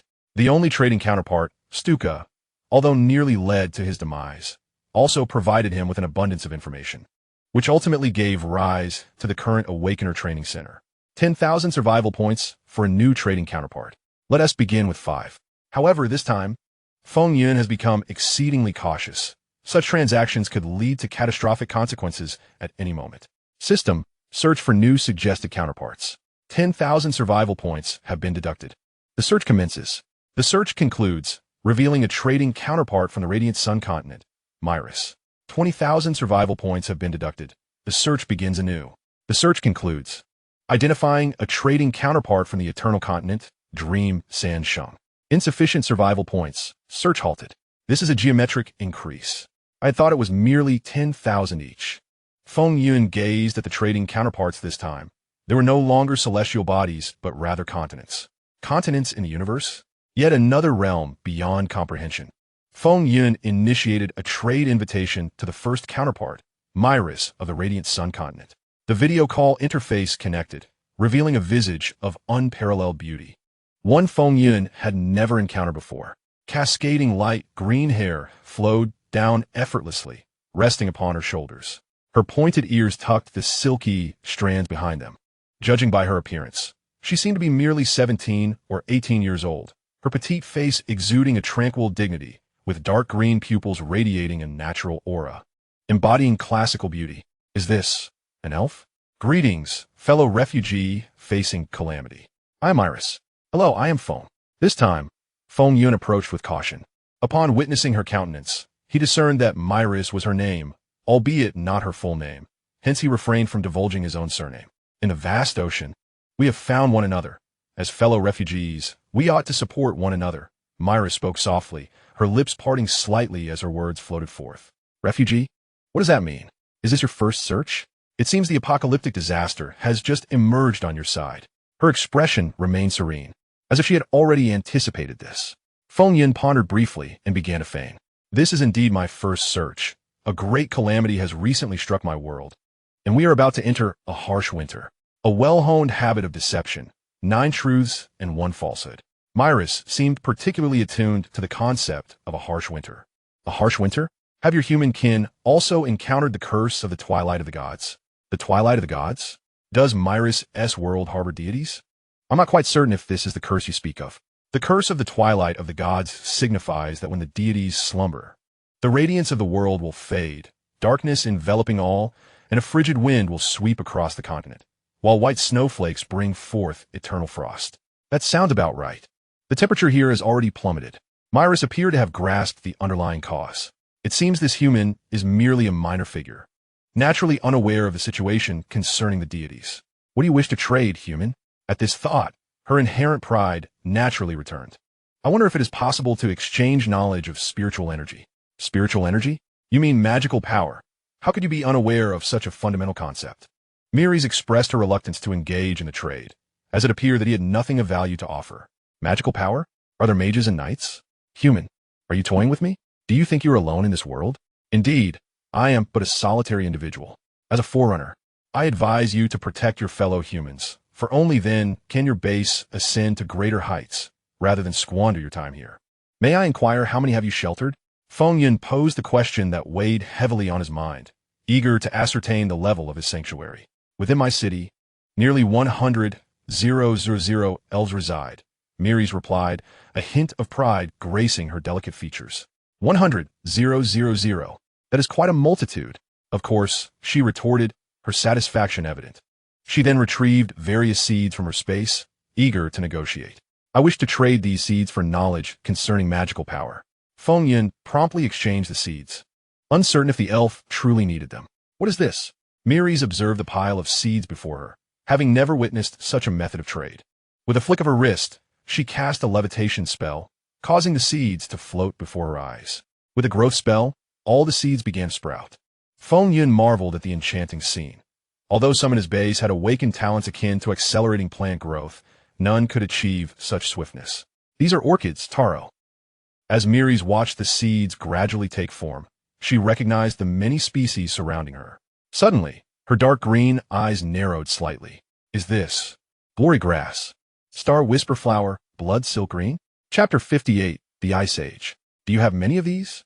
Most of the plants before Myris lay scattered on the ground, leaving only 6 varieties. Feng Yin glanced over, noting that 4 of these plants were primary materials for known potions, while the other 2 were also medicinal herbs. Yes, but they're all seeds. Feng Yun's current medicinal plants had yet to mature. Only the seeds he had previously retained remained. How shall we trade? Myris's expression regained its solemnity. 5 pounds of each seed, totaling 30 pounds, in exchange for all your knowledge regarding magical power, deities, and herbs. Myris contemplated briefly and remarked that such an exchange would yield knowledge only up to that of a mid-level mage. Very well. Feng Yin was overjoyed, never expecting that these seeds would hold such immense value. He initially believed they would merely yield basic knowledge, but to his astonishment, they could instead be exchanged for the profession of an intermediate mage. Intermediate mage? What level is that? Yet another entirely new system unfolded before Feng Yin. After the video concluded, Mirusu cast aside her solemn mask and burst into laughter. The prospect of exchanging such insignificant items for an opportunity to ascend to legend was beyond her imagination. Mirusu had been stuck at the pinnacle of an advanced mage for quite some time, and she was shocked to discover that this transaction presented her with the materials required for the potion to elevate her to a legendary mage. Approaching the window, she gazed down at the snow-covered city below, where the howling cold winds continued to rage. Level 3 of the base was within reach. Feng Yin stared at the array of leather-bound tomes before him, caressing the unfamiliar hide of an unknown creature. At the top lay a dictionary of Elven language. This was the second one he had received, having obtained a similar tome during his previous trade with Stuka, though that one was considerably thicker. Feng Yin placed all the books on the shelves of the library on this floor. Heavenly Inquiry, store, classify, and annotate the Elven civilization. Understood, Master, The biorobot responded, retrieving a book to begin scanning and recording. Time slipped away. Feng Yun upgraded all the building units in the base, except for the living quarters, to level 2. The remaining survival points were temporarily held, as the resources needed for further upgrades could not be accumulated overnight. As the stock of survival points grew, the external temperature continued to plummet. Master, it has begun to snow. Heavenly Inquiry's voice resonated in his mind. Simultaneously, a virtual screen appeared before Feng Yun and Zhou Shi, displaying the conditions outside the base. Snowflakes began to fall, growing larger by the moment. The blizzard intensified, and before long, the ground was blanketed in white. At that moment, only two colors remained in the world, the black of the sky and the white of the earth. The outdoor temperature decreased rapidly alongside the snowstorm, and it seemed the indoor temperature was also affected, starting to drop. Heavenly Inquiry, activate the geothermal system for heating, and appropriately increase the output of the nuclear power generator. In recent days, as the temperature declined, the electric heaters and similar devices within the base had been in constant demand, leading to an increase in power generation from the nuclear facility. Notify all departments that a meeting will commence in the conference room in 1 hour. Understood, Master. The conference room was not far from where he exited. The space had been expanded to 8,000 square meters to accommodate the growing personnel within a base, which had led to a more detailed division of departments and the emergence of additional management personnel. The entire base has established a core management team of 10, along with a subordinate management team of 84. Personnel are gradually arriving. Feng Yun watches as individuals file in, many of whom he has never encountered in person. However, as all promotions within the base require his approval, he has thoroughly acquainted himself with each individual through the Tianwen system. With everyone present, the Ice Age on Earth has commenced. Before Feng Yun's words could fully resonate, a projection of Tianwen enveloped the entire conference room. The virtual imagery encapsulated the space, portraying a night beset by cold winds and blizzards, immersing everyone within its frigid grasp. The snowfall was extraordinarily heavy. Some attendees noticed the snowflakes accumulating rapidly, visibly engulfing the entire base beneath a thick blanket of snow. The distant landscape had become indistinguishable, a vast expanse of white obscuring all sense of direction. As the projection faded, Feng Yun spoke, "We must prepare for a protracted battle. The raging blizzard outside shows no signs of relenting. With the current temperature plummeting to minus 33 degrees. Minus 33 degrees. I wonder how the other shelters are faring," someone remarked. "Indeed, if we were still outside, we cannot even imagine what our situation would be like. If it weren't for Director Feng, we would certainly be struggling, unlike our current circumstances. Director Feng is truly remarkable." Following the recent projection, most felt a sense of dread, unable to fathom how those in other shelters were enduring this harsh winter. They pondered whether, had they not arrived here, they too would be braving the fierce blizzard outside. This sentiment was especially palpable for Luo Yuan and Liang. Upon witnessing the heavy snowfall, realized that the shelter they had previously occupied would undoubtedly have succumbed to the storm. "Everyone, please settle down. I will now outline our future tasks." Feng Yun had reviewed the work reports submitted by various departments and was well informed about their situations.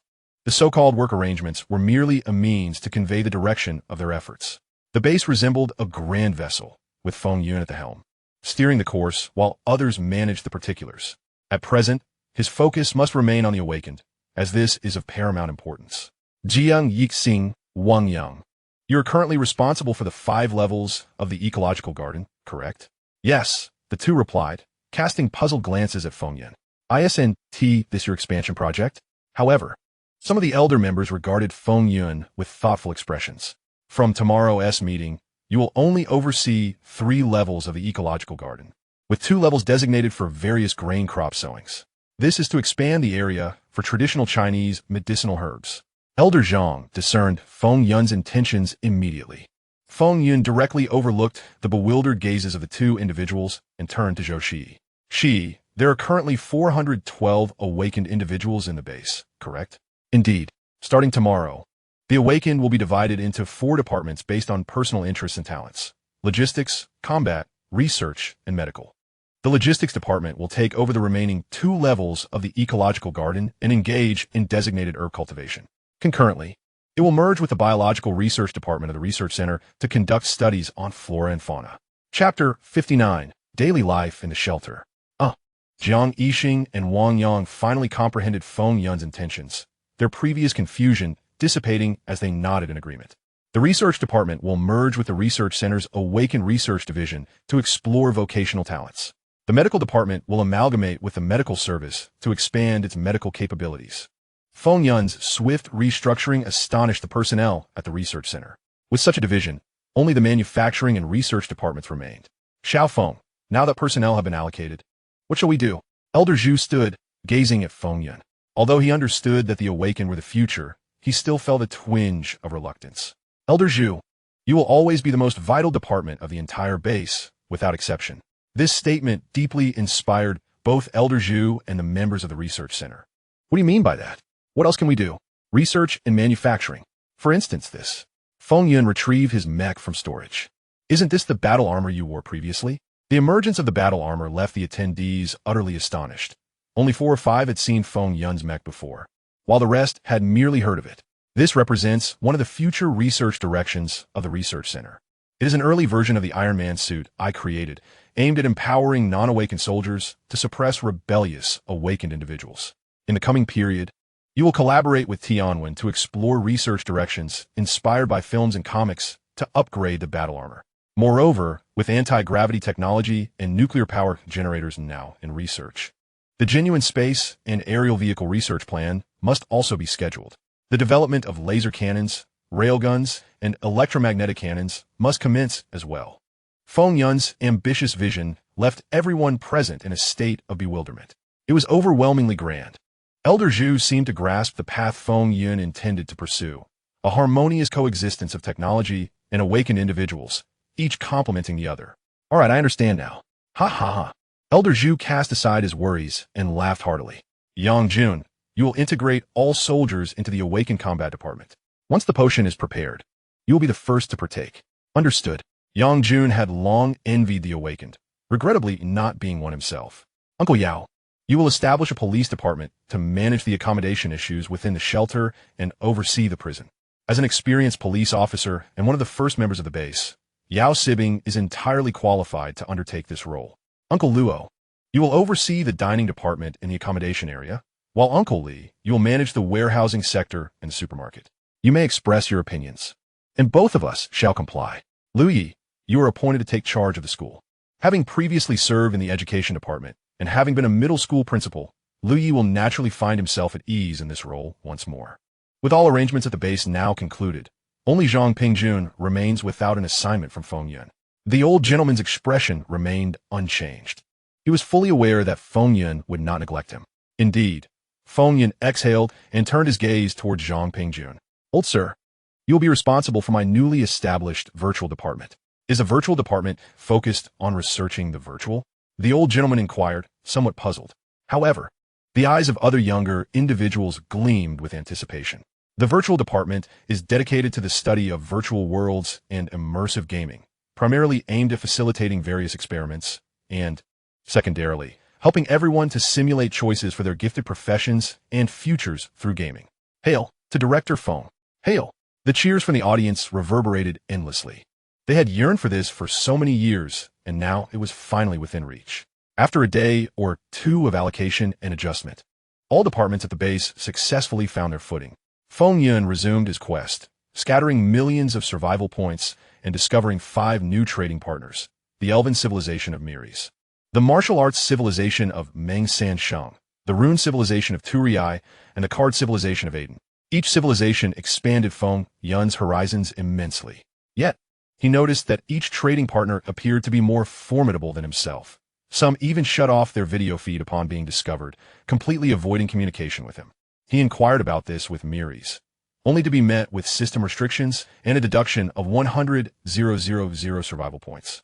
From that moment on, Feng Yun refrained from questioning others. A wealth of knowledge filled Feng Yun's private library, where distinct civilizations spoke diverse languages. His library boasted an entire shelf of translation dictionaries. Each world encountered immense calamities: the twilight of the gods in Miris, the celestial collapse in Meng San Sheng, the meteor storm in Turiai, and a zombie apocalypse in Aiden, along with the matters concealed by the system. All of this plunged Feng Yun into confusion, as the mists of the world once again enveloped him. Outside, the blizzard persisted, with snow accumulating to 5 or 6 meters at the base. Yet, This did not impede life within the base in the slightest. After the reallocation of duties, job positions increased once more, and an ever-growing number of individuals stepped into their roles. Feng Yun arrived at the training center for the awakened, where the myriad of knowledge and techniques from various civilizations ignited new sparks within his mind. How is the division of departments progressing? He inquired. It is complete, Zhou Shi replied, nodding.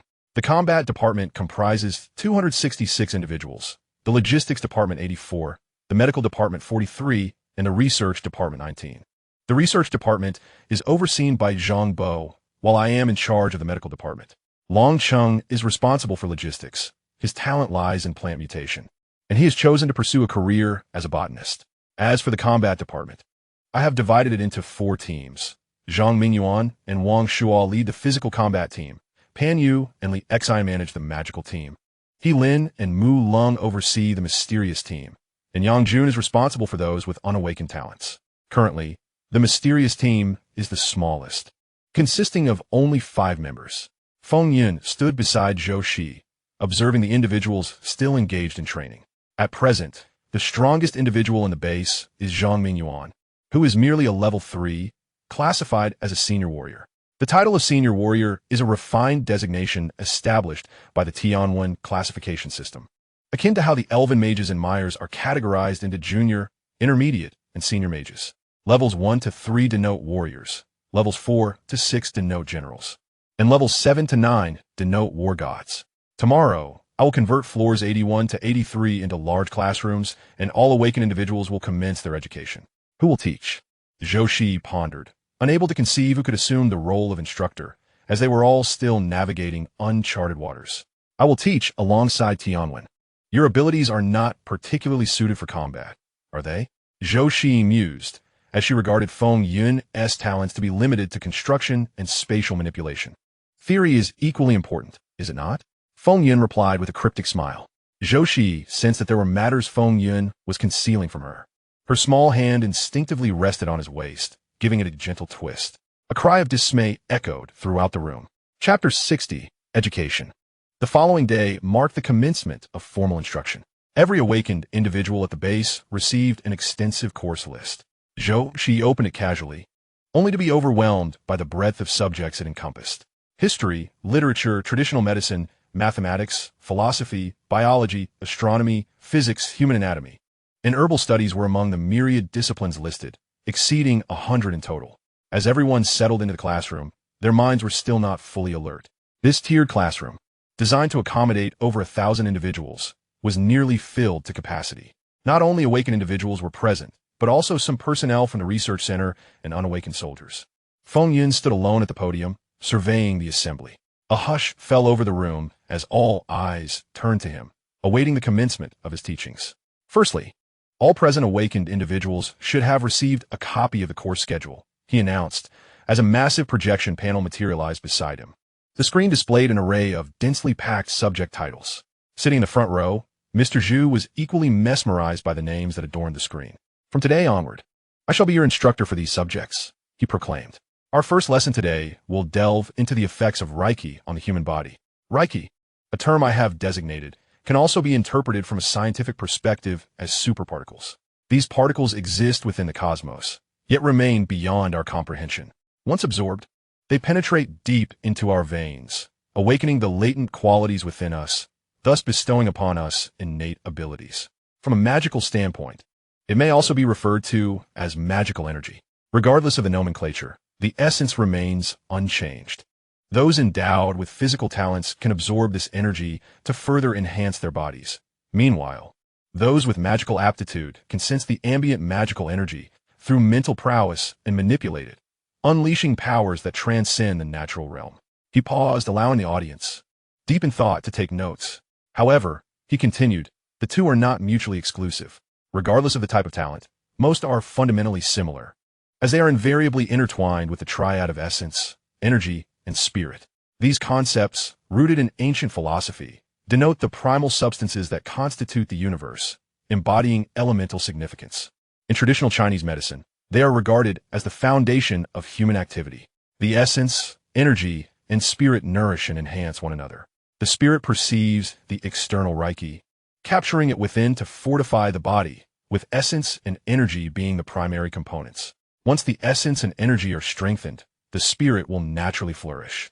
If one solely cultivates the spirit, the ordinary body may fail to accommodate an overly empowered mind, resulting in a dissonance between body and spirit.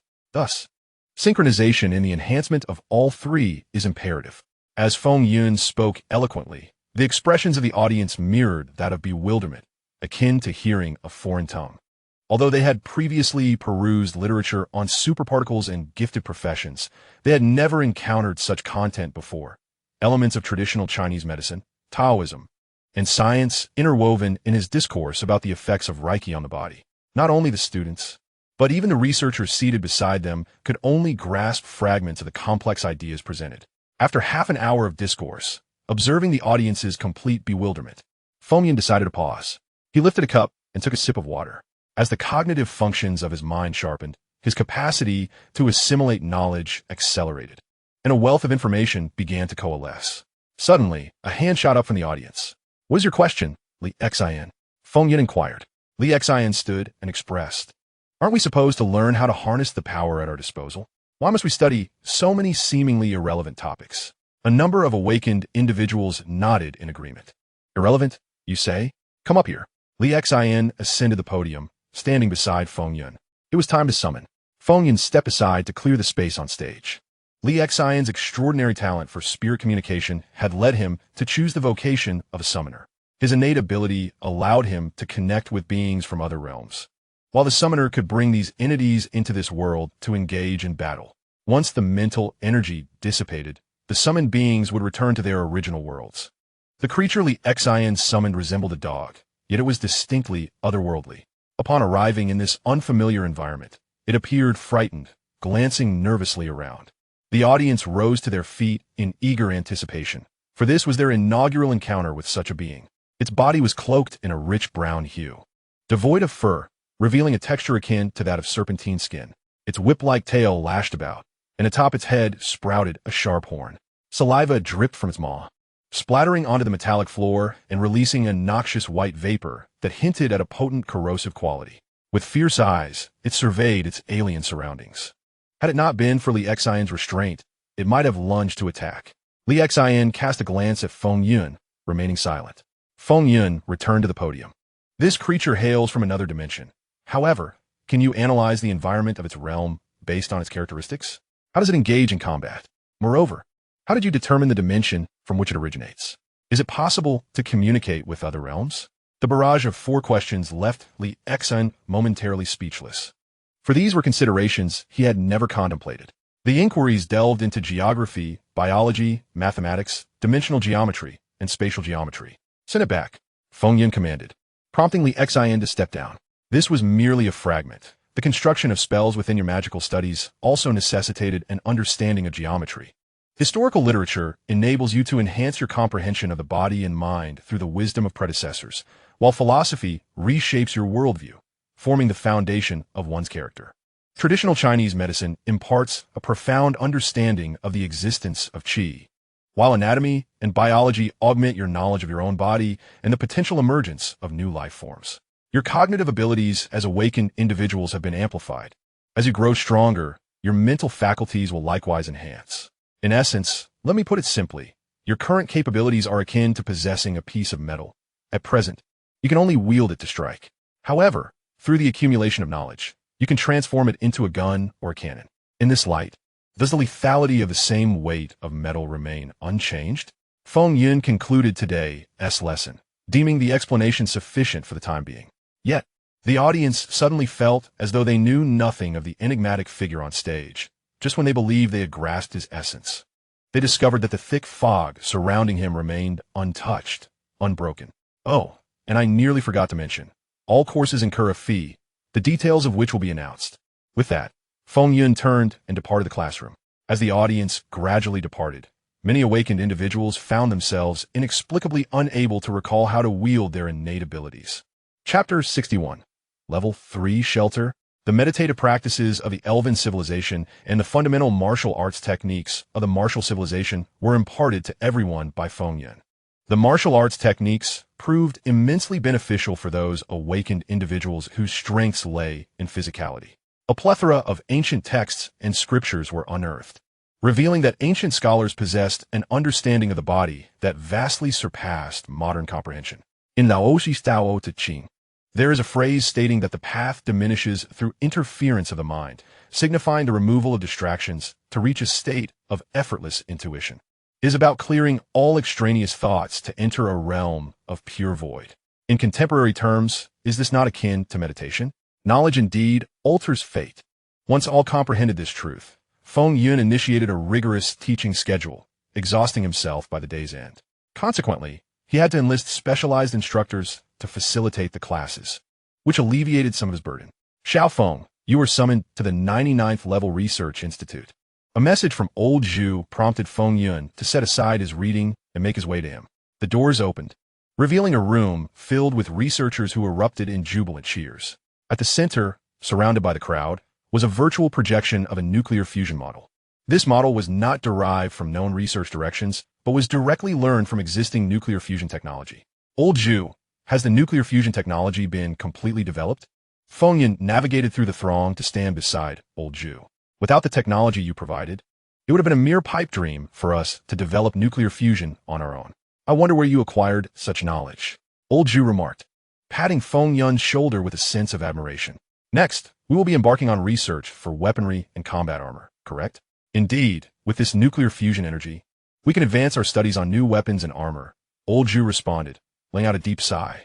However, we are still short on researchers. Feng Yun was well aware of this issue. Without the assistance of Tianwen, relying solely on Old Zhu and a few professors to unravel the mysteries of nuclear fusion would indeed be an insurmountable task. Currently, we are unable to explore the outside situation, let alone seek out new researchers. Alas, I understand this predicament, yet it remains a source of regret. Old Zhu waved his hand, signaling the other personnel to disperse and commence their new research. Feng Yun returned to his quarters. System, upgrade to level 3 shelter. Personnel, 000, 573, 426 individuals, requirements met. Shelter area, requirements satisfied. Survival points, 100, 000 deducted. The novice period has concluded, with a performance rating of the highest level. The system began the upgrade, with an estimated duration of 24 hours. Novice period? What does that entail? It appears that I'm still a novice. As Feng Yun gazed at the sudden notification from the system, his rapidly functioning mind became momentarily disarrayed. Feng Yun recalled the events during his previous transactions, and a glimmer of understanding began to emerge. So this was what the system had alluded to regarding insufficient permissions. No wonder they exuded such an overwhelming presence. It seems they must have long since surpassed the novice phase. Feng Yun then turned his attention to the system interface, displaying an astonishing number of survival points, which brought him a measure of comfort. Now, this was the foundation of his confidence. The countdown on the system continued to tick away. Feng Yun, therefore, decided to shift his focus and delve into the research of battlesuits. There were videos on the film showcasing the development of battlesuits, so he immediately began the manufacturing process according to the footage. Tianwen surpassed Jarvis in capabilities, rendering any comparison between the two utterly futile. A virtual laboratory materialized within Feng Yun's workspace. The blueprints for the Iron Man suit were presented in stunning three-dimensional clarity by Tianwen. Feng Yun's objective was to develop a battery capable of powering the suit. Opting for a miniature nuclear fusion reactor for large-scale production of battle suits was simply impractical. Thus, the creation of a novel battery became imperative. The technology for batteries had always resided within Feng Yun's expertise, specifically the power cells for electromagnetic guns. If a battery of a certain size could provide power for hundreds of shots from an electromagnetic gun, then what if he scaled it up to the size of a laptop? Feng Yun embarked on a series of simulated experiments. The virtual battery was constructed, and through comparative testing, it exceeded the size of a matchbox by over 100-fold. The battery was then affixed to the back of the battlesuit. Feng Yun commenced the weapon manufacturing process, prioritizing electromagnetic weaponry while incorporating some laser armaments. Time gradually slipped away as Feng Yun became immersed in the exhilaration of creation. At long last, the battlesuit was completed. The new suit bore no distinguishable differences from Iron Man's armor, save for a slight variation in color. Given the current circumstances, where day and night had become indistinguishable, The new suit was predominantly black, akin to a messenger emerging from the shadows. Yet this messenger heralded destruction. The armor activated. Weapons primed. Shoulders, upper arms, forearms, fingers, palms, chest, thighs, calves. Every inch was equipped with weaponry. Concealed within the back of the armor lay a laser sword, designed specifically for close combat. Due to the prevailing harsh winds and frigid temperatures outside, Feng Yun had also enhanced the suit's insulation properties. Tianwen, commence production. The entire suit had undergone countless experiments in various simulated adverse environments, identifying and rectifying issues long before, thus allowing for the direct fabrication of the final product. However, he did not manufacture in excess, initially producing only 10 sets. As Feng Yun glanced at the time, the night had grown deep, and he had already spent 10 hours in the laboratory. After refreshing himself in the restroom and changing into his pajamas, he found that Zhou Shi had long succumbed to slumber. Feng Yun chose not to disturb her and lay down, drifting into sleep himself. The following day, within the confines of the library, Feng Yun and Tian went diligently parsed the assorted knowledge they had amassed. The diversity of civilizations led to entirely different interpretations of knowledge. Feng Yun could only translate the concepts into a form comprehensible to the people of Xia without altering their original meanings. However, he soon realized that the essence seemed entirely transformed once stripped from its original words. Faced with this challenge, he opted to abandon his current task and pivot towards linguistics. The languages of the Stuka Alliance, the Elvish tongue of Miris, and the Moria language of Thule were all entirely new scripts to him. Fortunately, the written language of Dream 3 Lives bore some semblance to ancient Xia dialects, making comprehension and study relatively straightforward. Ding! The system upgrade was complete. Congratulations on successfully completing the novice phase and entering a new realm. Your sanctuary has been successfully upgraded to a level 1 base. The benefits for signing in during the novice phase have been terminated. Each individual will now receive only a modest daily allotment of survival points. Your novice phase evaluation has been rated as exemplary, and you have been rewarded with an initial inheritance from the mechanical clan. Please continue to strive forward. The rebirth of a civilization will endure through trials and tribulations. Chapter 62. The novice phase concludes. In a space adorned with brilliant hues, where the concepts of time and spatial dimensions held no sway, only an eternal stagnation existed. This was the most exquisite yet terrifying place in the universe, the realm of eternal exile. Here, no being possessed any source of power, merely awaiting the gradual extinction of the strength within their bodies. A piece of metal had lingered in this void for far too long, its surface now pockmarked and worn. One must understand that this place only sapped your strength while preserving your corporeal form. The return of the body to the world was a rarity in this realm. From within the metal, a sound wave emerged, yet it was incapable of traversing this space. Still, the desire to transmit sound from within the metal could not be suppressed. The inheritance of the mechanical clan had finally been unlocked. The ancient covenant would surely be honored. One day, we shall escape this place and ascend to greatness once more. It seemed that the energy had finally waned, and the final sound wave ceased to emanate. Feng Yun opened the system interface, noting that the layout had transformed completely. Fortunately, the system had thoughtfully provided a manual. After a meticulous reading, he comprehended why his novice phase had concluded. The base system's novice phase was designed to assist the host in surviving disasters while preserving the ember of civilization, and once the novice phase ended, the reconstruction of civilization would commence. Due to the initial crisis and the ensuing personnel shortages, the provision of 20 survival points per individual had been instituted as a benefit. Once the novice phase concludes, it has been an indeterminate duration since the disaster swept through the shelter, where a myriad of individuals reside. At this juncture, the host possesses ample capability to transcend the novice stage and embark upon a new world.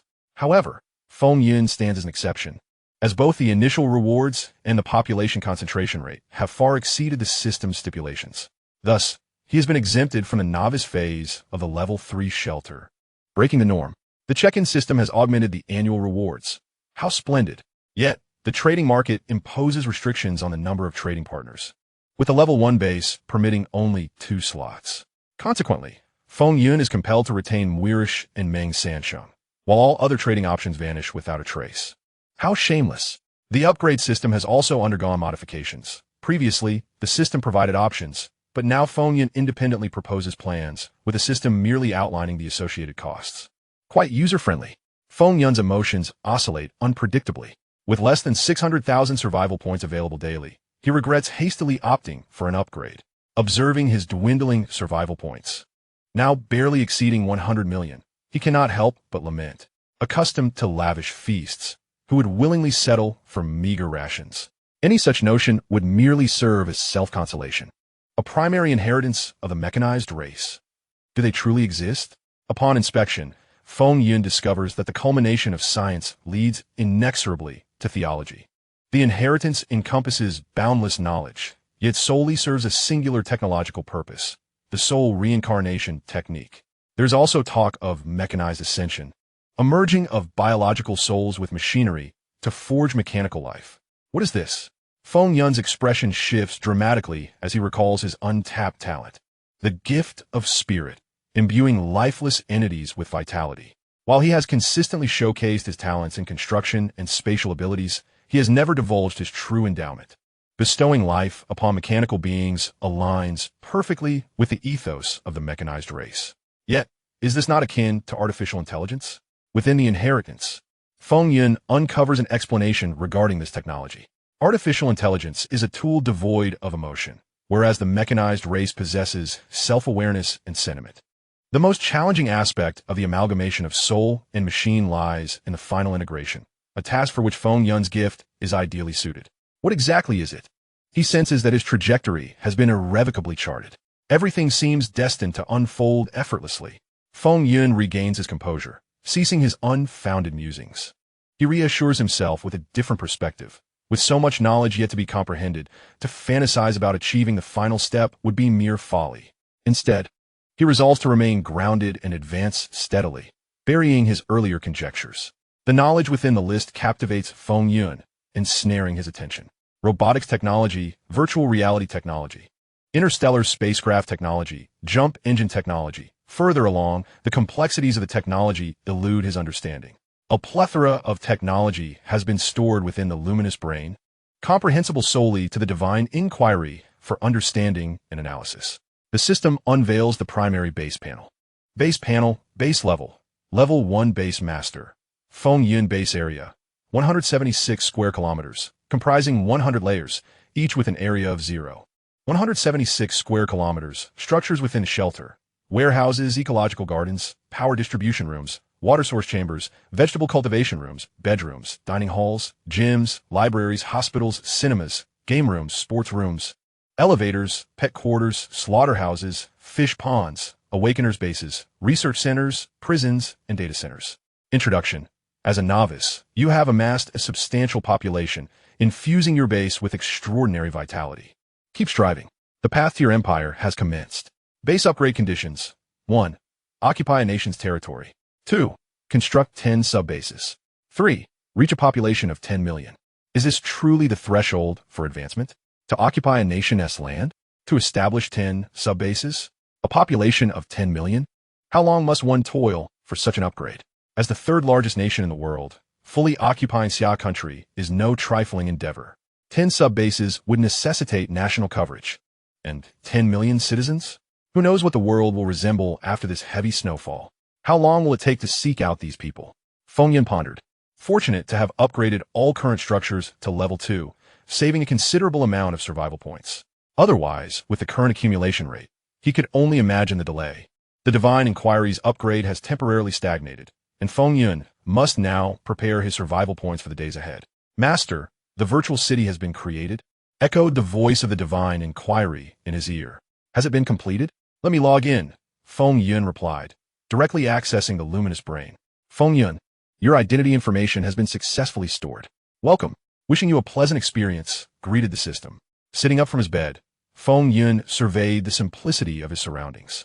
The room contained only a single bed. Upon opening the door, he was astonished to find himself outdoors. The azure sky, fluffy white clouds, and blazing sun greeted him. The verdant grass swayed in the breeze, accompanied by an array of beautiful blossoms. Feng Yun tapped his wristwatch, projecting a game guide. Dear user, welcome to Tianyan City. Here, you may indulge in life's pleasures, with an abundance of entertainment venues at your disposal. Points earned within the city are interchangeable with the outside world, holding equal value. Strive to earn, for splendid life awaits you. Chapter 63. The Virtual City. Feng Yun's personal points have been automatically transferred. However, he discovered that he could not purchase anything, as the system indicated that items could only be acquired at designated locations. Gazing at the distant city and then back at his humble abode, he resolved, let us run. Gazing into the distance, one might perceive proximity, yet the moment one begins to run, the vastness becomes apparent. The air, the flora underfoot, and even the insects upon the trees are indistinguishable from reality, making it clear that this exists within a virtual realm. Feng Yun pinched himself, and the sharp pain confirmed the authenticity of the experience. It was undeniably real. At last, he arrived at the grand entrance of Tianyun City. Unlike a modern metropolis, this city boasted ancient fortifications, towering walls that reached the heavens, and an imposing gate, heralding the arrival of the city lord. The once closed gates swung open, revealing mechanized warriors who knelt in deference to Feng Yun. Ancient city walls juxtaposed with robotic sentinels seemed a curious blend. Stepping into the city, the gates thunderously closed behind him, and the warriors resumed their stance. A middle-aged man clad in a black suit approached Feng Yun. Master, you are Tianwen? At first glance, Feng Yun failed to recognize him. The man wore a poker face, devoid of expression, exuding an aura that discouraged intrusion. Indeed, master, please follow me. Feng Yun followed Tianwen onto an aircraft, which ascended swiftly into the air. The craft soared rapidly, the towering buildings vanishing from sight in an instant. Upon landing, Feng Yun stepped out, utterly astonished by the breathtaking scene before him. Surrounded by swirling mists, it was reminiscent of a celestial paradise. Is this in the sky? Indeed, the municipal hall resides above Tianyun City. As the grand doors of the hall opened, a multitude of biomechanical robots busily attended to their tasks. Master, all personnel within the city are biomechanical robots, essentially NPCs, while new residents may choose to live, work, or study here. This city can comfortably accommodate millions of inhabitants. At this point, Feng Yun felt a twinge of confusion. Then why is my birthplace outside the city? Everyone's birthplace is outside. Residences within the city must be purchased. Accommodations outside are complimentary, and one may use points to upgrade or renovate. Those opting for leisure can construct their own homes. This embodies a survival of the fittest mentality.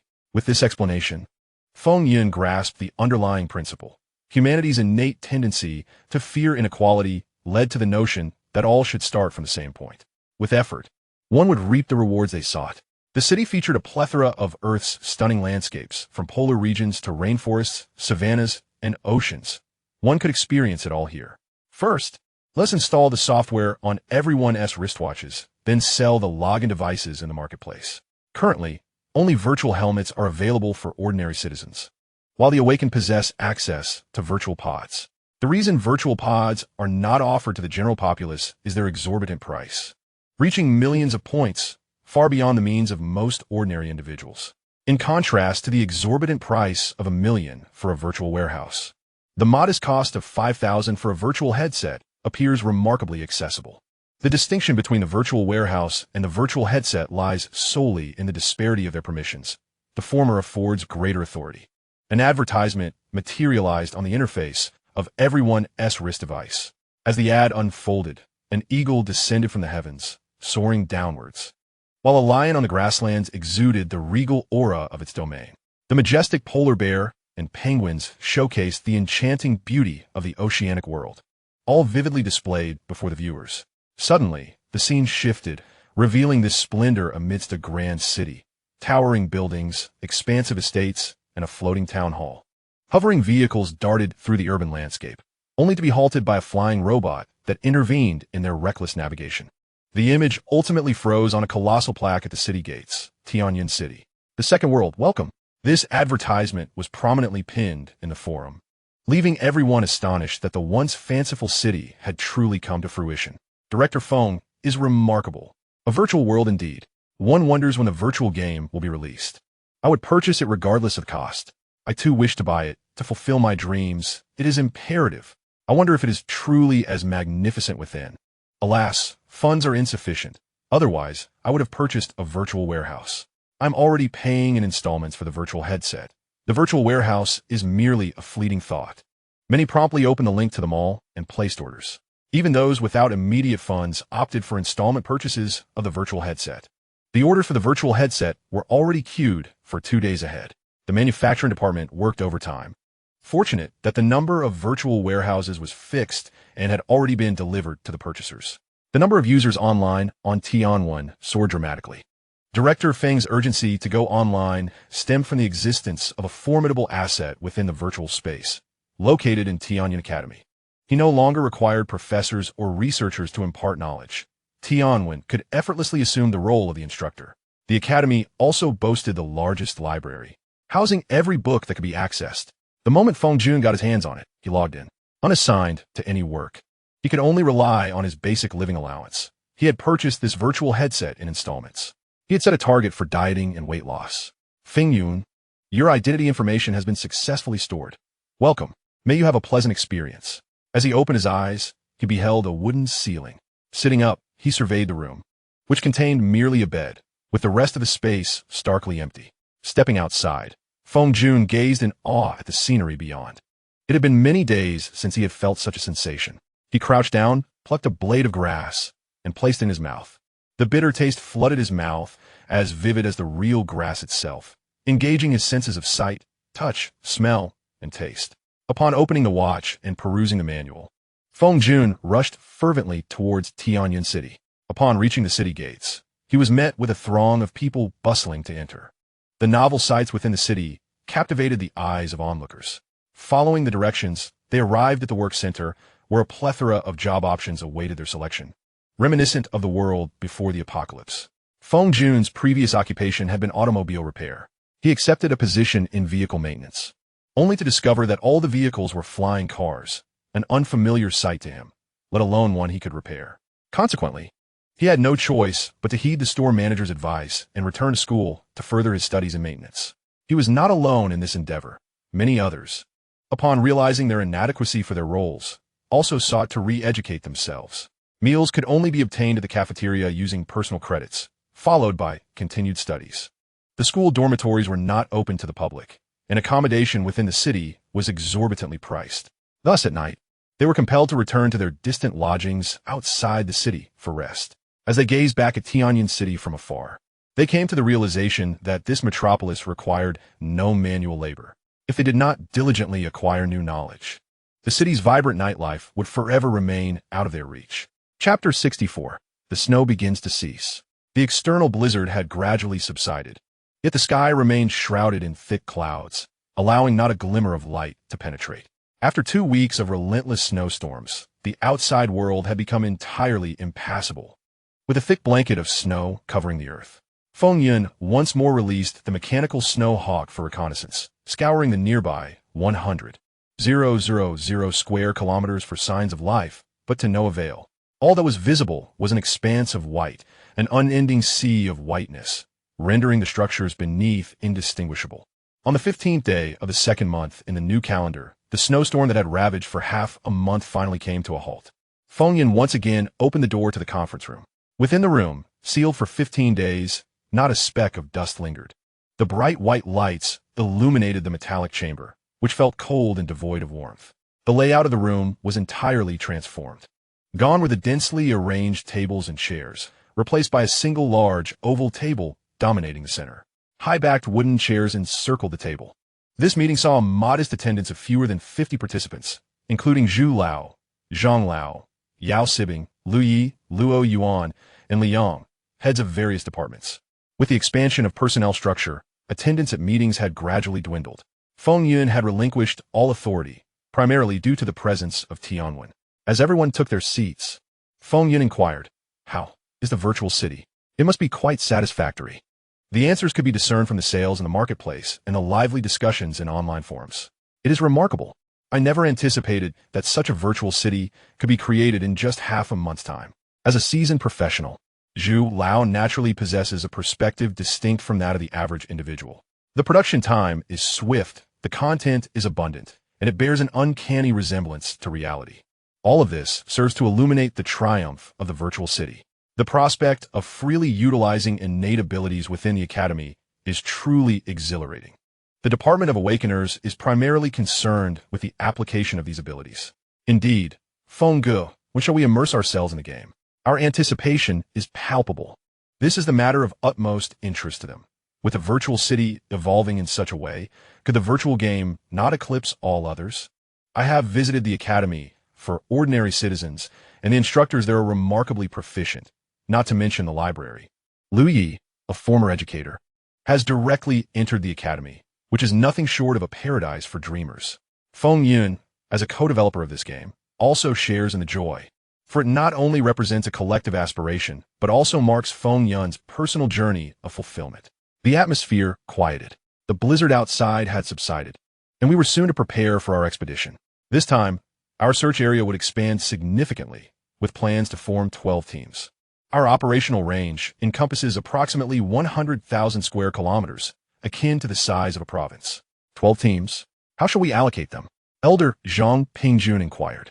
As the head of the virtual department, he appeared to have an abundance of tasks, yet engaged in little actual work. Thus, he has longed to venture out and observe the conditions of other refuge personnel. Each team will comprise 10 awakeners and 10 unawakened soldiers, forming a contingent of 20 individuals. Among the awakeners, there will be 9 combatants and 1 medical personnel, with each team equipped with aircraft, 20 sets of mecha, and 20 reconnaissance drones. As Feng Yun spoke, a corresponding 3-dimensional projection materialized on the table. Regarding the mecha, Zhu Lao, the second-generation battle armor has been developed. You are required to continue researching its upgraded and derivative versions. The research department, overseeing the omnipotent printer, has naturally been the first to witness the new combat attire. We have already commenced investigations into new sequences, and not only that, but we have also begun the development of new large-scale mecha and aircraft. The table displayed the current research achievements of the scientific department. The large mecha, new weaponry, and even the aircraft now resemble space carriers. Weapons must also be mounted on the aircraft, serving as the first line of defense. Is it not customary for aircraft to be armed? Small electromagnetic cannons have already begun installation, with each aircraft accommodating 2 units. This notion struck Zhu Lao while dining with Elder Zhang Pingjun. The aircraft cannot merely serve as transporters. They must also function as combat vessels. The objective of the exploration teams is to locate refuges, ascertain if anyone remains alive, and then notify the base, which will dispatch rescue teams and combat units for assistance. The combat department is under the leadership of Zhang Mingyuan, while the rescue department is overseen by Yang Jun. As for the search team, Shi Yi and Elder Zhang have decided on the personnel. Feng Yun has arranged matters concerning external operations and then shifted his focus to the internal affairs of the base. All children aged 4 to 13 are enrolled in school, while those aged 14 to 25 attend the academy in Tianyan City.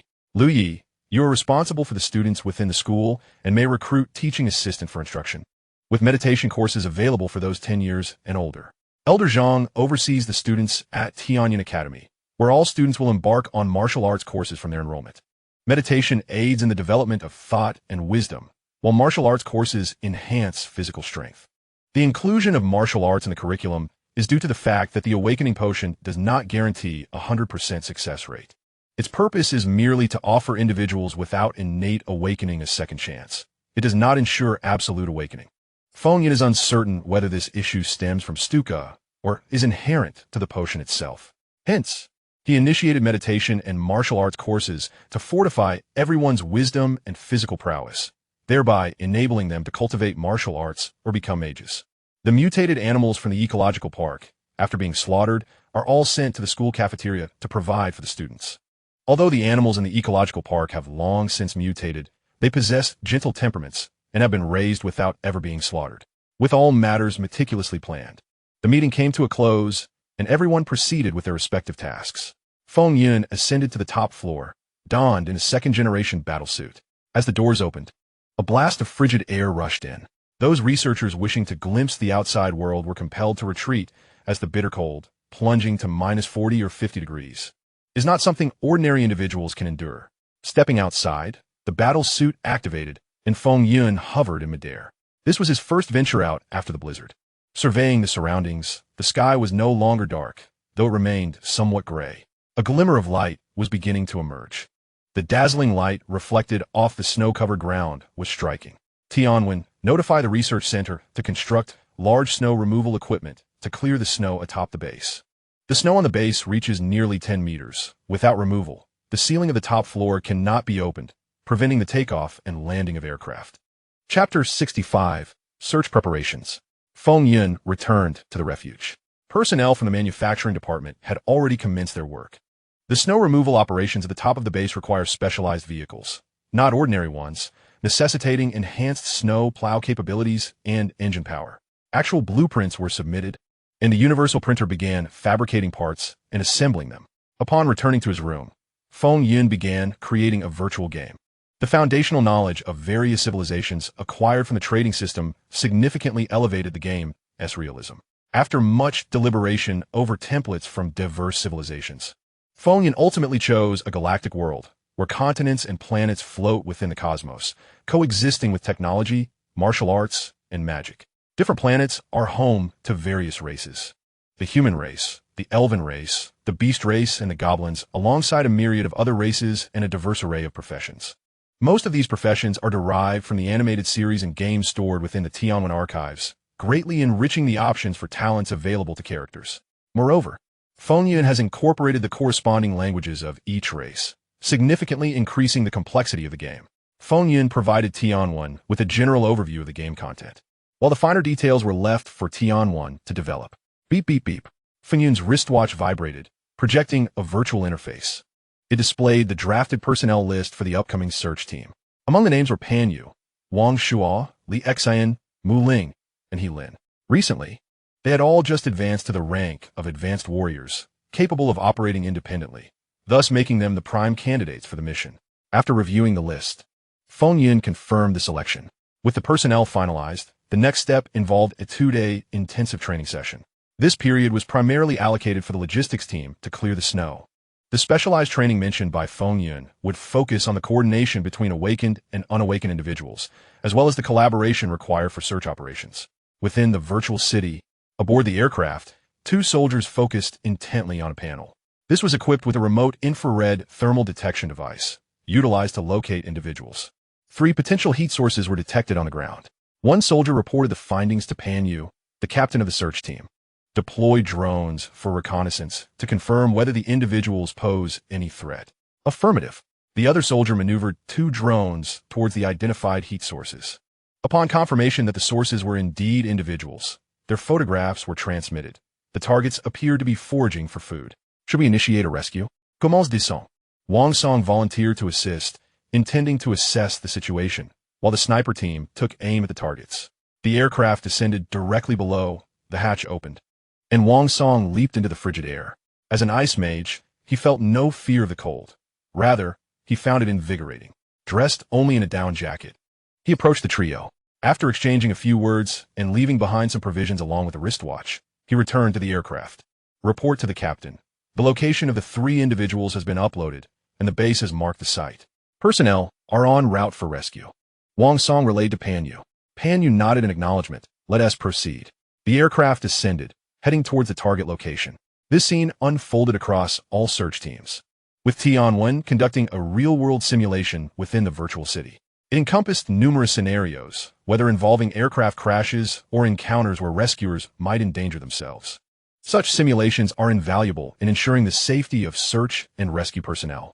As the heavy snow was progressively cleared, the aircraft was transported from the lift to the platform above. A total of 20 aircraft are present. 12 of these, operated by the search team, are Ling Yun-class combat aircraft, while the remaining 8 are Shang Yun-class transport aircraft, capable of accommodating over 1,000 passengers at full capacity. Typically, these aircraft are unmanned, with pilots only needed in emergency situations. However, following their development, the operation of these aircraft has been simplified to an extraordinary degree. Ordinary personnel require merely 1 to 2 hours of training.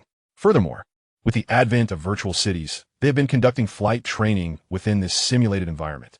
Xiaofeng, you are merely going to search. What is your purpose here? Zhang Lao exclaimed, rising in anger. Indeed, Xiaofeng, hasn't the personnel for the search team already been confirmed? What more do you seek? Urged Zhu Lao and others. Feng Yun is now the pivotal figure in the base, having established it through sheer determination and effort.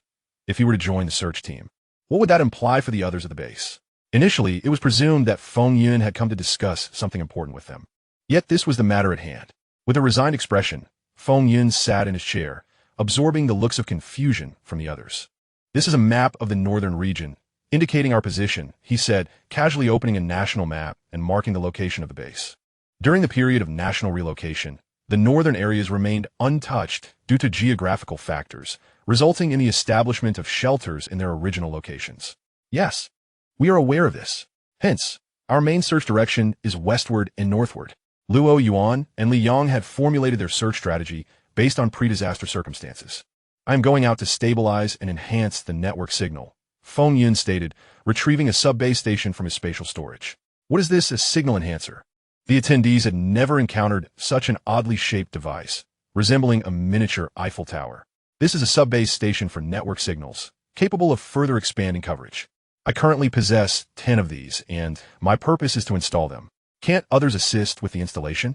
Zhou Shi inquired anxiously, concerned about the unknown conditions outside. What would happen to the base if Feng Yun encountered any misfortune? Only I can perform the installation, Feng Yun responded, resigned to the system's regulations. Seeing that there was no further opposition to Feng Yun's departure, Zhang Pingjun reluctantly acquiesced. Is it possible to produce a few more? Can we aim to expand the coverage to the western shelter?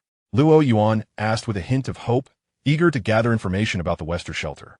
We lack the essential materials to create more.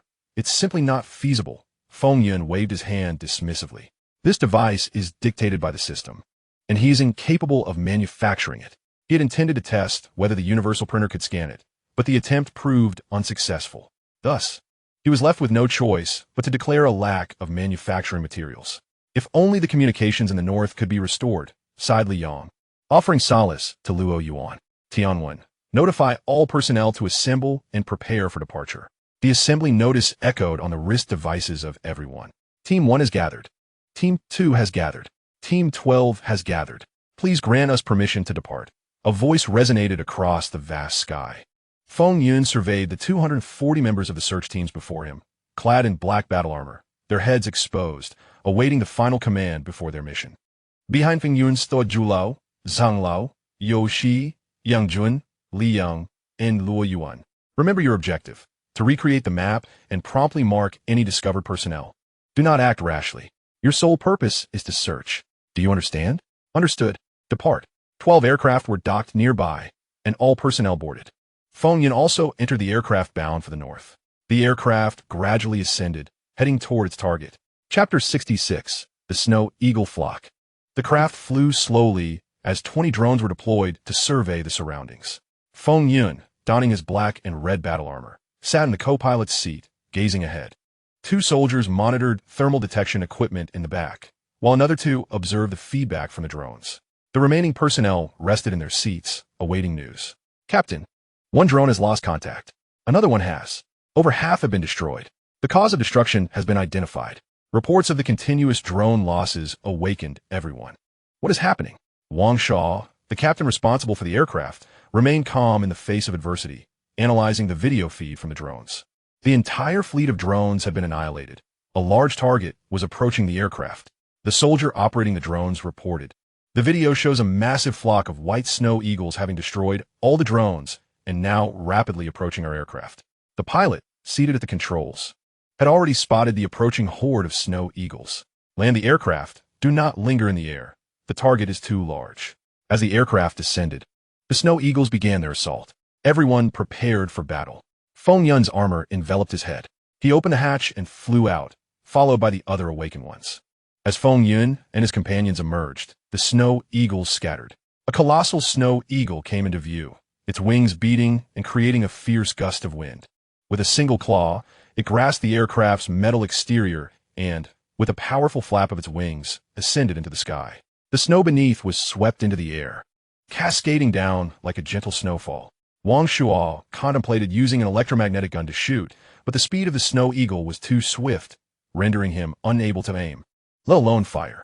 As the snow eagle dove down, it forcefully hurled the aircraft to the ground. Fortunately, the occupant of the aircraft managed to don their battle armor just in time, preventing them from being disoriented. Meanwhile, other smaller snow eagles began to assault Feng Yun and his companions. It seemed that the great snow eagle had lost interest in the aircraft. It relinquished its plaything and redirected its focus onto the combatants, including Wang Shuo. It dove from the sky once more. Feng Yun noticed the snow eagle's descent and took aim, launching a shot from the electromagnetic cannon. The snow eagle sensed the impending danger and executed a sharp turn to evade the attack. Feng Yun's strike ignited the snow eagle's fury. With a piercing shriek, it charged toward Feng Yun, piercing through the cloud layer at supersonic speeds. Feng Yun unleashed a barrage from all his electromagnetic cannons, a dense rain of bullets cascading toward the snow eagle. The creature remained undaunted. The bullets struck its feathers, producing a metallic clatter. Feng Yun had no choice but to ascend, yet the speed of his armor fell short of the sound barrier, making it impossible to evade the supersonic pursuit of the snow eagle. Although the other snow eagles encountered by the group were not as massive as the one targeting Feng Yun, several hundred of them easily overwhelmed their 20-person team. Wang Shua's keen eyesight enabled him to better target the swiftly approaching snow eagle, and he fired, hitting it squarely. The snow eagle plummeted to the ground. Fortunately, this particular snow eagle was not as resilient as its larger counterparts. The other 9 awakened individuals commenced their own slaughter. The long-honed instincts from their training seamlessly integrated into the chaos of battle. The soldiers began to deploy their mech weapons, forming a dense net of gunfire. The bullets pierced through the flesh of the snow eagles, causing droplets of blood to rain down from the sky. The battle raged on for half an hour, leaving a landscape strewn with the corpses of snow eagles. The mechs of the group bore the scars of the snow eagles' relentless assault. In a hurried retreat, the remaining snow eagles fled. Out of the hundreds that attacked, only a few dozen managed to escape, while the remainder fell as frozen carcasses upon the ground. "Have you seen Brother Feng?" Wang Shua asked anxiously. He scanned the area, but could not find the distinct black and red mech of Feng Yun. Had he been chased away by the snow eagles? Which direction? Wang Shua pressed, struggling to fathom the state of the base upon receiving such news. A soldier pointed north, indicating that seemed to be the direction Feng Yun had taken. "Quickly, check if the aircraft is still operational. We must pursue him," Wang Shua urged, beginning to contact the base. As the video call connected, Zhang Mingyuan observed Wang Shua's worried expression. "What is wrong? Have you encountered survivors?" he inquired, mistakenly believing they had found a large group of survivors. "Brother Feng is missing." "What do you mean? How could Brother Feng go missing? What were you all doing?" Zhang Mingyuan was suddenly filled with urgency and exclaimed loudly. Beside him, Zhou Shiyi and Elder Zhang directly connected the video feed to the display screen of the top-level rescue center at the research facility. "Xiao Feng is missing. What has happened? How did this come to be?" "We encountered an attack from a flock of snow eagles. A massive snow eagle engaged in combat with Brother Feng. He was unable to defeat it and led it away, but we have no knowledge of where they went," Wang Shua said, his eyes reddening, hot tears streaming down his face. "What about your aircraft? Go chase after them. Our aircraft is damaged and inoperable." "Damn it." Zhang Mingyuan's face contorted with rage as he slammed his hands on the table. "Tianwen, where's Feng Yun now?" Zhou Shi immediately contacted Tianwen, and all the battle armors were taken over by it, which would naturally know Feng Yun's whereabouts. "This is the Master S trajectory. The last known location is here. The subsequent data is beyond network coverage, unable to connect." A map appeared before the 3 of them, displaying Feng Yun's trajectory and final location. "It is to the north." Tianwen, instruct the nearby 2 teams to follow Xiao Feng's trajectory and search for any clues. "Mingyuan, take the transport aircraft and bring Wang Shua and the others back." On the other end of the video call, Wang Shua listened, filled with regret. "Elder Zhang, I request to go in search of Brother Feng. We will join as well," shouted those behind Wang Shua. If it weren't for Feng Yun drawing away that giant eagle, they could only imagine the dire consequences. "Silence. Return now and await the results from the other 2 teams. Wang Shua, you are responsible for collecting all the fallen snow eagle carcasses." "Understood." The video call ended. Wang Shua could only lead his team to gather the snow eagle corpses from the ground. The fierce battle they had just fought had depleted most of the energy stored in their mechs, rendering them incapable of long-distance flight. At that moment, Feng Yun was still clinging to the back of the snow eagle. The snow eagle had caught up with him tightly, with no means to shake it off. Feng Yun had no choice but to come to a sudden halt. As the snow eagle passed over him, he directly sprawled across its back. Sensing the presence on its back, the snow eagle spun wildly, attempting to throw him off. Feng Yun clutched tightly onto the feathers behind the eagle, refusing to be dislodged. The snow eagle soared toward the north, its speed gradually diminishing. Feng Yun spotted a vast expanse of towering buildings below. Releasing his grip on the eagle's feathers, he dove straight toward the high-rise structures. Chapter 67, Ice City. The biting cold wind howled past his body on both sides. The snow eagle felt the weight on its back lighten and immediately circled in the sky, its sharp eyes fixated on the descending Feng Yun. With a powerful flap of its wings, it displaced the surrounding air before folding its wings back, pursuing Feng Yun with renewed vigor. Is there still a network here? At this moment, Feng Yun was oblivious to where the snow eagle had brought him, having remained mentally taut throughout the journey, leaving no opportunity to inquire about the matter. Master, unable to connect to the network. Damn, how far have we flown? Feng Yun had lost the inclination to ponder this. As he was on the brink of reaching the ground, the shrill cries of the snow eagle echoed behind him, drawing ever closer. A towering building came into view, prompting Feng Yun to make a sudden stop and dart towards its interior. The snow eagle was caught off guard by this abrupt maneuver, watching helplessly as Feng Yun entered the building. Its colossal size rendered it incapable of following, forcing it to circle outside in search of a target. Inside the building, Feng Yun made his way into the staircase, the very heart of the structure, where he felt secure from the snow eagle's presence. Taking a moment to catch his breath, he retrieved a substation from his space and activated it, placing it on the ground. The network is connected. A video call request from the base appeared. Shall I answer? Answer. The virtual panel within Feng Yun's mech illuminated, revealing the visage of Zhou Shi. How are you? Are you all right? Where are you? Little Feng, are you safe? From the base, several individuals stood before the screen, watching Feng Yun intently. I'm Fina. I'm currently in Yang City. Feng Yun quickly checked his location and relayed it to those concerned on the other end. Stay put. I will instruct them to head your way. Elder Zhang wished to send someone to retrieve Feng Yun, deeming such an occurrence once was enough, and that a second should be avoided at all costs. I have no issues. Let them search methodically. The snow eagle won't be leaving for a while, and your arrival here poses no threat. Once it departs, I will return. Feng Yun's primary intention was to examine the structure he had glimpsed earlier, which was clearly newly constructed, suggesting that Yang City still harbored inhabitants. All right, please take care. Zhou Shi expressed her concern. Feng Yun terminated the video call. Meanwhile, at the base, Wang Shua had boarded the transport aircraft and learned of Feng Yun's status, which brought him some relief. Feng Yun removed his armor and retrieved another white mech from his space. The energy of this mech was running low, necessitating a replacement. This white mech was the first he had upgraded using survival points, significantly surpassing the previous one in overall capability. The substation remained in place as Feng Yun descended the stairs. The interior of the building had long since lost its original appearance, now lying in a state of utter disrepair. Upon reaching the 5th floor, he found snow spreading indoors. Feng Yun plunged into the snow, following the direction he had memorized, and exited the building. The snow eagle continued to circle above, completely unaware of Feng Yun's departure. However, its peculiar behavior had unsettled the inhabitants of the Yang City shelter. They were no strangers to the snow eagle, for during the construction of the Ice City, the snow eagle had claimed many lives, harboring a profound enmity with the people here. The Ice City was the very structure that Feng Yun observed.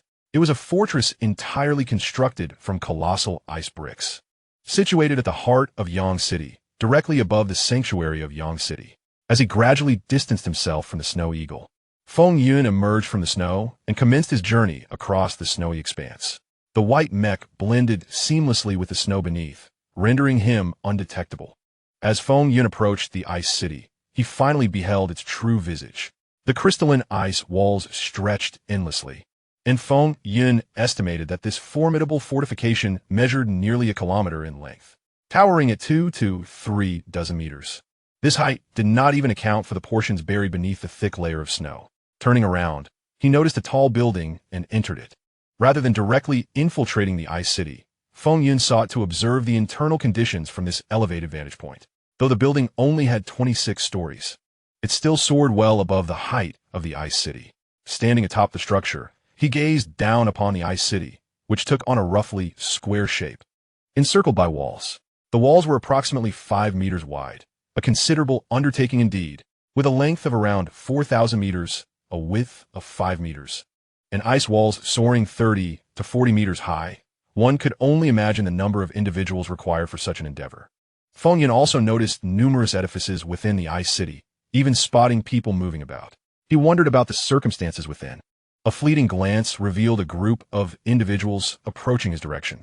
Feng Yun concealed his mech, donned a down jacket, layered it with a military coat, and slipped on thick cotton boots. Descending the building, he made his way toward the ice city. The deep snow rendered movement nearly impossible, forcing Feng Yun to find a large piece of foam to place beneath his feet for a slow advance. Suddenly, he noticed that the group seemed to have detected his presence and was heading toward him. "Help! Help!" Feng Yun cried out as he stumbled into a snowdrift, his body slowly sinking. Upon hearing his plea, one among the group soared into the air, revealing a pair of snow-white wings. He swiftly grasped Feng Yun and lifted him back up. They returned to the group, and Feng Yun was set down on solid ground, which turned out to be an icy surface, as the path they traversed was paved with ice. Feng Yun brushed the snow from his attire and regarded the group, who looked at him with curiosity. "Who are you?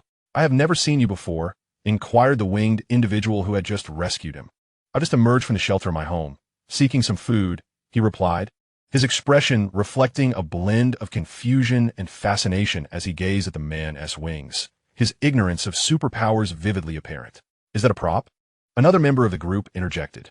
"Captain, let us take him back. It's worth 100 credit points." The individual disregarded Feng Yun, turning to inquire further. One of the other four spoke, suggesting they take him back. With that, the quartet commenced their journey towards Ice City, with the winged ones trailing closely behind Feng Yun. "Where are we heading?" "I merely ventured out to procure some food," he protested. "To where?" "To integrate you into society. I cannot fathom how you have managed to remain isolated for the past 3 to 4 months. The icy path seemed to descend further, as snowflakes began to fall upon Feng Yun's head. This corridor, entirely sculpted from ice, measured 2 meters in width and 2.5 meters in height. Upon reaching the end of the passage, Feng Yun discerned the grand gate of the city wall, which had been buried beneath a thick layer of snow. 2 guards stood watch at the entrance. The leader of the group exchanged a few words with them before being permitted to pass. As Feng Yun walked by, the guard cast curious glances in his direction. Chapter 68, The Layout of Ice City. Feng Yun was escorted into a vast ice edifice. The interior layout bore a striking resemblance to a bank. The leader approached a window, conversing with a figure swathed in heavy garments. The content of their discussion unknown to Feng Yun. Observing the room, he noted a considerable number of people present. Numerous individuals filled the windows, while several others occupied the chairs scattered throughout the space. Many gazed at Feng Yun, intrigued by his unfamiliar visage. "Guiyu, where on earth did you find this one? He hardly appears to be a capable individual," remarked one. "Guiyu, the winged one," replied, "We stumbled upon him outside. We must report him, right?" The incredulity intensified upon the revelation that he was an outsider. Whispers erupted among the crowd, their gazes now laden with curiosity. The leader returned, "Come on, lad. You are now a member of our Ice Wolf Mercenary Corps.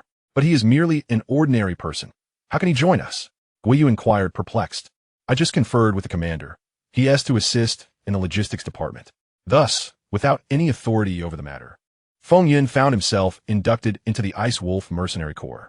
As they exited, Feng Yun turned to the somewhat familiar Guiyu and asked, "What exactly is the Ice Wolf Mercenary Corps?" "We are the 4th-ranked mercenary group within the entire Ice City," Guiyu declared with pride, as if such a rank were a considerable honor. "Is there more to it?" Feng Yun subtly probed for further information. Ice City was established following the Great Catastrophe, serving as a refuge for millions from Yang City. Initially governed by the authorities, the emergence of capable individuals led to the rise of ambitious figures. The government was compelled to introduce a mercenary system to curtail the amalgamation of various factions. With the establishment of numerous mercenary groups, conflicts inevitably arose. The government, possessing the strongest influence, became the neutral party within the refuge. As long as it tends to favor one side, the opposing forces may face annihilation. However, the government has maintained a neutral stance, which restrains the internal factions within the sanctuary from engaging in combat.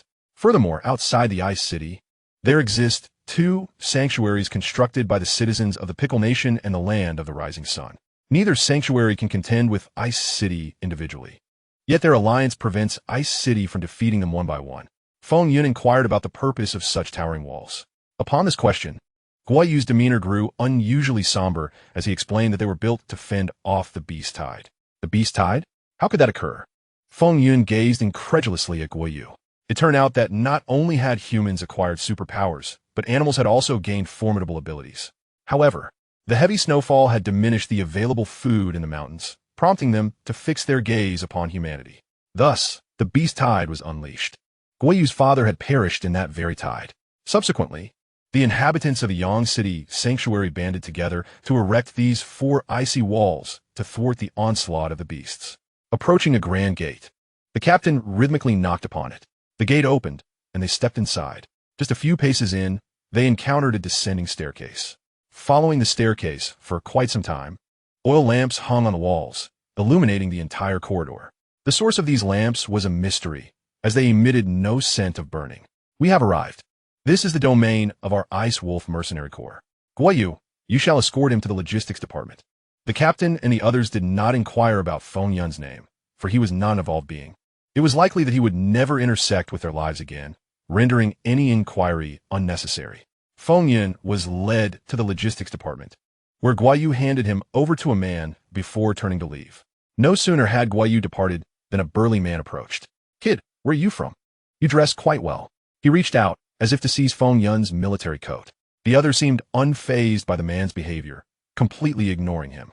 In response, Feng Yun delivered a swift punch to the man's abdomen, causing his complexion to turn an alarming shade of purple as he collapsed to the ground, contorted like a shrimp. Feng Yun's decisive actions left the onlookers astonished. "Now, explain what is happening here," he demanded, directing his inquiry toward the younger individual seated nearby. Trembling, the man stood up, fearful of incurring wrath, and hastily replied, "Big brother, what would you like to know? What's going on here? I understand that you are part of the logistics team responsible for transporting supplies, but I seek clarity on the structure of the Mercenary Corps. How many members do you have?"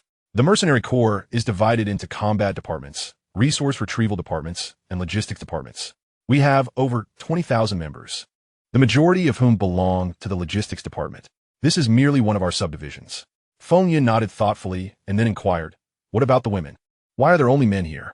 The response indicated that some women were stationed in other logistical divisions. While most of the women in the shelters were affiliated with the government or 2 female mercenary groups, Feng Yun chose not to pursue the matter further.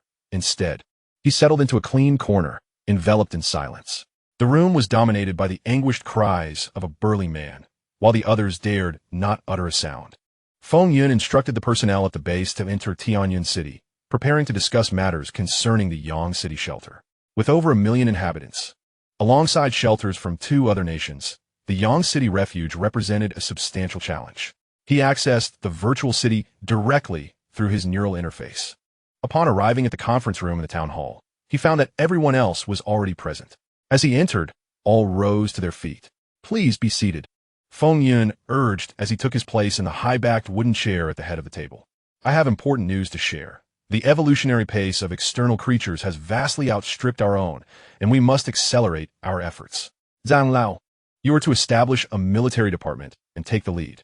Li Shu, Luo Shu, and Yang Jun will assist you." The abrupt announcement took everyone by surprise. "What on earth are you doing? Such a significant shift is entirely unexpected."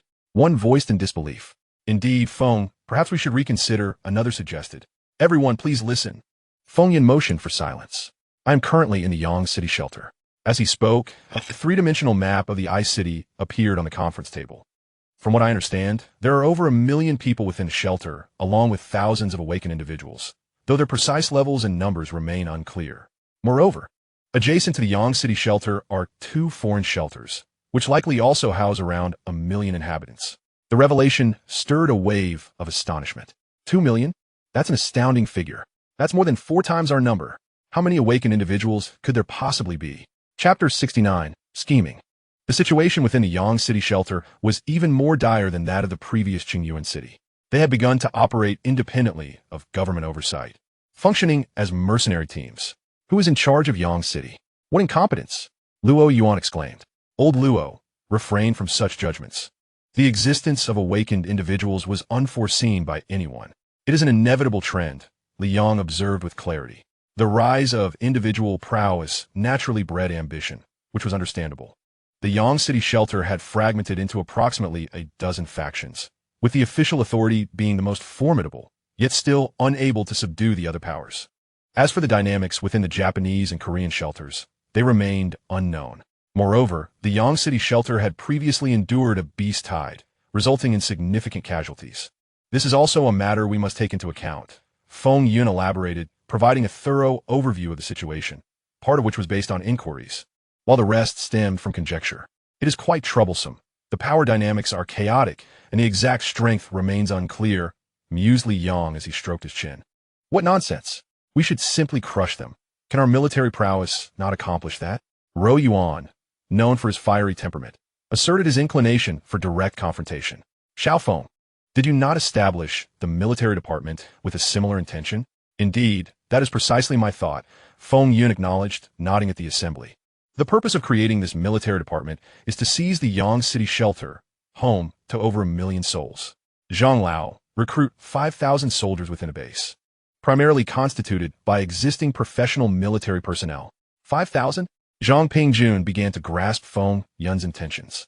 Given the surplus of idle personnel within the base, it seemed more prudent to transform them into soldiers ready for battle. I will construct a realistic battlefield simulation within the virtual city for the training of these 5,000. They must learn to obey commands and follow directives. The training regimen will be devised by Uncle Li, Uncle Luo, and Yangjun. The duration will not exceed half a month. I demand to see results. Zhu Lao, the newly designed mechs should be manufactured according to the 5,000 soldier standard. And we must enhance the weaponry of the fighter jets. The primary force for capturing the Yang City base will consist of these 5,000 soldiers and the weapons you provide. With this series of arrangements, the entire base swiftly resumed operations. Tian was responsible for selecting the appropriate 5,000 reserve soldiers, who would then be gathered at the training base and integrated into Tianyan City, where they would be trained by hundreds of professional soldiers. Feng Yun also accelerated the training timeline, adjusting the simulation's time dilation to a controllable extreme of 110, meaning 10 days within would equate to 1 day outside. 150 days of virtual training should suffice for them to become true soldiers, experiencing the struggle and sacrifice that define military life. The brutal battlefield would provide them a profound understanding of their spirit. Zhu Lao's research center entered an unrestricted overtime phase, producing various weapons under the current feasible conditions. Electromagnetic cannons, particle beams, laser guns, all were installed on different fighter jets. 6,000 sets of mechs and electromagnetic rifles were prepared, sufficient for all personnel involved in the upcoming operation. Then, one day, the manufacturing department ceased production of fighter jet components due to a lack of metal. The entire stock of metal within the base had been depleted, necessitating a halt in manufacturing.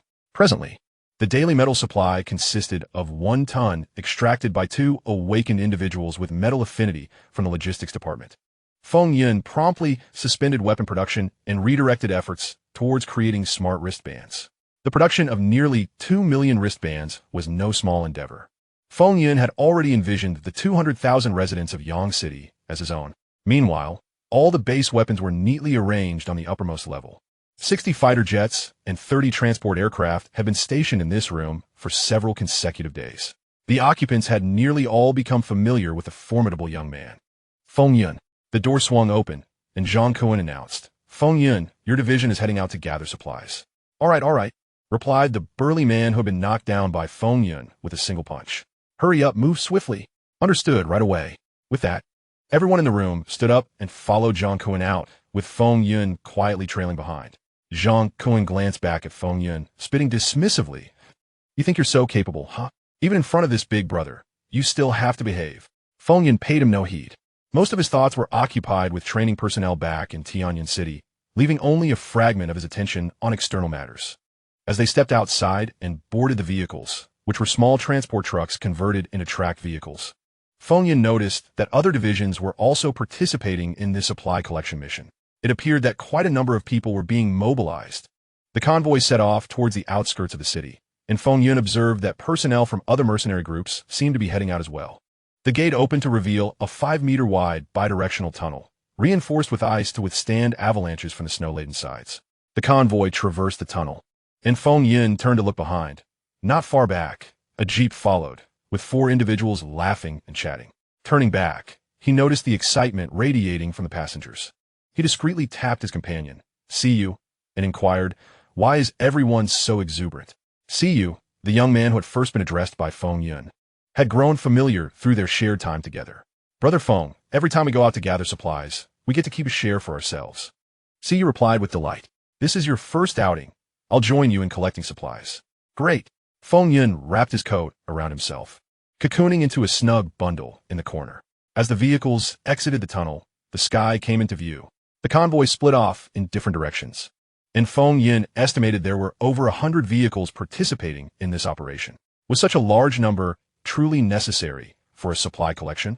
With 6 individuals per vehicle, that amounted to around 600 or 700 people. As he pondered this, the driver called out, "We've arrived." Before him stood a building, and Feng Yun followed Siyu inside. This is a wolf carcass. A massive gray wolf lay on the ground, its body encrusted with frost, having perished there long ago. The wolf was approximately 5 to 6 meters in length, and when Siyu and the others attempted to move it, they realized it was immovable, likely weighing around 1 or 2 tons. They had no choice but to send one person out to summon help. Chapter 70. The Wolf Pack. Siyu, what is this? Food. Indeed, this must be a remnant from the last beast tide. It is the finest sustenance one could hope for. Had it not been for our current mission of transporting supplies, it would not have come to us. It is said that these evolved creatures can elevate ordinary individuals to the status of evolved beings if consumed in excess, but alas, such fortune eludes us. Only the evolved and their kin are privileged to partake. 10 days prior, a blizzard had just ceased, unleashing a multitude of mutated beasts that besieged the ice walls of the sanctuary. At that time, the fortifications were not yet complete, allowing many creatures to breach the city, resulting in the tragic demise of numerous individuals, including several evolved beings. As Siyu recounted these harrowing events, tears streamed down her face. I witnessed a living person torn asunder in a single bite. The others, listening to Siyu's lament, stood by in solemn grief. Many of us had lost friends and family during the previous beast tide. Eventually, the onslaught was repelled, yet many injured escaped, leaving this one behind, perishing here. We shan't hope for meat. We might only receive a few bones, which are invaluable for broth. Consuming it will stave off the cold. Siyu muzed, pointing at the giant wolf's corpse, speculating on which part they might receive. Just then, someone returned from outside. A robust man clad in a single garment strode confidently ahead, while another cautiously followed him. "My lord, it is indeed this wolf carcass." "Very well, your share for this time will be half for me." The man glanced at Siyu and the others, who nodded subtly in agreement. Gritting his teeth, he replied, "As you wish, my lord." Without seeking assistance, they would be unable to transport the carcass, and thus they would receive nothing. The burly man grasped the wolf's tail. With a fierce roar, his muscles bulged, and the wolf's body began to move slowly as he dragged it. Siyu and the others stepped forward to assist, and Feng Yun joined in to help push. Meanwhile, the man went to prepare the vehicle, aligning it for the carcass's retrieval. "My lord, numerous gray wolves have been spotted on the city's periphery, advancing towards the city." Suddenly, Feng Yun's mind was filled with the voice of Tianwen, accompanied by surveillance footage from drones that he had previously dispatched to monitor the surrounding area. The imagery revealed a vast horde of gray wolves emerging from the forests of the mountains, heading towards Yang City. To Feng Yun's astonishment, the largest of these colossal wolves measured an astonishing 12 to 13 meters, while the smallest were still 5 to 6 meters in length. Among them, the most formidable giant wolf ascended an abandoned skyscraper with ease, howling towards the sky. The chorus of howls from the other giants echoed in response.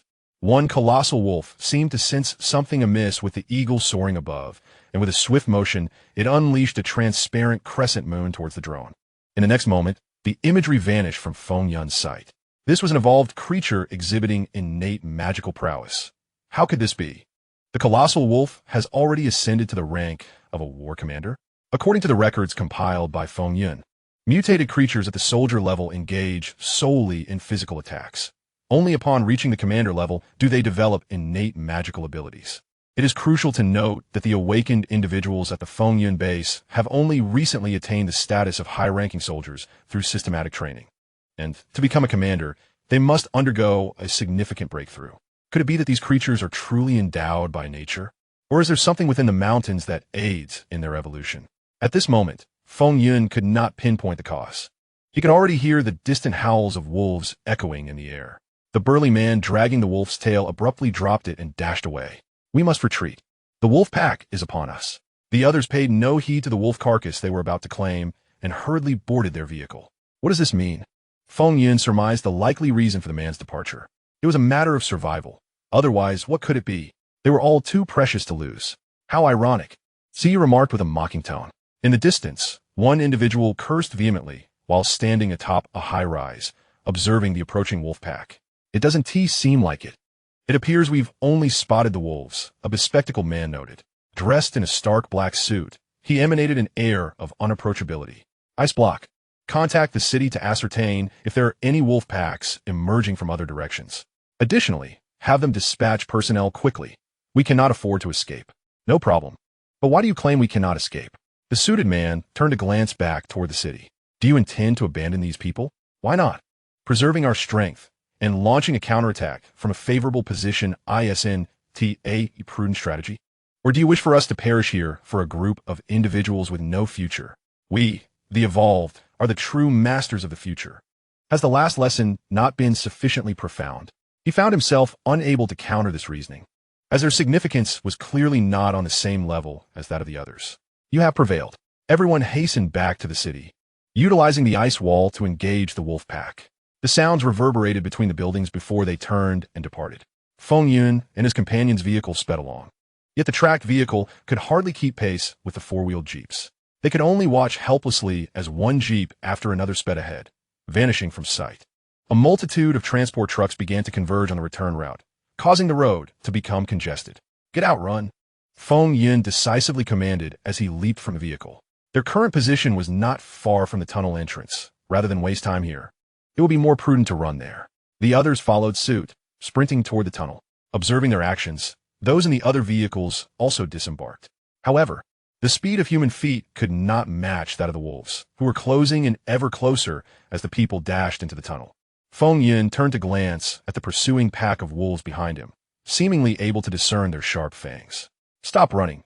No one can escape. Whoever has a bomb. Collapse the tunnel entrance and seal it off completely. His voice echoed through the tunnel. Yet, no one heeded his words. If they could not outrun the colossal wolves, at least they might outpace one another. This thought had taken root in their minds, a conclusion drawn from their previous experiences. One of the passengers who had been with Feng Yun stepped closer to him. I have a grenade. Will that suffice? He produced a cylindrical grenade from his pocket. That will do. Accepting the grenade, Feng Yun removed the safety pin. 3, 2, 1. As the countdown concluded, he decisively hurled it towards the tunnel ceiling and then turned to flee. Attendez l'explosion ensuite.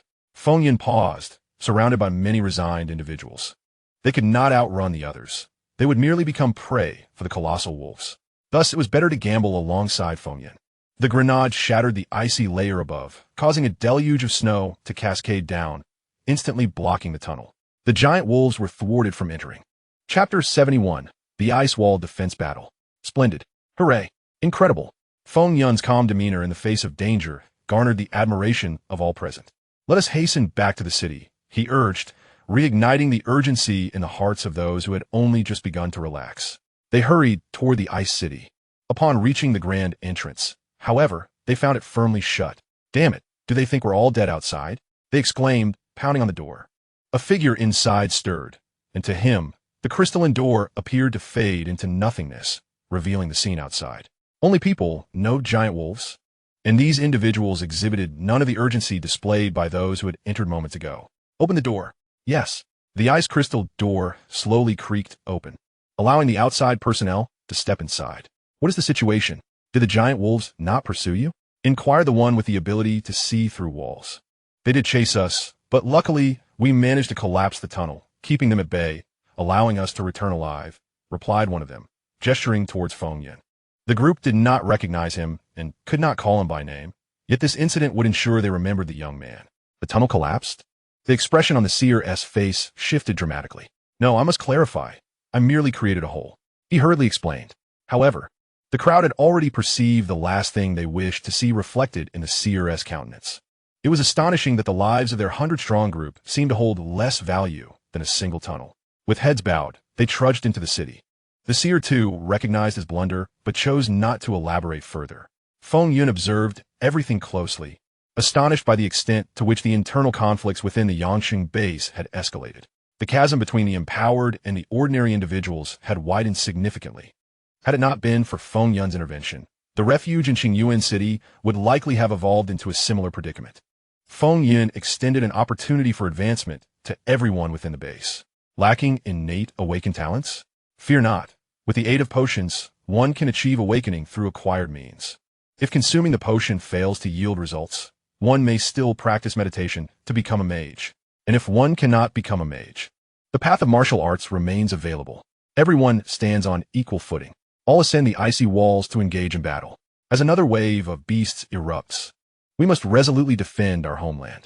Behind us are the elderly and the children, and it is our duty to protect them.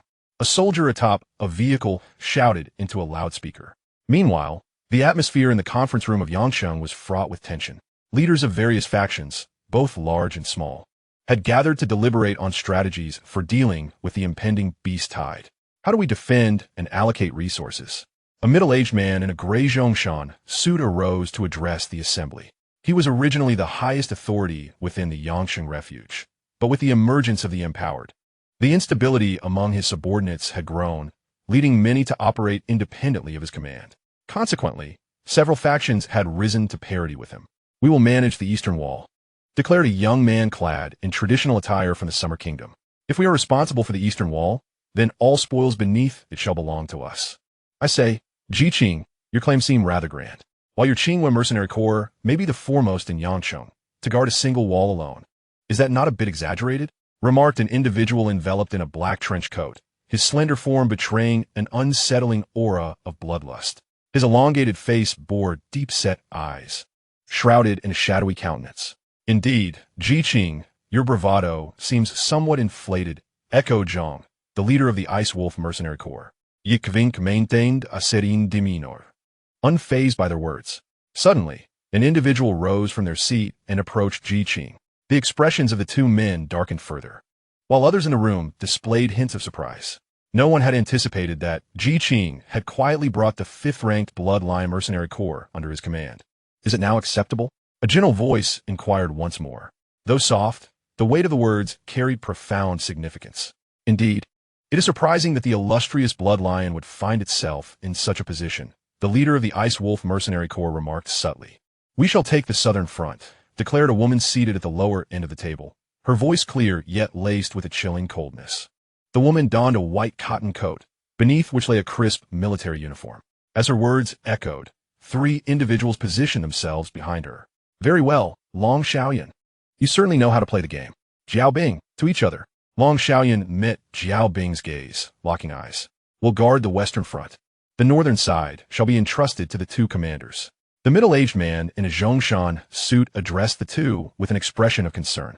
"We have no objections. What about the other mercenary groups?" The 2 exchanged glances before turning their attention back to the middle-aged man. "The other mercenary groups may freely choose which wall to defend. If there are no further inquiries, let us mobilize our personnel."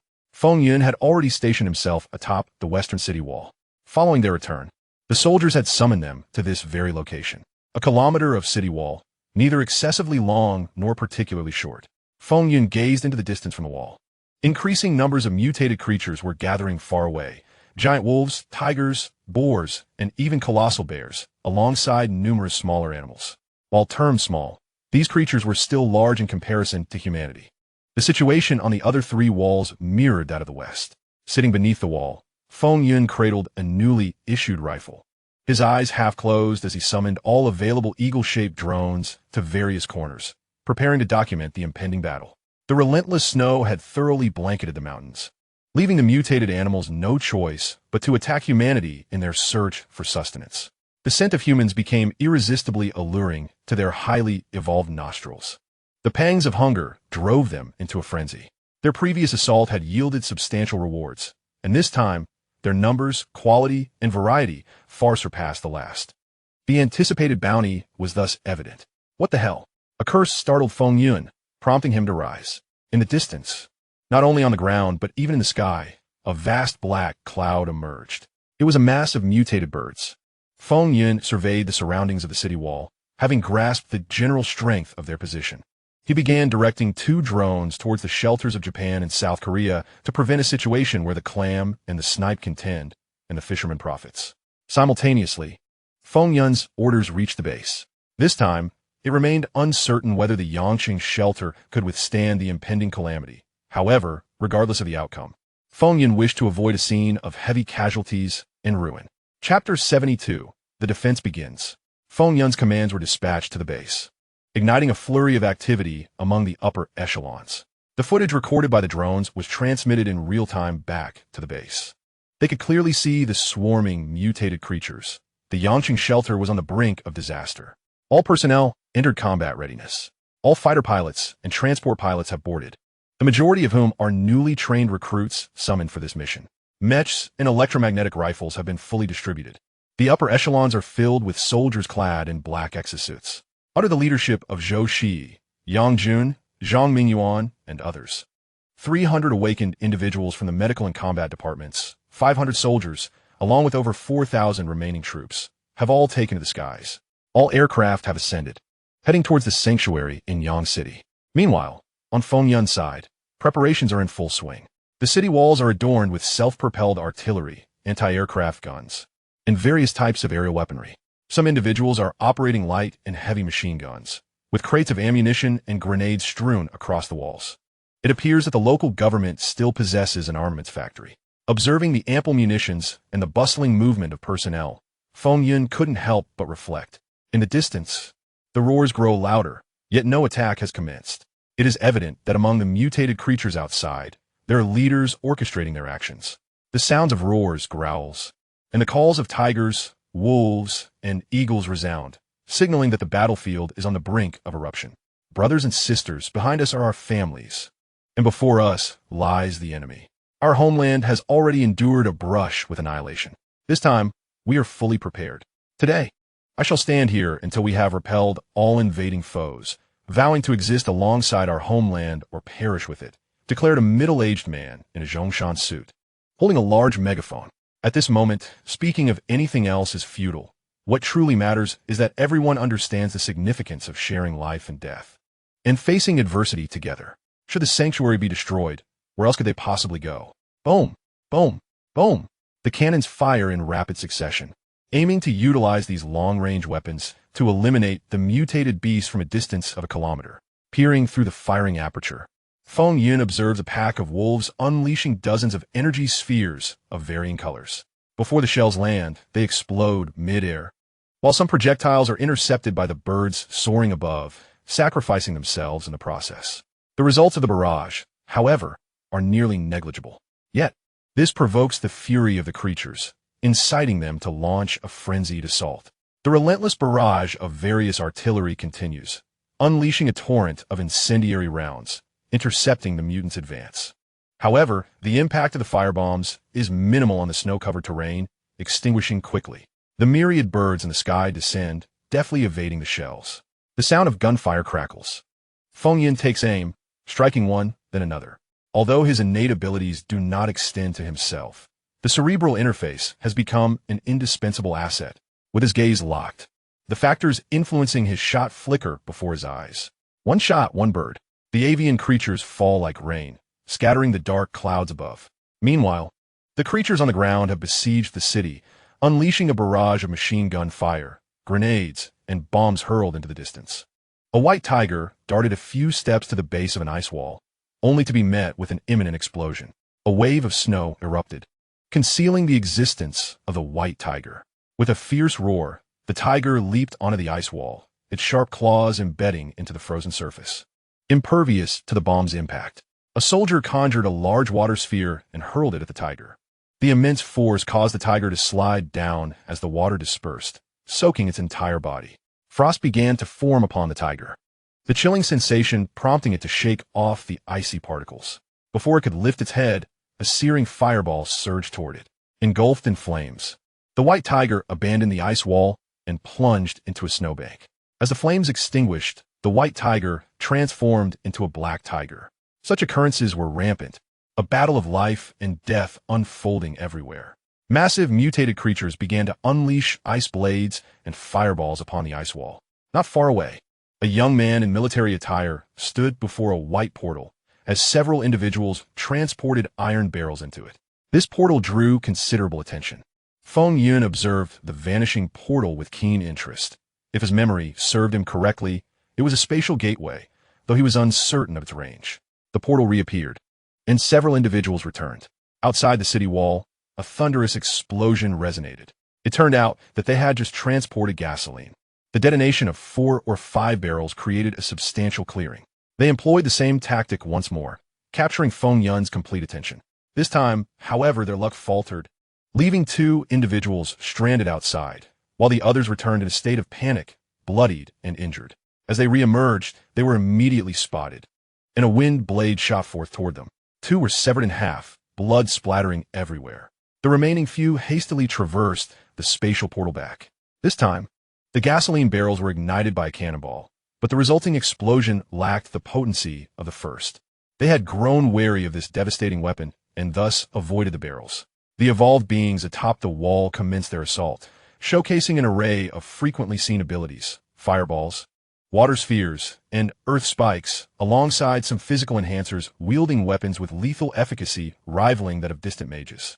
Additionally, some unusual talents, such as summoners and weapon masters, shone brilliantly in this conflict. Not only on the wall where Feng Yun stood, but the other 3 walls also witnessed an outpouring of diverse abilities: plant control, flight transformation, and lightning. Through drones positioned in various directions, Feng Yun observed the battles unfolding in other sectors. The Qingwen Mercenary Corps and the Bloodline Mercenary Corps defended the eastern wall. Ji Qing sat gracefully with her knees bent, an ancient guzheng resting upon her lap, flanked by 2 large sound amplification devices. As the melodious strains of the guzheng filled the air, the birds soaring above began to sway, gradually losing control of their wings and plummeting to the ground. The creatures on the earth below fell into a drowsy stupor. Suddenly, a roar from a tiger shattered the tranquility, awakening the slumbering animals and abruptly interrupting Ji Qing's performance. The music shifted, and the atmosphere turned chillingly tense.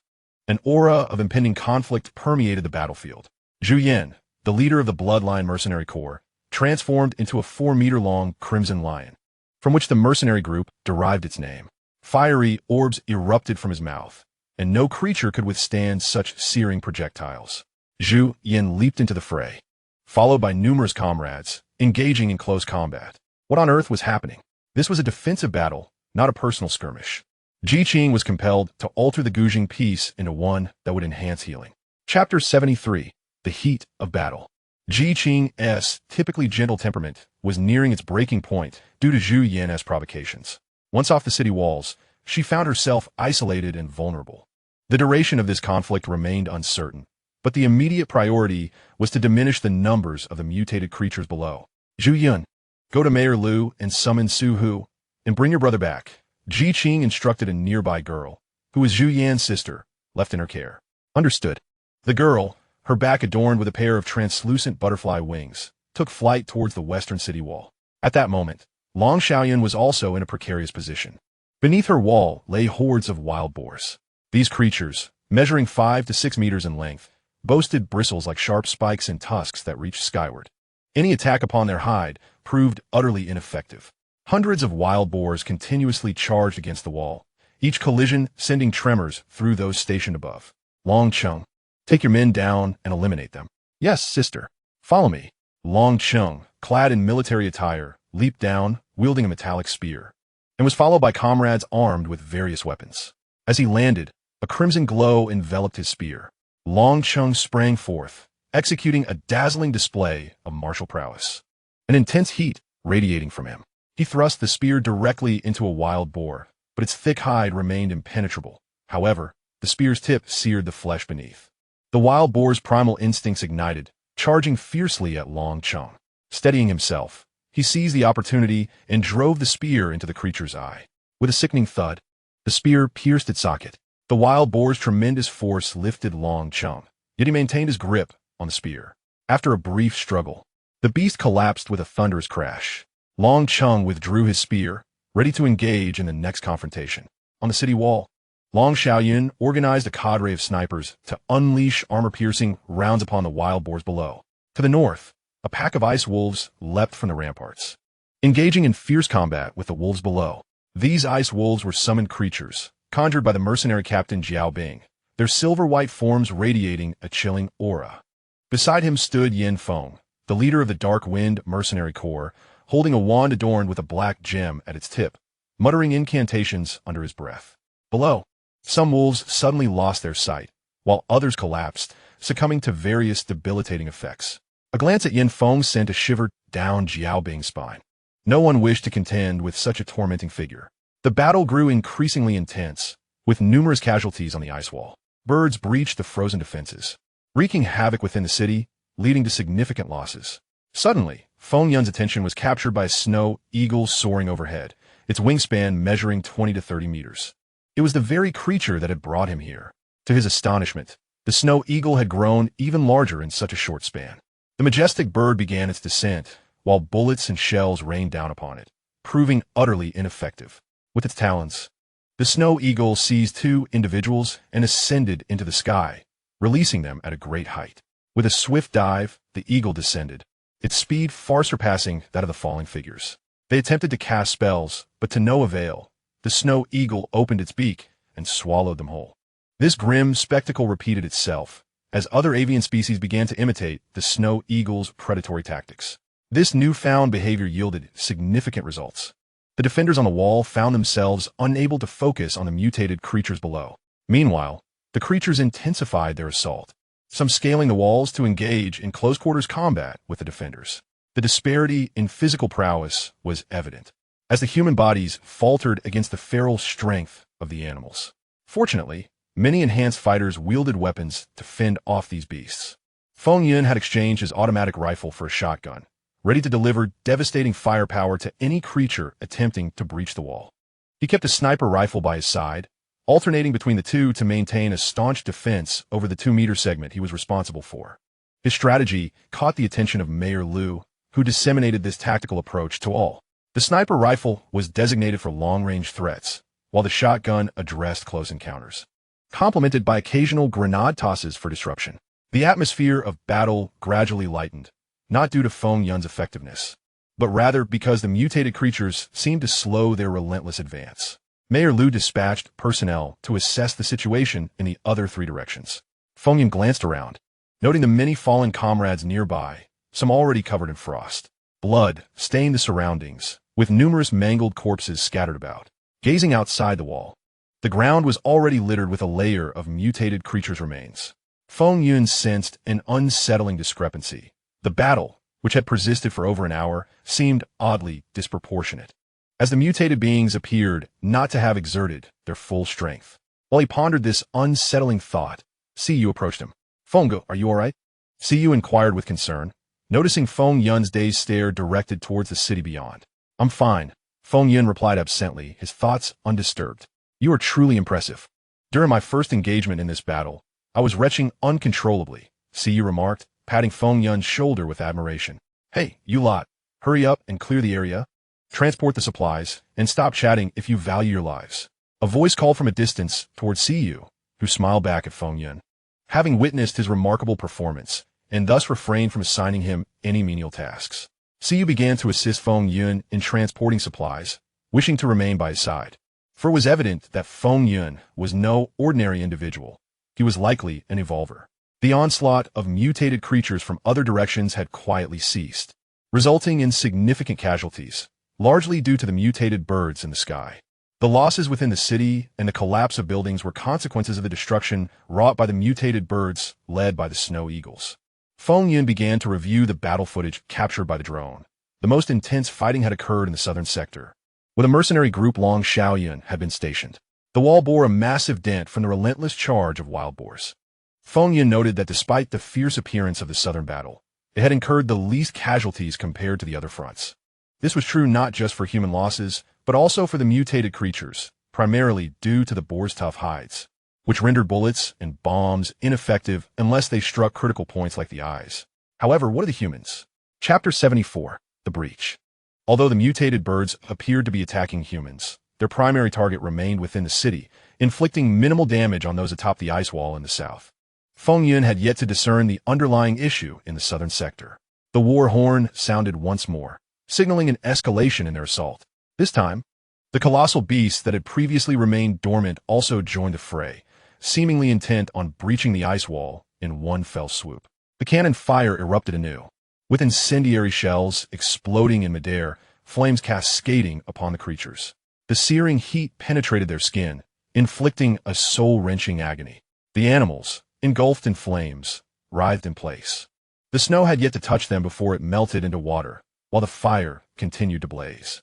They burrowed into the snow, with the animals behind relentlessly launching their assault, undeterred by the flames. Through the scope, Feng Yun observed a distant white fox alongside several other tigers, wolves, wild boars, black bears, and the snow eagle he was most familiar with. The white fox stood upright, gazing towards the direction of the ice city. The distance was far too great. Feng Yun estimated it to be 2 or 3 kilometers, making his weapon utterly inadequate for such range. Even if he could fire at it, the impact would likely be negligible. He had no choice but to abandon that target and continue firing at the advancing creatures. Gradually, Feng Yun moved away from his position. Shifting southward, he sensed something amiss in that direction, yet with only the information at hand, he could not deduce the cause. Only through on-site observation could he analyze the situation. Feng Yun's unexpected movement puzzled his companion. Siyu, was he retreating? Surely, there must be some mission at play. Siyu speculated that Feng Yun had received a special, confidential assignment. Arriving at the corner of the southwestern city wall, Feng Yun peered down towards the southern wall. The wild boars continued to charge, completely oblivious to the chaos they were causing above. The thickness of the ice wall exceeded 5 meters, and the gates had returned to their icy form. The 4 city walls had no apparent vulnerabilities.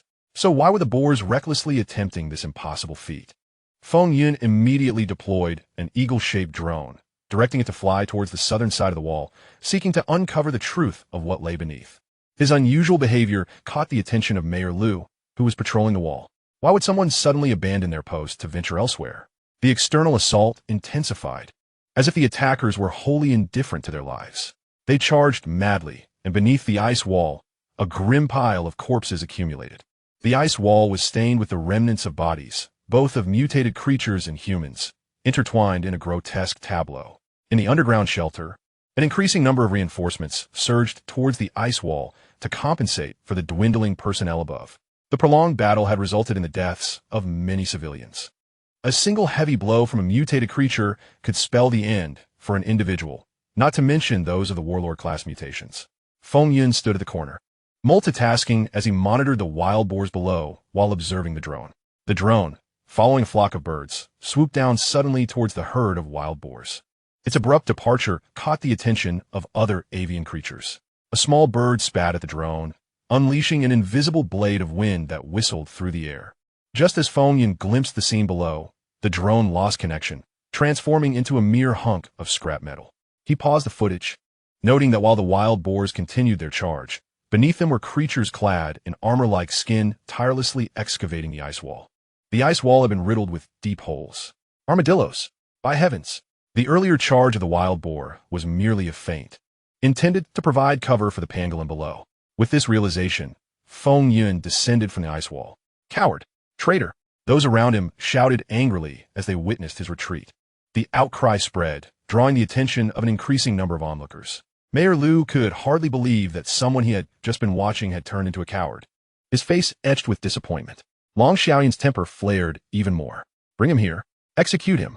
To her, Feng Yun's actions were tantamount to courting death. Where could he possibly flee to at this juncture? Dragon City, known for his fiery temperament as well, raised his weapon, aiming directly at Feng Yun. Sister, is he coming back up again? Dragon City watched in disbelief as Feng Yun approached once more, momentarily at a loss for how to respond. Long Xiaoyun regarded the advancing Feng Yun with a mix of confusion and skepticism. A prodigal returned? How could that be? In the battlefield, fleeing equated to cowardice. There was no way he could escape punishment for his return. As her thoughts raced, Feng Yun arrived before her. Commander, the ice wall is about to collapse. We must evacuate the wall immediately, or the people above will perish. Long Xiaoyun and Dragon City stared at him in disbelief. The ice wall is collapsing? They had personally overseen its construction, its solidity far exceeding that of concrete. How could it possibly crumble so easily? Before they could voice their objections, a tremor shook the ground beneath them. The reverberation reached the walls to the east and west. The sound of cracking ice echoed, and Long Xiaoyun turned to see a fissure appear in the nearby ice wall. There's no time left. If the wall collapses, few ordinary people above will survive. The cracks multiplied, with sections of the wall crumbling away. Long Xiaoyun made a swift decision, commanding everyone to retreat from the wall and to alert the personnel on the other 3 sides to gather those with water, ice, and earth manipulation abilities to construct the next line of defense. The disturbance on the southern wall was observed by those on the other three sides as well. The collapse of the ice wall signified that their defenses were rendered nearly futile. Suddenly, the entire segment of the southern ice wall erupted with a thunderous sound. The connection with the adjoining sides fractured, and the ice wall dropped by a meter. Those on the wall scrambled to descend, and the mutated creatures seized the opportunity to strike. The inner moat had yet to be completed, leaving them to make do with what they had. But its height was merely 5 to 6 meters, allowing the mutated creatures to leap over with ease. Long Xiaoyan directed all evolvers to reinforce the southern wall of the moat, connecting it with the outer walls on the east and west. The height increased at a visible rate. Ultimately, however, the southern outer wall collapsed without inflicting casualties on the mutated creatures. It was only then that those constructing the moat recognized the true culprit behind the ice wall's downfall, the pangolin. The creature, measuring 2 to 3 meters in length, was clad in a skin of armor, with sharp claws glistening with remnants of frost. Dragon Xiaoyan and Dragon Cheng, overseeing the construction efforts, turned their gaze towards Feng Yun, standing nearby, finally grasping the reason for his recent descent. He had ventured down to inspect the situation beneath the ice wall. With the collapse of the southern ice wall, the onslaught from the other three sides of mutated beasts had significantly diminished. The overseers of the three city walls convened atop the encampment. Dragon Xiaoyan, what have you done? The wall has fallen. The voice preceded the arrival of its owner. The leader of the Ice Wolf Brigade charged forth on an ice wolf, followed closely by Yin Feng, the leader of the Dark Wind Mercenary Corps, who also rode an ice wolf, causing those in their path to scatter. Neither the ice wolves nor their formidable riders were figures to be trifled with. Mayor Lu approached with a few companions. A sudden ripple in the air heralded the opening of a white portal, from which Ji Qing and Zhu Yin emerged, accompanied by several others. The senior personnel of the Yang City Refuge had all gathered here. How can I have caused this? Can't you see for yourself? Dragon Xiaoyan, irritated by the wall's collapse, found no solace in Jiao Bing's sardonic remark. He gestured dismissively towards the nearby gathering of pangolins. Was it the pangolins who did this? Indeed, were it not for their early discovery, I might not even be standing here now. Feng Yin was pointed out by Dragon Xiaoyan, and the crowd regarded this unfamiliar figure with curiosity. One individual behind, Jiao Bing, recognized Feng Yin and stepped closer, whispering, so he's one of my Ice Wolf Brigade members. Jiao Bing, suddenly enlightened, waved at Feng Yin and exclaimed warmly, you belong to them? You are indeed a member of the Ice Wolf Mercenary Corps. Both Dragon Cheng and Mayor Lu inquired in unison. I just arrived here. They brought me into the city, and I have merely been stationed at the logistics department. So that's how it is. Feng Yun's explanation lent some credence to their understanding. After all, if you were an official member of the Ice Wolf Brigade, it would indeed pose a problem. You are part of my Ice Wolf Mercenary Corps. Why are you still standing there? Jiao Bing called out, observing Feng Yun's reluctance to move. Feng Yun smiled lightly, pondering the significance of his current location. May I inquire if you know my name? Before Jiao Bing could respond, a thunderous roar shattered the moment, drawing everyone's attention southward. A massive horde of mutated creatures surged towards them, their size evidently surpassing that of the previous foes. Feng Yun noted that these attacking beings were all of the general rank. The group hastily summoned all available evolvers to fortify this section of the wall. These mutated creatures seemed intent on achieving victory in a single, decisive battle. Feng Yun quietly approached Mayor Lu's side. In a hushed tone, it was conveyed that Li Yang and Luo Yuan had requested I extend their greetings to you. Mayor Lu gazed in astonishment at Feng Yun. He was well acquainted with these two, who were stationed at the refuge in Qingyuan City. What could have prompted them to send someone to Yang City? Before Mayor Lu could articulate his thoughts, he noticed that Feng Yun had already departed. The onslaught of the warlord-level mutated creatures was incomparably fierce compared to the previous waves. The flawless amalgamation of spells and physical prowess rendered their speed and defensive capabilities impeccable. A white wolf leaped gracefully onto the wall, intensifying the combat to a fever pitch. As Feng Yun observed the increasing tide of mutated creatures surging towards the ice wall, he shed his outer garments and effortlessly summoned a white mech from his spatial storage. The mech enveloped Feng Yun entirely, leaving onlookers in a state of astonishment, while everyone else was progressing along the path of evolution. How did he manage to don a mech? Feng Yun flexed his limbs, wielding a laser sword, and leapt down from the wall. A massive wild boar came into his line of sight, grunting as it fixated on him, its hot saliva dripping from its jowls. With a powerful stomp of its robust hooves against the snow, it sent up a flurry of snowflakes and charged at Feng Yun like a speeding freight truck. Its sharp tusks resembled long spears poised to strike. To Feng Yun, the boar's movements were rife with openings, and the mech displayed dozens of evasive strategies. As the boar charged, Feng Yun deftly sidestepped, positioning himself alongside the beast. The boar, unable to pivot in time, became an easy target. Feng Yun focused on its flank, propelled himself forward, and drove the laser sword into the creature's flesh. There was no impediment from its skin or bones. The sword pierced its heart. Feng Yun withdrew, and the boar's blood gushed from the wound, its immense inertia carrying its body forward for several meters before it collapsed, convulsing briefly before succumbing to death. Feng Yun then shifted his focus and commenced his slaughter. The ground around him was littered with corpses. An increasing number of mutated creatures advanced towards him, prompting those atop the city walls to consider descending to assist. However, in the next moment, they were rooted in place, utterly stunned by the scene unfolding before them. Feng Yun surveyed the surrounding mutated beings, sheathed his laser sword, and unleashed the weapons of his mech. The air was filled with the sound of silent, electromagnetic gunfire. As a swarm of creatures fell to the ground, their formidable skin defenses rendered insubstantial, akin to mere paper, before the might of the electromagnetic weaponry. Feng Yun's merciless slaughter captured the attention of the snow eagles soaring above. Unexpectedly, the long-vanished figure reappeared before them, causing immense distress with its assault. With a piercing cry, the snow eagle soared towards Feng Yun. In a thunderous burst, it shattered the sound barrier, its speed far exceeding that of sound itself. In a mere 2 seconds, the snow eagle closed the distance to Feng Yun, leaving those atop the ice wall to realize just how feeble the mutated creature before them truly was.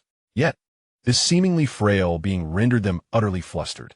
Feng Yun swiftly sidestepped 10 meters to evade the snow eagle's onslaught. The fierce winds generated by the snow eagle's wings tore the ground asunder. With a powerful flap, the snow eagle launched another assault on Feng Yun. Undeterred, Feng Yun ascended to meet the snow eagle head-on. The snow eagle, unafraid of this human daring to challenge it, wore a mocking demeanor, as if to scoff at the audacity of the confrontation. Both combatants accelerated. The speed of the snow eagle intensified, and the force of their collision could easily obliterate a building. The speeds of both had surpassed the sound barrier, culminating in a breathtaking clash. As they converged, Feng Yun sensed the metallic tang of blood emanating from the sharp gaze of the snow eagle. With a light chuckle, Feng Yun pushed with his hands, elevating slightly. The mech came to an abrupt halt. The snow eagle brushed past the mech, narrowly missing it. Feng Yun repeated his earlier maneuver, grasping the feathers on the snow eagle's back, now fully undaunted by the tearing winds of supersonic flight. The snow eagle attempted to spin, striving to dislodge Feng Yun. But to no avail. Feng Yun drew forth a laser sword, aimed it at the creature's heart, and pressed the switch. A beam of light, 1.5 meters long, pierced through the snow eagle. Chapter 76, Onward. Feng Yun ascended once more, breaking free from the snow eagle. The snow eagle writhed in frantic struggle, its wings flailing in vain against the overwhelming weakness of its body. In the distance, the Wolf King and Tiger King beheld the plummeting snow eagle and rushed towards the scene. The snow eagle crashed to the ground. Feng Yun hovered above, retrieving a massive firearm from the void, resembling a cannon more than a gun. He aimed it at the snow eagle's head. On the ground, the snow eagle convulsed in agony, its body writhing. Although Feng Yun's laser sword had not struck the heart directly, it had grazed it, blood saturating the earth. The surrounding mutated creatures appeared restless, drawn to the blood and the impending demise of the snow eagle's flesh. In their eyes, these were treasures brimming with energy, their instincts urging them to consume for great benefit.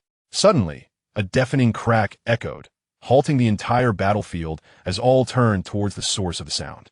The snow eagle's neck was shattered in a single blow, its convulsions ceasing. Feng Yun swiftly descended, extracting the laser sword from the snow eagle's form. With a single stroke, the sword cleaved through the head of the snow hawk, revealing a viscous substance of red and white, within which lay a transparent orb. Feng Yun retrieved the orb and ascended back to the ice wall. The surrounding mutated creatures surged forward, ravenously devouring the flesh and blood strewn across the ground. The Wolf King and Tiger King, who had yet to arrive, halted in their tracks, their bloodshot eyes fixated on the white mech upon the ice wall.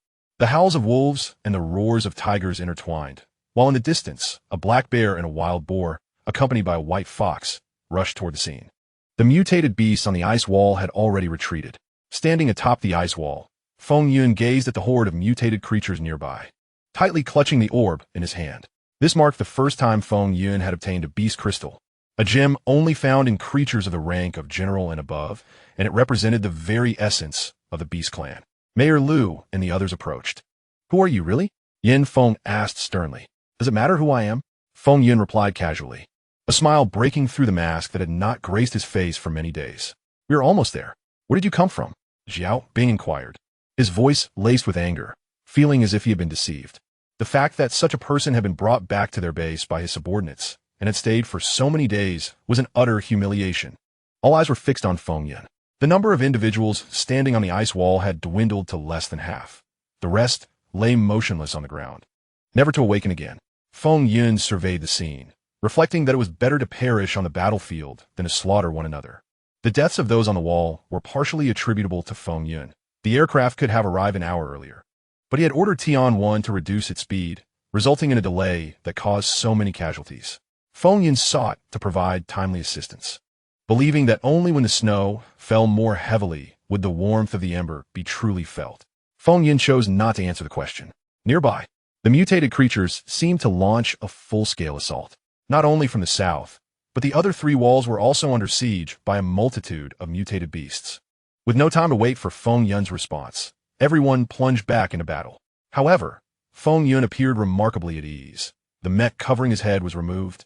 His hair danced in the wind, and not a trace of worry graced his visage. The others had not yet departed when it seemed they heard the roar of aircraft. Is that just an illusion? How could there be planes? The sound of the aircraft grew increasingly closer, and soon they beheld dozens of planes soaring through the sky. Is that an aircraft? How is this possible? A wave of astonishment swept over the entire city wall. Since the cataclysm, this was the first sighting of an aircraft, leaving them momentarily dazed, even forgetting the approaching mutated creatures.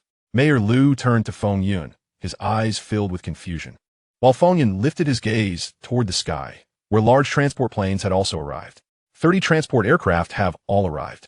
The planes hovered hundreds of meters above the ground. Their cargo doors swung open. One by one, soldiers clad in black gear stepped into the void, descending towards the earth.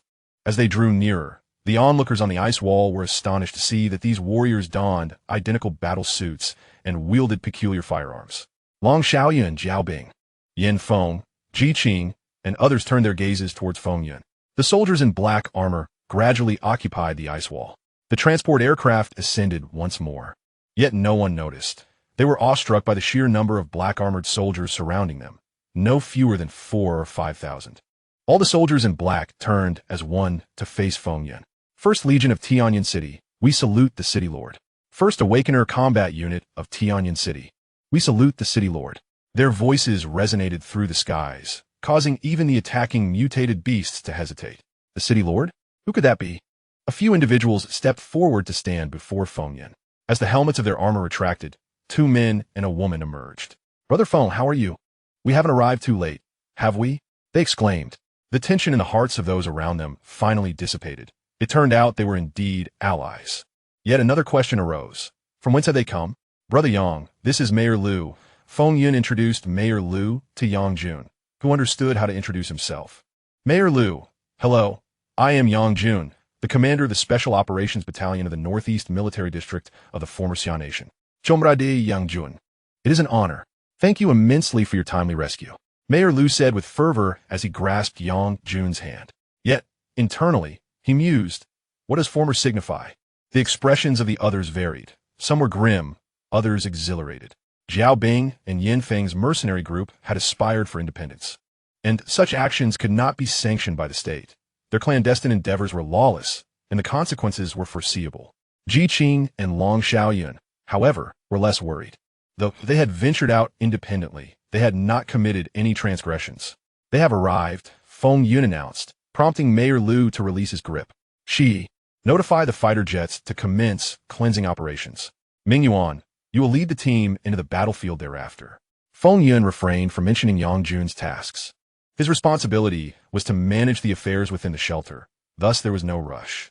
On the ice wall, only a few commanders remained. while the others had been dispatched below. In the distance, the horde of mutated beasts had drawn alarmingly close to the city wall.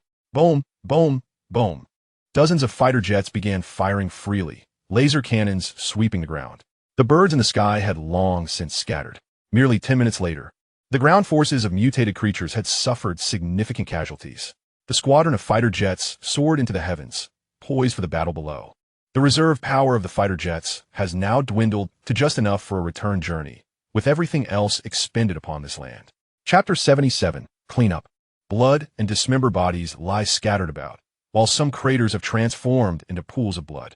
A few individuals on the ice wall stared blankly at the scene below, having never witnessed such a massacre. Indeed, it was a one-sided slaughter. The mutated creatures on the ground were utterly defenseless. The 200 to 300 meters of height above them, an insurmountable chasm. The warriors on the ice wall showed no hesitation. Once the aircraft took flight, they ascended into the air and dispersed, their weapons trained on the mutated beings below, by who promptly issued a retreat order. The recent bombardment left an indelible mark on its memory. In the presence of such peculiar entities, the lives of its subordinates felt like mere weeds, shattering with the slightest touch. All the mutated creatures fled in disarray. Zhang Mingyuan led a pursuit, but a portion of the mutated beings would remain here permanently. Do not pursue the defeated. Feng Yin commanded a retreat, having reached the outskirts of Yang City. Any further chase would lead them into the mountains. The complexities of the terrain within the mountains were unknown to anyone, yet the lushness of the forest hinted at extraordinary circumstances within. It was noteworthy that the trees in all other areas had been burned to ashes long before the blizzard, their life extinguished. Yet, the vitality of the trees in this mountain was remarkably vibrant, suggesting the conditions within were far from ordinary. Indeed, everyone returned to the city. The structures within Ice City had been largely demolished, yet fortunately, the underground shelters remained unscathed. The majority of the populace sheltered underground, escaping harm. This battle resulted in significant losses among the upper echelons of the Yang City shelter, affecting both mercenary groups and government personnel alike. Numerous ordinary civilians who participated also suffered casualties. Feng Yun gathered the senior officials of the shelter above ground. All summoned individuals approached Feng Yun with trepidation, cautious in the presence of those clad in black mechanized armor surrounding them. Government representatives, led by Mayor Liu, also arrived. Members from the 5 major mercenary groups, Qingwen Mercenary Corps, Xiaolong Mercenary Corps, Anfeng Mercenary Corps, Binglang Mercenary Corps, and Bloodline Mercenary Corps, were present, along with representatives from smaller mercenary groups. A team of over 100 comprised the remaining senior personnel of the Yang City shelter. A large transport aircraft descended slowly from the sky. Yang Jun, accompanied by several others, disembarked, bringing several boxes to Feng Yun's side. Upon opening the boxes, they revealed neatly arranged smart wristwatches. The entirety of the Yang City shelter is now under my control. Do any of you have objections? Huh, who would dare oppose? Is anyone seeking death? The pool of blood on the ground served as a stark warning to those who might provoke the man speaking. Otherwise, the recent massacre could very well befall them. Without uttering a word, he presented a smartwatch adorning his wrist. Feng Yun revealed the intelligent device upon his arm, while a few individuals who had just transported the watches began distributing them. Once the distribution was complete, they could not locate any power button.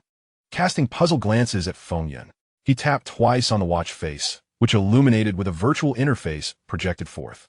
Others followed his lead, activating their own wristwatches, and a novel experience enveloped them. Is there a network? How could there possibly be a network? The singular connection visible on the virtual interface left them in awe. Having been disconnected from the network for 2 to 3 months, they were astonished to discover connectivity at that moment. They entered a bustling forum, which felt like a vast sharing platform, evoking memories of life before the calamity. Everyone filled in their personal information on the identification forms within. From this moment onward, we shall assume control over the entirety of a Yang City shelter. The notion of mercenary groups shall cease to exist here. Feng Yun's words extinguished the ambitions of all present. To speak plainly, they were merely captives of another now. Brother Yang, you and Mingyuan lead the team into the underground shelter and take charge of all areas. Understood, the two nodded in agreement. She, with the awakened troops, bring all the awakened from the shelter back to the Tianyan base, leaving only the ordinary people here. Suddenly, Zhou Shi, standing beside Feng Yun, inquired, what if they commit crimes? The memories of Qingyuan City still lingered uneasily in her mind. We shall act according to the laws of the base. No one shall be spared. Feng Yun's once gentle countenance turned frigid, his words slicing through the air like a winter gale, freezing the restless hearts of all present. Very well, I know what to do. The three of them, accompanied by a multitude of warriors, entered the underground shelter, while the remaining personnel from the Yang City shelter were left behind. With a gentle wave of his hand, a model of a building materialized before them. The model's image transitioned from virtual to tangible, occasionally adorned with colors. Those at the forefront, including Mayor Liu and others, were struck with astonishment. This model was unmistakably the architectural blueprint of the underground structure of the Yang City shelter. The colors delineated the various functional rooms. A cold sweat broke out among some in the group, fully aware of the actions they had taken after acquiring their powers, hoping desperately that their abilities would grant them some leniency. As time passed, the building model grew increasingly intricate until the entire architecture of the shelter was vividly rendered before their eyes. The vividly colored architectural units instilled a sense of dread among the onlookers. The secrets they concealed were utterly exposed within this model. As the black and blood-red units were marked, a profound unease settled in the hearts of those present. Only a handful remained composed, their faces devoid of any panic. How intriguing, mused Feng Yun to himself, as he appeared remarkably relaxed. The entire refuge housed an astonishing total of 253,789 individuals, a considerable number indeed. However, to the others, Feng Yun's demeanor seemed merely the calm before the storm. Shi Zhou, Jun Yang, and Mingyuan Zhang returned, standing silently to the side. A total of 241 awakened individuals were discovered within the refuge, bringing the total count to 315 when including those present. There had been 112 internal conflicts, resulting in 2 fatalities, 357 minor injuries, and 223 severe injuries, with no casualties on our side. The entire situation had been brought under our control. Declared Yang Jun loudly. Once the injured are treated, they should be detained. Yang, you, and Mingyuan stay here to stabilize the situation. Shi, lead all the awakened back to the base. Understood. For transport aircraft gradually descended from the sky. Feng Yun, accompanied by mid to high-level personnel from Yang City Refuge, boarded one of the aircraft, while the remaining awakened individuals were ushered onto the other 4. The aircraft ascended into the air, and the entire fleet of combat and transport planes began their journey back to Tianyan Base.